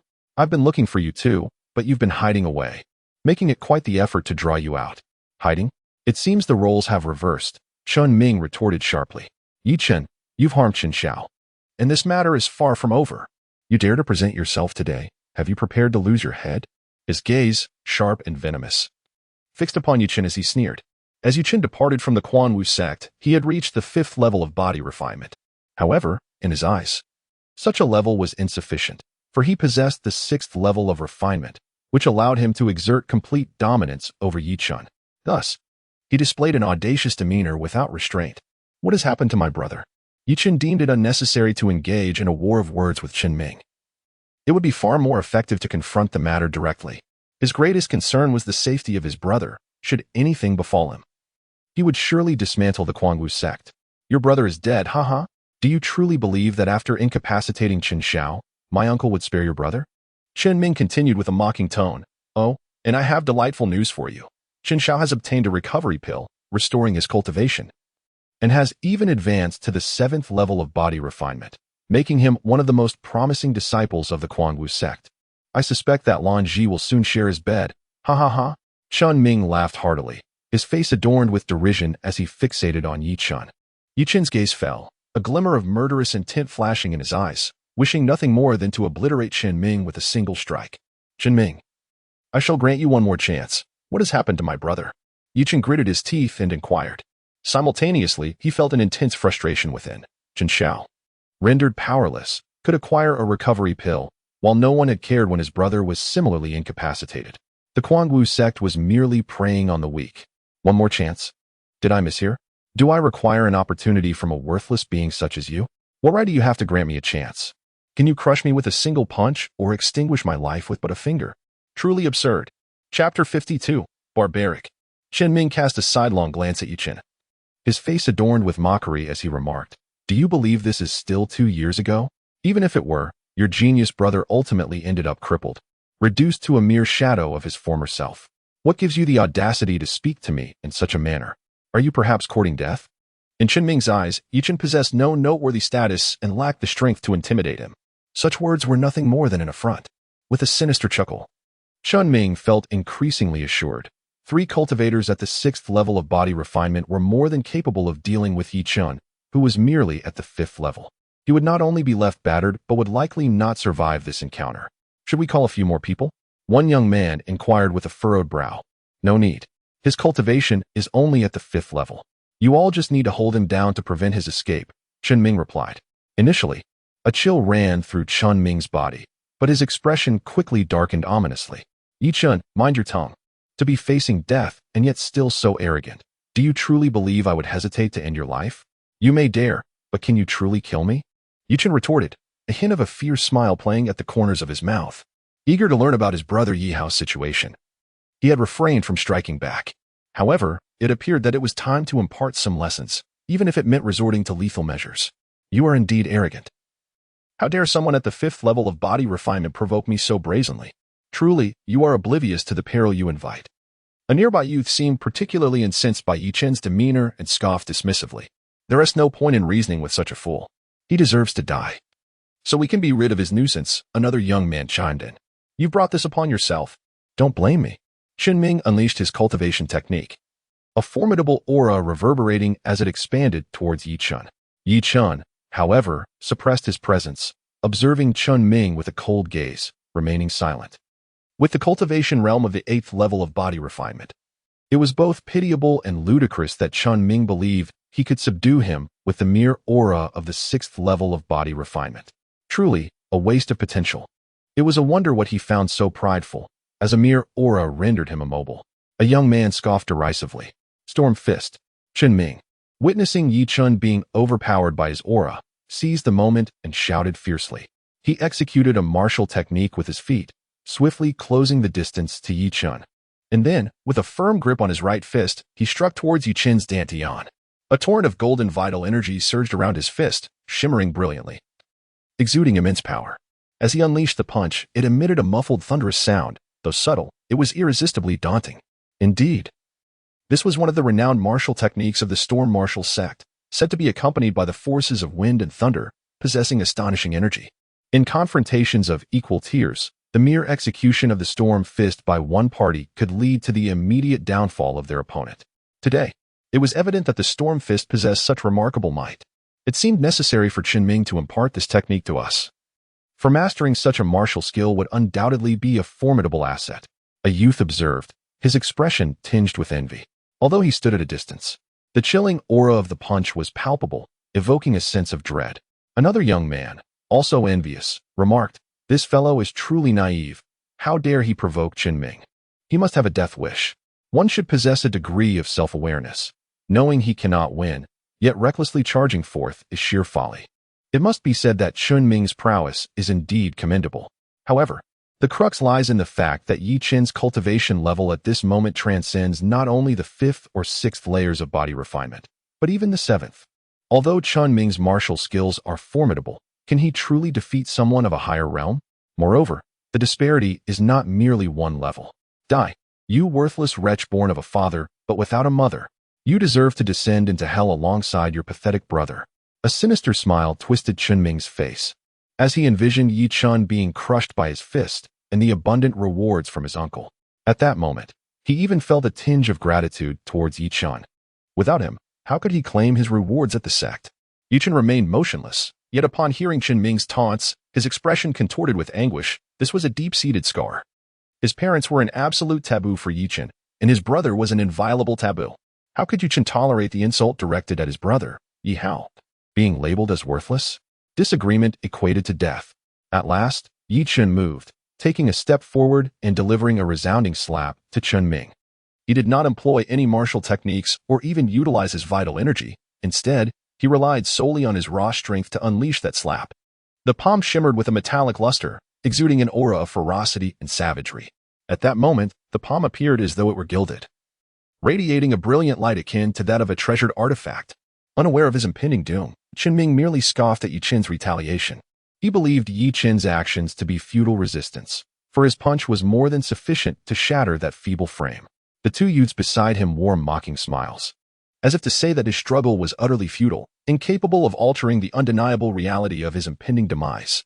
Were it me, I would never demean myself in the final moments of life. I would choose to end it myself, preserving my last vestige of dignity. Chen Ming was despicable. But Yi Chen found those two youths even more contemptible. In a sudden turn of events, as Chen Ming launched his assault, the attack was preempted by Yi Chen, who deftly maneuvered to thwart Chen Ming's strike, thereby obliterating any chance of his blow connecting with Yi Chen. Chen Ming's expression twisted into a grotesque grimace. He was mere moments away from delivering a crushing blow, yet Yi Chen audaciously slapped himself across the face. How infuriating! To be struck by one who stood on the brink of death, witnessed by his two companions, ignited a fury within Chen Ming that surged through him, intensifying the ferocity of his retaliatory punch, vowing to obliterate Yi Chen. However, his fist faltered, failing to advance even a fraction, and an inexplicable emptiness engulfed his mind as his body uncontrollably flew backward. The two youths watched in astonishment as Yi Chen effortlessly sent Chen Ming sprawling with a mere slap, a feat accomplished without the expenditure of any vital energy. Despite Chen Ming being a formidable practitioner of the 6th level of body refinement, gritting their teeth, the two youths sprang into action, having previously disparaged Yi Chen. They now recognized that with Chen Ming's defeat, they would not escape unscathed. Rather than waiting for trouble to find him, it would be far more prudent for him to take the initiative and strike first. Perhaps he might even vanquish his opponent. Even if he were unable to do so, the ensuing fierce battle would surely summon his fellow disciples to his aid. In that moment, with two senior brothers at the 7th level of body refinement intervening, no matter how extraordinary Yi Chen's abilities, he would not stand a chance. While aspirations may be grand, reality often presents a stark contrast. Yi Chen was indeed determined not to let them escape unscathed. In a flash, he dashed forward and delivered a powerful kick towards a young man. Instantly, the young man's condensed wind blade, formed from his vital energy, was shattered by the force of the kick. The youth was taken aback. The wind blade was remarkably sharp, even more so than an ordinary steel sword, capable of cleaving stone and severing wood. Yet, it had been obliterated by a single kick. As the look of terror spread across his face, he found that the very foot that had destroyed his wind blade now struck mercilessly against his visage. No. The young man's rage surged, but he found himself utterly incapable of resistance. As he had previously declared, any struggle would be futile, merely a path to self-humiliation. In the next moment, he felt as though his head might explode. A searing pain engulfed him, rendering his mind a void, and he lost consciousness. Another young man, witnessing this, was thrown into a state of panic. What he faced was no mere adversary, but a primal beast of the wilderness. With a single kick, this formidable entity had sent a 6th-level body refinement practitioner flying over 100 meters, leaving him motionless upon impact, a clear indication that he had been killed outright. The sight of his friend's body soaring through the air, colliding with a tree, was etched in his mind, though his head did not burst open. It had been grotesquely flattened. Only in that moment of confrontation did he truly comprehend the sheer terror of such a blow. Although he did not employ any martial techniques or even a hint of vital energy, this seemingly ordinary punch caused his entire body to tremble, an indescribable sense of oppression nearly suffocating him. In the face of this strike, he felt an absurd realization. Even self-detonation might not wound this individual. Chapter 53, The Ugly Side of Humanity, the Body of the Treasure Stage. At last, he comprehended why this punch, devoid of martial arts and vital energy, was so terrifying. It was because this young man was following the path of physical refinement. Moreover, he was a master of body cultivation. The strength of his physical form had undoubtedly reached the treasure stage. Otherwise, it would be impossible for him to exert such pressure. For both Chen Ming and his friend, as well as himself, they had all, by fortunate chance the previous night, broken through to the stone stage of physical strength. Realizing this, the young man felt utterly despondent. How could he have provoked such a monster? Help! He emitted a heart-rending scream, akin to the final cry of a dying beast too terrified to roar. Bang! Immediately afterward, Yi Chen's fist struck his face, resulting in a thunderous explosion. The young man's head was obliterated. It burst like a ripe watermelon, blood mist filling the air. Flesh and innards scattering, with red, green, and white brain matter splattering everywhere, inducing a wave of nausea. The headless corpse of the youth flew backward, colliding with a massive tree, impaled by a sturdy branch. A horrific aura permeated this small realm. With a soft thud, Chen Ming's body uncontrollably crumpled to the ground, emitting a piercing scream of agony. Upon closer inspection, one would discover a gruesome, gaping wound at the base of his right leg, penetrating through both sides, leaving the bone shattered. Despite Chen Ming possessing a body as resilient as stone, He was still pierced through the thigh by a boulder, illustrating the stark disparity in realms. Chen sprang forth, unleashing an inhuman potential, leaping an astonishing 50 meters. It was swifter than executing any footwork or dimensional contraction techniques. After several bounds, Chen landed before Chen Ming, gazing at his contorted face with an icy indifference. As a member of the Chen family, he could not be allowed to survive. Chen, do you realize what you are doing? You are betraying your master and ancestors. You will incur divine wrath. Chen Ming screamed in terror upon seeing Chen descend. At that moment, he was paralyzed by fear. This individual was nothing short of a god of death, entirely unlike the stubborn and enduring fool he had previously perceived. He found himself devoid of any courage to resist, only yearning for survival. Betraying my master and ancestors? My master Lu Chang was long since slain by the treacherous Chen Tiango, where then is the master to betray? As for my ancestors, as you mentioned, they have long since vanished. The Guangwu sect, in my eyes, is merely a sect on the brink of extinction. And those once regarded as senior brothers will ultimately accompany my master in death, Chen retorted with a cold laugh. Though he had only been at the Yutian sect for a few days, it felt as if he had endured a lifetime. Today, he would finally collect a semblance of interest for his master. Junior brother Chen, no matter how misguided we may be, we are still brothers in arms. You can never alter the undeniable fact that you were once a part of the Yutian sect. Why must you engage in fratricide and unleash such violence upon your own kind? Chen Ming spoke with a slight tremor, a manifestation of his overwhelming dread. He truly feared that Chen might effortlessly eliminate him with a mere gesture. No one is unafraid of death. Chen remained silent, merely gazing at Chen Ming. Observing that Chen did not strike nor counter his words, Chen Ming believed he had struck a chord with Chen's innermost thoughts, and thus continued. Regardless of the circumstances, we are still brothers, are we not? Furthermore, I harbor no ill will towards you. I am merely constrained by Chen Tian's threats. For he is, in name, my uncle. You incapacitated Chen Xiao, and if I do not show some form of response, what will others think of me? Chen could not help but silently scoff. Chen Ming certainly had a way with words. In this moment, in his desperate bid for survival, he was even willing to betray that old dog, Chen Tian. One could only wonder if the old cur would be driven to apoplexy upon hearing such words. In an effort to solidify his connection with Chen Ming had even appended the term brother-disciple, a seemingly trivial addition that nonetheless played upon the strings of emotion. It became increasingly heartfelt as he resorted to a guise of self-sacrifice, attempting to adopt a perspective that was not his own, truly a masterful calculation. Chen's expression remained unchanged as he replied, "Even if your assertions are correct, you indeed intended to take my life just moments ago." Chen was curious to see just how revolting Chen Ming's words could become in his desperation to survive. And he was eager to witness the vile countenance that these so-called noble signs would reveal when faced with the specter of death.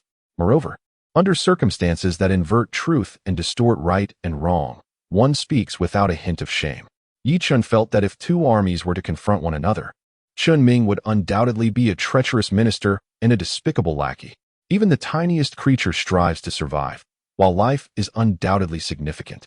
Living without a shred of honor is far less admirable than death itself. The greatest courage lies not in mere survival, but in doing what is right at the right moment, even if it leads to one's demise. What has become of my brother? Chen asked. Suppressing the overwhelming urge for vengeance within him, his tone remarkably calm. Observing Chen's apparent composure, Chen Ming secretly exhaled with relief, inwardly praising his own cunning for having preserved his life thus far.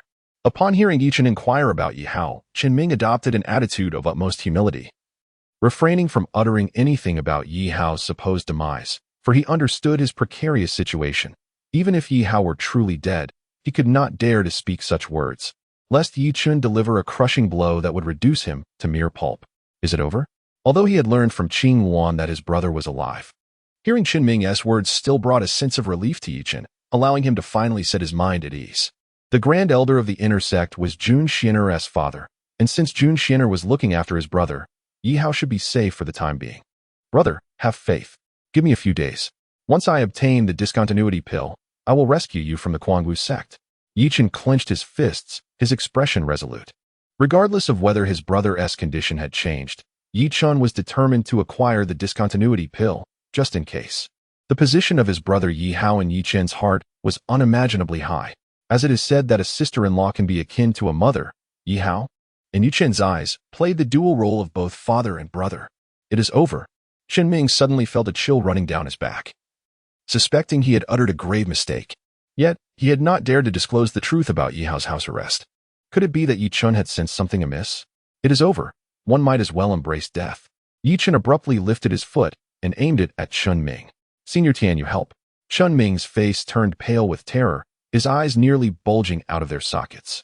However, his cry was abruptly cut short as Yi Chen's foot landed upon him, as if an invisible mountain had descended upon his being.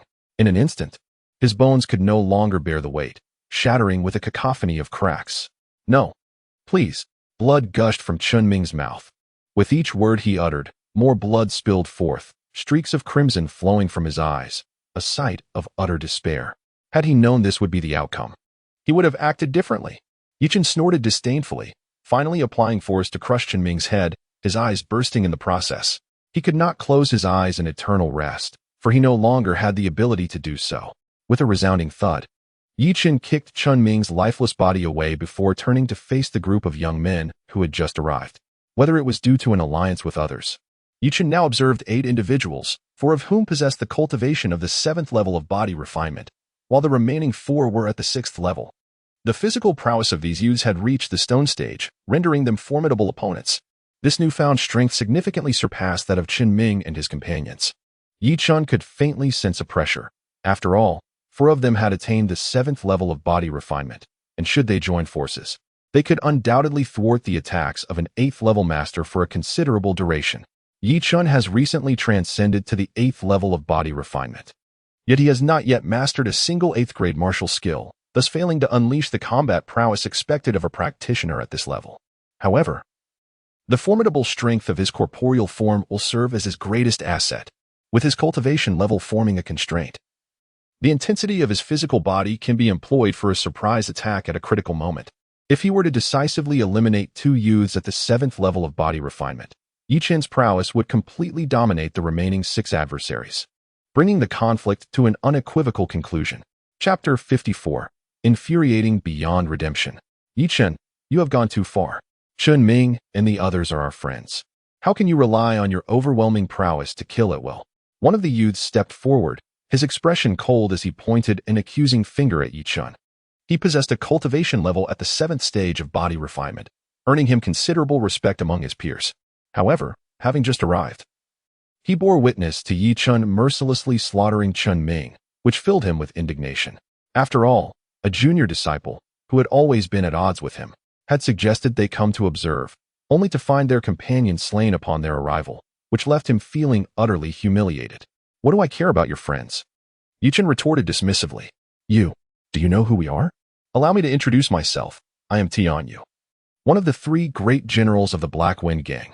The youth replied, his demeanor dark and foreboding. He had gained a certain notoriety among the inner disciples of the Yutian sect, with many recognizing him. Even those unfamiliar with him would inevitably display a look of trepidation upon hearing his name. As one of the 3 formidable generals of the Black Wind sect, he was indeed quite renowned within the Yutian sect. He was confident that upon mentioning his name and invoking the Black Wind sect, the solitary figure before him would surely reveal a fearful countenance. He envisioned compelling the individual to kneel and beg for forgiveness, thereby showcasing his own reputation to his 2 rival disciples. Ah, so it is Tianyu, one of the 3 great generals of the Black Wind sect. My apologies. I failed to recognize your esteemed self and inadvertently stepped in what I presume to be a mere misfortune, Yi Chen remarked, clasping his fists in a gesture of respect. The earlier statements had elicited a smile from Tianyu, prompting him to elevate his chin proudly before his 2 disciples, almost as if to declare, look how formidable I am. My name resonates far and wide, capable of instilling fear across the realms merely by its utterance. However, as the conversation progressed, Tianyu sensed something amiss. Was this young man misquoting a classic phrase, or perhaps speaking unclearly? When had Mount Tai become synonymous with dog feces? Yet, the subsequent words that followed flushed Tianyu's face with indignation. He realized that it was not a mere misunderstanding on the part of Yi Chen, but rather an intentional slight meant to humiliate him. To be referred to as dog feces by what appeared to be a feeble youth in front of so many was unbearable. Tianyu could no longer maintain his composure, for he believed this audacious young man had evidently never heard of the Black Wind sect's fearsome reputation. Otherwise, he would never dare to chastise him so boldly. Haha, Brother Tianyu, it appears that not only do they not recognize you, but they have also never heard of the Black Wind Sect. A young man laughed heartily, his face flushed with mirth. There is nothing more exhilarating than witnessing one's rival falter, and thus the youth reveled in the moment, delighting in the misfortune of his opponent. Pouring salt into the wound and stoking the flames of embarrassment, another young man accompanying him could not suppress a chuckle, though he remained silent. His mere presence was more infuriating to Tianyu than any verbal ridicule. Tianyu's face, already flushed, now took on a deep crimson hue. The gaze he cast upon Yi Chun was laden with icy daggers, almost as if he could manifest them to launch an assault. How dare you speak so insolently? Your ignorance of the Black Wind Sect is evident. Otherwise the mere mention would terrify you. A youth of the 6th level of body refinement admonished him sharply. Indeed, do not be so oblivious to the situation. I offer you a chance to crawl over and apologize. Otherwise, not even the arrival of a celestial being could save you. Another young man chimed in, also at the 6th level of body refinement. Well, I just had durian, so I am entitled to speak bluntly, am I not? Yi Chen replied with a cold smile, feigning indifference, which only served to infuriate Tianyu further. When had he ever been subjected to such disdain? To be scolded is one thing, but what is truly infuriating is the apparent indifference to oneself, a demeanor that suggests a complete lack of self-regard. For individuals of such character, nothing is more intolerable than being belittled, for they have long reveled in the adulation of others. In the past, they basked in the limelight, their names and exploits becoming the focal points of conversation, even idolized by the youth as symbols of aspiration. Yet, when suddenly met with silence from those around them, and their name elicits no recognition, it is an exasperating experience that ignites a furious response. Stubborn and unyielding, they resemble a stubborn stone in a cesspool, foul and unyielding. Why indulge in so much needless chatter? Simply strip away the bravado and witness their true colors. Several youths, all members of the Black Wind Gang, exchanged glances. Their faces darkened with anger, as this was the first time they had encountered such humiliation. Yi Chun, perhaps it is wise to show some humility. The Black Wind Gang is not a mere solitary rogue like you can provoke. One of the youths who had previously mocked Tianyu interjected. His intent was to assert his own authority. Should Tianyu fail to subdue the boy, and he himself succeeded, it would serve as a stinging rebuke to Tianyu. As he spoke, he adjusted his clothing, revealing the embroidered Fire Phoenix on his shoulder, a symbol of the prowess of the Fire Phoenix Gang. Certainly, when he spoke, he did so with a natural ease, confident in his position. Among the inner disciples, the Black Wind Sect held a notable reputation among those of moderate cultivation, while their Fire Phoenix Gang leaned towards those of higher prowess. He could discern that the individual referred to as Junior Brother Yi Chun by Chun Ming possessed commendable strength. Although his realm of cultivation remained concealed, his physical resilience was astonishingly formidable, marking him as a skilled practitioner. Consequently, it was quite plausible that Yi Chun had heard of the Fire Phoenix Gang, which might instill a sense of trepidation within him. Tianyu was evidently aware that his junior disciple sought to undermine him in this moment. However, he refrained from uttering a word. Now that his junior had spoken, any further comment from him would only reveal a lack of grace. Yet, he secretly hoped that this young man would thoroughly disparage his junior, for that would spare him further embarrassment and allow him to witness his junior's folly. This reflected a deep-seated desire for schadenfreude. Nevertheless, Yu Chen's subsequent remarks left him utterly disheartened, leading him to curse Yu Chen as a contemptible wretch. It was not only Tianyu who felt this way. The 6 members of the Black Wind Sect wore expressions of grim discontent, while the 2 from the Fire Phoenix Gang appeared exceedingly pleased. This created a stark contrast, one soaring in the heavens and the other mired in the depths of a swamp, a disparity that was undeniably vast. Tianyu longed to laugh uproariously at the heavens for 3 days, thinking, "Ha! Let you mock me, you bunch of insignificant wretches." The one who laughs last is the true victor. Simultaneously, the 2 youths from the Fire Phoenix Gang felt their smugness evaporate, their faces contorting as if they could unleash flames from their eyes to reduce Yi Chun to ashes. The young man from the Fire Phoenix Gang, who spoke up simultaneously, was engulfed in a profound bitterness and regret, fully realizing that he had brought this torment upon himself by daring to present his face for a slap. "Yu Chen, you seek death." Another youth from the Fire Phoenix Gang, his complexion shifting from crimson to azure, strode toward Yi Chun with an aura of overwhelming rage and murderous intent, akin to a ferocious beast. "Let us strike together and slay him to vindicate the honor of our Fire Phoenix Gang and the Black Wind Party. Otherwise, any insignificant character would dare to demean us, treating our two factions with disdain. Merely a jester, interjected another youth from the Black Wind Party, who was at the 7th level of body refinement. I am the jester. What are you? You gather to besiege me, which only highlights your awareness that none of you individually measure up to me. Thus, you are acutely aware that collectively you do not even qualify as jesters, correct? Yi Chen's eyes sparkled, his vitality surging within, seemingly on the brink of boiling over. The 8 individuals felt as though they had been struck by daggers. Infuriated to the point of despair, having foolishly offered their faces to be kicked. Kill! Tian Yu bellowed, and the 8 lunged at Yi Chen simultaneously, their fists and palms swinging, winds howling, with their energies roaring. A group no better than jesters. Do you come here believing that a multitude of ants can fell an elephant? Yi Chen sneered. With a resounding thud, all 8 stumbled simultaneously, with one of them crashing to the ground. A gentleman may be slain, but not humiliated. To say they are not even as good as jesters is one thing, but to liken them to ants is truly infuriating. Yi Chen's gaze suddenly turned cold and piercing, his eyes ablaze with an intense fire that exuded an aura of lethal intent, causing a chill to run through the bodies of several disciples from the Black Wind Sect. All at the 6th level of body refinement. The one who had fallen was merely a young man at the 6th level of body refinement. Chapter 55, No Humiliation. No satisfaction.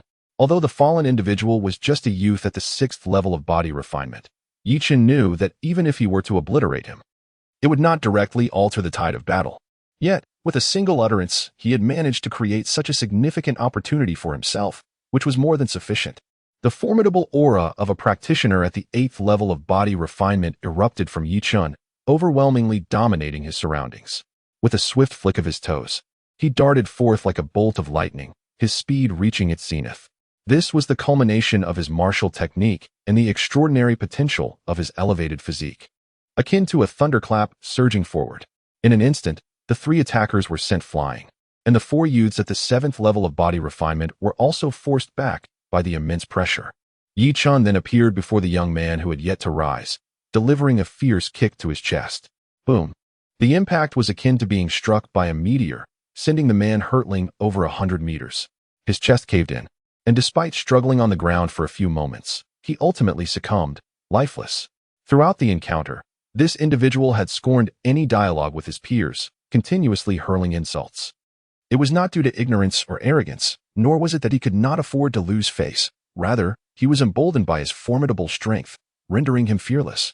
However, at this juncture, the conflict had escalated to a point of no return. 8th level of body refinement. You have concealed your true power.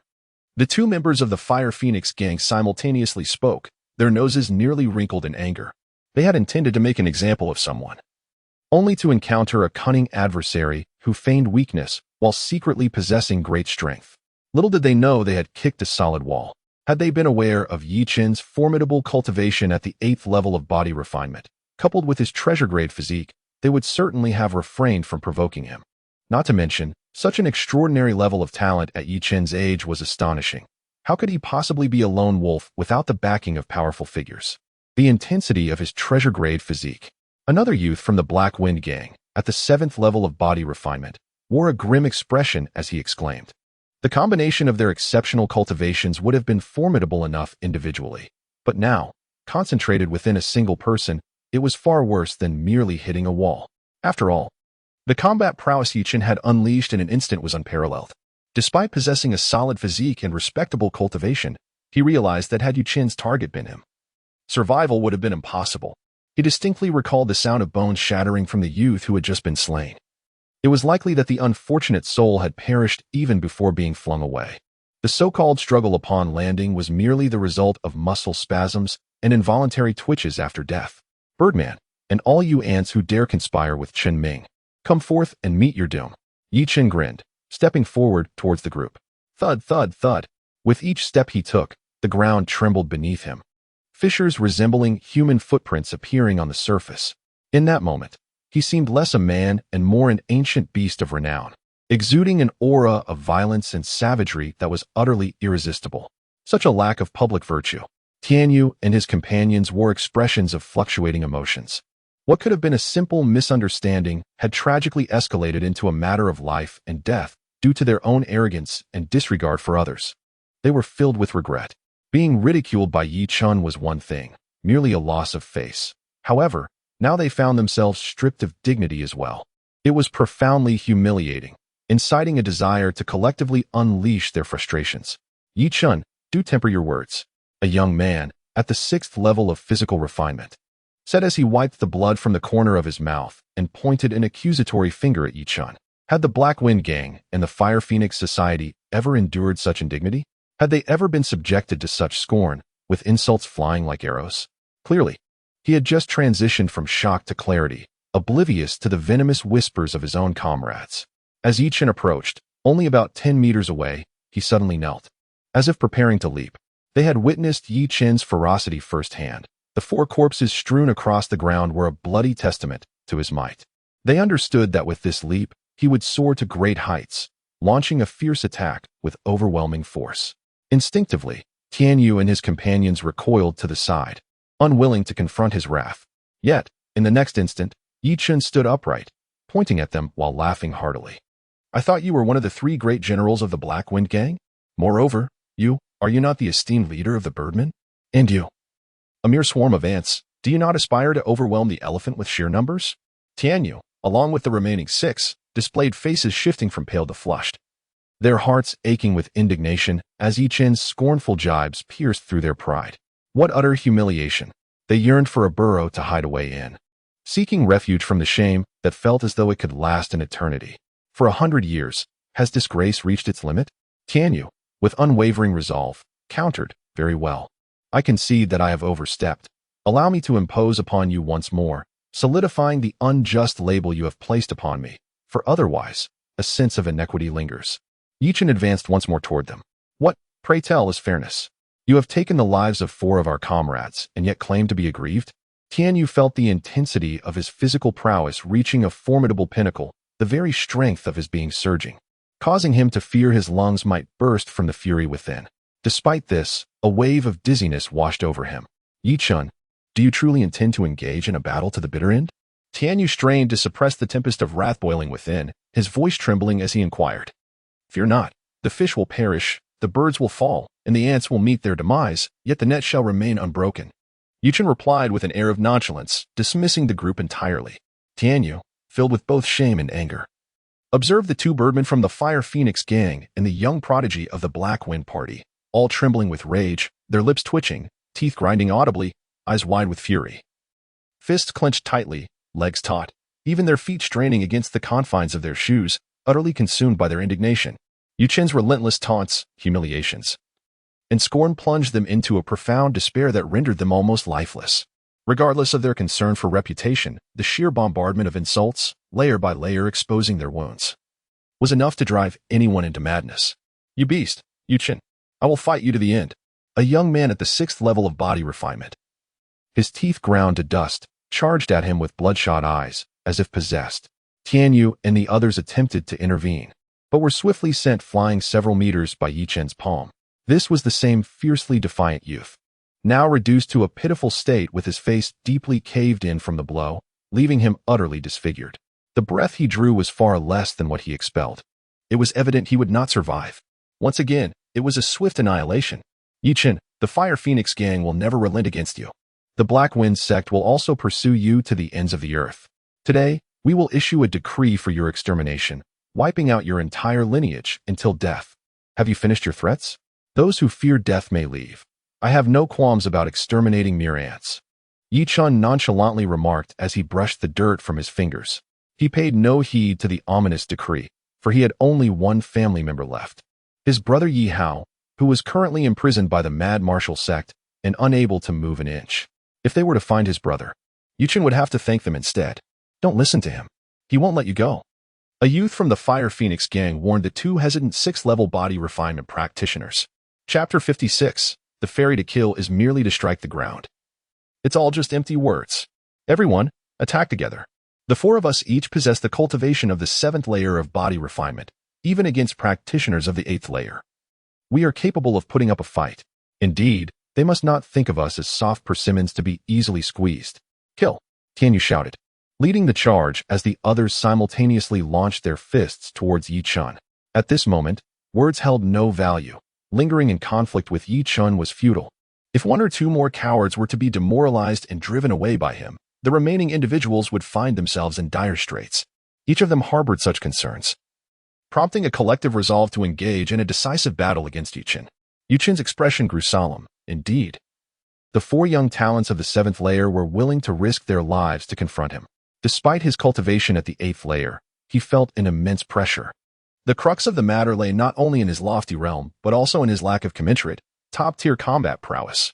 He had not mastered any 8th rank martial techniques, which undoubtedly diminished his battle effectiveness. Buzz. The space trembled as the four of them simultaneously condensed their vital energy into long swords, striking down towards Yi Chen with a thunderous force. Violent Yuan slash. They shouted in unison, executing the same martial technique. Generally speaking, without mastering specific martial techniques, it is challenging to manifest vital energy in a tangible form. Just as the previous practitioner of the 6th layer could only summon a blade of wind with all his might, the disparity in power compared to a weapon of vital energy was stark. Even with Yi Chen's cultivation at the 8th layer, manifesting vital energy was not within his reach. This was a supportive martial technique, unaffected by rank limitations, and could essentially be employed indefinitely. The old man remarked, "Yes, I will seize it." A glimmer of extraordinary brilliance flickered in Yi Chen's depths as he summoned his energy and unleashed a powerful punch towards the group. The unique metallic luster of his fist shimmered wildly, revealing his most formidable form, majestic and impervious. A torrent of energy surged within him, almost bursting forth from his arms. The intense accumulation of energy rendered his entire arm radiant with a golden glow, and intricate patterns of condensed energy enveloped his fist, exuding an enchanting strength. However, the four young men, each at the 7th level of body refinement, were not to be underestimated. More critically, they executed the same martial technique, having mastered the exceedingly rare art of energy weapon refinement, revealing their trump cards in unison with an impressive synchronization exceeding 80%. Their combined assault approached the integrity of a singular force, amplifying their battle prowess. With a thunderous crash, the four energy swords collided violently with Yi Chen's fist, resulting in a catastrophic shattering of the swords. The four combatants were propelled backward by the immense recoil. Yi Chen, too, staggered several steps back, his complexion slightly pale, a coppery sweetness flooding his mouth.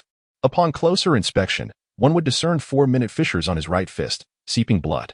Despite the extraordinary strength of his precious grade physique, coupled with the robust energy of the 8th level of body refinement, Yi Chen had incurred a minor setback.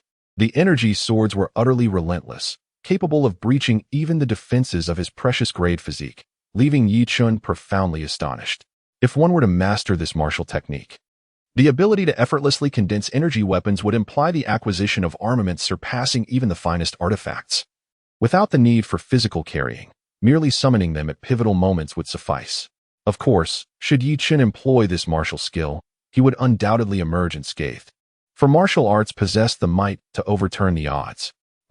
I initially believed you to be formidable, yet it appears you are nothing more than a mere trifle. A bunch of insignificant clods. You boast so loudly, yet your prowess is so meager.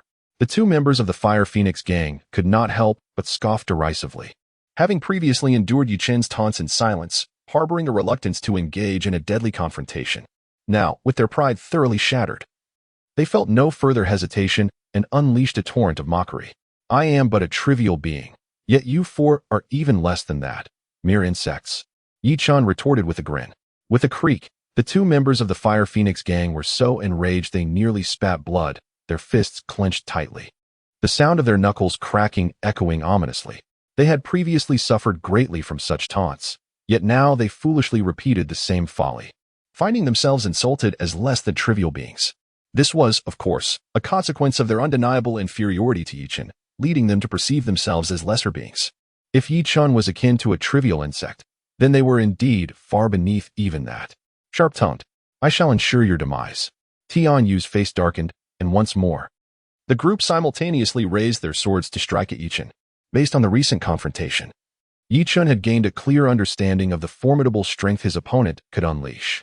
Should he choose to confront this power head-on with sheer brute force, he would not face utter defeat.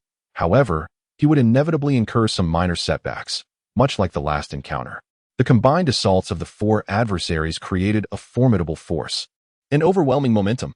Chen's advantage lay in the formidable defensive capabilities afforded by his treasure-grade physical body, paired with an unparalleled raw strength and astonishing speed. With a sudden flash, Chen was propelled back several dozen meters, only to find the four assailants converging upon him once more. As a unified entity, the four could not truly operate as a single individual, leading to varied responses in speed and distance, which in turn caused subtle divergences in their attacks, diminishing both their momentum and the potency of their strikes. When the four launched their assault on Chen, they collectively inflicted wounds upon him. Yet, had it been a solitary opponent, would the same injuries have been sustained? Perhaps, upon calculation, one might conclude that it could be possible, but in reality, it would be far from certain. It is akin to being encircled by a pack of dogs, while your agility may be exceptional. Each dog has but one opportunity to bite you. If they all strike simultaneously, you would bear 4 wounds. However, if faced with just one dog, it would likely be dispatched with a single blow. This very reasoning prompted Chen's retreat. He understood that refraining from engaging their full force would only amplify their momentum. Yet, such fervor was accompanied by the peril of significant disunity. "Humph. If you have the guts, don't evade," shouted a particularly foolish youth from the Fire Phoenix gang. However, the 4 of them simultaneously lunged forward, their confidence bolstered by the belief that Chen was beginning to fear them or, at the very least, recognize their superiority. Otherwise, he would not have retreated. After all, they had witnessed Chen's ferocious side on numerous occasions, and had he been capable of confronting them, he would certainly not have chosen to evade. Their eagerness to defeat Chen, however, revealed significant vulnerabilities within them. In a confrontation, while one might seem to gain momentum by recklessly charging at an opponent, the act of dodging only serves to embolden the aggressor. The more one retreats, the more it appears that they are unable to withstand the assault. Yet, when the assailant pursues over several thousand meters or more, the notion of momentum becomes utterly irrelevant. In the brief span of time, the group did not experience the fragmentation of spirit that Chen had anticipated, nor did they isolate any one individual. Nevertheless, as the saying goes, the higher the skill, the greater the challenge. Chen abruptly turned and fled, not merely a distance of dozens of meters, but rather an impressive 100 meters.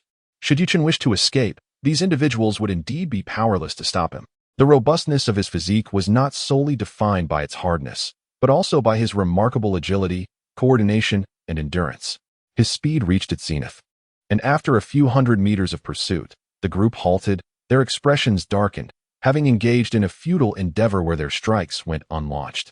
This left them feeling a profound sense of frustration, akin to being interrupted at a critical moment, akin to a phone call that abruptly disrupts an intimate moment, leaving them deflated. Chen turned back, hurling several massive boulders in their direction, prompting the others to hastily dodge out of fear. Each stone was of considerable size, at least as large as a person could embrace, and weighed no less than several hundred pounds. After several rounds of back and forth, a few individuals could no longer endure the harassment and, gritting their teeth, charged forward. As a result, Chen effortlessly knocked one member of the Fire Phoenix gang to the ground, leaving him battered and on the brink of death. "Oh, you wish for me to meet a swift end, do you? Come on," Chen proclaimed, reaching into the young man's possession and brazenly retrieving a volume of martial arts techniques, which he tucked into his cloak. He then addressed the other 3, commanding, "Run." Tianyu took the lead, and the 3 scattered in different directions, unleashing their 7th-grade movement techniques to their utmost potential, like 3 arrows released from a bow. Since a confrontation was inevitable, they would not be allowed to depart alive. A bitter smile crossed Chen's face. These individuals were connected to Chen Ming and could not be spared lightly. However, just as Chen darted towards Tianyu, a pale hand materialized out of thin air and sent him flying. "Who are you?" Chen's expression turned slightly unnatural. The person who had struck him possessed formidable strength, clearly evident in the ease with which they had dispatched him. They were at least a 9th-level body refinement expert, if not a 10th, or even a master of the spirit refinement realm. The figure before him was extraordinarily beautiful, standing on the grass not far away, surrounded by an indescribable aura. Clad in white garments, pure as snow, she appeared to embody an ethereal beauty. Like a rare orchid in a secluded valley, she exuded a serene elegance, imbued with a poignant grace that infused the air with an unspoken sadness and oppression. She harmonized perfectly with the surrounding picturesque scenery, resembling a figure from a painting or a fallen celestial being gracing the mortal realm. She stood there, ethereally, leaving behind an exquisite silhouette that captivated all who beheld her.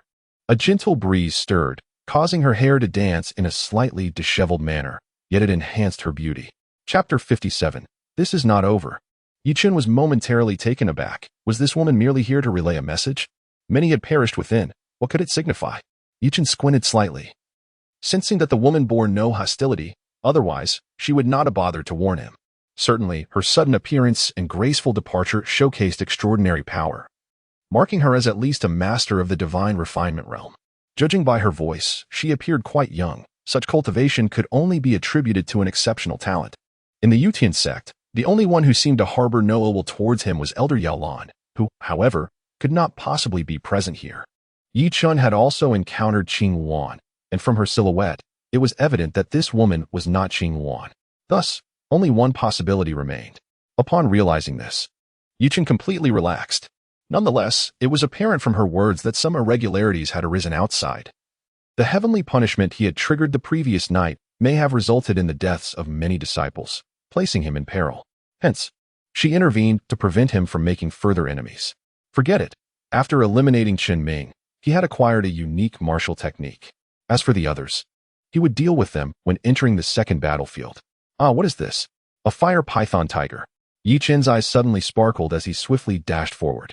This creature was as large as a cow and resembled a tiger, its body covered in fur as long as fingers. However, upon approaching, Chen realized it was merely a corpse. The fire python tiger had been dead for quite some time. This must have succumbed to the divine retribution last night. After all, it is merely a second-tier beast. No offense, I am merely jesting. Hiki. The shepherd rubbed his hands together and stood up, striding directly towards the corpse of the fire python tiger. Jingning, I have something to discuss with you, Chen said as he approached Jingning.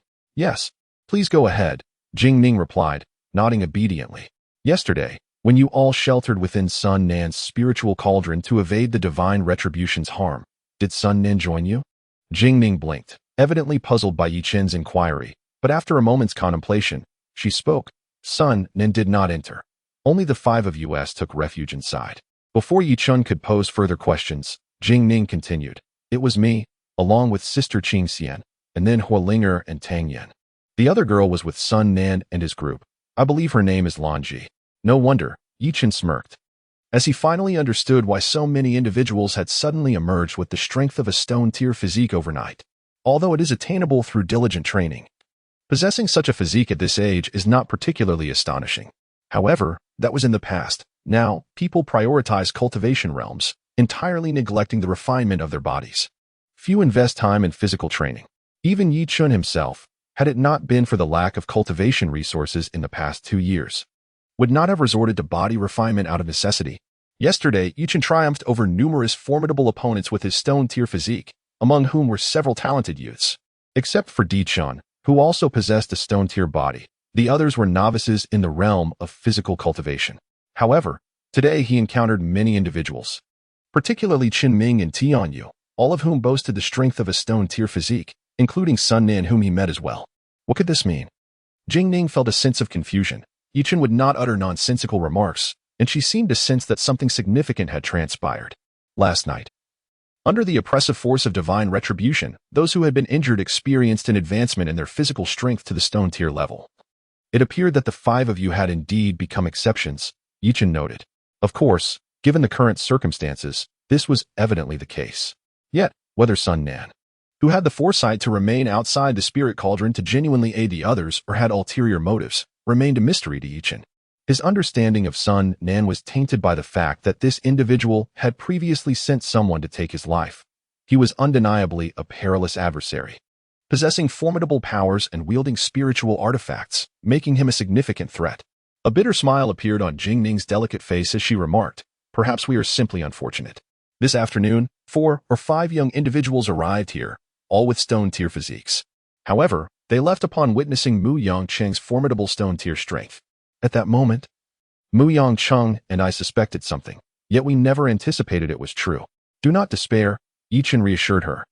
While exposure to divine retribution may indeed allow one to transcend their physical limitations, the toll it takes on the body could lead to dire consequences. Moreover, even if one survives, they may emerge severely weakened.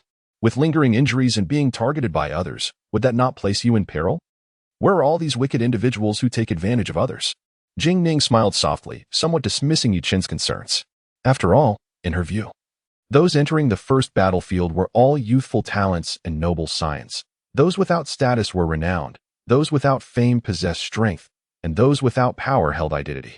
For such individuals, exploiting others in their vulnerability was beneath them. Of course, this was rooted in their self-regard and disdain for tarnishing their reputations. Your assertion seems rather hasty. You must understand that if they were ordinary girls, they might maintain a calm and composed demeanor, adopting a humble appearance. But you, are you certain that no one would lose control? Yi Chen lamented. There will always be some deranged individuals in this world. At this, Jing Ning's face flushed crimson, turning her head aside. To assume such a thing about you is indeed quite plausible. Do you wish for me to act in such a manner? Yi Chen inquired with a smile. You. No wonder Tang Yen and Ling Er refer to you as a rogue. There is indeed some truth to it. Jing Ning's cheeks grew even redder, almost as if they might bleed. She swiftly turned away, attempting to feign a fierce expression as she huffed. The usually gentle and demure Jing Ning revealing such a side of herself indicated the extent of her provocation. I feel it necessary to speak a candid truth to you, Yi Chen said, taking a deep breath. What truth? Jing Ning asked with curiosity, especially intrigued by Yi Chen's revealing demeanor, which compelled her to inquire further. Girls as innocent as you tend to take advantage of others. Following Tang Yen and her companions to gather treasures and spiritual herbs.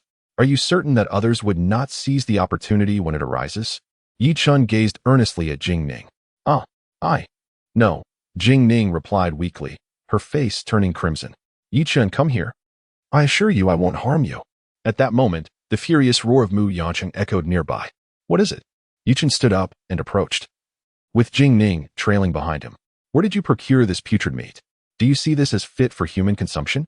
Mu Yancheng kicked the corpse of the fire python tiger towards Yi Chen.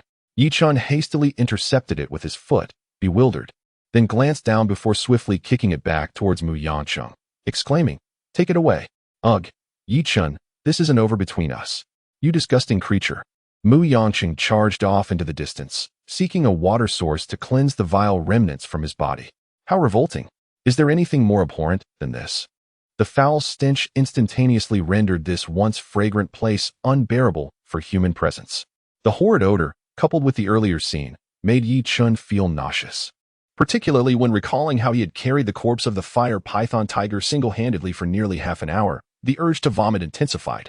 Moments later, Yi Chen, with a pallid-faced Jing Ning in tow, fled to a distant spot, temporarily escaping this source of all evil. However, upon observing the writhing maggots on the ground, Yi Chen's stomach churned violently. It was simply intolerable. Jing Ning, too, seemed to suffer. She felt nauseous after a day without food and found it impossible to vomit. Yet her stomach was inexplicably uneasy. Chapter 58. Are you the ant that came to the rescue?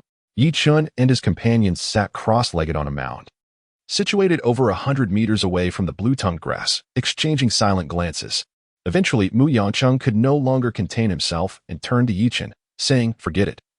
I shall go in search of sustenance. Remaining here will inevitably lead to starvation. Although Mu Yancheng's words bore an exaggerated tone, Yi Chen chose not to dispute him. Mu Yancheng was concerned about Jing Ning's well-being and did not wish for her to feel guilty about their ability to endure without food. Go ahead, but exercise caution. Yi Chen gestured dismissively and then engaged in a mental dialogue with the old man, hoping he would impart the technique to hasten the maturation of the blue-tongued grass. If he could procure the grass to assist Jing Ning in her advancement, Yi Chen, Mu Yancheng, and Jing Ning could promptly depart from the battlefield, alleviating their concerns about food. However, to Yi Chen's dismay, the old man flatly refused, insisting that they must wait until nightfall. Reluctantly, Yi Chen conceded defeat. Jing Ning, I possess a few spiritual herbs. You should ingest them to stave off hunger, Yi Chen offered, producing several herbs, some of which he had extorted from Tang Yen, while others were foraged during their quest for food. Unlike ordinary individuals, cultivators experience hunger differently. Consuming herbs rich in spiritual energy and medicinal properties can alleviate the sensation of hunger without harming the body. Jing Ning glanced at Yi Chen, then shook her head, stating, One must possess a formidable barrier to circulate their vital energy and refine the medicinal properties. Consuming spiritual herbs here would prove futile. Very well, you may leave first.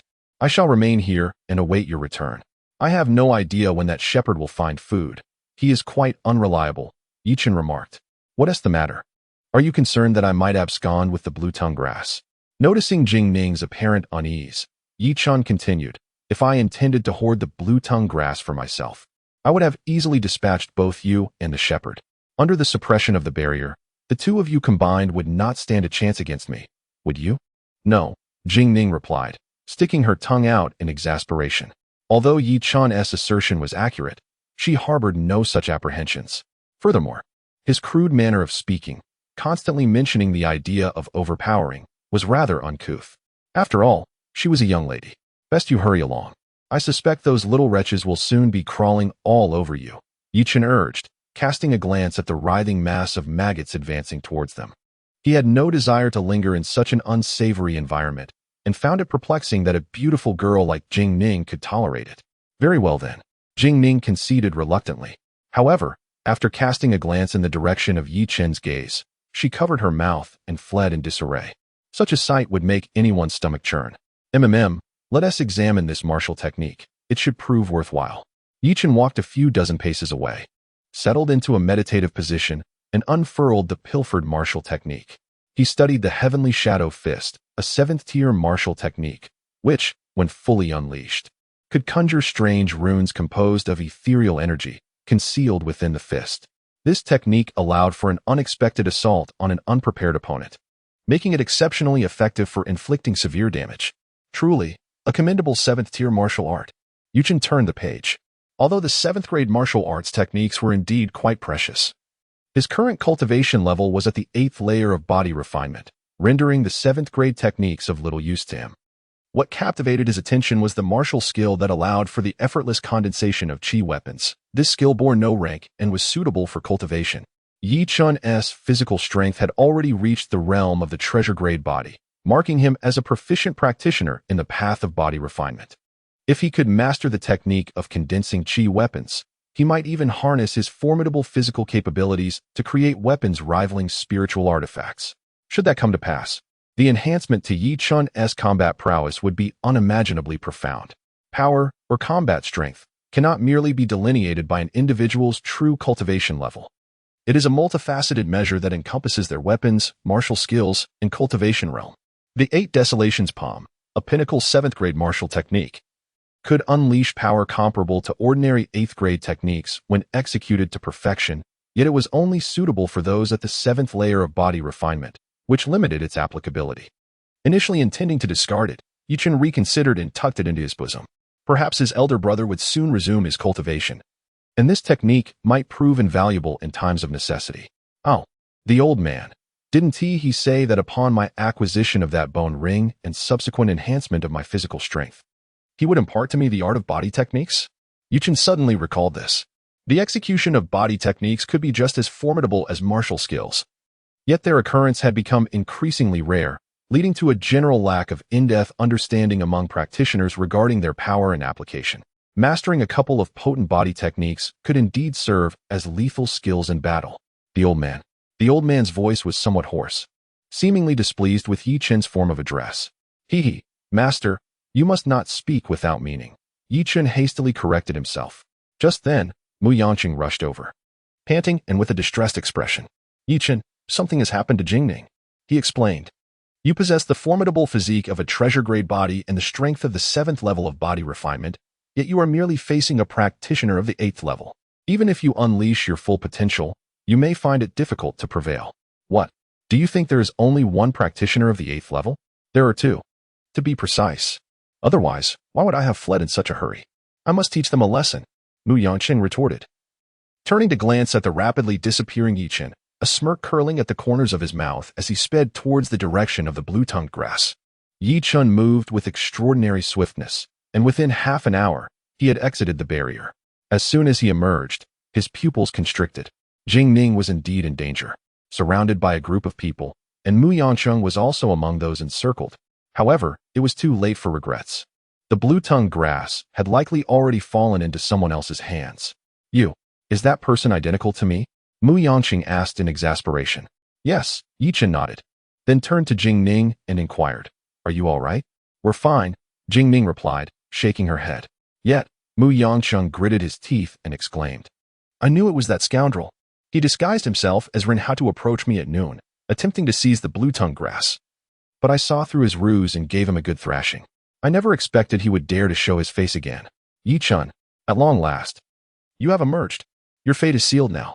A piercing voice resonated through the air as Yi Chen turned his gaze towards the crowd, momentarily taken aback. It was merely an insignificant ant. Why wait for my grand entrance when you could have simply stepped inside? Are you Yi Chen? The young man nodded, advancing a step forward, his expression dripping with disdain as he regarded Yi Chen. This individual deliberately radiated an aura of intimidation. Yi Chen discerned clearly that he possessed the cultivation level of the 8th stage of body refinement, with physical strength at the stone tier. Yi Chen merely smiled, looking at the man and remarked, Is this the savior you've summoned, little ant? How dare you? A youth emerged from the encircled crowd, pointing an accusing finger at Yi Chen as he bellowed. Step aside. Can't you see I'm speaking to your second-in-command? Who do you think you are to butt in? Utterly uncouth. Just as the man was about to unleash a tirade, Yi Chen interjected. Chapter 59, The Great Battle. Who do you think you're insulting? Do you dare threaten me? The young man, visibly enraged, brandished his sword towards the heavens, vociferously rebuking Yi Chen. Despite being a mere minion of the Black Wind Gang, he was acutely aware of his position, flanked by the 2nd and 3rd leaders. This humiliation not only tarnished his own dignity, but also reflected poorly on the 2nd and 3rd leaders. Enough of this noise. Yi Chen scoffed coldly, and in an instant, he darted forward like lightning, delivering a resounding slap that sent the young man flying. Despite his commendable cultivation at the 6th level of body refinement, he appeared somewhat inadequate in the eyes of Yi Chen, who had reached the 8th level. The primary reason for this disdain stemmed from the fact that he had been deceived into losing the blue-tongued grass. Yi Chen, already seething with anger, found it intolerable that this so-called heavenly universe had the audacity to return for another confrontation. Thus, he struck with an extra measure of force, venting his frustrations. Instantly, the young man referred to as second brother changed countenance, hastily countering Yi Chen's palm with his own in an attempt to dissipate some of the impact. Although he was propelled backward, he was not annihilated outright and managed to rise, staggering back toward Yi Chen. You dare to ambush me, the young man exclaimed, half of his face distorted as he approached Yi Chen, indignantly pointing a finger in accusation. He felt wronged and exasperated. Was it not the code of skilled warriors to eschew ambushes? Furthermore, how could someone at the 8th level of body refinement resort to attacking a mere 6th level practitioner? Such behavior seemed excessively outrageous. It was evident that he had yet to learn his lesson, an unrepentant fool incapable of reform.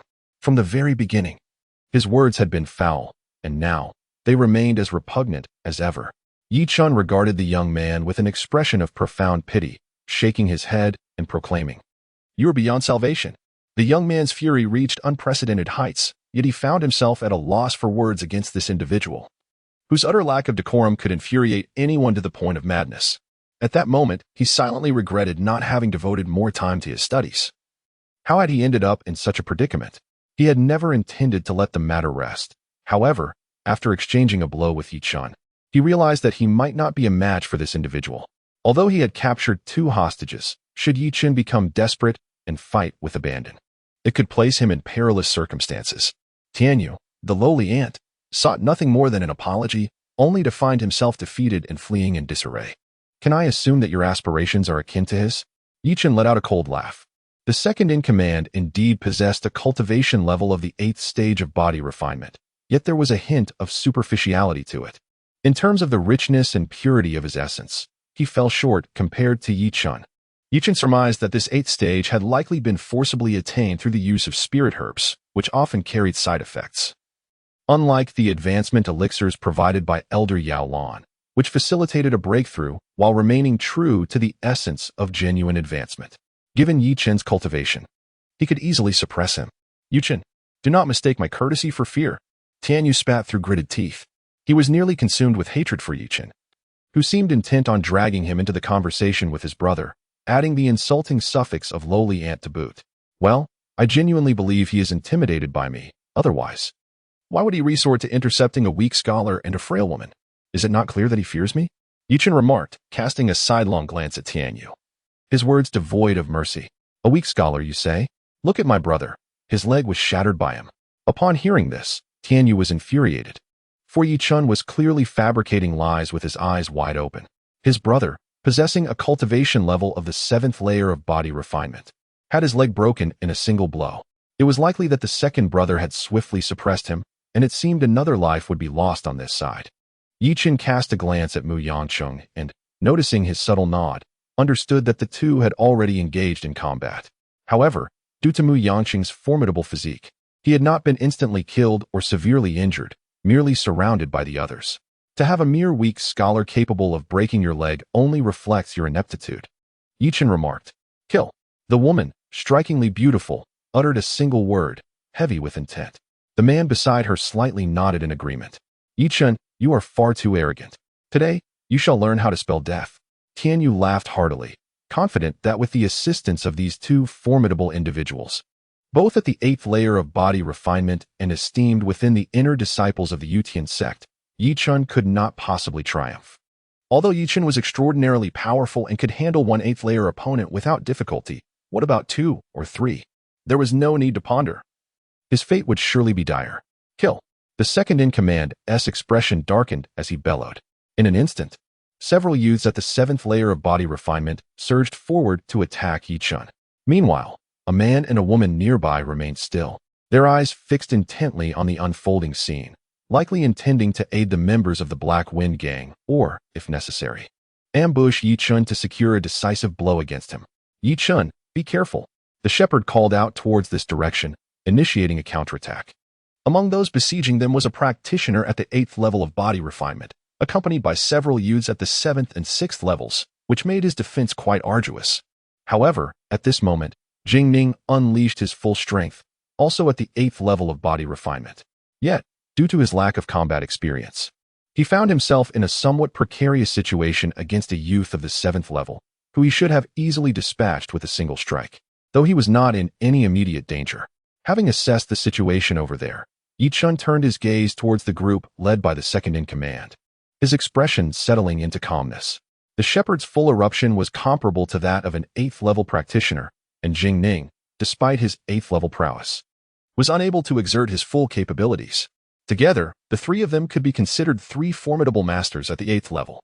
However, their adversaries were numerous, with a total of 4 8th level masters and a multitude of 7th and 6th level minions, numbering at least 15, coalescing into a formidable force. The most perilous aspect lay with Chen's side, as 2 youthful talents at the 8th level awaited any sign of weakness from him to launch their ambush, effectively sandwiching him between 2 threats. Frenzied slash. Xiao Ting's attacks appeared quite fierce, striking with lethal intent, indicating his deep-seated apprehension towards Chen. The woman in the distance spoke to the man beside her. It was only natural for him to feel apprehensive, for Chen possessed a physical strength of a precious tier. In this era, there seemed to be very few youths who could advance so far in the path of body refinement. Were he not an adversary, he would indeed be a valuable asset to our organization.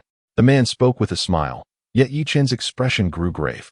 The second-in-command unleashed a peak 8th grade martial skill, its power undeniably extraordinary. His attacks were meticulous. Unlike the common fighter whose strength wanes after initial exertion, his strikes escalated in momentum, speed, and potency, surging progressively with each onslaught. To counter his ferocity, one must meet his force head-on, or else his onslaught would only intensify, brimming with a lethal aura. In the hands of the second-in-command, a golden energy blade materialized, relentlessly cleaving towards Chen. Instantly, a torrent of sword energy flickered and merged with the raging essence, forming waves of golden sword strikes, steeped in the scent of slaughter, aimed directly at Chen's head. Even from a distance, Chen sensed an ominous threat. Hesitation was not an option. He immediately channeled the Azure Dragon's chi, awakening the dormant dragon seed within his dantian, which began to swirl frantically. The rich essence surged through his golden scales, and in an instant, a fist-sized orb of nearly liquid essence erupted from his body, colliding forcefully with his fist. Boom. His punch met the second-in-command's golden energy blade in a powerful clash, resulting in an explosion of essence, sending both Chen and the second-in-command reeling backward. A group led by Tianyu followed closely, each conjuring their own energy swords to strike at Chen. Chen raised his hand to block, as several ethereal swords slashed fiercely against his arm, producing a cacophony of clashing metal sounds. Instantly, numerous gashes appeared on his arm, staining it with crimson. Quick, retreat. Upon witnessing Chen finally stabilize his form, Tianyu hastily urged everyone to withdraw. Having engaged in combat with Chen, he had come to a profound understanding of Chen's brutality and ferocity. He recognized that while they could seize the opportunity to strike Chen during his confrontation with the second brother, the moment Chen retaliated, they would be utterly vanquished. Chapter 60, A Rampage of Destruction. He was acutely aware that if Chen were to gain the upper hand, they would be crushed like mere weeds beneath his might. Thus, as Chen paused, he swiftly retreated. 3 others followed suit, yet they still left behind 4 individuals. Among these 4, 2 possessed the cultivation of the 7th level of body refinement, while the other 2 were at the 6th level. Upon seeing Tianyu's retreat, they too hastily turned to flee, but could their speed rival that of Chen? Evidently not. Chen made his move. While it was no easy feat to eliminate a master of the 8th level of body refinement, dealing with these 6th and 7th level opponents was a commendable choice, especially since they had just attempted to harm him. Chen acted without remorse or hesitation. Taste my fist. Chen suddenly stepped forward, the distance of several dozen meters seeming non-existent. With a single punch, he pierced through the back of a young man at the 7th level of body refinement. The explosive force of his fist, coupled with the swirling, roaring energy, propelled another young man of the same level away. Although the latter's back was not penetrated, it collapsed entirely, resulting in grievous injury. In the final moment of his turn, he saw a fist expanding rapidly before crashing down upon his head, causing him to lose consciousness instantly. With a loud bang, his skull shattered like a watermelon, brain matter splattering in all directions, nearly causing the young man in front to collapse in terror. His face contorted as he exerted every ounce of strength to enhance his speed. At that moment, the distance of over 40 meters felt insurmountable, a distant hope. He knew that if he could cover that distance, he would evade calamity, requiring merely a second or 2. At that moment, regret consumed him. Those at the 7th level of body refinement may have joined the fray, but why had he? With only the strength of the 6th level, foolishly acted as a mere shield to facilitate their escape? Finally, a smile graced his face. He was close. Just one more step into the relatively safe zone. Once he entered that space, the second-in-command would have the opportunity to act and come to his rescue. Yet, at that very moment, he felt a fierce wind howling behind him, akin to the scythe of death swinging down upon him. Second-in-command, save me. He turned pale with horror, realizing that even at this moment, the Grim Reaper was unwilling to relinquish him. It was utterly detestable. Suddenly, his body trembled violently, blood spewed forth, and his eyes nearly bulged from their sockets. Like a kite severed from its string, he hurtled forward, crashing into a large tree with a thunderous impact that split it in 2, before collapsing to the ground. Yet, it was evident that he was beyond the brink of death, his bones shattered beyond recognition, his flesh reduced to a mere tattered mass, devoid of any semblance of humanity, a mere heap of meat. Chen, you shall perish. Upon witnessing Chen effortlessly dispatch 3 foes, gravely wounding 1, the second-in-command's fury reached a boiling point. This was no mere human. It was a killing machine in human form. Was such brutality even conceivable? The demise of his 2 subordinates, both at the 6th level of body refinement, inflicted a profound shock upon him, nearly driving him to despair. What a gruesome and bloody spectacle it was. Just as he steadied himself and lunged forward, he beheld one of his men's heads explode, akin to a watermelon bursting, splattering red, white, and green everywhere. Following that, he witnessed another subordinate's body soar through the air, transformed into a mangled mass of flesh, with not a trace of its skeletal structure left intact, truly a sight of utter devastation. Between his palms, he once again conjured a long blade of energy, aiming a fierce downward strike at Chen's shoulder. Is that all you can muster? Chen's gaze was sharp and clear. This time, he did not defend against the furious strike of the second-in-command, for in this moment of rage, the latter refrained from employing any martial techniques. For Chen, the disparity between himself and an 8th-level body refinement master lay in the inability to wield 8th-tier martial skills. With his opponent foregoing these techniques, the potential damage to him was significantly diminished. His fist struck once more towards a bewildered young man who possessed a 7th-level body refinement prowess. You dare! The second-in-command's lips twitched, his teeth nearly grinding to dust. At this moment, this madman was actually willing to endure a strike from him, all while threatening to slay another before his very eyes. He understood that although he exerted all his strength into this strike, he must not eliminate Yi Chen. However, he was certain that Yi Chen's punch would undoubtedly incapacitate his 7th-level subordinate, potentially resulting in an explosion of blood and gore on the spot. Should this blow land, even without accounting for the piercing energy attack, the sheer, unimaginable force behind it was sufficient to eviscerate a normal person, leading to an untimely demise. Quick dodge. The second-in-command felt his fury reaching a boiling point. This rascal had changed tactics so swiftly. He had passively attempted to intercept Yi Chen's assault, yet had failed miserably, not only failing to block Yi Chen's attack, but also squandering the opportunity to strike back effectively. He had never encountered such an illogical and unpredictable combatant. The expressions of the disciples shifted dramatically as they retreated in haste, eager to distance themselves from this perilous individual. Meanwhile, the group of onlookers in the distance stirred. Realizing that these individuals were utterly incapable of contending with Yi Chen, the advantages he held were far too pronounced. 2 figures approached in unison, each wielding a sword of extraordinary caliber, poised to strike at Yi Chen's back. Die, die, die. The second-in-command's expression gleamed with delight, his gaze toward Yi Chen transforming into one of intense malice as he screamed frantically, brandishing his weapon for a lethal blow. Yi Chen managed to deliver a kick to one of the youths, sending him flying, oblivious to his fate. Yet, merely envisioning the outcome hinted at the likelihood of his demise. Determined, Yi Chen gritted his teeth, having lost the initiative after his kick. He now found himself ensnared in the coordinated assault of 3 8th-level body refining masters. Should he possess even 1 or 2 formidable 8th-tier martial techniques, he firmly believed he could leverage his extraordinary physical prowess to force a breakthrough and extricate himself from this perilous predicament. Alas, such thoughts remained mere fantasies, hypothetical constructs devoid of reality. In that moment, Yi Chen's situation spiraled into peril.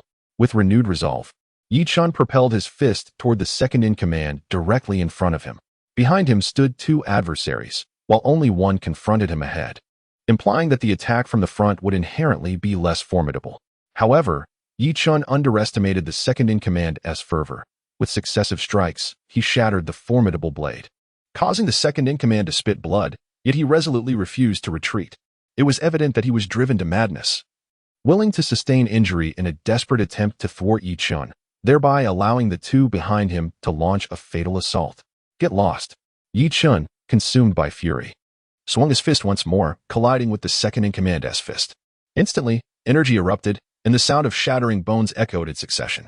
In the fierce clash of energy, the second-in-command found himself weakened, his momentum shattered, and suffered grievously from the direct confrontation of physical strength. One of his arms nearly detached from his body, exploding into a mist of blood. The sheer brutality of that raw physical power was overwhelmingly dominant, rendering him utterly unmatched. Boom. Ultimately, the second-in-command faltered, a punch striking him back and creating a gap in his defense. However, at that very moment, 2 simultaneous attacks descended upon Yi Chen's back. Crack. Bang. The jarring symphony of clashing weapons filled the air, as Yi Chen's armor was cleaved apart, numerous cracks appearing upon its surface, though it had yet to be rendered useless. It was rendered ineffective in the moment. After shredding the armor, the 2 attacks struck his back with such force that Yi Chen was sent flying. Spitting out a mouthful of congealed blood, he cast a dark glance towards the man and woman before him. Despite having slain so many, he had sustained little injury. Yet these 2 had managed to shatter his protective armor with their enchanted swords upon their arrival, leaving his back searing with pain and his internal energy roiling tumultuously, causing great discomfort. Kill. The second-in-command exchanged a glance with the 2, and together they lunged at Yi Chen, their swords raised high, poised to strike down, unleashing a flurry of sword shadows. The enchanted swords wielded by the young man and woman bore remarkable qualities, capable of inflicting damage upon Yi Chen's formidable physique, while the weapon conjured by the second-in-command was even more ferocious, capable of breaching Yi Chen's defenses directly. In that instant, Yi Chen realized that the extraordinary defensive advantage of his physical form had been utterly diminished. Nevertheless, Yi Chen remained steadfast in his belief that he could overcome several opponents, demonstrating to them that relying on external forces such as weapons was ultimately not the righteous path. With a fierce shout of kill, Yi Chen unleashed a torrent of punches and executed swift kicks, entangling himself with 3 formidable practitioners at the 8th level of body refinement. Chapter 61. No kill, no satisfaction. Had they not witnessed it with their own eyes, they would have never experienced such profound shock. A practitioner at the 8th level of body refinement was astonishingly able to withstand the simultaneous assault of 3 others at the same level. Such a phenomenon seemed utterly inconceivable. It was not only the youths at the 6th and 7th levels of body refinement who were astounded, but also the group of young men and women who had been part of the encirclement, now equally bewildered and sensing an ominous turn of events. In their eyes, although Chen possessed formidable physical strength and was on par with them in cultivation level, they held an undeniable advantage in numbers. Chen would have to divide his focus among the 3 of them, while they needed only to coordinate their efforts against him. This scenario was undoubtedly unfavorable for Chen. Initially, as they had anticipated, he quickly sustained injuries. While only the second-in-command among them suffered a minor wound from a direct clash with Chen's raw power, though such injuries did not significantly impair the second-in-command's combat effectiveness. Thus, once the 2 of them engaged, the second-in-command would be rendered free of any danger. However, as time progressed and several minutes passed, they began to notice a change in the tide of battle. At the outset, Chen was indeed unable to withstand the relentless onslaught of the 3 attackers, suffering several cuts across his body within a mere instant. However, as time passed, he gradually began to extricate himself from the confines of defense. It seemed he had stumbled upon a certain insight, allowing him to deftly evade their powerful strikes, and even seize opportunities to counterattack. He created distance, unleashing his martial prowess. The second-in-command, a seasoned combatant with a notorious reputation, began to feel the strain. He had been wounded by Chen and was struggling to maintain his composure. If this continued, it was only a matter of time before Chen would send him flying. A severe blow to him could very well spell disaster, for none could withstand Chen's ferocious assault. If the number were reduced to 2, Chen would undoubtedly thrive even more effortlessly, and the young man and woman would likely falter soon as well. Thus, the tide of battle would completely shift. Little girl, seeing how beautiful you are, I advise you to refrain from resistance. We, members of the Black Wind Gang, are known for our chivalry and will treat you with utmost care, ensuring you are well fed to avoid any harm befalling your fair visage, remarked the young man facing Jingning with a teasing smirk. If one were to determine who was the most fortunate in this encounter, it would undoubtedly be him. Although he faced a formidable opponent at the 8th level of body refinement, this expert was plagued by reservations and would not resort to lethal force. The techniques employed were relatively gentle. Although he had sustained a few hits, they had resulted only in minor flesh wounds. Slap! The young man, unable to evade in time, was struck with such force that he was sent flying, blood spewing forth uncontrollably. When he rose to his feet, half of his face was swollen. Shepherd Chung, I respect your lineage as one of the 4 great families, but do not overstep your bounds, he exclaimed, spitting out blood and cursing vehemently. Despite having withstood the assaults of a master at the 8th level of body refinement without sustaining any injuries, he found himself humiliated by a mere 7th level practitioner, which filled him with profound indignation. You may choose to show no respect, Shepherd Chung retorted with a cold snort, turning his attention back to engage in combat with the 8th level youth. The young man hesitated to approach again, wary of being struck by Shepherd Chung in the midst of their skirmish. After all, Shepherd Chung possessed an exceptionally formidable physique, coupled with his mastery at the 7th level of body refinement, making him a foe beyond the young man's capacity to confront. This time, Shepherd Chung refrained from exerting excessive force, concerned that the 8th level opponent might seize an opportunity to ambush him. Nevertheless, the warning was evidently effective. The youth dared not gamble with his life. If he were to provoke Shepherd Chung to the point of reckless retaliation, it would be an utterly unjust fate for him. In that moment, others refrained from confronting Jingning, redirecting their efforts towards Shepherd Chung, who was preoccupied with the 8th level master. Jingning, quickly assist Chen. Once he breaks free, we will be out of danger. The pressure on Shepherd Chung intensified as he cast a furtive glance at the chaotic battle unfolding in the distance.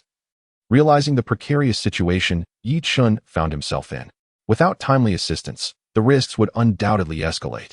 Certainly, considering the intensity of the battle, each of these individuals is exerting their utmost in their assaults.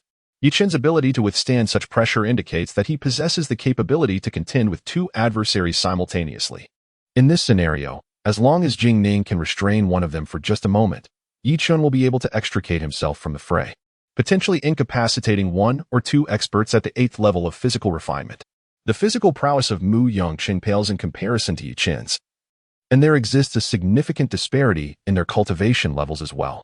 He understands that Yi Chen's overall combat strength could rival that of practitioners at the 9th level of physical refinement. Jingming's delicate face appeared somewhat pallid. She had not encountered such a tumultuous scene before. Her training had always been conducted in tranquility, devoid of any significant conflict with others. Thus, despite possessing the strength to effortlessly vanquish a 7th-level youth with a mere slap, she found herself unable to take such action. However, upon witnessing the occasional splatter of blood from the distant battlefield, she clenched her teeth, realizing the urgency of the situation. Coupled with the terrifying words uttered by the young man moments earlier, she resolved that she would never allow herself to become a captive. Heavenly Wave Sword Technique. The second-in-command evaded Yi Chen's powerful strike, then pressed his palms together. From his palms, a golden, elongated energy blade materialized, its edge sharp and fierce, descending directly upon Yi Chen with lethal intent. This technique is considered a relatively advanced martial skill among the 8th tier, emanating with a formidable and domineering aura through the energy blade. Previously, due to time constraints, he had refrained from unleashing it, but now, with the male and female practitioners at the 8th level of physical refinement fully occupied with restraining Yi Chen, he seized the opportunity to launch a full-scale assault. Simultaneously, the duo each wielded their swords, aiming strikes directly at Yi Chen. Yi Chen's countenance grew grave, and a tempest of malevolence surged within the depths of his pupils. With his fists clenched tightly, he unleashed a powerful strike aimed at the abdomen of the two young men. In this moment, he left his defenses wide open, solely to deliver a blow to them. Compared to the threat posed by the second-in-command, Yi Chen found himself considerably less endangered, as his focus remained steadfastly on attacking the latter. Yet, the incessant harassment from the two young men became unbearable for him. Their stealthy assaults were relentless and unpredictable. Almost 90% of Yi Chen's wounds had been inflicted by these two. Were it not for Yi Chen's remarkable physical resilience, he might have already succumbed to the onslaught of several adversaries. Foolhardy. Observing Yi Chen's disregard for their attacks, the young man's face darkened with fury. Did Yi Chen truly look down upon him? A tempest of rage boiled within him. From the moment they engaged, Yi Chen had relentlessly targeted the second-in-command, seemingly dismissing the presence of the two as if they were invisible. Though he was a skilled fighter himself, the act of besieging Yi Chen felt somewhat beneath him. Yet, the palpable contempt emanating from Yi Chen, who ignored him entirely, ignited an even greater fury within. For a fighter of his caliber, nothing is more intolerable than being treated with disdain. Yi Chen's indifference felt far more cutting than mere disregard. Thus, he continued to launch furious assaults against Yi Chen, yearning for the same measure of respect afforded to the second-in-command. Despite inflicting numerous wounds upon Yi Chen, the latter never retaliated against him, deepening his sense of injustice. The young woman's complexion was far from pleasant, and both of them felt utterly disregarded as they joined forces. She was genuinely at a loss for how to articulate her emotions, resorting instead to a relentless assault on Yi Chen. At last, it seemed her efforts bore fruit, as Yi Chen finally clashed with them head-on, yet he astonishingly disregarded their attacks. Did he truly hold them in such contempt, believing they could not inflict any harm upon him? The young man and woman gritted their teeth, their vitality nearly boiling over as they wielded their long swords, striking fiercely at Yi Chen. The air was filled with a haunting wail, the sound of the wind shrieking in protest, while golden energy swirled ominously around the blades, evoking sheer terror. Yi Chen's expression remained grave. He was engaging these two at the cost of his own injuries. However, his left fist bore little strength, as all his power was concentrated in his right fist, aimed directly at the woman's abdomen. Yi Chen's back bore several wounds, though merely fissures. Blood continued to flow unabated from within. The pain inflicted by these two was seared into his memory. Yet he had not previously found the opportunity to retaliate. Now he was willing to risk everything. Aware of his precarious situation, he refrained from dispersing his strength across both adversaries, recognizing that such a strategy would likely yield only minor injuries to both. Instead, he aimed to focus his assault, intending to deliver a devastating blow to one, ideally incapacitating them, thus alleviating his perilous predicament. With the second-in-command subdued, he could then confront the young man alone, potentially securing victory. The young woman was taken aback, her face draining of color in fright. In her attempt to retreat, It was already too late as she was struck squarely in the abdomen. Thud. A torrent of vital energy erupted from Yi Chen's fist, sending the woman hurtling over 100 meters away. When she managed to rise, her body swayed unsteadily, blood seeping from the corner of her mouth, and she trembled violently, her condition exceedingly dire. Chapter 62. Divergence. Junior sister, are you all right? The young man rushed toward her, supporting her with urgency etched on his face. He infused a trace of vital energy into her body to assess her injuries. In an instant, his expression contorted in horror as he turned to roar at Yi Chen. Yi Chen, I will not rest until one of us is dead. Simultaneously, the second-in-command unleashed his martial technique, striking directly at Yi Chen's back. Blood poured forth as a gash, 2 fingers wide, was cleaved into his flesh, exposing the stark whiteness of his spine. With a thunderous crash, his energy sword detonated upon impact with Yi Chen's bones. Yet Yi Chen's body was sent flying towards the young man. Kill. The young man's eyes blazed with fury, having just assessed his junior sister's injuries. He was appalled to discover that the vital energy orb had been shattered. His entire cultivation lay in ruins. In a single punch, Yi Chen had devastated the one he cherished. Consumed by rage, he saw Yi Chen hurtling towards him and immediately swung his sword at Yi Chen's head. Yi Chen's complexion paled. That strike had been merciless, causing even the slightest movement to tug at his wound, inflicting excruciating pain. Yet, in such circumstances, failing to resist would be tantamount to courting death. Without a moment's hesitation, Yi Chen gritted his teeth and channeled his energy into the archaic Dragonforge technique, pushing his vitality to its utmost limit. With a powerful punch, he struck towards the young man's longsword. At that very moment, the second-in-command, with the tip of his foot pressing against the ground, swung his sword menacingly towards Yi Chen's back. In an instant, Yi Chen found himself in a perilous predicament.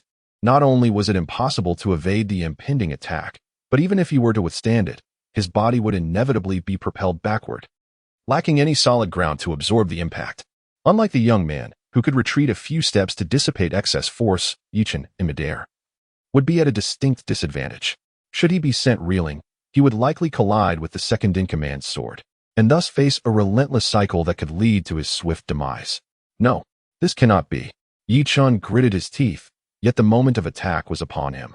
As his fist collided with the young man's longsword with a thunderous impact, instantly, energy erupted forth, engulfing the surroundings, severing nearby trees with ease, and cleaving through massive boulders. The seemingly indestructible longsword was obliterated in an instant, reduced to dust.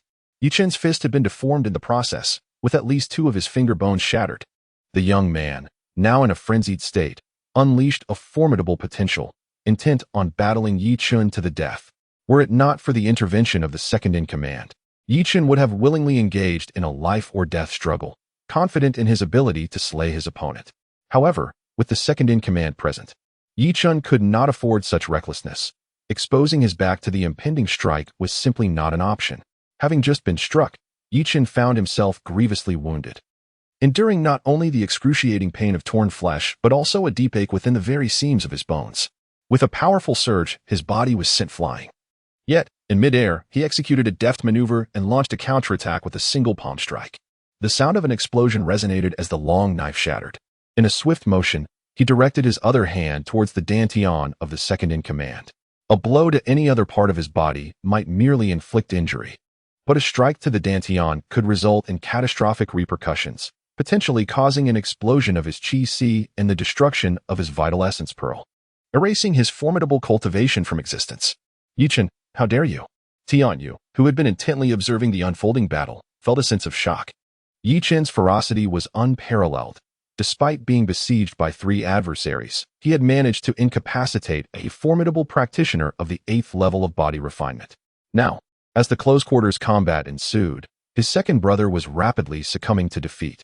If Yi Chen were to shatter the vital essence pearl with a single blow, Tian Yu could only dread the fate that awaited them. This merciless and vengeful individual would undoubtedly seek their complete annihilation. Such concerns were not mere exaggerations.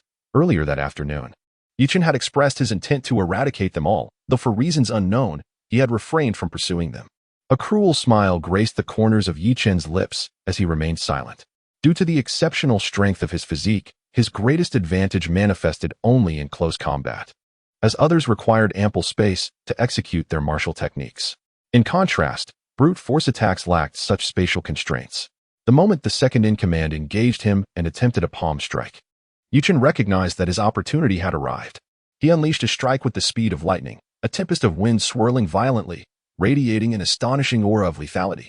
The second-in-command's complexion turned ashen, and he retreated incessantly, yet he could not evade Chen's terrifying attacks that shadowed him relentlessly. Panic ensued. In his state of alarm, he missed the optimal opportunity for defense.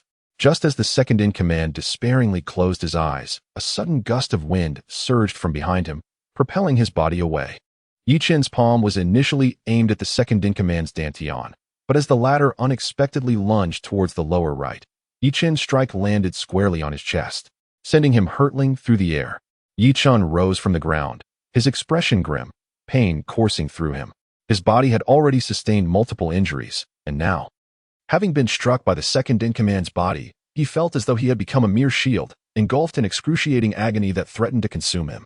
The second-in-command hastily distanced himself from Chen, drawing his sword to strike.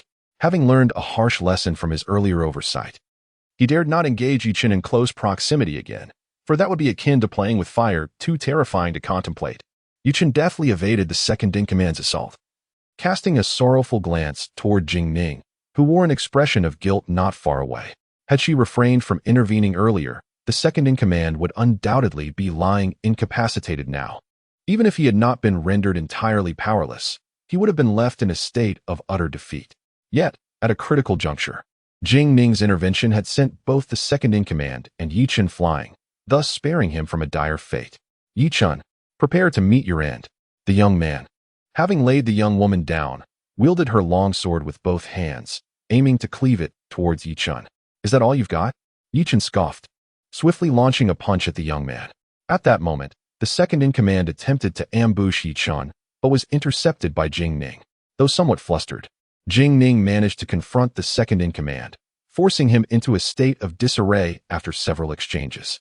The primary reason for this was that both combatants were utilizing their vitality to unleash martial techniques in the second-in-command.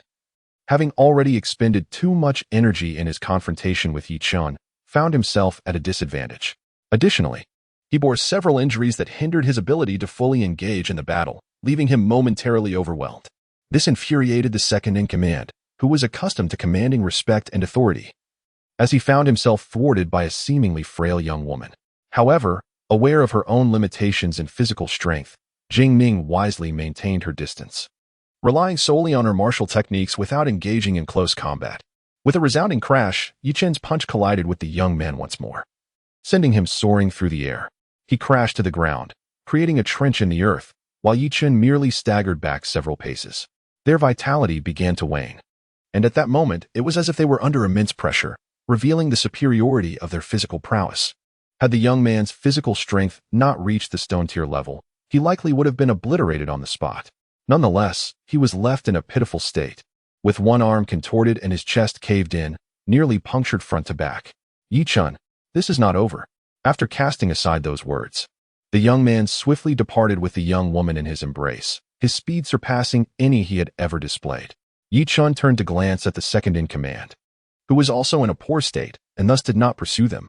Otherwise, he certainly would not have left such a significant threat unaddressed. Withdraw. The second-in-command's facial muscles twitched unnaturally as he swiftly seized Tianyu and fled. Meanwhile, the formidable 8th-level body refining expert engaged in a fierce battle with Mu Yangcheng also made a hasty retreat. Mu Yangcheng, bearing the marks of a recent blow and blood streaming from his nose, witnessed the escape of these individuals. He swiftly launched a punch that obliterated a 6th-level body refining youth, sending a mist of crimson into the air, before he indignantly made his way over. Jingning, Chen and Mu Yangcheng spoke simultaneously, momentarily taken aback. You go ahead and ask, Chen suggested, casting a glance at Mu Yangcheng before inquiring. Jingning, are you all right? Have you sustained any injuries? Mu Yangcheng nodded, anxiously turning to the pale-faced Jingning, seeking her well-being. I am fine, Jingning replied, shaking her head. However, her complexion remained grim. She had seldom encountered such scenes, and the day's turmoil had left a profound impact on her. Particularly, the demeanor of Chen and Mu Yangcheng was markedly different from usual, as they wielded their power with a ruthless efficiency that unsettled her deeply. Jingning. This world operates on the principle of survival of the fittest. You may feel compassion for those you perceive as weak, but when you find yourself in their position, others will not extend that same courtesy. Mu Yanqing observed her dejected mood and spoke to console her. Although Jingning's expression remained somewhat troubled, she refrained from responding. The first battlefield is indeed brutal. You should not venture into the second, for do you not have an elder sister named Qingxian? We shall escort you away from the first battlefield. Yi Chen suddenly interjected. Chapter 63, Astonishment. Mu Yanqing's body stiffened, yet he refrained from speaking. He cherished the moments spent with Jingning, yet their worldviews were fundamentally disparate. Jingning was far too innocent. Such a disposition was wholly incompatible with their tumultuous existence. Today was a vivid illustration of this. Had it not been for Jingning, they could have easily escaped, and her performance against a 7th-level body refinement master had indeed been rather feeble. However, this was not a matter of disdain from Mu Yanqing or Yi Chen towards Jingning. Such a pure-hearted girl naturally evokes a sense of protectiveness. They merely felt that it was wholly inappropriate for such an innocent soul to be embroiled in the incessant bloodshed and violence. He felt a pang of sympathy, and it was evident that Jingning did not relish the prospect of combat.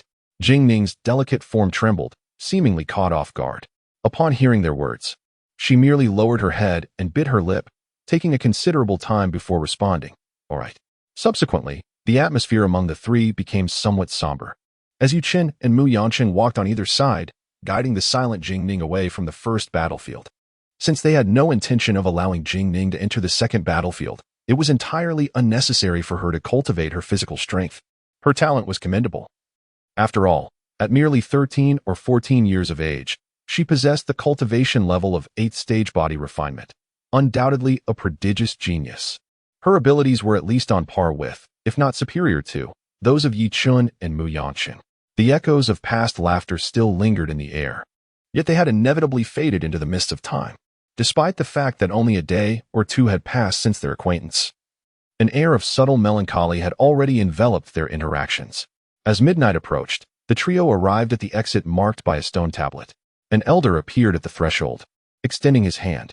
Yi Chen and Mu Yanqing each took out a stone tablet and presented it to the elder, who then guided them aside for a physical strength assessment. Placing his palm upon the stone, Yi Chen channeled his vital energy. The elder pointed to a stone resembling a steel, explaining that it was specifically designed to measure physical strength. Both Yi Chen and Mu Yanqing were familiar with it. However, the steel displayed several numbers, 6, 7, and 8. Confused, Yi Chen inquired, "Elder, is this steel a newly crafted stone?" His question stemmed from the presence of numbers. Logically, the steel would record a number each time it illuminated, and the fact that it had done so multiple times suggested that over 600 individuals must have attained stone-tier physical strength, leaving Yi Chen perplexed. Could it be that so many had emerged in such a short span this afternoon? Yes, it is a new steel. A total of 678 individuals have successfully qualified for entry into the second battlefield, while over 300 others either forfeited or were eliminated. The elder replied with a serene demeanor. After explaining, he gestured for Yi Chen and Mu Yanqing to commence their physical strength tests. Mu Yanqing stepped forward, gently placing his palm against the steel before gradually channeling his vital energy. Before the once somber and dark stone tablet, a magnificent transformation began to unfold. Golden light shimmered forth, and a slender golden line emerged, ascending gradually from the bottom of the tablet. A sense of urgency arose. Any fluctuation in energy could jeopardize the rank assessment, resulting in the loss of eligibility to enter the second battlefield. Observing Mu Yanqing merely testing the stone tablet with tentative touches, the elder promptly issued a warning. Mu Yanqing nodded in acknowledgement before exerting a sudden force. In an instant, the golden lines on the tablet surged to its apex, and the golden radiance condensed, transforming the figures from 6, 7, 8 into 6, 7, 9. At the very top of the tablet, several minute golden characters began to flicker. Treasure-level physical body. Ah, splendid. You must be the grandson of Old Shepherd, aren't you? Quite remarkable, indeed. At such a tender age, you have achieved such mastery in the art of body refinement. If Old Shepherd were to learn of this, he would surely be overjoyed, Elder Song remarked with a warm smile. Naturally, it was challenging for these elders not to recognize significant figures from the four great families, especially since Mu Yanqing had been personally escorted by his grandfather, Mu Yangfeng, just the day before. In response to Elder Xia's compliment, Mu Yangqing humbly attributed his success to fortunate encounters within the realm. Upon realizing that the elder was acquainted with his grandfather, he felt a surge of respect, recognizing the elder's esteemed status. Indeed, it seems that all participants in this competition are exceptionally fortunate. Otherwise, they would not have nearly all advanced to the stone-level physical body, Elder Song remarked, casting a pointed glance toward Yi Chun. Yi Chun felt a jolt of surprise, pondering whether the elder had uncovered something significant. Upon gathering his courage, he inquired, "Elder, how many perished this time?" "Over 300, mostly last night." Elder Song replied with a chuckle, his gaze fixed on Yi Chen. However, Yi Chen felt a chill run down his spine. The elder's words were laden with insinuation. He was acutely aware that these individuals had succumbed to the divine retribution he had inadvertently invoked. Otherwise, such a sinister smile would be unfathomable. "Yi Chen, since you were sent by Elder Yao Lan and have taken refuge under the old sect master, you need not worry. The loss of 300 is within reason, especially since you have cultivated a significant number of body refinement experts, a phenomenon not witnessed in many years. So many youths with stone-tier physiques will surely become pillars of strength in the future," Elder Song remarked with a hint of nostalgia, sending a shiver through Yi Chun.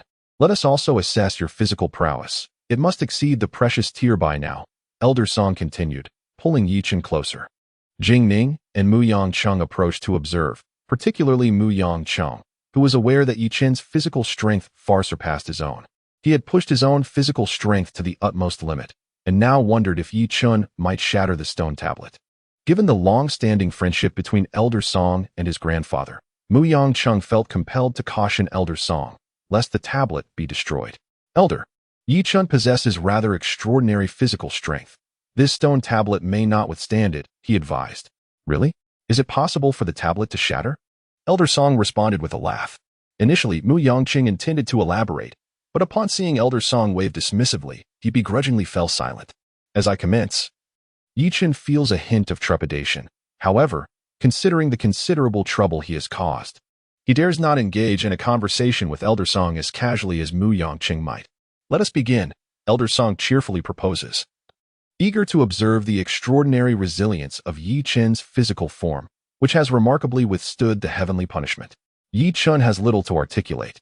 He places his hand upon the stone monument, cautiously channeling his vital energy in measured increments. The monument remains unresponsive. Mu Yangqing, somewhat incredulous, urges, "Yi Chen, exert yourself a bit more. This stone monument is quite robust and will not shatter." Yi Chen nods in agreement, applying additional force. To his astonishment, the lower portion of the monument transforms into a brilliant gold hue, while others manifest only a faint glimmer. This peculiar phenomenon captivates Elder Song, whose expression reflects a degree of bewilderment. He has never encountered such a scenario before. Nevertheless, he gestures for Yi Chun to intensify his efforts. Intrigued by his own extraordinary condition, Yi Chun relinquishes any reservations and channels his vital energy to its fullest extent against the stone. With a resounding explosion, the monument is cleaved in two, its lower half entirely enveloped in gold while the upper section remains unchanged. "Elder, are you unharmed?" "I mentioned that his physique is unlike that of ordinary individuals," Mu Yangcheng remarks, a hint of schadenfreude lacing his words. Elder Song refrains from voicing any comments. Unable to articulate a response, the stone monument, designed to assess physical strength, is exceptionally durable, rivaling even certain treasured artifacts. Yi Chen's barehanded dismantling of the monument leaves Elder Song profoundly astonished. "It is utterly unfathomable. Here, we possess a stone tablet specifically intended for evaluating the physical strength of those at the treasure tier." Elder Song was intrigued by the extent of Yi Chen's physical strength and promptly beckoned him and his companions to follow him forward. Before a tent stood a tall black stone tablet, inscribed with the words "measurement tablet" in large characters. Suddenly, a radiant light flickered, and a massive question mark materialized upon the stone. Did this imply that the strength of the body was beyond comprehension? Gritting his teeth, Elder Song glanced at Yi Chen and then at the tablet, unable to suppress his curiosity any longer. "If you can unleash your full strength to shatter an ordinary stone tablet, I find it hard to believe you can do the same to this one." Yi Chen complied, channeling his energy, yet this time, the energy remained at the level of the treasure grade without fluctuation. "Have you not eaten? Use your full strength," Elder Song exclaimed, exasperated. noticing the slight gap between Yi Chen's palm and the tablet. Was he concerned about damaging the stone? With a serious expression, Yi Chen pressed his palm firmly against the tablet and unleashed his energy with fervor. At that moment, an extraordinary transformation occurred. Golden lines twisted and surged. And in an instant, a small dragon was intricately outlined upon the stone in shimmering golden threads. This is... Elder Song was left speechless, utterly astounded by the impossibility of the event. Mu Yangqing also appeared dumbfounded, gazing at Yi Chen as if he were a monster. Yi Chen, you can't possibly be a descendant of dragons transformed into human form, can you? Jingning's face was alight with shock, her rosy lips parted wide in astonishment, radiating an allure that was simply breathtaking. Chapter 64, The Five-Clawed Divine Dragon. Bang! As Elder Song cast a bewildered gaze upon Yi Chen, the stone tablet designated for measuring the corporeal strength of treasures suddenly shattered, sending debris flying and forcing Elder Song to stagger back a few steps, his expression growing increasingly grim. While the destruction of a stone tablet could be deemed unfortunate, such tablets, though not particularly inexpensive, were commonplace and hardly regarded as precious. However, the recently obliterated stone tablet was an entirely different matter. It was an exceedingly rare artifact, with few, if any, in stock even within the vast expanse of the Yushenzong. Yi Chen, are you a monster? The expression on Mu Yangqing's face became exceptionally vivid as he realized the extraordinary resilience of Yi Chen's physique. He had not anticipated that Yi Chen would shatter a second tablet. Such feats were beyond the potential of any ordinary human. Moreover, the dragon-shaped totem that danced upon the tablet radiated a resplendent golden light, unmistakably indicating its extraordinary nature. To manifest such a terrifying spectacle merely by testing one's physical strength was utterly unfathomable. Were it not for witnessing it firsthand, he would have deemed it sheer nonsense. The astonishment reflected on Jingning's delicate face was no less pronounced than that of Mu Yangqing. Indeed, such a sight would leave anyone astounded. It was simply too bizarre and incredible. Cough. No, perhaps it was merely an accident, Yi Chen stammered, attempting to explain himself. Though he was well aware that his excuse would hardly suffice, for Elder Song was not a person to be easily deceived. In truth, like Elder Song, Mu Yangqing, and Jingning, Yi Chen understood that he could not simply brush this off. An accident? Indeed, it was a most unexpected occurrence. Elder Song's expression darkened considerably, for Yi Chen had inadvertently destroyed two precious artifacts, a feat that had left him exceedingly irate. Previously, over 600 individuals had come and gone without damaging even a single piece, yet Yi Chen had obliterated two in quick succession.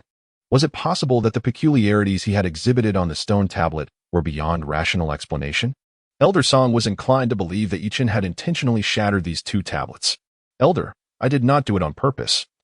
Yi Chen interjected upon hearing Elder Song's remarks, eager to clarify that he had not meant to cause such destruction. He understood the gravity of being misinterpreted as deliberate, for the consequences could be dire. If such unintentional calamity had occurred, what would have happened had it been intentional? Would he not have rendered the sect's foremost treasures utterly useless? Elder Song was deeply conflicted. Yi Chen's displayed physical strength certainly surpassed that of an ordinary stone-tier body, qualifying him for entry into the second battlefield. Yet, Elder Song remained unaware of the exact extent of Yi Chen's formidable prowess, and he was intensely curious about just how extraordinary it truly was. However, with two precious artifacts already lost, despite the existence of sturdier stone tablets within the sect, he dared not procure any more. His previous recklessness had already led to the loss of two items. He could not afford another mishap. Yi Chen, what level do you believe your physical strength has reached? Elder Song ultimately resolved against taking further risks. Should another tablet be destroyed, even as an elder, he would be unable to shoulder that burden of responsibility. With that, he produced several medicinal pills, tossing them to Yi Chen and Mu Yang, before turning to depart. Jingning, we are in the presence of an elder now. You are safe. We shall part ways here, and may we meet again when the opportunity arises, Yi Chen said, turning to Jingning. Aye. Jingning's delicate lips parted slightly, her face adorned with a hint of disappointment and solitude, before she finally nodded and walked away into the distance. Mu Yangqing's expression mirrored a sense of melancholy. Yet upon witnessing Yi Chen's candid demeanor, he playfully inquired if Yi Chen harbored any secrets, wondering why a small dragon manifested during the physical strength test, perhaps due to the peculiar occurrences surrounding Yi Chen. While others shared tents of 5 or 6, Yi Chen and Mu Yangqing occupied a tent solely for the two of them, with someone even delivering dinner. After indulging heartily, Yi Chen and Mu Yangqing sat cross-legged on the ground, commencing their recuperation. Mu Yangqing's injuries were not severe, yet he had gleaned significant insights from the recent skirmish. Thus, once he healed, he did not pause but instead continued his cultivation, expressing his ambition to break through to the 8th level of body refinement, feeling it would be rather inequitable otherwise. Ahem. In truth, Mu Yangqing shamelessly confided to Yi Chen that his true thoughts were that Yi Chen was equally handsome, of a similar age, and although his physical strength surpassed his own, Yi Chen's cultivation level also eclipsed his. This made him feel profoundly disadvantaged, particularly regarding potential future contests for treasures, seizing medicinal herbs, garnering attention, and vying for beauty, all of which placed him at a significant disadvantage. To avoid being overshadowed by Yi Chen, he felt compelled to rise up, to strive relentlessly until the lamb transforms into a lion. Of course, Yi Chen regarded Mu Yangqing's narrow-minded thoughts with disdain, yet he refrained from discouraging him. He is currently alienating enemies everywhere, and it is worth noting that his personality aligns relatively well with Mu Yangqing, who does not possess the undesirable vices typical of other aristocratic youths, which does not displease Yi Chen. In contrast, Yi Chen's injuries are exceedingly severe. He has ingested several spiritual herbs and consumed all the elixirs provided by Elder Song, and only now has his condition begun to improve. However, the bones in the spinal region of his back remain exposed. It is uncertain what capabilities the Second Elder's condensed Qi soldiers possess, as they do not allow Yi Chen to use his vital energy to seal the wounds and mend his flesh. Thus, he must rely solely on the formidable strength of his physique and extraordinary regenerative abilities, rather than directly employing vital energy for wound closure and physical repair. Especially notable are the two small dragon horns adorning its forehead, which lend it an adorably naive appearance, complemented by its dragon claws, which are carelessly positioned without any semblance of majesty. Additionally, a diminutive fifth dragon claw on its abdomen is restlessly fidgeting. The five-clawed divine dragon. This marks Yi Chen's second encounter with this little dragon, which is essentially his own dragon lineage. At this moment, upon witnessing the little dragon's appearance, Yi Chen finds himself somewhat reluctant to intrude. Yet, upon reflecting that although the dragon lineage now possesses a degree of independent thought, it remains entirely dedicated to serving his cultivation and is an integral part of his being, Yi Chen begins to channel the techniques of the archaic dragon Qi refinement method. With both hands continuously forming intricate gestures, strands of vital energy surged forth, imbued with profound significance, swirling within Yi Chen's palms. Ultimately, these energies coalesced into enigmatic symbols or runes, shimmering with brilliance as they entered Yi Chen's body. At that moment, the five-clawed divine dragon residing in his dantian slowly opened its eyes. Those were golden pupils, unfathomably deep, although they appeared to be in a state of drowsy awakening. The mere act of its eyes opening and closing sent a shiver of trepidation through Yi Chen. It was a sensation born from an innate superiority, compelling reverence and awe, as lesser beings instinctively tremble before the supreme. This was a primordial impulse, even though this five-clawed dragon was merely a fragment of Yi Chen's essence. Possessing only a minuscule fraction of the dragon's might, the presence was overwhelming. Yi Chen felt a pressing need to counter it, hastily channeling the to resist. Gradually, the dragon's aura receded, and it gazed at Yi Chen with a hint of perplexity. This was an extraordinarily enigmatic feeling. Though the miniature five-clawed dragon was situated within Yi Chen's dantian, he sensed that it was observing him, devoid of any reason. It was an innate, wondrous sensation, akin to a part of Yi Chen's very being. He comprehended each of its movements and the implications behind its gaze. This was a primal connection, a bond of souls, both marvelous and uniquely extraordinary. Chapter 65. The Dragon Seed is astoundingly defiant. However, due to the inherent nature of the dragon species, specifically this five-clawed divine dragon, its consciousness is overwhelmingly powerful, transcending the passage of countless ages without succumbing to death or oblivion. Consequently, it retains a fragment of sentience, which, upon merging with Yi Chen's consciousness, gives rise to a remarkably peculiar and unimaginable soul entity. Yi Chen comprehends its origin, yet he is perplexed as to why it is bound to him. At this juncture, Yi Chen must persuade it through his own will. One might say it is a unique species, possessing the dual consciousness of the five-clawed divine dragon and Yi Chen himself. Yet, its memory is a blank slate, akin to a pristine sheet of paper, It is utterly unfamiliar with the world and its fundamental principles, including the laws of nature and the very fabric of existence. After several unsuccessful attempts to communicate with it through his soul, the five-clawed divine dragon unexpectedly spoke, babbling in a childlike manner. "What do you wish to say? Did this king grant you permission?" The childish yet pretentious tone left Yi Chen feeling dizzy. For the old man had claimed that the dragon species was akin to a primordial energy pearl, readily manipulable at will. Yet, from the current dialogue, it seemed that his dragon species held him in disdain. Yes, disdain. Yi Chen firmly believed this sentiment to be accurate. After all, there exists a tenuous soul connection between them, and when the five-clawed divine dragon uttered these words, its tone was condescending, as if gazing down upon an insignificant ant. To be looked down upon by his own dragon species left Yi Chen feeling both cheated by the old man and deeply indignant. One might assert that the dragon offspring is a creation of its own, imbued with life by its own essence, yet it fails to acknowledge this grace, choosing instead to disdain its very existence. How utterly vexing! Who grants you permission to speak? I, the esteemed one, have not permitted you to utter a word, retorted Yi Chen with palpable irritation. Initially, Yi Chen anticipated that such a harsh demeanor would incite a fiery retort from the diminutive dragon, for it possessed the blood of dragons, a lineage inherently proud. To his astonishment, however, upon his declaration, the little dragon appeared bewildered, extending a claw to gesture between itself and Yi Chen, timidly inquiring, "Are you older than I? If so, I shall heed your words." Was it truly this effortless to win over a dragon? Surely this could not be a mere figment of his imagination. Yi Chen pinched himself sharply to confirm his reality, and with a serious countenance declared, "Of course I am older than you. I have lived for, well, I must have existed for several millennia, though it seems only a flicker of consciousness remains. By the way, you mentioned you are how old?" The miniature five-clawed dragon, adorably naive, continued its musings before abruptly recalling that Yi Chen had been interrupted. It promptly posed the question. Yi Chen struggled to suppress the truth of his age, nearly divulging the fact that he was merely 6 years old, instinctively believing that the little dragon, being newly emerged, possessed no intellect whatsoever.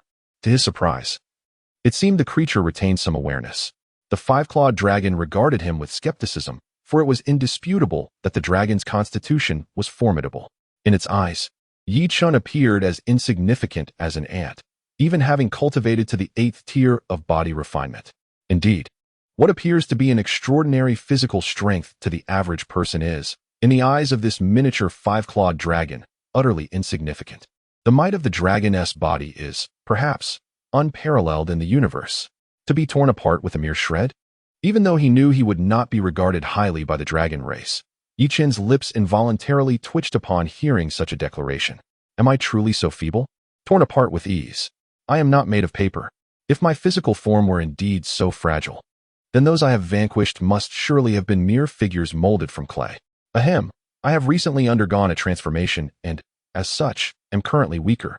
But mark my words, in a few short years, I shall soar to unprecedented heights, and this lower realm will no longer be able to contain me, Yi Chen explained. Ah, so that is the case, the miniature five-clawed dragon remarked. What else would you have thought? Yi Chen replied with a hint of curiosity. Yet he dared not linger on this topic any longer. Should the dragon race realize he was deceiving them, it would surely lead to a confrontation. And Yi Chen feared he might find himself in a perilous predicament. By the way, I am quite injured. I need you to cooperate for a while, as there is an urgent matter tomorrow, and I must return to peak condition, Yi Chen continued. Very well, the dragon race acquiesced, beginning to swim within Yi Chen's dantian.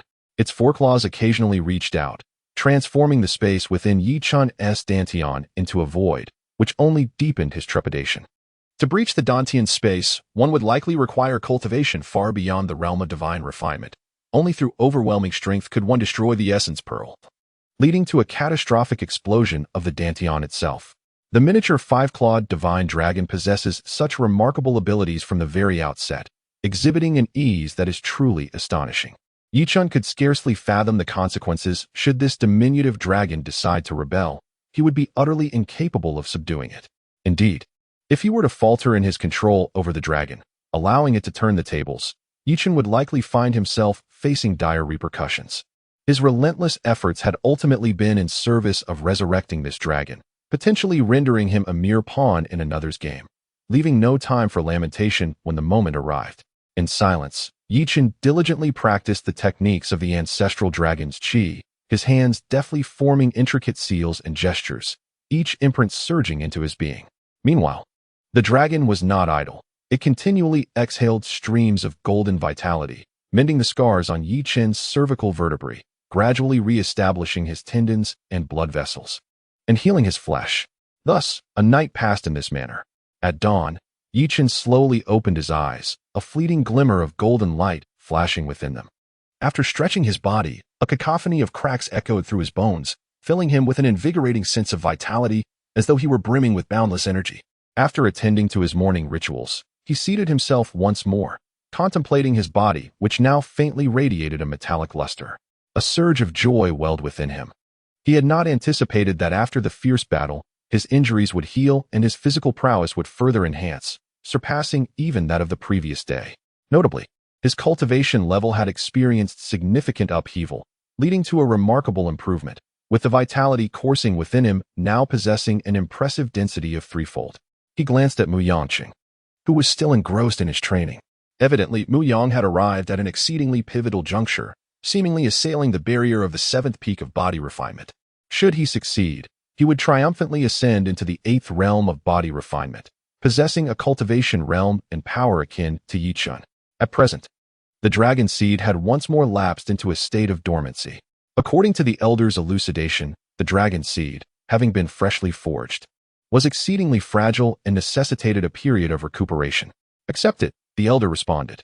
Subsequently, with a flick of his finger from a nebulous hand within his sea of consciousness, a golden glimmer, diminutive as a grain of rice, shot forth. Albeit the golden glimmer was merely the size of a rice grain, its momentum could be described as earth-shattering. The instant the glimmer emerged, it possessed an aura capable of engulfing heaven and earth. Grandiose and boundless were inadequate to depict the resplendent golden radiance that erupted across the firmament. Even the minutest particle could unleash brilliance. And it was the kind of dazzling radiance that exuded an imposing aura. Yi Chen was taken aback, hastily seizing it in his hand. In that fleeting moment, the golden radiance had even pierced through the tent, akin to a miniature sun erupting with unparalleled intensity and terror. Elder, you did that on purpose, didn't you? Yi Chen clutched the glimmer, yet was forcibly dragged into a faceplant by the immense force, resulting in a nosebleed and an exceedingly disheveled state. Upon closer inspection, Yi Chen's right arm was convulsing and spasming wildly, especially his right hand, which was already drenched in blood. This is merely a trial of physical techniques. If your physical strength is insufficient, you cannot subjugate it. If your capabilities are lacking, you are unworthy to cultivate this physical technique, the elder declared.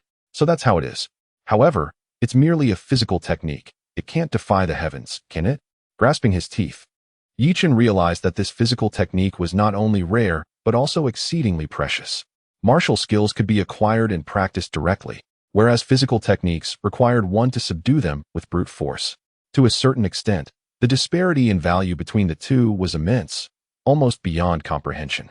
As he gritted his teeth, Yi Chen clenched his right fist incessantly, endeavoring to completely confine the radiance of the rice grain within his grasp. Though he could not perceive the physical technique's machinations, he detected its movements through the persistent stinging sensations emanating from his palm.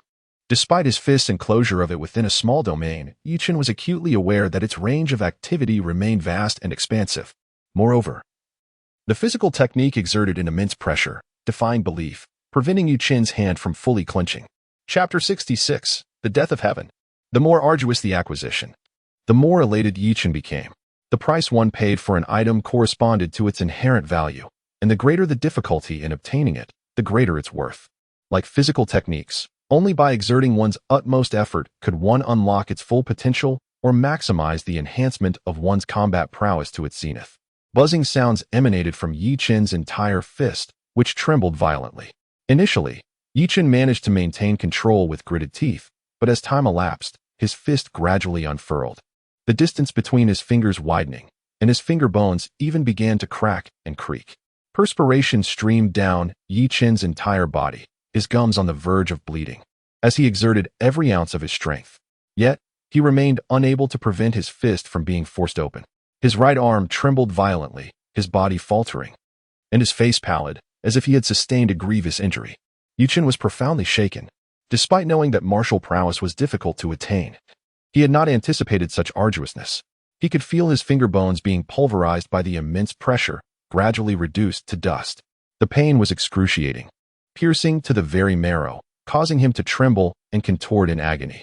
The energy within that fist was exceedingly precious and vast, a defiant and boundless radiance that seemed uncontrollable, obscuring the stars, devouring the sun and moon, and possessing unparalleled might. Chen prided himself on the near invincibility of his physical body. Augmented by a trace of dragon blood coursing through his veins, his physique was exceptionally robust. However, even so, he was being lacerated by the minuscule martial technique, seemingly incapable of withstanding its power. "Can you endure?" the old man inquired with concern. He was acutely aware of Chen's physical condition, but he also sensed the formidable power of the martial art, which was difficult to subdue. Martial prowess did not decline due to obsolescence, but rather due to its very potency. Even if an individual's physical strength reached the required level, they would still be unable to successfully master it. This is the reason for the decline of martial prowess. I can.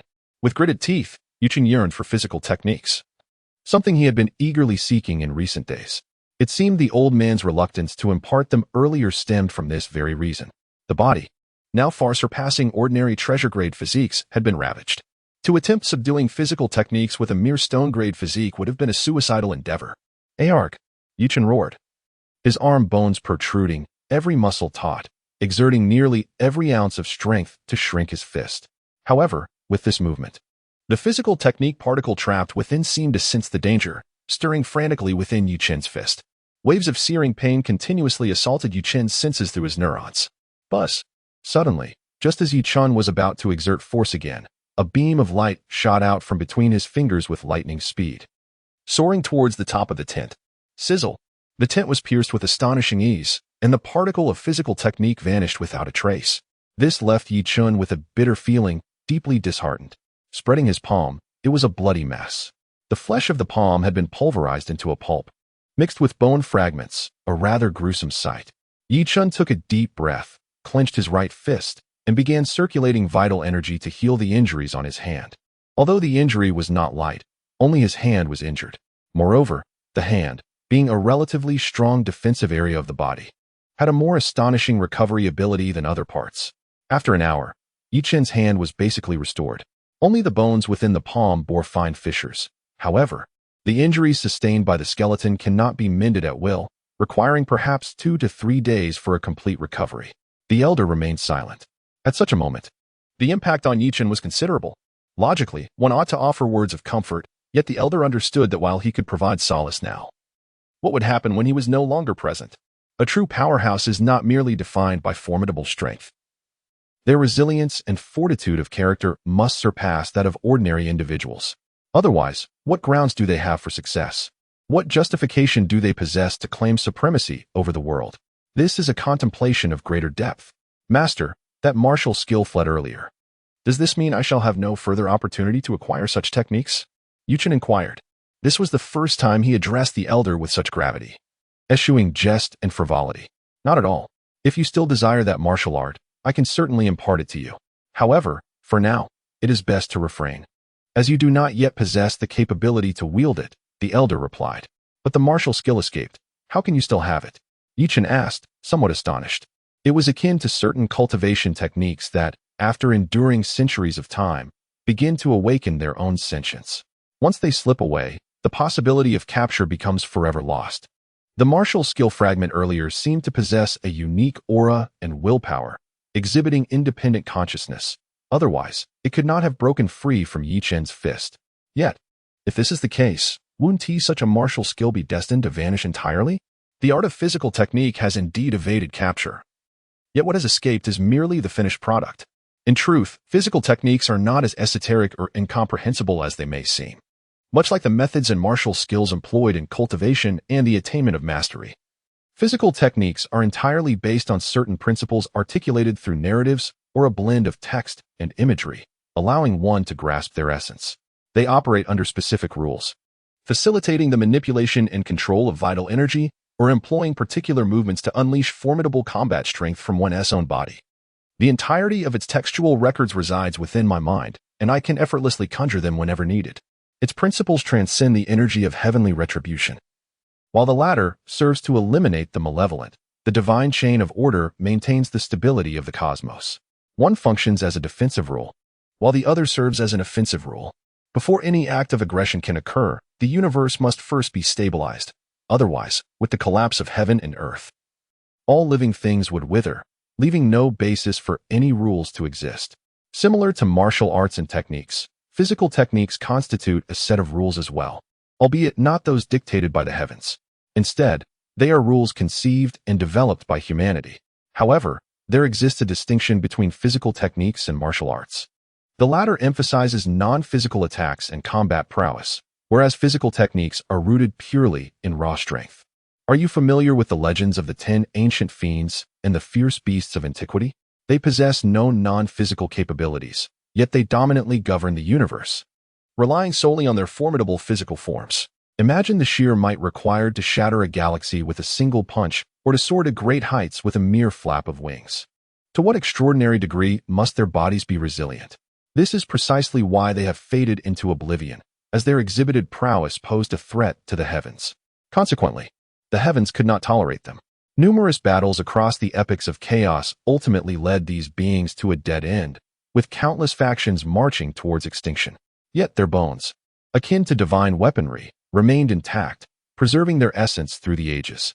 Humanity has derived martial techniques from these remnants. However, the principles of such techniques necessitate an exceptionally robust physical form to sustain them. Thus, apart from directly obtaining the bones of ancient, colossal beasts to inscribe upon, humanity must rely on spiritual imprints to pass down these martial arts. This reliance results in the spiritual imprints carrying the lingering resentment of these primordial beasts, which resist confinement and flee at all costs. You are fortunate. Some individuals have been obliterated into mere mist by the force of these martial imprints.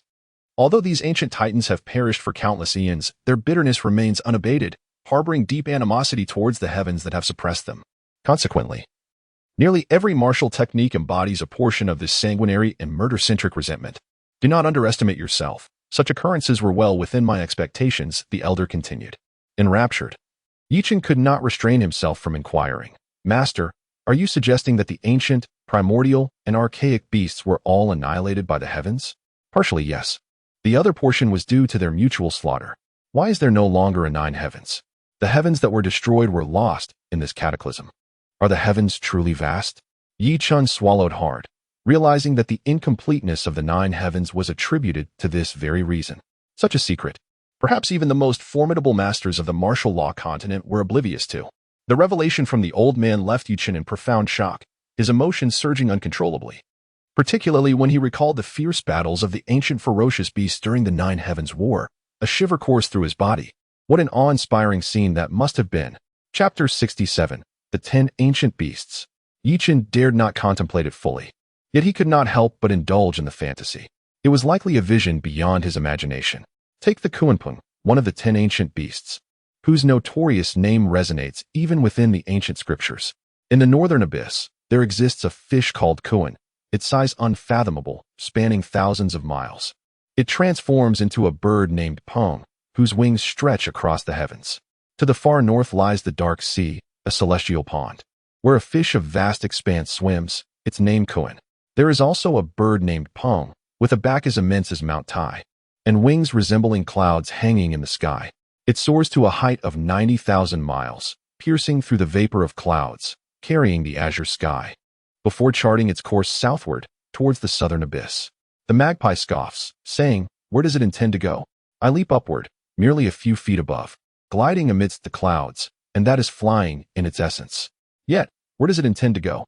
The Pung, soaring for thousands of miles, ascends into the heavens, capable of tearing through the starry river, rising straight up to 90,000 miles. What extraordinary power is this? Chen could not fathom it.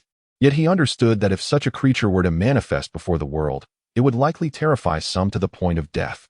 Just its sheer size is incomprehensible. A single flap of its wings could reduce the entire city of fire to ruins, and that is merely the scale of its nest. Chen had never encountered nor could he fathom, yet he was certain it must be astonishingly extraordinary. The Kuanping, one of the 10 ancient fiends, was accompanied by the other 9, each embodying unparalleled ferocity. The very heavens and the universe seemed destined to be torn asunder by their might. This represented an unparalleled grandeur, a supreme divine power. Merely contemplating it caused a wave of suffocation, as if an immense weight pressed upon his chest. Chen dared not envision the battlefield of the nine heavens. It must have been a cataclysm of exploding galaxies and tumultuous skies, where even a single scale or feather could obliterate a vast expanse of existence. Just the flick of a tail or the sweep of a claw could rend the heavens and shatter the earth, invoking wails of despair and the dread of annihilation. What is the sky? People refer to it as heaven, yet many remain oblivious to the truth that the sky is not the ultimate sovereign of all. It may be deemed as such, yet the dominion it exerts is merely over the toys it has seized. For humanity, the heavens are not to be profaned, otherwise they would incur divine retribution and punishment. No one has ever contemplated surpassing the heavens. Even the four epochs of calamity, ancient, primeval, and prehistoric, were obliterated under the might of the nine heavens. Who among the world's denizens would dare to challenge its edge? Indeed, it seems no one possesses such a privilege. To the nine heavens, all that exists is but puppetry, mere ants. This exudes an air of arrogance, a sovereign presence over all. Perhaps only the ferocious beasts that once caused them great losses during the four epochs of calamity could command a modicum of respect. When they clashed, the very fabric of reality trembled, blood staining the heavens, as if the world itself were on the brink of annihilation. Otherwise, how could the nine heavens lie in ruin? Moreover, it was the obliteration of the most steadfast realm, the ninth heaven, reduced to mere dust. Chen felt parched, his throat dry, as an inferno surged within him. He seemed to glimpse an ancient battlefield. Upon that field, 9 figures resembling humans stood, their expressions marked by indifference, their gazes cold and disdainful. Surveying the colossal forms that filled the sky, these were an assembly of ferocious beasts, the legendary Pishio, the 5-clawed divine dragon, the dark dragon, the Kuanping, the 3-headed phoenix, the golden-winged roc, the Qilan from the north and south, the Dixian, the Paimi, the Yazi, and Zhuyan, representing the 4 mightiest beings of the era of catastrophe. Each creature, immense and towering, spanned countless miles, casting a shadow across the heavens, eclipsing even the sun. The earth trembled and crumbled, rendering everything before them inconsequential, akin to mere ants. The first to strike was the 5-clawed divine dragon.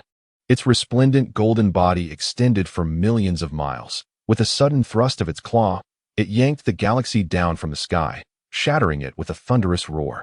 The entire realm echoed with the cacophony, the void itself fracturing, as countless strands of divine order surged forth, yet they struggled to mend the gaping rift, which resembled a torn celestial river. The wrath of heaven descended, yet was voraciously consumed by the 5-clawed divine dragon, which then expelled it towards the 9 figures.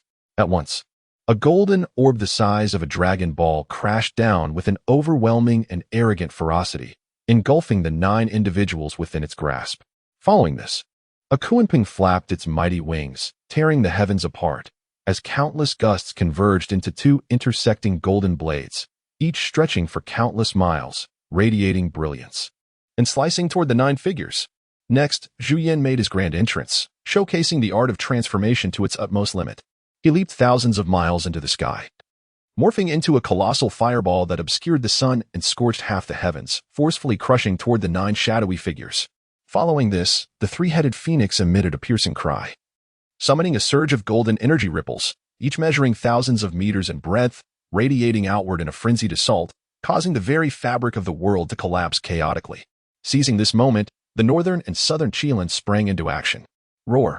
Just as Chen stood in a daze, captivated by the spectacle, a deep and resonant growl emanated from within him, jolting him back to reality.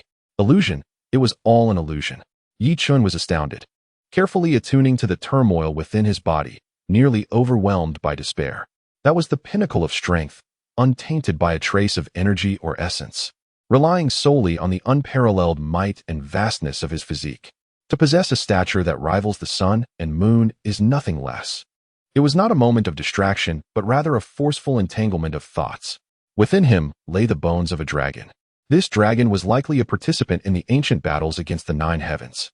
Due to his insufficient cultivation, he found himself ensnared within its depths. And had he lingered for another quarter of an hour, he might have been obliterated into a mist of blood. At this juncture, the old man interjected, "Continue recklessly, and I shall end you." As soon as his words fell, The furious voice of the dragon seed erupted, leaving Yi Chen in a state of vexation, threatened by his own dragon seed. Yet, upon contemplating the vast disparity between his strength and that of the dragon seed, Yi Chen chuckled sheepishly.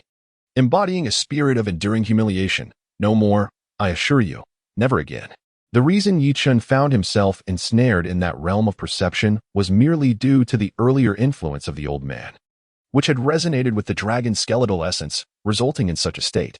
Upon regaining his composure, Yi Chen wiped the blood from the corner of his mouth. Feeling a wave of guilt wash over him, he had indeed sustained injuries, albeit without realizing it. He turned his gaze towards Mu Yangqing, noticing that the latter had ceased his cultivation, opening his eyes to look back at Yi Chen. With a smile, Yi Chen inquired, "How did it go? Have you achieved a breakthrough to the 8th level of body refinement?" Mu Yangqing nodded, then shook his head, his expression peculiar as he regarded Yi Chen in silence. This sent a chill down Yi Chen's spine. Being scrutinized in such a manner by another man was decidedly unsettling. Of course, this was but a jest. Yi Chen's primary concern was that Mu Yangqing might have overheard his conversation regarding the dragon seed and the old man. After all, Yi Chen had already astonished Elder Song by testing a miniature 5-clawed divine dragon on the stone tablet. Should Mu Yangqing discover any abnormalities about him and spread the word, others might covet whatever treasures he possessed, putting him in grave danger. Though Yi Chen was considered a prodigy at his age for possessing such cultivation, encountering experts at the divine refinement stage would inevitably spell doom for him. This represented an insurmountable chasm between strength and realm. For the sake of his safety, he had to conceal his true potential. "Hey, don't look at me like that. I am not Jing Ning," Yi Chen remarked. When he noticed Mu Yangqing maintaining that same expression, he dashed forward and playfully kicked him over, exclaiming, "Look again, and I'll get you." Ouch! The pain is unbearable.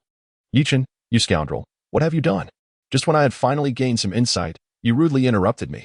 Mu Yangqing howled in agony as he scrambled to his feet. Upon spotting Yi Chen, he charged forward, intent on confronting him. Yi Chen remained silent, swiftly delivering a strike that sent Mu Yangqing hurtling out of the tent, drawing the attention of a crowd outside. "What are you staring at? Never seen someone get beaten before?" Scram! Mu Yangqing, covered in dirt and humiliation, bellowed at the onlookers without a hint of courtesy. A few disciples appeared visibly displeased, seemingly unable to tolerate Mu Yangqing's rebuke and on the verge of retaliating. However, the majority opted to turn away, preferring to avoid unnecessary trouble. Those who remained were all disciples vying for entry into the second battlefield, and engaging in such matters was clearly unwise. They risked losing their qualification to enter the second battlefield altogether. Of course, once they entered the second battlefield, anything could happen. Death could very well be an unforeseen consequence. Such occurrences are rather commonplace under these circumstances. "Are you deaf to human speech? I commanded you to leave." Mu Yangqing's mood was evidently foul, his anger palpable, as he sought to unleash his frustration upon these individuals. Being bullied by Yi Chen was one thing, but having others witness his disgrace was utterly intolerable. Did they perceive him as a mere jester for their amusement? Say that again. A young man, his face contorted with fury, retorted. Those present were all individuals of exceptional caliber, and being publicly chastised in such a manner was an affront they could scarcely endure. At that moment, 5 young men stepped forward in unison, seeking to encircle Mu Yangqing before delivering a thorough beating. In response, Mu Yangqing remained remarkably composed, albeit increasingly irritable. He charged forward and struck a young man with such force that he was sent flying. Observing the others preparing to retaliate, Mu Yangqing swiftly dispatched 4 of them with ease, leaving the remaining 2 hesitating momentarily before hastily fleeing into the distance. This individual was no mere human. He was akin to a beast. Chapter 68, The People's White Horse Prince. If he were truly human, would he exhibit such aberrant behavior? The 5 of them were all formidable practitioners at the 7th level of body refinement, bolstered by the strength of their stone-tier physiques. Yet, even in concert, they were no match for Mu Yangqing. They came to realize that Mu Yangqing was not to be trifled with, at least not with their current levels of strength and cultivation. Yi Chen observed Mu Yangqing with a hint of amusement, yet secretly breathed a sigh of relief. As long as his secrets remained concealed, he was unlikely to encounter danger. While on the first battlefield, he had worried about potential trouble. But after departing and being informed of everything by Elder Song, Yi Chen understood that the elders were aware of his deeds on the first battlefield. However, they had chosen to overlook them for the time being. Their reasoning was that there were likely over 1,500 individuals unable to leave the first battlefield. Aside from those who simply had not enhanced their physical strength, the rest would likely perish at the jaws of beasts or in conflicts among themselves. After all, the first battlefield was essentially isolated from the outside world, and many who harbored grievances preferred to resolve them there. If they could not transform conflict into reconciliation, they would most likely engage in fierce combat. Consequently, the number of casualties on the primary battlefield was inevitably substantial. Moreover, Yi Chen's invocation of divine retribution resulted in varying degrees of injury among these disciples, leaving them devoid of the energy required for combat. The retreat of the magical beasts also contributed to the loss of several prodigies, as those who successfully broke through did not linger on the primary battlefield and exited prematurely. Indeed, those who could enter the secondary battlefield were primarily these individuals, given that there were merely over 2,000 nameplates available, which served as a significant hurdle to accessing the secondary battlefield. Even if others managed to transcend their physical limitations, they could not acquire the requisite 3 nameplates. It can be asserted that the elders held a profound gratitude towards Yi Chen for his actions. However, the extraordinary prowess displayed by Yi Chen would inevitably draw the attention of certain individuals. Elder Song, by indicating his status as a disciple of the former sect master and his close ties with Elder Yaolan, seemingly aimed not only to reassure Yi Chen but also to signal to those lurking in the shadows, making Yi Chen's identity known. This revelation would likely instill a sense of caution in many. Even if they did not fully retreat, they would certainly temper their ambitions. Yi Chen, let us compete, exclaimed Mu Yang, glaring fiercely at Yi Chen. Initially, he had been utterly overwhelmed by Yi Chen's sudden assault, leaving him in a state of profound despair. However, having just swiftly dispatched 3 individuals, he felt compelled to reassess his own strength, believing he had underestimated his capabilities, which had permitted Yi Chen to send him flying. After all, he had seized the opportunity to train rigorously throughout the night, and, following 6 failures, had finally succeeded in breaking through to the 8th level of body refinement. His strength should indeed surpass that of a typical genius at the same level. Yi Chen cast a sidelong glance at Mu Yangqing, a faint smile gracing his lips as he inquired, "Are you truly certain you wish to compete with me?" Observing Yi Chen's seemingly frivolous demeanor, which suggested a lack of regard for himself, Mu Yangqing felt a surge of irritation and a hint of defiance. Both our cultivation levels are currently at the 8th layer of body refinement, with only a day's disparity in our breakthroughs. Furthermore, my physical strength is quite comparable to yours. I refuse to believe you can so effortlessly defeat me. Mu Yangqing's words appeared to serve more as a self-encouragement than an address to Yi Chen. Very well. Let us compete, Yi Chen replied, eager to ascertain whether his recent advancements in cultivation had significantly enhanced his combat prowess. Mu Yangqing undoubtedly provided an excellent sparring partner, given that his physical strength was formidable and his cultivation level matched Yi Chen's, allowing Yi Chen to unleash his full potential without the fear of causing serious harm. As Yi Chen's lips curled into a subtle, enigmatic smile, Mu Yangqing felt a twinge of unease. The last time their physical strengths were on par, he had suffered a humiliating defeat. Now, was he merely inviting trouble? Let us go. Why are you dawdling? Yi Chen urged, taking a few steps forward. Noticing Mu Yangqing's conflicted expression, he added, "Don't worry, we can proceed." Mu Yangqing, slightly retracting his neck, quickly retorted, "Of course, I'm not afraid." The news of their impending duel spread swiftly among the onlookers, and upon hearing that 2 prodigies at the 8th layer of body refinement, both possessing extraordinary physical strength, were set to clash, a crowd of over 100 gathered. Meanwhile, the reactions of others varied, with some remaining indifferent. After all, the 8th level of body refinement is not considered invincible among these disciples, especially with the presence of prodigies at the 9th and even 10th levels of body refinement. Many here have attained the 8th level, and thus, numerous onlookers scoffed at the duel between Yi Chen and Mu Yangqing, dismissing it as mere theatrics. However, Yi Chen felt a sense of grievance. Both he and Mu Yangqing stared vacantly at the throngs of spectators behind them, their expressions far from pleasant. Mu Yangqing fared slightly better than Yi Chen. In the first battlefield, he had not offended many, and as a core member of the Mu Yang family, one of the 4 great clans, he was a potential heir to the family's leadership, thus enjoying a degree of protection in this public setting. Yet, should he venture into the second battlefield, it was certain that these protectors would not follow him. Nevertheless, he faced no immediate danger outside the battlefield. Once within, His dual mastery of both cultivation level and physical prowess would ensure his safety, barring any unforeseen circumstances. Yi Chun harbored little concern for the second battlefield. However, outside, he would be quite vulnerable. Glancing at Mu Yongqing, he spoke in a low tone. Surely, you do not wish to be regarded as a spectacle, do you? What do you mean? Mu Yongqing paused momentarily, then with a hint of bewilderment replied, Yi Chun, do not be reckless. Although these individuals may lack our cultivation levels, their numbers are overwhelming. Attempting to drive them away would only invite a beating. Yi Chun shot a glance at Mu Yongqing, retorting, what a lack of ambition. Were you not quite formidable just a moment ago? One individual toppled 3, scaring away 2. With so many spectators, the crowd here is hardly larger than before, is it? Upon hearing Yi Chun's words, Mu Yongqing's face turned pale with disbelief. He never anticipated that Yi Chun harbored such a reckless ambition. He intended to clear the area. There were indeed hundreds present, each a scion of their respective families, each a remarkable talent in their own right.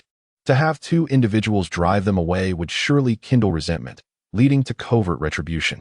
This was, without a doubt, an invitation for enmity, an enmity that could easily amass into a formidable force. While Mu Yongqing could dismiss the grievances of 1 or 2 individuals, confident in the prestige of the Mu family, the ordinary offspring of noble houses would still refrain from overt defiance. Even if wronged, they would swallow their pride. For any misstep could spell disaster for their entire lineage. However, the dynamics shifted with numbers. A swarm of ants can fell an elephant. If a coalition of hundreds of aristocratic families united against the Mu family, it would spell dire consequences. Not much larger, you say? Just moments ago, 3 were toppled. And now, the crowd swells to at least 100. Mu Yongqing rolled his eyes in exasperation. Were they still going to fight? Hadn't they just declared their intent to do so? They had ventured this far already. Indeed, there must be limits to this charade. If the fighting does not commence, we shall take our leave, urged a voice from the crowd. Hurry and fight. We are on the verge of reaching the second battlefield. The surrounding spectators, unable to contain themselves any longer, began to shout in unison. They are eager to witness the formidable prowess of the treasure stage physique. For those who can cultivate to such a level are exceedingly rare. As of now, only 700 individuals have qualified to enter the second battlefield, the majority of whom possess stone stage physiques. Currently, only Yi Chun and Mu Yongqing boast treasure stage physiques, while the status of other experts remains uncertain. Yet it is certain that they do not exceed a handful. Hence, curiosity abounds regarding the might of the treasure stage physique. Some even audaciously proclaimed that one should refrain from utilizing cultivation realms and instead rely solely on the raw strength of the treasure stage physique. Naturally, such remarks were promptly disregarded by Yi Chun and Mu Yongqing, for Mu Yongqing had previously clashed with Yi Chun using only his physical strength, resulting in a rather humiliating defeat. To engage in a similar confrontation again would be sheer folly. Moreover, Yi Chun has no desire to publicly display the extent of his physical prowess, as long as he refrains from showcasing it. Others will remain oblivious to the staggering level of his strength, which is highly advantageous for his safety. Yi Chun intends to spar with Mu Yongqing based on their cultivation realms, as he had achieved his breakthrough a day earlier. Although he has yet to practice the 8th grade martial arts, this will not impede their duel, for Mu Yongqing has not yet mastered them either. They shall engage in combat relying on the purity and richness of their vital energy. Ah, here comes junior sister Lanji. Who is that by her side? Uncertain. Yet one can tell at a glance that they are an expert. And over there, is that not the young lady of the Tang family, Tang Yin? And the esteemed daughter of the Hua family, Hua Linger? Hey, little did you know, that man is named Sun Nan. An absolute paragon among the young disciples of the Yutian sect.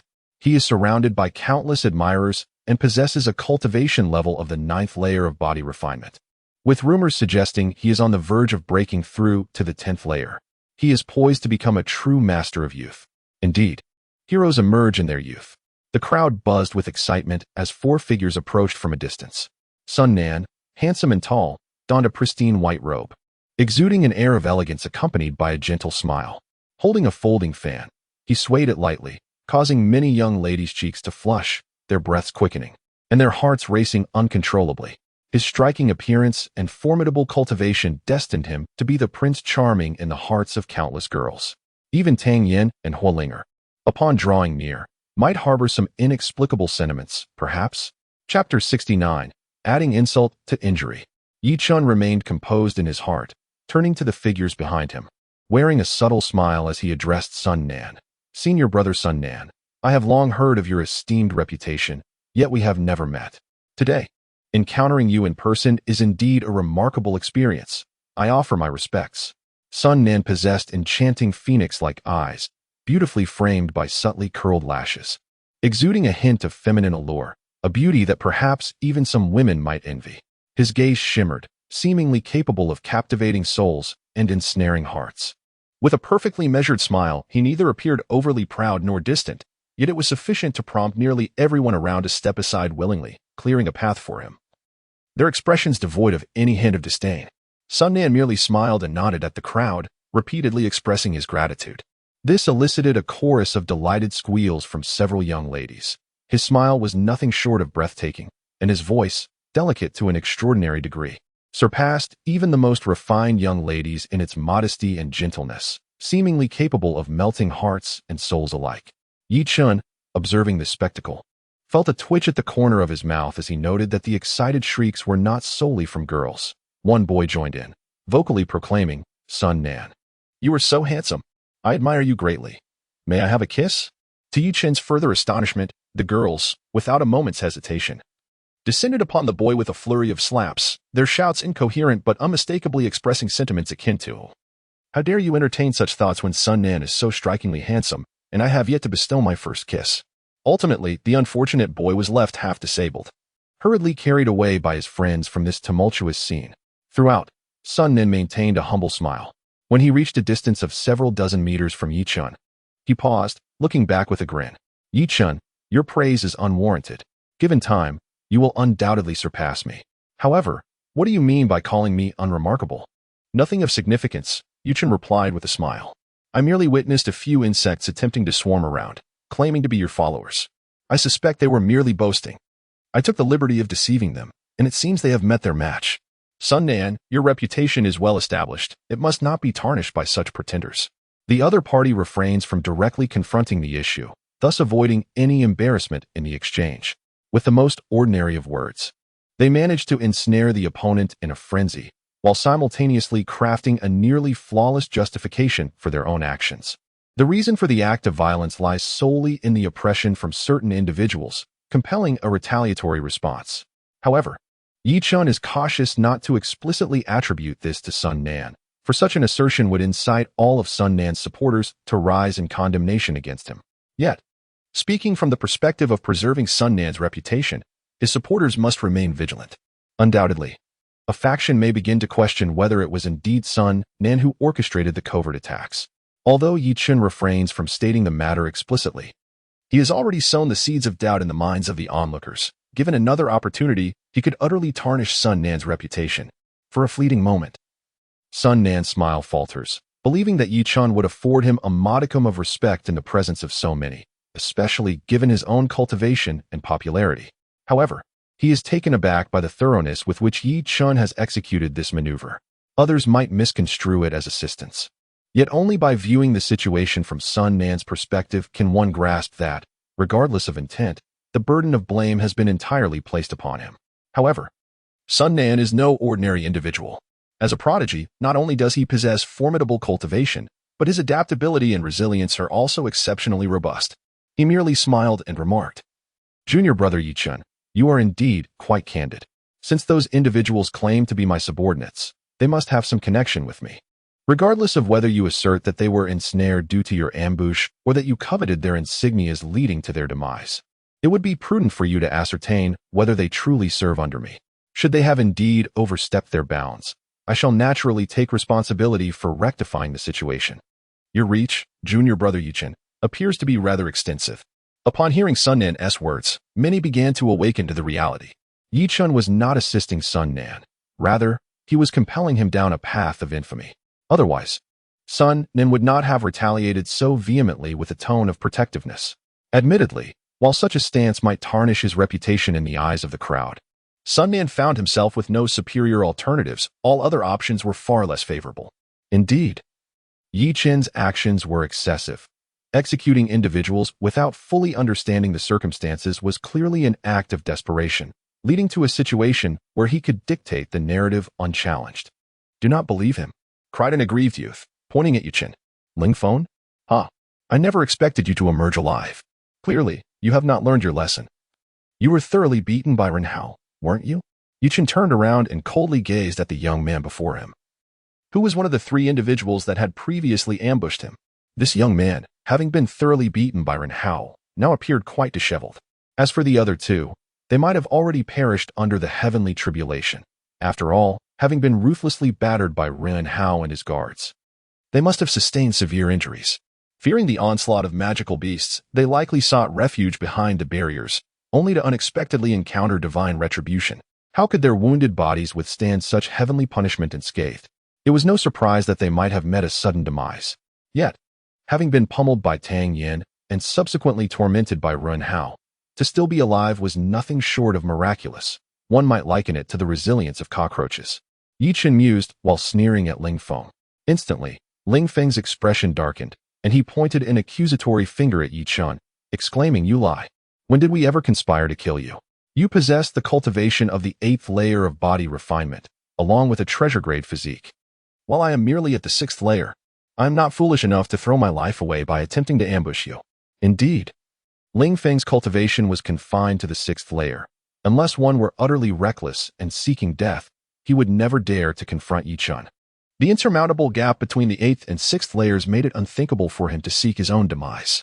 Surely, if he had pursued death, he would not still be standing here. However, some individuals remained rational, deciding not to take Ling Feng's words at face value, instead shifting their attention to Tang Yen, who stood alongside Sun Nan. Chen had previously stated that Tang Yen had dealt with these individuals, thus her words held considerable weight. Yet, upon contemplation, many abandoned this line of thought, for it was evident that Tang Yen was currently in plain sight with Sun Nan. How could she possibly turn against his associates? Chen raised his gaze towards Tang Yen, seeking a proof, or perhaps an answer. Should she grant it, or withhold it? Are they adversaries, or allies? Since Chen had collaborated with Tang Yen before, he was reluctant to sever ties completely. However, his relationship with Sun Nan was firmly established and seemingly irreconcilable. Thus, Tang Yan's decision would inevitably dictate the nature of Chen's association with her. Are they friends or foes?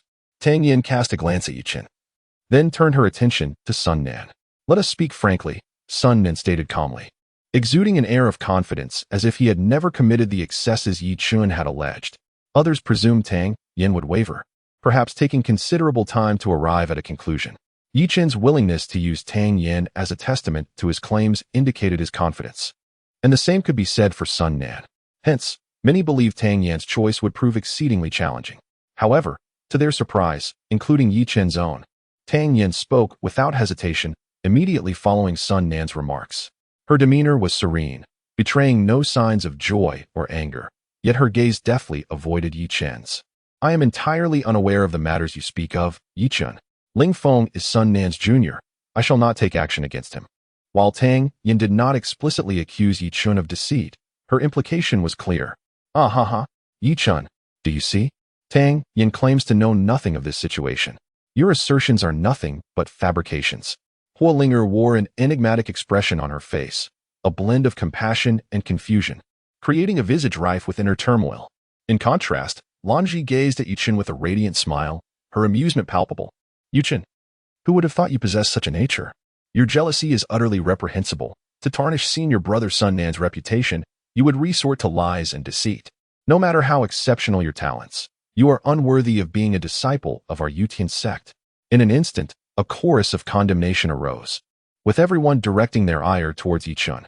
This entire uproar stemmed solely from Tang Yan's merciless betrayal at a crucial moment. Indeed, it was a treacherous act. She felt it unnecessary to speak up, yet she did, outright denying the occurrence of such events, thereby delivering a resounding slap to Chen's face in front of all. Chapter 70. A defiant stance against the multitude. "Chen, are you all right?" Mu Yangqing's expression was equally grim as he cast a worried glance at Chen, his heart heavy with unease. As a core member of the Mu family, his status and position surpassed even that of Tang Yen. He was acutely aware of the implications behind Tang Yan's actions. Pressured into an arranged marriage by her family, she was to be united with the Rin family. Yet it was evident that she held no interest in the so-called heir of the Rin clan. Consequently, to break off the engagement, She needed to find a young man of greater potential and background than Ren Hao, which undoubtedly made Sun Nan a perfect candidate. Apart from his exceptionally high cultivation realm, his background is also formidable. Although Sun Nan's family influence is relatively modest, his potential has secured him a prominent position within the Yutian sect, a rarity among disciples. Under the protection of the elders, his association with such a colossal entity as the Yutian sect makes him an extraordinarily advantageous marital prospect for the four great families. One might even awaken from a dream, laughing at the sheer fortune of it. Moreover, Sun Nan's appearance surpasses that of many women, coupled with a unique charisma that renders him a heartthrob among the young ladies. Tang Yan's pursuit of him is, therefore, rather fitting. However, in the depths of Mu Yangqing's heart, there lingers a sense of unease. Yi Chen's recent display of immense potential can only be described as astonishing. While others have not witnessed it, he has seen Yi Chen endure divine retribution firsthand, shattering the void with a single strike that summoned the heaven's wrath as the chains of order surged and swept through the skies. Last night, the golden little dragon that Yi Chen manifested during the test on the stone tablet further revealed his extraordinary nature. Given such talent, could one truly doubt that, with time, he might surpass the so-called prodigy, Sun Nan? What does it matter if Sun Nan possesses a cultivation level of the 9th stage of body refinement? One must wonder how formidable Yi Chen's combat prowess has already become. Mu Yangqing harbors a mix of concern and elation. Tang Yan's remarks have undeniably severed any potential amicable relationship between the Tang family and Yi Chen, a piece of news that is monumental for the Mu family. Otherwise, if Tang Yan were to vie for Yi Chen's favor, he would undoubtedly find himself at a disadvantage compared to her, as the physiological differences between beauty and handsomeness could play a crucial role. Meanwhile, Huolinger stood at a distance, resolutely pushing Yi Chen away. As for Ren Hao, having been struck by Yi Chen, he undoubtedly held an adversarial relationship with him. Considering this, Mu Yang's heart swelled with delight. It seemed that Yi Chen had but one choice, the Mu family. It's nothing, Yi Chen said with a bittersweet smile, self-deprecatingly glancing at Tang Yan. I thought you would speak the truth, but I was mistaken. Having said that, he turned to leave without uttering another word. Tang Yan's response was unequivocal. Regardless of her motivations, from this day forth, she would become one of Yi Chen's foes. In this world, one is either a friend or an enemy. To be betrayed by someone one considered an ally left Yi Chen at a loss for words. He had no desire to defend himself. It seemed unnecessary. Hey, Yi Chen, it must be uncomfortable to be exposed like that, right? Ling Feng mocked, his tone dripping with scorn. Indeed, some people still pretend to be gentlemen, putting on a facade in public while being entirely different behind the scenes. Who would have thought they would end up slapping themselves in the face? Exactly. Everyone. Do not trust Yi Chen. He is nothing but a hypocrite, in his quest to seize our tokens and spiritual herbs. He has killed one of us and crippled several others, bullying the weak while posing as a nobleman, a truly treacherous scoundrel. Suddenly, Fei Xia emerged from the crowd, pointing at Yi Chen and vociferously denouncing him. Indeed, I can attest to this. He nearly crippled my cultivation. Zhou Hong was rendered powerless by him and ultimately succumbed to severe injuries, Yi Chen added, glaring at Yi Chen with gritted teeth. His complexion was ashen, marred by distinct scars, a testament to the suffering he endured from the explosion of the spirit-gathering monument at the martial arts arena. Upon seeing Yi Chen, he felt an overwhelming desire to consume him whole, embodying the very essence of a beast. Tian Yu, amidst the throng, pointed at Yi Chen and berated him vehemently. Soon after, members of the Fire Phoenix gang joined in, denouncing Yi Chen's actions as treacherous and calling for a collective effort to eradicate this demon, seeking to uphold justice. Throughout this tumult, Yi Chen remained silent, his expression cold and detached as he resolutely continued his path forward. Shepherd Chung gritted his teeth and followed closely behind Yi Chen, feeling the weight of hostility upon his back, yet refusing to falter. He had witnessed Yi Chen's potential. In order to ally with such a figure, one must demonstrate sincerity through tangible efforts. As Yi Chen was besieged by insults, nearly everyone present painted him as a ruthless killer, merciless and barbaric. Surely, such transgressions could not be tolerated. Even the elders might be compelled to strike him down. However, offending the Shepherd family could lead to significant repercussions, a consequence deemed unwise. Those without support hesitated to take a stand, while those with backing acted differently. Yi Chen, do you still possess any shame? Brazenly slaughtering your own kin for the sake of spiritual herbs. You are even lower than a beast. Ling Fei scolded. I have never encountered such a person. Utterly devoid of humanity, consumed by envy to a truly appalling degree. If it weren't for Tang Yan's revelation, we might have been completely deceived.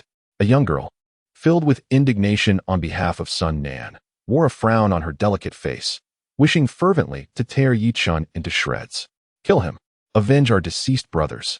Such a scoundrel does not deserve to exist in this world. Indeed, the heavens have punished him. It must be for the countless heinous acts he has committed, provoking the wrath of both gods and men. I have never witnessed anyone suffer divine retribution before. Surely, he has committed so many vile deeds that he has incited the anger of the heavens. A throng of voices erupted in unison, each expressing their outrage. Some were envious of Yi Chen's cultivation, while others were merely swayed by the crowd. Regardless, Yi Chen could not be bothered to cast a glance at them. Even those who had previously hesitated to speak out now joined the cacophony, their faces contorted with righteous anger. It is not as you think. Yi Chen is not that kind of person. At that moment, a rather timid voice emerged, though it was nearly drowned out by the chorus of condemnation. Yet, while others were berating Yi Chen, she stood up to defend him. Her words felt so out of place in the surrounding tumult that the crowd quickly fell silent. Turning to the source of the voice, curiosity piqued. They wondered how anyone could come to Yi Chen's defense in such a situation, especially when he had not offered an explanation himself. The Fairy of Qingxian, Princess Jingning, someone exclaimed. Her status surpasses even that of the Fairy of Qingxian. Another remarked. The sole daughter of the Lord of Tianyuan County? Indeed, she is a true princess. Tianhua City spans a vast area, but Tianyuan County encompasses dozens of cities, controlling a territory that must extend several thousand miles. However, why have we never heard that the girl is the princess of Tianyuan County? To my knowledge, her family is merely an ordinary one from Tianyuan County, hardly even worthy of mention. Ling Feixiao remarked, her expression darkening. The average person naturally remains oblivious. That family bears no actual connection to her. It is merely that the princess, concerned for her safety and wishing to avoid drawing attention, entrusted her to that family. Her true name is Tian Jianqin. Jingning is merely a childhood nickname, a young man elucidated. Ling Feixiao immediately felt a shiver run through her body. She had not anticipated that the seemingly frail girl harbored such a formidable background, hidden so deeply. Reflecting on her own plans to confront Jingning's family, she broke into a cold sweat. Had it not been for today's events, her own family might have been dragged into turmoil by her actions. Realizing this, and acknowledging the debt of gratitude she owed Jingning, she promptly turned and departed into the distance. This place was no longer suitable for her presence. After all, she was one of the instigators. To think she is the princess of the county, utterly stunning. If I could become the prince consort, it would be worth dying for. Sun Nan's smile broadened, though it seemed entirely reserved for Jingning. Regrettably, Jingning did not even cast him a glance, rendering his expressive demeanor futile. Yi Chen stiffened momentarily, turning simultaneously with Mu Yang. They had not overheard the remarks about Jingning's lineage. The distance had indeed grown a bit too great. However, they recognized Jingning's voice immediately. Firstly, it was due to her voice. Yi Chen was far too familiar with Mu Yangqing. Secondly, her words were evidently in favor of Yi Chen, which was quite rare. Yi Chen did not indiscriminately slay the innocent. He acted to save both myself and Mu Yangqing. Chapter 71. Words that pierce the heart. The crowd was in an uproar as Princess Jingning spoke for the first time, asserting that Yi Chen was not at fault. Regardless of the truth, her willingness to stand up for Yi Chen amidst the accusations of the masses was unmistakable. Following this, Princess Jingning spoke again, placing the blame squarely upon herself and elevating Yi Chen to the status of her savior. Such honor is not something bestowed upon just anyone. Why are you here? Yi Chen inquired, his tone somewhat peculiar. Jingning's nature was exceedingly kind and innocent. In a gathering of so many people, she should have felt particularly uncomfortable. Her presence surprised Yi Chen, akin to an unexpected yet somehow logical betrayal, reminiscent of Tang Yan's unexpected turn. I heard that you were in danger, so I brought Sister Qingxian to check on you. How can this be? How can he say such things? More importantly, the last words spoken by Yi Chen lingered ominously. He had taken note of these individuals, and once he entered the second battleground, they would undoubtedly become his targets. This was a threat, made in front of 100 people. Among the crowd were those aware of Yi Chen's formidable prowess, such as Tian Yu and several young members of the Fire Phoenix gang, who were at the 7th level of body refinement.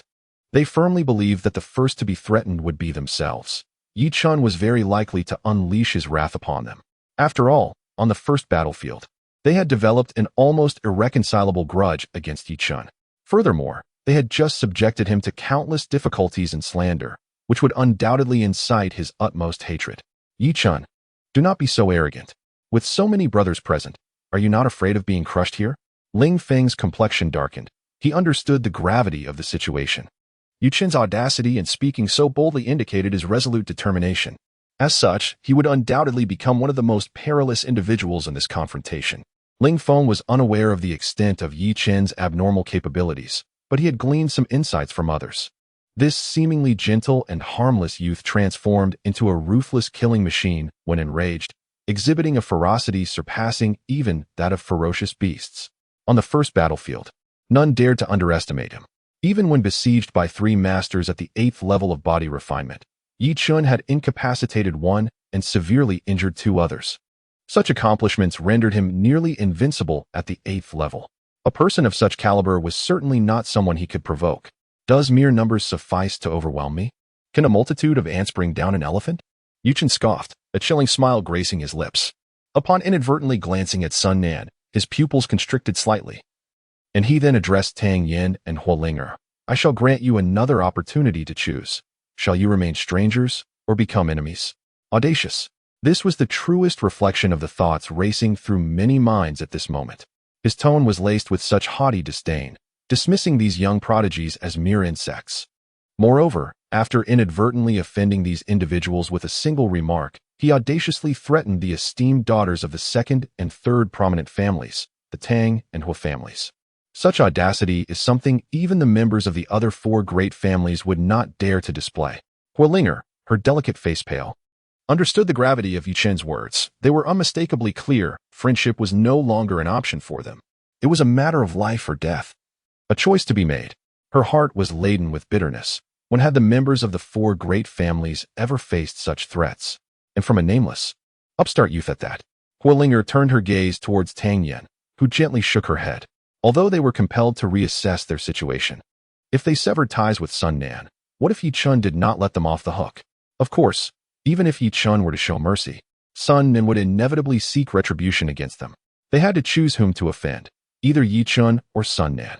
Having already thoroughly alienated Yi Chen, further antagonizing Sun Nan would clearly portray them as fickle, like reeds swaying in the wind, leading others to suspect they harbored ulterior motives. They might even inadvertently betray Yi Chen, which would inflict severe damage upon the Tang and Hu families. Good news seldom travels far, while bad news spreads like wildfire. Their actions would bring shame upon their clans. Well, I have found my answer. Yi Chen turned and took Jing Ning's small hand, leading her away. Where are we going? A flicker of panic crossed Jing Ning's delicate face. Her cheeks flushed as she felt an overwhelming shyness from Yi Chen's bold grasp in front of everyone. Yet, releasing his hand was not an option, for Yi Chen seemed to be in a rather foul mood. What if she angered him? To a quieter place. Yi Chen did not ponder much. He was unaware of Jing Ning's true identity. He merely felt that in such circumstances, Jing Ning's decision to step forward would surely offend numerous individuals. This girl was blissfully innocent, and remaining here would undoubtedly lead her to misfortune. So he took her by the hand and attempted to leave. You rogue, Yi Chen, release me. I have never pulled you. How dare you be so presumptuous? Mu Yangchen, initially concerned about the ire Yi Chen had incited, was instantly thrown into a frenzy upon witnessing this scene, rushing over in a desperate attempt to replace Yi Chen. The others were struck dumb, as if struck by lightning. It was one thing for Yi Chen to have Mu Yangqing's protection, but now it appeared he had a favorable relationship with the princess of Tianyuan County, perhaps even an enigmatic and intimate connection. Could they afford to offend such a formidable presence? Of course, some harbored different thoughts. With Yi Chen's departure, they feared they might never again have such an opportune moment to establish him as the common foe of all. This would be exceedingly detrimental to their plans. Yi Chen, stop right there. We must clarify matters before you leave today. A youth from the Fire Phoenix gang, his expression grim, trembled his arm, and a golden long sword shot forth like lightning, transforming into a streak of golden light aimed at Yi Chen's nape. The wind howled mournfully, a chilling sound echoing through the air. It seemed as if an immense force was rumbling towards him. Should it strike true, even a master of the 8th level of body refinement would be left spitting blood, if not facing death itself. A treasured weapon, a supreme treasure. My goodness, it is truly a treasure. The Fire Phoenix gang lived up to its reputation. Even a mere disciple wielded a top-tier artifact. Judging by its rank, it was unparalleled among treasures. It remains uncertain whether Yi Chen can rely on his physical form to withstand the forthcoming trials. What a farce. Just look at his pompous demeanor, as if he truly considers himself a master. He is nothing more than a wretched insect that has stumbled upon a stroke of luck, a petty individual reveling in his fleeting success. Amidst the crowd, voices erupted in disdain, predominantly filled with vitriol directed at Yi Chen. His ability to incite such animosity is remarkable. Not only did he belittle these individuals, likening them to mere ants, but he also had the audacity to publicly hold the delicate hand of Princess Jingning, inciting madness among numerous young and talented men. The envy and resentment were palpable, bordering on frenzy. This attack is commendable, executed from an astute angle. The force reaching a staggering 2,000 pounds, a threshold that represents the utmost limit a physical body of the precious tier can endure. Sun Nan, with a hint of amusement on his face, turned to his companions Tang Yin and Hua Ling'er, remarking, "Do not fret. Offending so many will not bode well for him." Just as with this strike, evasion should not come easily, should it? Tang Yin, wearing a bittersweet smile, replied, "For an ordinary precious tier physique, facing such a sharp strike would indeed pose a grave danger.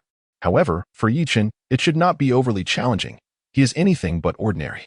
"Oh, it seems you hold Yi Chen in particularly high regard," Sun Nan remarked, narrowing his eyes, the chill in his voice unmistakable. It was quite unexpected for Tang Yin, standing by his side, to bestow such lofty praise upon Yi Chen. "Do not be angered, senior brother Sun Nan.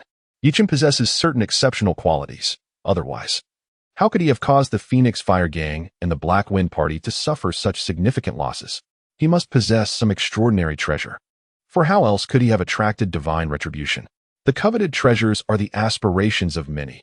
Even in silence, individuals strive relentlessly to acquire these so-called treasures. Merely a single utterance has drawn hundreds of adversaries to Yi Chen, including those observing from afar and disciples who have yet to arrive, all potentially embroiled in this impending plunder. Chapter 72. Dissuasion. A glimpse reveals the entirety. His terrifying nature is likely overshadowed by a ruthlessness that surpasses his formidable power. Yi Chen's brow furrowed sharply as he sensed the whistling wind approaching from behind.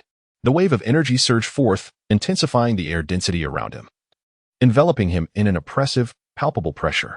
Yi Chen's expression grew cold. Did these individuals truly believe he would refrain from striking back, relying on their own cultivation? They assumed they could act without fear of retaliation. However, Yi Chen's restraint seemed to embolden their audacity. Mu Yangqing's countenance shifted dramatically. Though his perception was not as keen as Yi Chen's, he was nonetheless a dual expert in both cultivation and physical fortitude, quick to react. After casting a glance at Yi Chen and Jingning, Mu Yangqing gritted his teeth and abruptly turned, launching a punch toward the golden longsword. He had now bound his fate to Yi Chen's, thus he acted without hesitation, intending to intercept the attack. Yet, this assault appeared overwhelmingly powerful. With a resounding explosion, Mu Yangqing was sent hurtling backward, crashing to the ground, blood spilling forth, his face a mask of agony. Shepherd Chung felt a sense of indignation as he found himself propelled away despite his impressive physical prowess and the formidable cultivation of the 8th layer of body refinement. It was utterly humiliating that he could not thwart the attack, particularly when the assailant was merely another at the same cultivation level. While their realms were comparable, the sheer strength of his own physique should have surpassed that of his opponent, yet he was so easily overthrown. How shameful!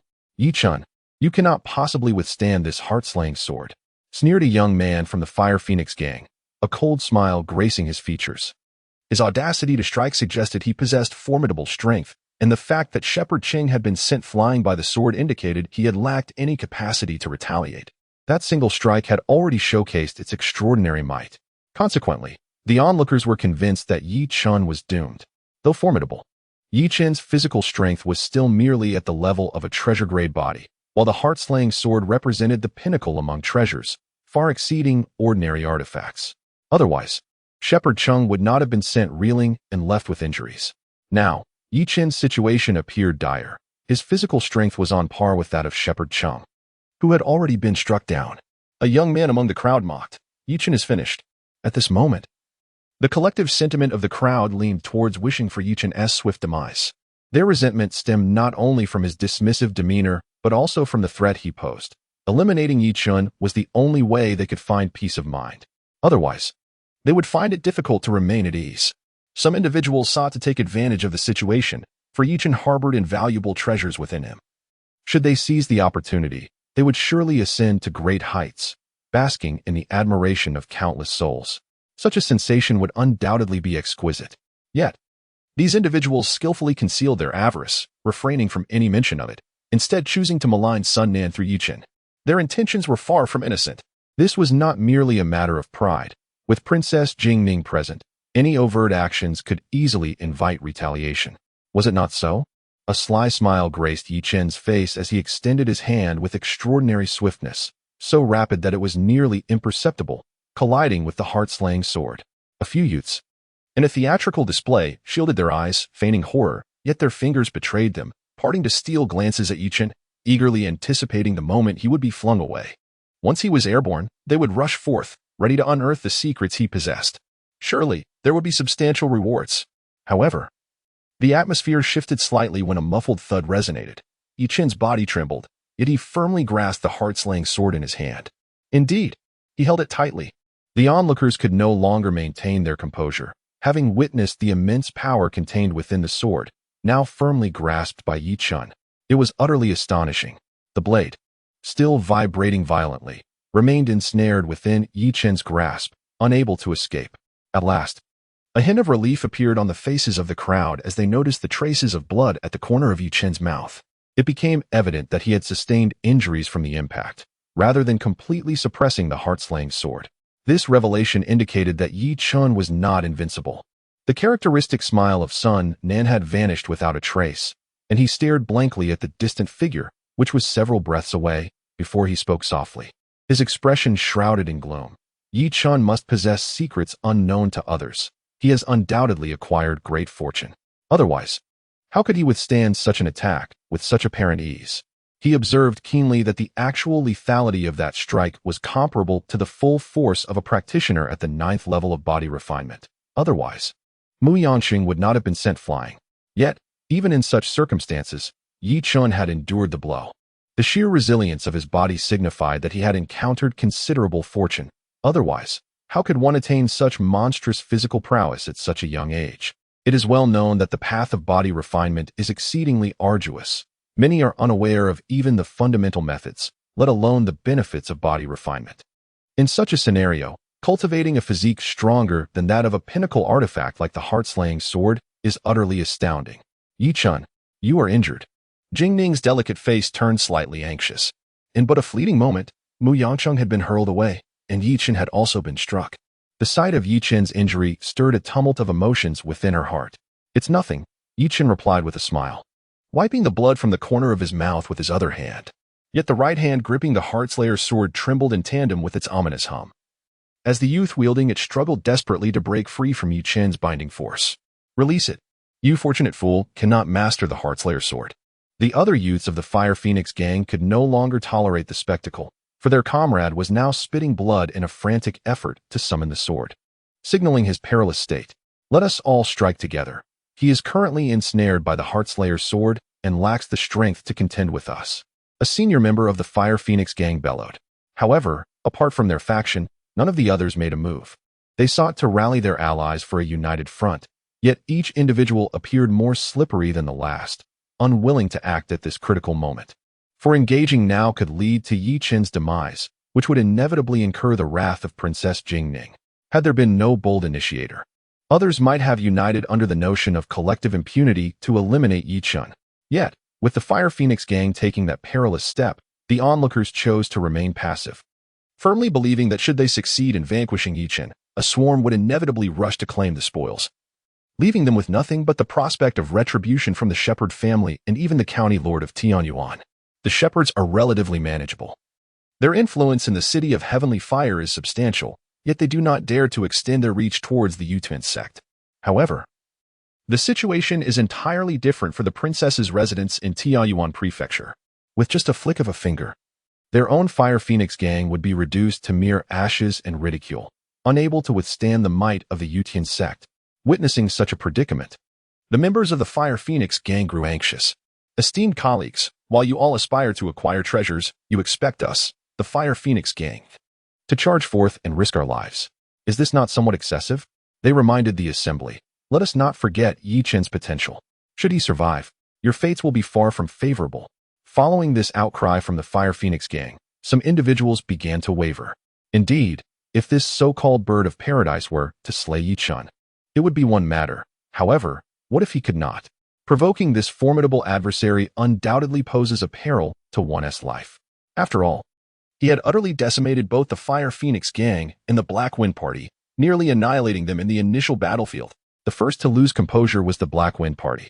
Tianyu, with a stern expression, bellowed, "This brother from the Fire Phoenix gang speaks the truth. To slay Yi Chen, the beastly demon, we must all contribute our efforts. This is a righteous cause." With the Fire Phoenix gang and the Black Wind Party leading the charge, others nodded in agreement, deeming that eliminating Yi Chen would ensure their safety. Unaware of the impending doom, the heart-slaying sword continued to resonate and hum in Yi Chen's palm. Yet he had loosened his grip. He severed the connection with Brother Chen and the heart-slaying sword forcefully. A member of the Fire Phoenix gang, astonished and furious, cried out. The crowd gazed towards the direction of the Fire Phoenix gang and indeed discovered that the young master of the gang, a cultivator at the 8th level of body refinement, was bleeding profusely from his 7 orifices. He sat on the ground, his body trembling violently as if it were a sieve. At the center of his brow, there was a gaping wound, the size of a thumb, from which blood flowed incessantly. This was the result of the seed left within him by the heart-crushing sword being forcibly destroyed. Chapter 73, Semi-Spiritual Artifact. What a monstrous act this is. It is essential to understand that leaving a weapon's seed within the body signifies that the weapon is at least of semi-spiritual artifact caliber. Thus, the heart-crushing sword is undeniably formidable. It not only reaches the pinnacle among treasured weapons, but also stands on the threshold of the spiritual artifact level. It is an evolved spiritual treasure. Such items are extraordinarily precious. Yet this very treasure was severed from its connection by Yi Chen, obliterating the seed. How could this be possible? Wasn't it said that only those at the divine refinement stage could sever the connection to a weapon? A young man, struck with astonishment, could not help but exclaim. He found it hard to believe, yet the evidence lay bare before him. The young man of the Fire Phoenix gang was on the brink of death, and all signs indicated that he had been forcibly severed from his connection to the spiritual treasure. He must be killed. Such a person cannot be allowed to exist, otherwise, it will lead to catastrophic consequences. Tianyu's expression was grim. This scene was utterly shocking. Yi Chen's potential was indeed terrifying. The fact that he could catch the attack of a semi-spiritual artifact, a spiritual treasure, with his bare hands indicated that his physical strength had been gravely underestimated. His physical strength was at least that of a semi-spiritual body, and it was highly probable that he would advance to the level of a spiritual artifact. To possess a corporeal form of such exalted rank is already astonishing. If one were truly to attain the strength of a spiritual tier physique, could they still be regarded as human? In that moment, a palpable chill coursed through the veins of the majority present, and without a hint of hesitation, they lunged towards Yi Chen. In such circumstances, he could not be allowed to survive. Given that they had irreparably offended him, it became a matter of life and death. Sun Nan's expression shifted to one of grave seriousness, shedding any vestiges of disdain. The power Yi Chen had demonstrated posed a genuine threat to his life. Attack!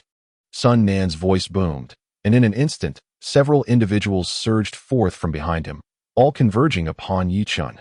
With a powerful motion of his arms, he executed a 9th-tier martial technique, gliding through the air, wielding his sword with intent to cleave down upon Yi Chen. Boom! The overwhelming might of a 9th-level physique erupted forth, a force so grand it seemed to consume the heavens and earth, shaking the very foundations of the ground beneath. As he swung his blade, the world appeared to lose its color.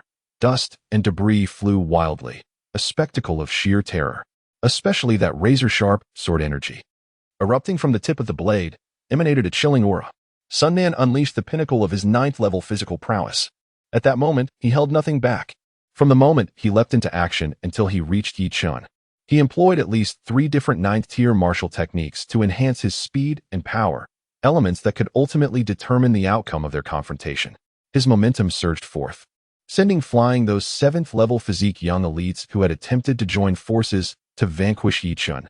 plunging the scene into utter chaos. Amidst the chaotic battleground, Sun Nan's assault stood out as the most incisive and emblematic, while the combined efforts of others unleashed a formidable terror. The heavens were shrouded in ominous dark clouds, and the ground beneath cracked, teeming with shadows of humanity.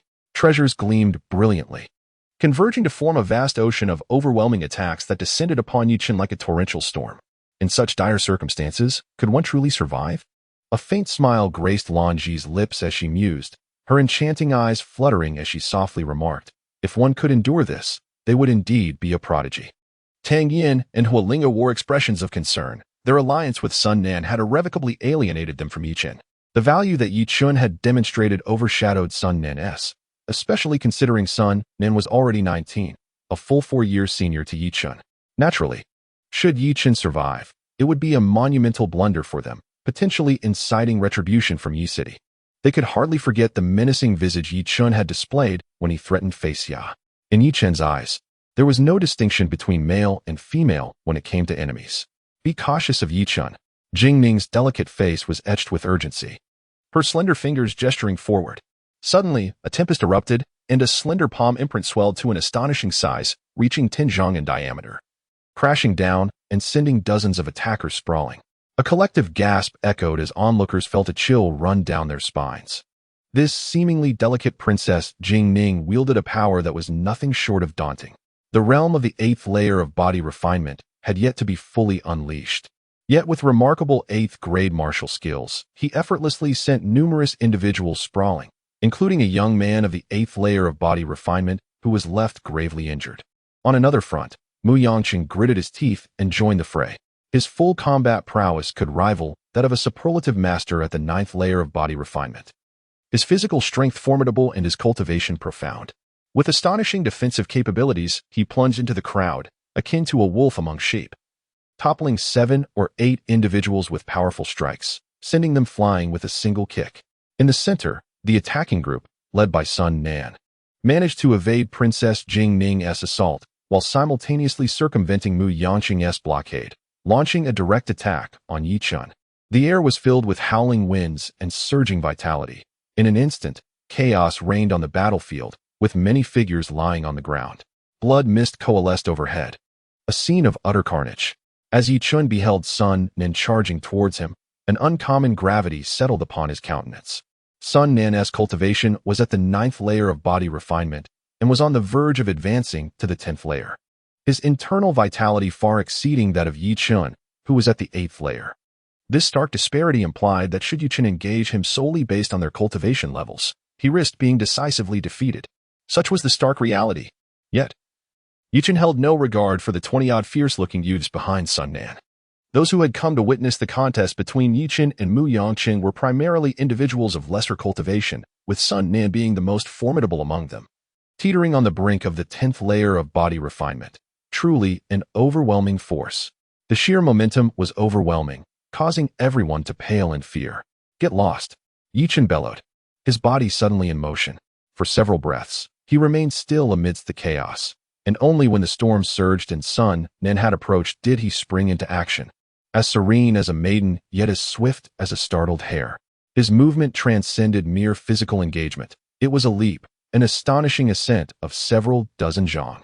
Even Sun Nan, utilizing his 9th grade martial technique, could only glide a mere 20 to 30 meters at most. Yet Chen soared into the heights with a powerful leap, his movements fluid and effortless, as if his body inherently possessed such extraordinary capability. With seamless grace, he retreated. Sun Nan's expression changed dramatically. Chen's actions were utterly unexpected. He called out urgently, aware that although these individuals were not closely related to him, their demise here would be a pity, for they were all potential fodder against Chen. In the realm of body refinement, only those at the 10th level could glide through the air, those below, including Sun Nan himself, who was barely on the brink of reaching that level, lacked the ability to fly, relying solely on powerful techniques for low-altitude gliding. However, this was merely a reliance on martial skills, not a testament to genuine cultivation, rendering their capabilities pitifully limited at critical moments. He realized the chasm that lay between him and Chen. Chen's physical prowess was astonishingly formidable. Thus, he could harness sheer force to strike the ground, and used the recoil to leap into the sky. This was a manifestation of true strength elevated to a remarkable degree, standing in stark contrast to the qualitative difference of Sun Nan's low-altitude gliding obtained through martial techniques. Indeed, the physical prowess had significantly increased, and it seemed as though his strength had surged dramatically. As Yi Chen's body reached its zenith, he began to descend, his gaze glimmering fiercely as he unleashed a sword strike downwards towards Sun Nan. The air howled with a fierce wind, the ominous gales shrieked, and a haunting resonance mingled with the deep explosive sounds, creating a terrifying atmosphere of impending doom. With a mere flick of his wrist, Yi Chen deftly evaded the attacks of dozens, seamlessly transforming from a state of defense to one of aggression. Brandishing the semi-spiritual weapon, the Heartslayer's sword, he relentlessly cleaved towards Sun Nan. It was as if a meteor were plummeting from the heavens. Even before Yi Chen had fully descended, Sun Nan's garments rustled violently. His headband shattered, and his long hair billowed like a specter. Those behind him resembled startled prey, hastily attempting to flee, yet, to their utter astonishment, save for 2 adept warriors at the 8th level of body refinement who managed to escape, the rest found themselves ensnared by an overwhelming force, rendered powerless to move except to advance into the fray. However, Yi Chen hovered above, momentarily beyond their reach. "Sun Nan, receive my blade," Yi Chen roared, his form soaring downwards like an arrow, his sword dancing through the air, warping the very fabric of space with its ferocity. Emanating a savage aura that shone with a brilliance akin to the sun, as he struck down upon Sun Nan's head with an indomitable spirit. Crack! The oppressive aura above Sun Nan's head shattered, leaving him less than 10 meters away from Yi Chen. Furthermore, Yi Chen was in a rapid descent, and in a mere second, he would land. "Humph, is that all you can muster, you wretch?" Great Thunder Sword Technique. Sun Nan bellowed in retaliation. Raising his sword with both hands, and with a thunderous roar, he struck upwards. Boom, boom, boom. The 2 long swords were evidently not ordinary weapons. Their clash resulted in a series of explosions. Subsequently, Yi Chen's heart-piercing sword unexpectedly detonated alongside Sun Nan's sword, sending all individuals within 100 meters, including Sun Nan and Yi Chen, hurtling through the air, left sprawled on the ground, pallid and spitting blood uncontrollably. Chapter 74, The Lethal Strike. Boom, boom, boom. The bodies of the onlookers were struck by the tremendous shockwaves of the explosions, causing them to cough up blood and be flung backward. Several young prodigies at the 7th level of body refinement were knocked unconscious by the direct impact, their chests appearing as if they had been violently crushed. With a swift maneuver in the air, Sun Nan rolled and landed on the ground, his legs thrashing wildly, spinning like the blades of a fan, stirring up a whirlwind beneath him. Finally, he crashed to the ground with a resounding thud, his feet digging a deep pit into the earth. Yet, his countenance remained grim. As if propelled by an unseen force, he staggered backward 3 steps to dissipate the residual energy within him. Positioned at the epicenter of Yi Chen's attack, he bore the brunt of the pressure. Grinding his teeth, Sun Nan's gaze radiated a chilling, murderous intent, so intense it seemed almost palpable. 9th level of body refinement. The 9th level indeed. His eyes were bloodshot, a mix of fury and the pain inflicted by the immense recoil he had just endured. Despite possessing an extraordinary cultivation at the 9th level and wielding a semi-spiritual weapon, even with such a full-force effort, he had still been hurled away, the furthest of all present. Though his injuries were the least severe, he still felt a burning sting across his face. He is the prodigious disciple of the Yushenzong, revered by countless admirers. In stark contrast, Yi Chen is merely an obscure disciple, a rising star whose renown has only recently flourished on the first battlefield. He is devoid of followers and surrounded by innumerable enemies. Possessing the pinnacle of the 9th level of body refinement, he stands on the precipice of entering the 10th level. Meanwhile, Yi Chen is only at the 8th level of body refinement, having ascended from the 6th level within a mere 2 days upon entering the first battlefield, leaving him little time to solidify his cultivation. Accompanying Yi Chen in his assault are over 100 individuals, yet he is the target of scorn, with only Jing Ning and Mu Yang as his supporters. Alas, they too were forcefully repelled, eliciting gasps of astonishment from several onlookers who had not participated. It is truly astonishing that even a genius like Sun Nan was cast aside. Could Yi Chen be a monster? How else could he possess such formidable power? Kill! Sun Nan gritted his teeth, his expression twisted with fury. Such humiliation was intolerable. With a swift motion of his arm, he conjured a golden longsword over 10 feet in length out of thin air, wielding it with all his might, shredding the air as dense sword energy swept across, piercing 2 unsuspecting youths, sending their souls to the heavens. His body trembled as he stomped the ground, creating a thunderous roar. From his foot as a center, a web-like pattern of cracks rapidly spread outwards, enveloping an area of several dozen meters as he soared into the air, reaching a height of 50 meters. Then, he exerted his utmost in executing a 9th-tier martial technique, propelling his body like a mythical rock towards Yi Chen with tremendous speed. In his grasp, the long sword erupted with a resplendent radiance, dazzling as the sun, unmatched in its brilliance. A tempest raged in the void, with sword chi slicing through the air, striking the ground with ferocity, piercing the earth or cleaving through colossal boulders, sending sparks flying and causing the stones to explode into a cloud of dust. A chilling wind howled, accompanied by anguished cries, enveloping the sky in an atmosphere of extreme carnage and brutality. A young man, a trace of blood at the corner of his mouth, gazed fervently at the soaring Sun Nan, his face alight with admiration. Though his garments were tattered and one arm was drenched in blood, on the verge of ruin, he still praised Sun Nan with reverence. He embodied their faith. He was one of Sun Nan's subordinates. Beside him, another young man clambered up from the ground in a state of disarray, his clothing scarcely intact. His face smeared with dirt, a gaping wound in his chest revealing the rhythmic beating of his heart. His eyes gleamed with envy as he remarked, "Brother Sun Nan's strength is formidable. It would be effortless for him to vanquish Yi Chen. How I wish I possessed such power. Yi Chen, be cautious." Mu Yang's expression changed dramatically. Moments ago, he had clearly witnessed Yi Chen being sent flying and remaining incapacitated for an extended period, evidently gravely injured. Now, with Sun Nan descending with such overwhelming might, he truly feared for Yi Chen's life. If that were to occur, all his efforts would be in vain. Yet, in an instant, several experts at the 8th level of body refinement surged forward, compelling him to turn and confront them, leaving him under immense pressure as he faced their onslaught. As Jing Ning's delicate face displayed urgency, she stubbornly withstood a blow that sent her violently retreating, only to reappear in front of Yi Chen, unleashing a powerful strike towards the descending Sun Nan. In an instant, a sharp sword energy surged forth, cleaving through the void and creating minute fissures in space itself.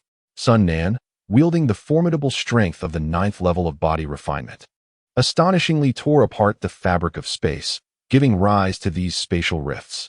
What a sight it was, a young man, disheveled hair cascading about him, brandishing a golden longsword, striking down in a frenzied manner. Waves of overwhelming sword energy erupted forth, rending the very space apart. From these rifts, a desolate aura seeped through, causing the onlookers to shudder, their faces turning pale. It is said that only attacks unleashed by one who has entered the realm of divine refinement can rend ordinary space.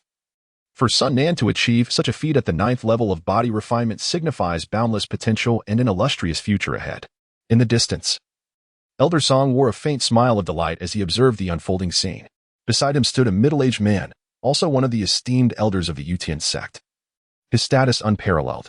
The middle-aged man, with a hint of disdain in his expression, remarked, "Elder Song speaks true. Sun Nan's potential is indeed remarkable, and he is destined to become a peak master of the Yutian sect. However, as for Yi Chen, he may very well perish under such a collision. His death would not be regrettable. After all, he has slain so many of our Yutian sect members, including several scions of prominent families. Given the current scrutiny upon us, his demise could serve as a fitting explanation for our sect." The middle-aged elder continued with his discourse. "Qingqi, I am aware of your grievances towards Yi Chen. Indeed, his actions resulting in the demise of a member of the Chung family were inexcusable. However, one cannot ignore the fact that his potential may well surpass that of Sun Nan, especially with Elder Yao Lan's intervention to ensure his survival. At critical moments, we must extend our hand to rescue him. Otherwise, Elder Yao Lan will be hard to appease." Elder Song's gaze fluctuated, unleashing an astonishing aura that radiated immense power. Elder Cheng Qi clenched her fists, gritting her teeth as she declared, "Song Shichang, this individual must not be saved. I want him dead." Yet, Elder Cheng Qi, Elder Yao Lan insists on preserving his life. Moreover, he is a member of our Yutian sect, and given his unparalleled potential, it would be a grave loss for him to perish. Elder Song, unwavering, did not even glance at Qingqi's remarkably grim countenance as he continued. I have already informed the sect master of Yi Chen's actions last night, where he obliterated the stone tablets. The sect master has made it clear. Yi Chen must not die. We must keep a vigilant watch over him, as the occurrences surrounding him are exceedingly peculiar. And we must proceed with caution. Otherwise, we may inadvertently extinguish a prodigious talent within the Yutian sect. Song Shichong, I care not for these matters. Yi Chen is a blight upon the Yutian sect. Allowing such a person to remain here is nothing short of a farce. Now that Sun Nan is involved, his death would resolve everything, and Sun Nan would bear the responsibility. However, if you, Elder Song, persist in this course of action, do not blame me if Qingqi turns against you. Qingqi's expression was dark, her voice laced with fury. Indeed, as an elder of the Yutian sect and one of the highest authorities within the Cheng family, it is a source of deep humiliation that under his very gaze, Yi Chen was permitted to slay several disciples of the Cheng family, although their cultivation levels were merely at the 6th and 7th refinement stages. Such prowess is undeniably remarkable in the eyes of ordinary folk. To witness such talents squandered fills him with rage. This incident is perceived as a tremendous disgrace. Now that an opportunity presents itself, how could he possibly let it slip away? It is crucial to understand that even if Sun Nan were to kill Yi Chen, despite Yi Chen's promising potential, the consequences would not be severe. At most, he would receive a reprimand for inadequate supervision. Why, then, engage so fervently with a junior? Song Shichong sighed, his gaze drifting into the distance. Though he appeared still, the circulation of energy within him accelerated noticeably. Should a situation arise, he would undoubtedly unleash his power at the first opportunity. Humph, regardless of status, such arrogance deserves punishment, Qingqi asserted with conviction. Meanwhile, in the distance, Sun Nan's assault had collided with Jing Ning's, unleashing an astonishing force. In that instant, the world dimmed, and the sun and moon altered their hues. This was the pinnacle of a contest between youthful masters. Chapter 75, Fierce Stance. Yi Chen's gaze was icy as he regarded Jing Ning standing before him, feeling an inexplicable sense of admiration. A mere woman, yet she possessed such courage, particularly in her demeanor towards him, which was almost excessively kind. She faced none other than Sun Nan, who had harnessed the full extent of his abilities to unleash attacks of the refining spirit realm. Although her martial skills were exquisite, she was still overwhelmed, her delicate form sent flying by Sun Nan's sword, which shattered her myriad palm strikes. Yi Chen swiftly leaped forward, securely catching Jing Ning in his arms. The residual force propelled him backward for several dozen steps before he finally steadied himself. Jing Ning, how are you? Yi Chen inquired anxiously, for Jing Ning had succumbed to unconsciousness upon landing in his embrace.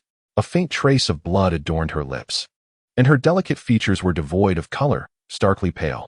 In her unconscious state, her brows were slightly furrowed, reflecting the pain she had endured from the impact.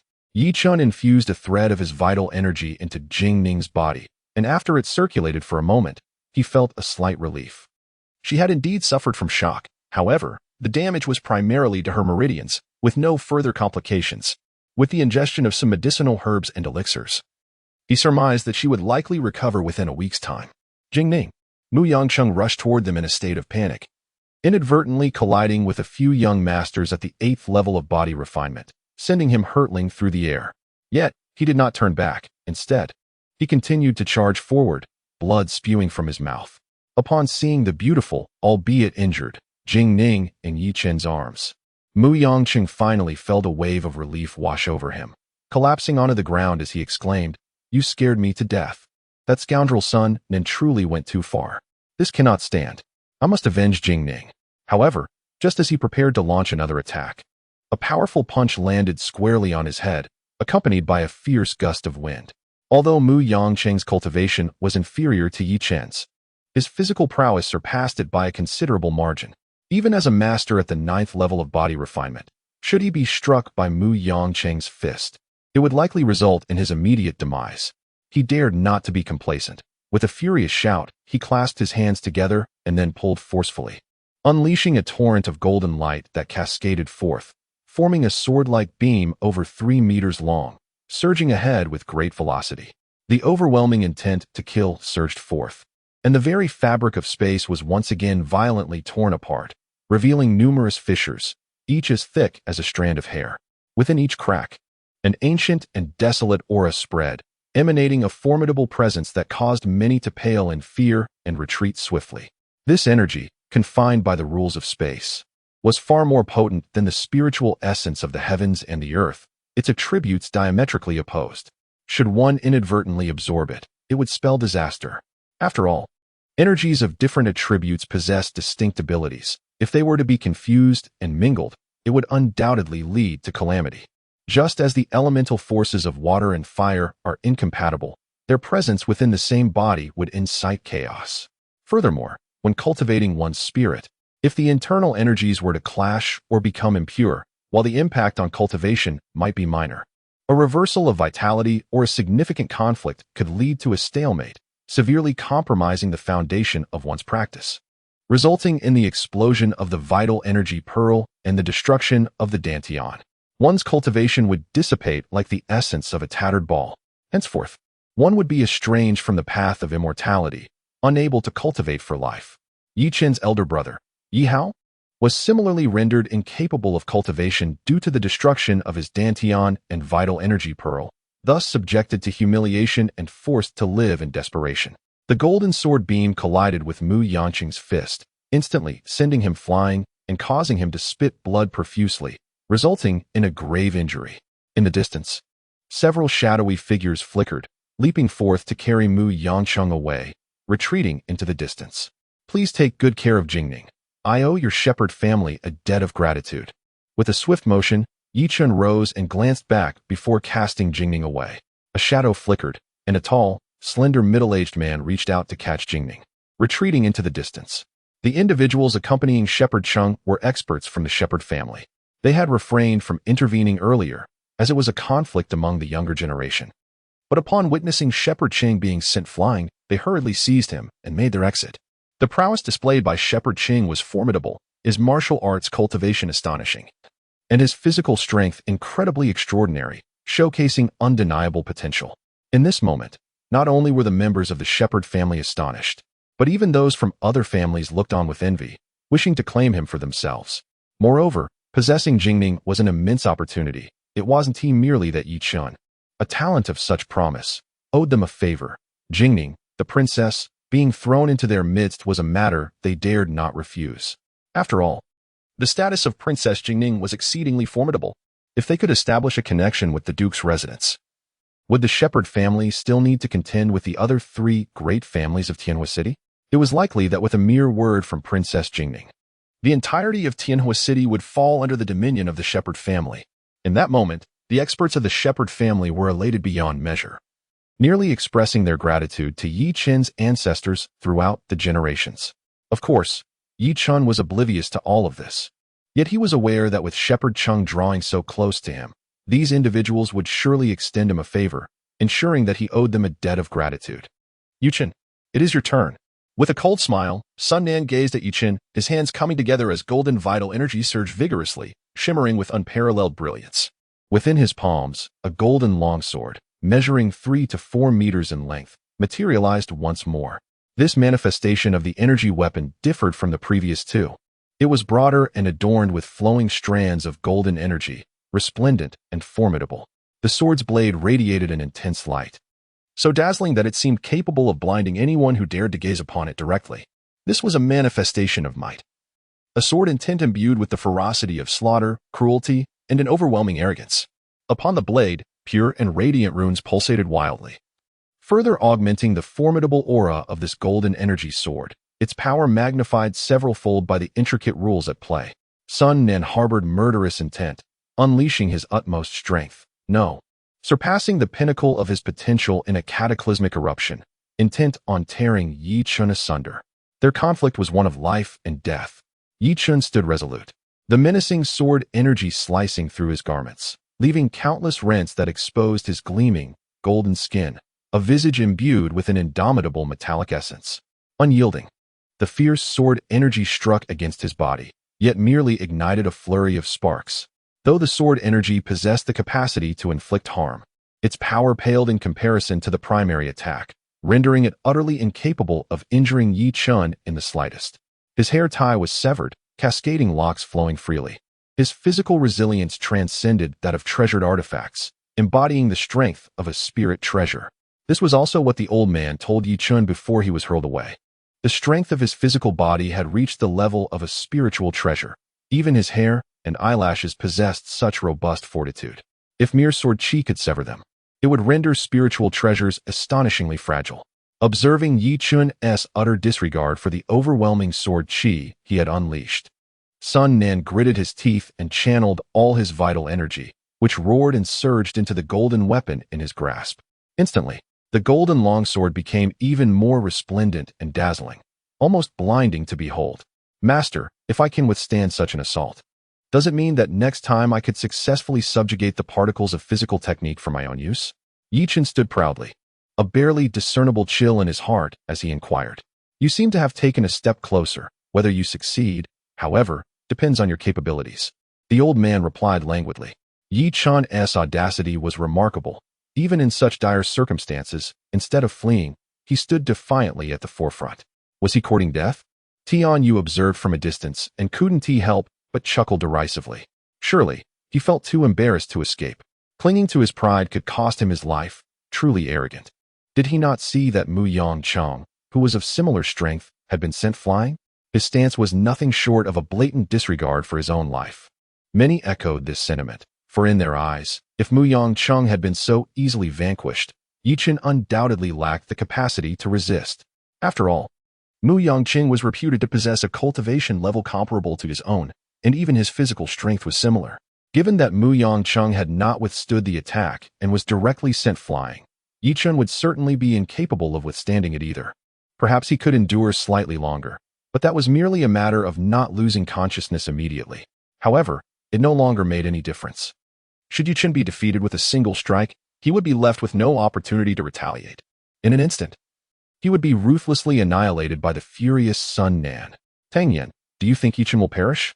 I cannot shake this ominous premonition. Have we erred in some way? Hualinger, her small face frozen in shock, couldn't help but inquire of Tang Yen. Chapter 76. Cheng Qi takes action. Yet, shortly thereafter, the crowd shifted their gaze. In this life, what truly matters, what we yearn for, is not the bliss of resting upon a beauty's lap, only to awaken in command of the world. And now, as the battle between Yi Chen and Sun Nen erupted, their eyes were irresistibly drawn to the scene, for they were wide awake. They craved power. In this realm, possessing strength equates to possessing everything. Without power, one is rendered utterly insignificant. This has been the unchanging, increasingly brutal competitive paradigm that has evolved through several epochs. Or perhaps it could be described as a manner of divine play. People live and conduct their lives under the various rules imposed upon them, cultivating their strength, yet why must the weak be devoured by the strong? Those ensnared within this system remain blissfully ignorant of the truth. They only comprehend one rule: survival of the fittest. Perish. Be wise in your next incarnation. Sun Nen roared, as his golden longsword descended like a thunderbolt, crashing down with ferocity. In an instant, explosive sounds echoed, and it seemed as though the very fabric of space was on the verge of collapse. You? Naive. Yi Chen scoffed, then stepped forward, an overwhelming aura erupting from within him, fury radiating from his being. He then swung his right fist, striking fiercely against the golden energy sword. Bang!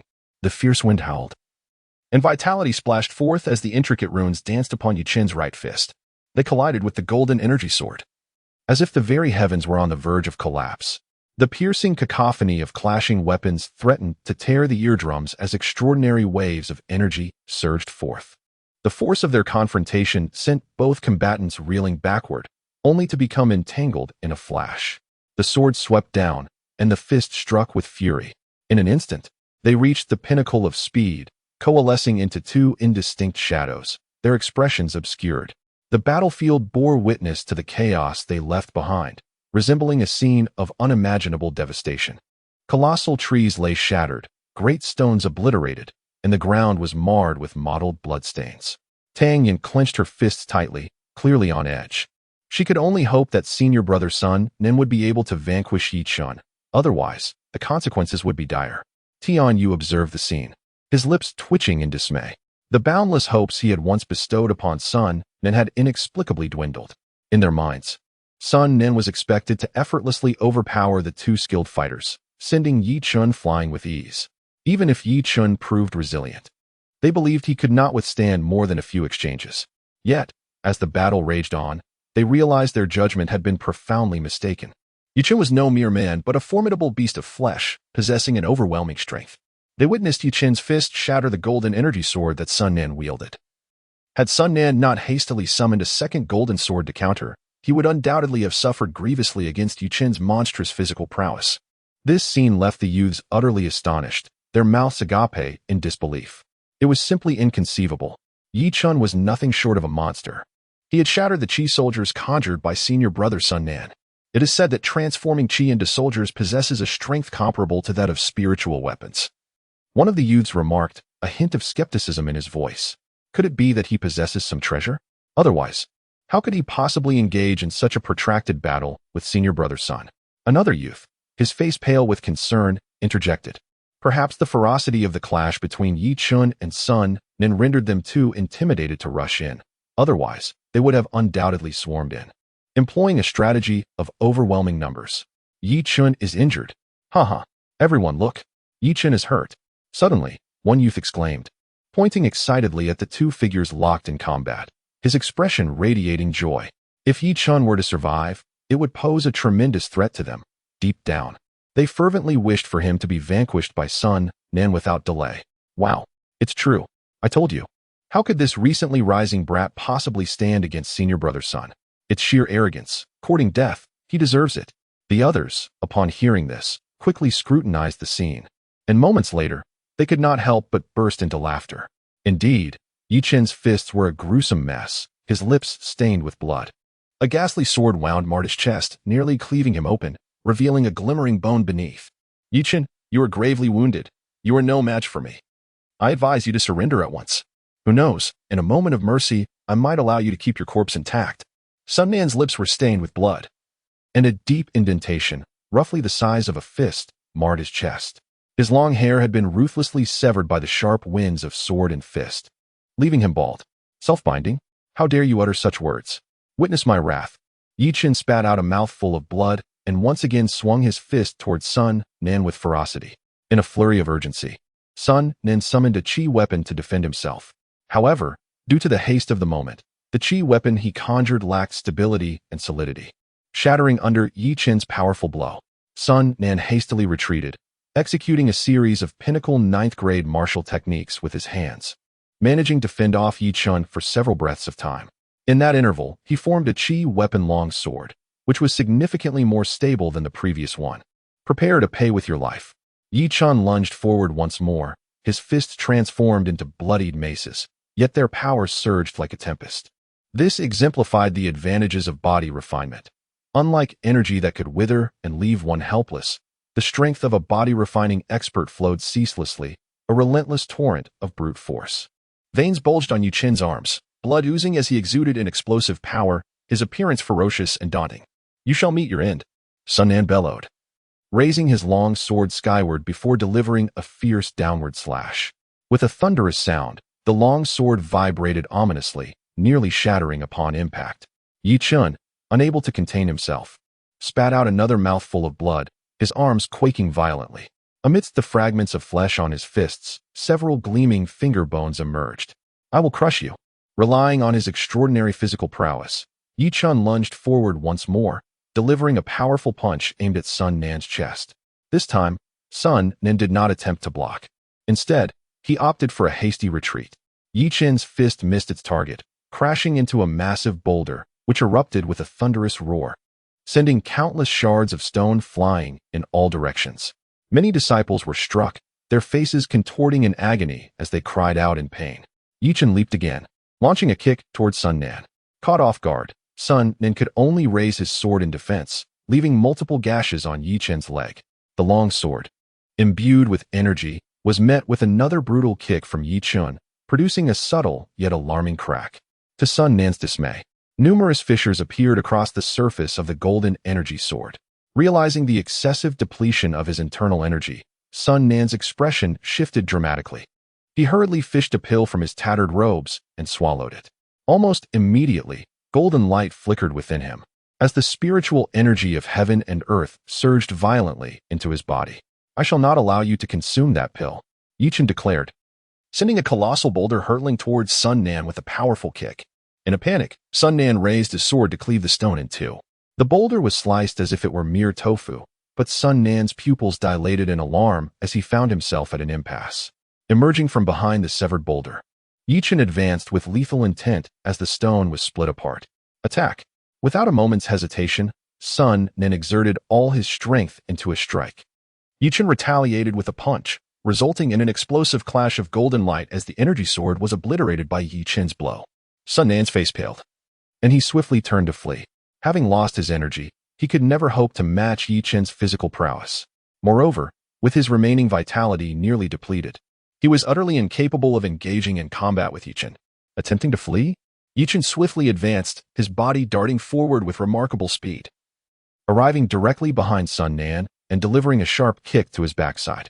Crack! "Ah, Chen, I will kill you." In that instant, the sound of shattering bones mingled with Sun Nan's anguished cries, reverberating throughout the arena. He was nearly knocked unconscious by the excruciating pain. Chen's kick had shattered his pelvis. His body felt as though it had been trampled by an ancient beast, the immense force crashing down upon him, leaving him utterly defenseless. In a flash, Chen pursued the flung Sun Nan, sneering, "I will kill you first. Let us see how you attempt to kill me."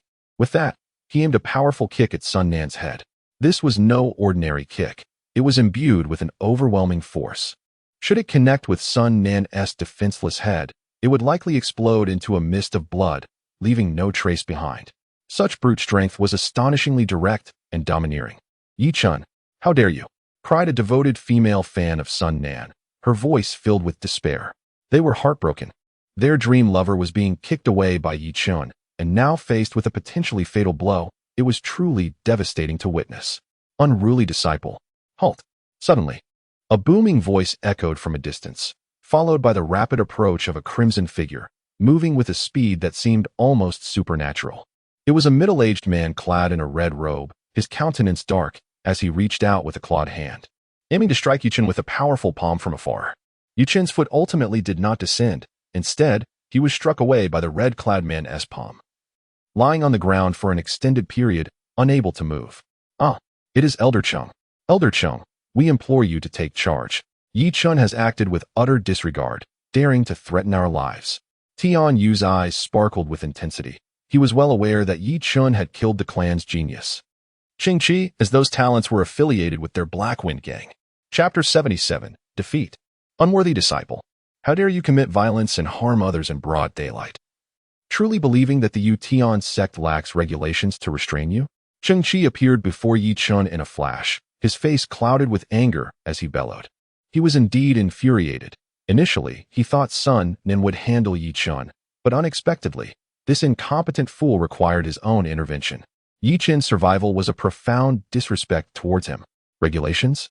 Does the Tian sect's code permit Elder Chen to strike a disciple? Chen, drenched in blood, despite his formidable physique, found himself utterly powerless against Qingqi's overwhelming perception. Qingqi was, at the very least, a remarkable master at the spirit refinement stage, while Chen's cultivation was merely at the 8th layer of body refinement. "You dare to mock me?" Qingqi's expression darkened further, his body trembling slightly. How could a mere disciple disregard him so blatantly and even scoff? This ignited a firestorm of rage within him. Did Chen truly believe he would not dare to eliminate him? Qingqi advanced towards Chen, his entire being radiating with a brilliant golden light, reminiscent of a figure forged from gold. His towering stature exuded an overwhelming might, and his face bore a sinister grin infused with deadly intent. Each step he took resonated against the ground, propelling him directly towards Chen. The protective golden aura enveloped him, a hallmark of a late-stage martial apprentice. Only by entering the realm of refining the spirit and attaining at least the level of a late-stage martial apprentice could one lavish their internal energy to manifest such a formidable protective layer. Akin to a spiritual artifact. Could it be that the Elder intends to personally strike against me? Chen's gaze deepened, his expression chillingly cold, his heart seething with fury. The fact that Elder Qingqi arrived just as he was about to eliminate Sun Nan indicated that he had been closely monitoring the situation. Yet, he remained passive while Jing Ning and Mu Yang were sent flying. and he did not intervene despite Yi Chen's tattered state from battle. It was only when Yi Chen was on the verge of annihilating Sun Nen that he made his appearance. This was undoubtedly a deliberate act. Qingqi desired his demise. You have injured so many of your fellow disciples and deserve punishment. I, being magnanimous, shall spare your life due to your youth and ignorance. But you must relinquish your cultivation. Otherwise, you will bring calamity upon the world, inciting public outrage and tarnishing the reputation of our Yutian sect. Qingqi taunted, a wild smile gracing his features as he closed the distance. He refrained from slaying Yi Chen, perhaps fearing that the young man harbored secrets. For why else would the sect regard him with such importance? Thus, he sought to incapacitate Yi Chen. Perhaps those within the sect protected Yi Chen solely due to the secrets he harbored. As long as he spared Yi Chen's life and destroyed his cultivation, that secret would inevitably remain with the sect. In this way, he could present himself as the villain while the sect reaped the benefits. And he presumed he would not face severe repercussions. Moreover, the act of rendering a person powerless brought him far greater satisfaction than merely extinguishing a life. Killing Yi Chen felt like a disservice to him. He yearned to witness Yi Chen's despair, clinging to life in a pitiful state. Only then would he truly relish the taste of vengeance. Aha! Yi Chen's fate was undoubtedly sealed this time. With an elder intervening, could he possibly make a resurgence? Tian Yu was overjoyed, dancing with excitement. As long as Yi Chen lived, a weight pressed heavily upon his heart, making each breath a struggle, as if he were suffocating. Yi Chen, this madman, had continuously triumphed over numerous young prodigies, shattering records, and he sensed his own demise approaching, plagued by an acute sense of impending danger. And now, Elder Qingqi had taken action. Although Elder Qingqi was merely an outer sect elder, his cultivation had already reached the late stage of martial disciple, making him an absolute leader among the outer sect elders. Furthermore, martial arts encompassed both offensive prowess and battlefield restoration capabilities, rendering them even more profound and formidable. When martial techniques were unleashed, they could shatter mountains and reshape the earth, bringing forth new life from withered trees. Thus, with Elder Qingqi's involvement, the concerns weighing on the hearts of those present dissipated, replaced by an overwhelming sense of relief. Finally, a resolution was at hand. They no longer had to live in fear. Huolinger let out a long sigh, addressing Tang Yen. Tang Yen remained silent, feeling that she had misjudged the situation. Despite the imminent peril facing Yi Chen, his brilliance was undeniably worthy of allegiance. His value far surpassed that of Sun Nan, especially considering he was merely 15 years old. Moreover, Yi Chen was not dead yet, was he? At least, he was alive at this moment. The adults had the audacity to waste my cultivation? Yi Chen sprang to his feet, his eyes ablaze with a murderous intent. How could they be so oppressive? Yi Chen questioned his own actions, believing he had done nothing wrong, yet he found himself relentlessly persecuted. While the scheming of Lan Ji played a part, these individuals willingly acted as pawns against him, providing ample justification for his desire for retribution. Qingqi, though appearing as an elder, had also stepped into this web, finding it difficult to extricate himself. It seemed that killing Yi Chen would put an end to the matter, but little did they know that such an act would merely mark the beginning. Even when faced with death, there was still so much drivel to utter kill. Qingqi, enraged by Yi Chen's audacity to retort, waved his sleeve, unleashing a torrent of energy that sent Yi Chen hurtling once more. This time, his attack targeted Yi Chen's dantian. Bang! Yi Chen's body was sent flying, embedding itself into a massive rock. His physique was utterly mangled, with numerous fissures throughout, blood oozing forth, and countless bones exposed, glinting like jade. Even a body of extraordinary resilience was left deformed by Qingqi's strike. Were his bones even more formidable, Yi Chen might have been utterly dismantled on the spot. Qingqi was intent on murder. Humph, one wonders what stroke of luck allowed such a solid physique, but can you withstand my third strike? Qingqi's lips curled into a menacing smile as he leaped into the air, his entire being radiating a cataclysmic aura that echoed through the ages. He aimed a powerful kick at Yi Chen, who was embedded within the colossal rock. This time, he exerted all his strength. Although he had previously attacked with considerable force, he had underestimated Yi Chen, believing that even without his full might, he could easily annihilate him. Yet, after 2 failed attempts, Yi Chen remained unscathed, compelling Qingqi to unleash his utmost power. The thought of being ridiculed for failing to subdue a mere disciple troubled him deeply. The shame of such a scenario was unbearable. His foot transformed into a resplendent golden hue, exuding an overwhelming metallic presence. as he struck downwards. The very fabric of space seemed on the verge of being torn asunder. Chen opened his eyes, tasting a metallic sweetness in his mouth. His body was drenched in crimson. Looking down, he was met with the grim sight of a gaping wound in his chest, an aperture that pierced through him. Had Chen's malevolent essence already evolved into something akin to a dragon's seed, evading destruction? Just moments ago, he had narrowly escaped being incapacitated by Chang Chi. Chen, you worthless fool. Strike him, cried out the miniature five-clawed divine dragon, its eyes blazing with fury as it darted within Chen, emitting an earth-shattering roar. It was unforgivable for a mere martial apprentice to have shattered its sanctuary and disturbed its slumber. Gritting his teeth, Chen's body trembled as a brilliant golden light enveloped him, causing the massive rock to fracture under his might. In an instant, he vanished, lunging forward with a retaliatory kick of his own. Boom! The heavens trembled, the earth shattered, and the sun and moon were eclipsed. The dazzling brilliance of energy intertwined, leaving one bewildered as to what transpired within. Moments later, Chen was sent flying, while Chang Chi staggered backward, appearing before the onlookers. Chang Chi's face bore an expression of disbelief, marked by a clear imprint of a palm that had distorted his features.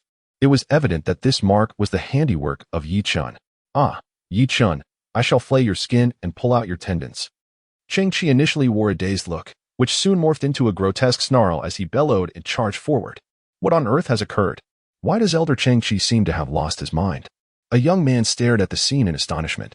He must have been struck by Chen, muttered Tian Yu, somewhat dazed. Though improbable, who else could it be but Chen? After all, he had just engaged Elder Chang Chi in battle moments ago. The disparity in their cultivation levels was so pronounced that even the slightest difference could spell the difference between life and death. The fact that Elder Chang Chi had failed to dispatch Chen in 3 moves was utterly surreal. Even Sun Nan, consumed by rage and agony, felt a tightening in his chest, struggling to breathe. Chen was grievously injured this time, with several bones fractured. Chang Chi had inflicted too many fatal wounds upon him. As he beheld the oncoming Chang Chi, resembling a ferocious beast, Chen abruptly turned his head, opened his mouth to utter a few words in a soft breath, then staggered to his feet, only to be sent flying again by Chang Chi's relentless assault. Chang Chi was on the verge of madness for the 4th time. He had struck, yet he had failed to eliminate Chen. This left him utterly infuriated. Was his strength truly so inadequate? Meanwhile, from a distance, Elder Song's beard trembled violently, nearly causing him to tumble from a mountaintop. This boy had managed to discern my location. There was something amiss, something profoundly unsettling. He must not be allowed to perish at Chang Chi's hands. Chapter 78. If I do not perish, what can you do? Chang Chi, cease this madness. Elder Song Shurchong exclaimed, his face paling as he observed the deranged Chang Chi charging forward once more.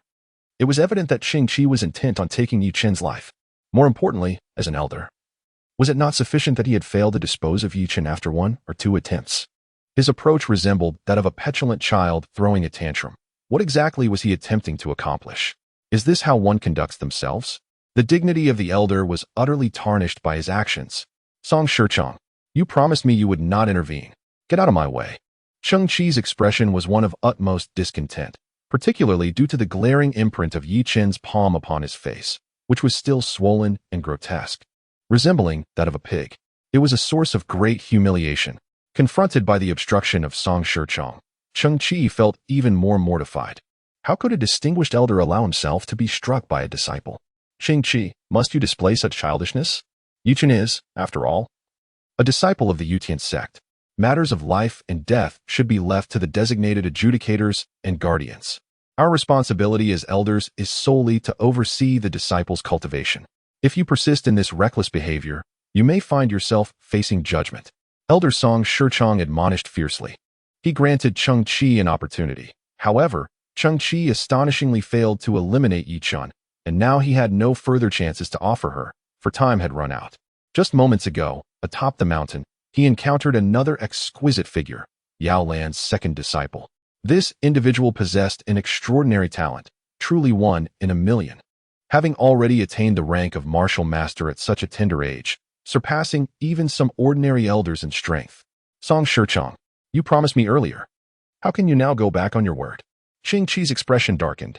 He had pledged to provide Song Shurchong with a spiritual artifact. With Song Shurchong's sudden withdrawal, He found himself irrevocably at odds with Yi Chen, and as long as Yi Chen lived, he would be ensnared in a perilous predicament. At the very least, Yao Lan and the old sect master were not to be trifled with. When did I ever agree to that? The judgments of Yi Chen's actions are not yours to decide. Song Shichong, somewhat flustered, hastily defended himself, fearing entanglement in the matter. Yi Chen had been explicitly entrusted to him by the sect master. Should he unwittingly create an opportunity for Cheng Qi to kill Yi Chen, it would become an unforgivable sin. Yi Chen is now utterly defenseless. You may act as you wish. Cheng Qi turned and bellowed at the disciples. At this moment, Song Shichong obstructed him, rendering any chance of eliminating Yi Chen impossible. Song Shichong was a budding martial master, his strength vastly superior. Yet Yi Chen, having been struck with full force, was in a state of utter weakness. It seemed even an ordinary disciple could slay him. Kill him. Yi Chen must not survive. Tian Yu shouted hoarsely. Despite Elder Lien Qingqi's numerous attempts, he could not reduce Yi Chen to mere dust. Such a prodigy. The mere existence of this individual is bound to stir the very foundations of the world. Others were acutely aware of this fact, rendering Tian Yu's words unnecessary. With swords and blades raised in unison, they surged forward in a unified assault. Although none possessed the extraordinary prowess of Yi Chen, the collective might of over 100 individuals, each unleashing their formidable martial skills, formed a substantial force. Leading the charge were 3 young masters of the 8th layer of body refinement, elite members of the Fire Phoenix Guild and Black Wind Gang. Apart from Sun Nan, they were perhaps Yi Chen's most formidable adversaries. Undeterred by the risk of reprimand from the elder, they were resolute in their intent to eliminate Yi Chen swiftly to avert future threats. Finally, they reached the forefront, but were momentarily taken aback. Contrary to their expectations, where they envisioned Yi Chen on the brink of death, the scene before them was starkly different. Yi Chen was not only alive, but thriving. He sat cross-legged in a deep pit, a pit he had created through sheer force. Though his garments were tattered and his body bore severe injuries, his gaze was chillingly fierce.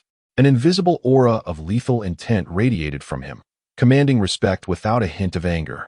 At merely 15 years of age, his face still bore youthful innocence, yet as he sat there with a piercing gaze, it instilled a primal fear in the hearts of the 100 onlookers, as if they were being scrutinized by a wild beast. A shiver ran down their spines, their bodies trembling involuntarily, their scalps tingling. This was no mere boy. He was unmistakably a primordial beast. In that moment, all present felt the weight of impending doom. How are you still alive? Tian Yu inquired coldly, taking a few steps forward. Why shouldn't I be alive? Indeed, you have come to kill me, so my survival must astonish you. Yi Chen replied, a faint smile gracing his lips. Despite his pallor, an icy chill emanated from him, instilling a sense of unease among the onlookers. They were acutely aware that their anxiety stemmed largely from the immense pressure Yi Chen exerted upon them. After all, he had even struck Elder Cheng Qi, who had entered the realm of divine refinement, and nearly killed Sun Nan, who was reputed to have 1 foot in the 10th level of body refinement. Such a youthful sovereign instilled deep-rooted fear within them. They had harbored hopes that Yi Chen would remain motionless, allowing them to sever his head with ease. Yet he stood before them, very much alive. Yi Chen, we could have been friends, but you have slain members of the Black Wind Sect. This time, we cannot refrain from acting, Tian Yu declared, his heart racing at the thought that if Yi Chen were to unleash his fury, none of his comrades would be able to restrain him. Is it not merely a pretext to attack me? Do you not feel hypocritical for seeking such grandiose justification? Yi Chen mocked with a sardonic grin. Yi Chen, even at death's door, you dare to be defiant. Everyone, let us unite and kill him. We shall divide the treasures upon his person, shouted a young man from the Black Wind Sect, who could no longer contain his anger. Yes, let us slay him. He's at his wit's end. He can only flaunt his momentary might. If we strike simultaneously, no matter how extraordinary he may be, he shall meet his demise. A master of the 8th level of body refinement from the Fire Phoenix Gang bellowed, kill, kill. Instantly, 2 young experts of the same level echoed his call, and the entire group surged towards Yi Chen with murderous intent. Cheng Qi, you must get out of the way, Song Shichong exclaimed anxiously. He could not directly intervene against these disciples, yet allowing their frenzy to continue would undoubtedly place Yi Chen in peril. Should there be any repercussions later, he would find it difficult to absolve himself of blame. Senior Elder Song, is it truly appropriate for you to meddle in the grievances among disciples? Cheng Qi replied, remaining remarkably composed and unperturbed. He firmly believed that the harm he had inflicted upon Yi Chen was sufficient to be fatal. Even if Yi Chen miraculously survived, he would be besieged by 100 frenzied individuals, possibly leading to his dismemberment. Elder Song was infuriated. His face contorted in rage as he pointed an accusatory finger at Elder Chong, shouting, "Why did you not voice your objections when you intervened earlier? Why is it that my involvement is unacceptable? Is it permissible for you, but not for me? Senior Elder Song, why must you create discord between us over a man on the brink of death?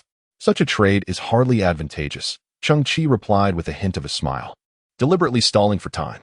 "Shing Chi, you better step aside immediately, or I shall not hesitate to be ruthless." Song Shurchong's temper flared. Ching Chi was recklessly leading himself towards destruction. "You think you can intimidate me? You truly believe you can kill me?" Ching Chi, possessing a fiery temperament, was undeterred despite being inferior in cultivation to Song Shurchang, for he was acutely aware that Song Shurchang dared not take his life. For those adept in the realm of divine refining, as long as they remain unscathed and their cultivation is not rendered ineffective, any injury can be healed. Save for death and the destruction of their abilities, they are impervious to other forms of harm. Do not press me. Even if he were to slay Ching Chi, it would be too late to save Yi Chen, and moreover, killing Ching Chi would not guarantee his own safety. A cold smile graced Yi Chen's face, yet within his heart, a flicker of anxiety stirred. His injuries had been significantly mended by the old man's extraordinary powers, but as his internal wounds healed, his strength surged, seemingly on the verge of breaking through to the 9th layer of body refinement. This rapid progression left Yi Chen feeling somewhat overwhelmed. Just a few days prior, he was merely a trifling practitioner at the 3rd layer of body refinement. But due to a rare medicinal herb, he acquired the formidable dragon refining Qi, rapidly advancing to the 5th layer, and then, with Elder Yaolan's assistance, to the 6th layer. Ultimately, with the aid of an advancement pill provided by Elder Yaolan, he ascended to the 7th layer. Furthermore, tempered by the heavenly punishment, he gained insights that propelled him to the 8th layer. Such speed could only be described as miraculous. Even more alarming was Yi Chen's inability to contain the urge to break through, akin to water overflowing from a vessel, defying all attempts at restraint. If he were to advance, would these people survive? If he unleashed a massacre here, could the Yutian sect endure? Should the Yutian sect falter, would he still obtain the elixirs necessary for his brother's revival of cultivation?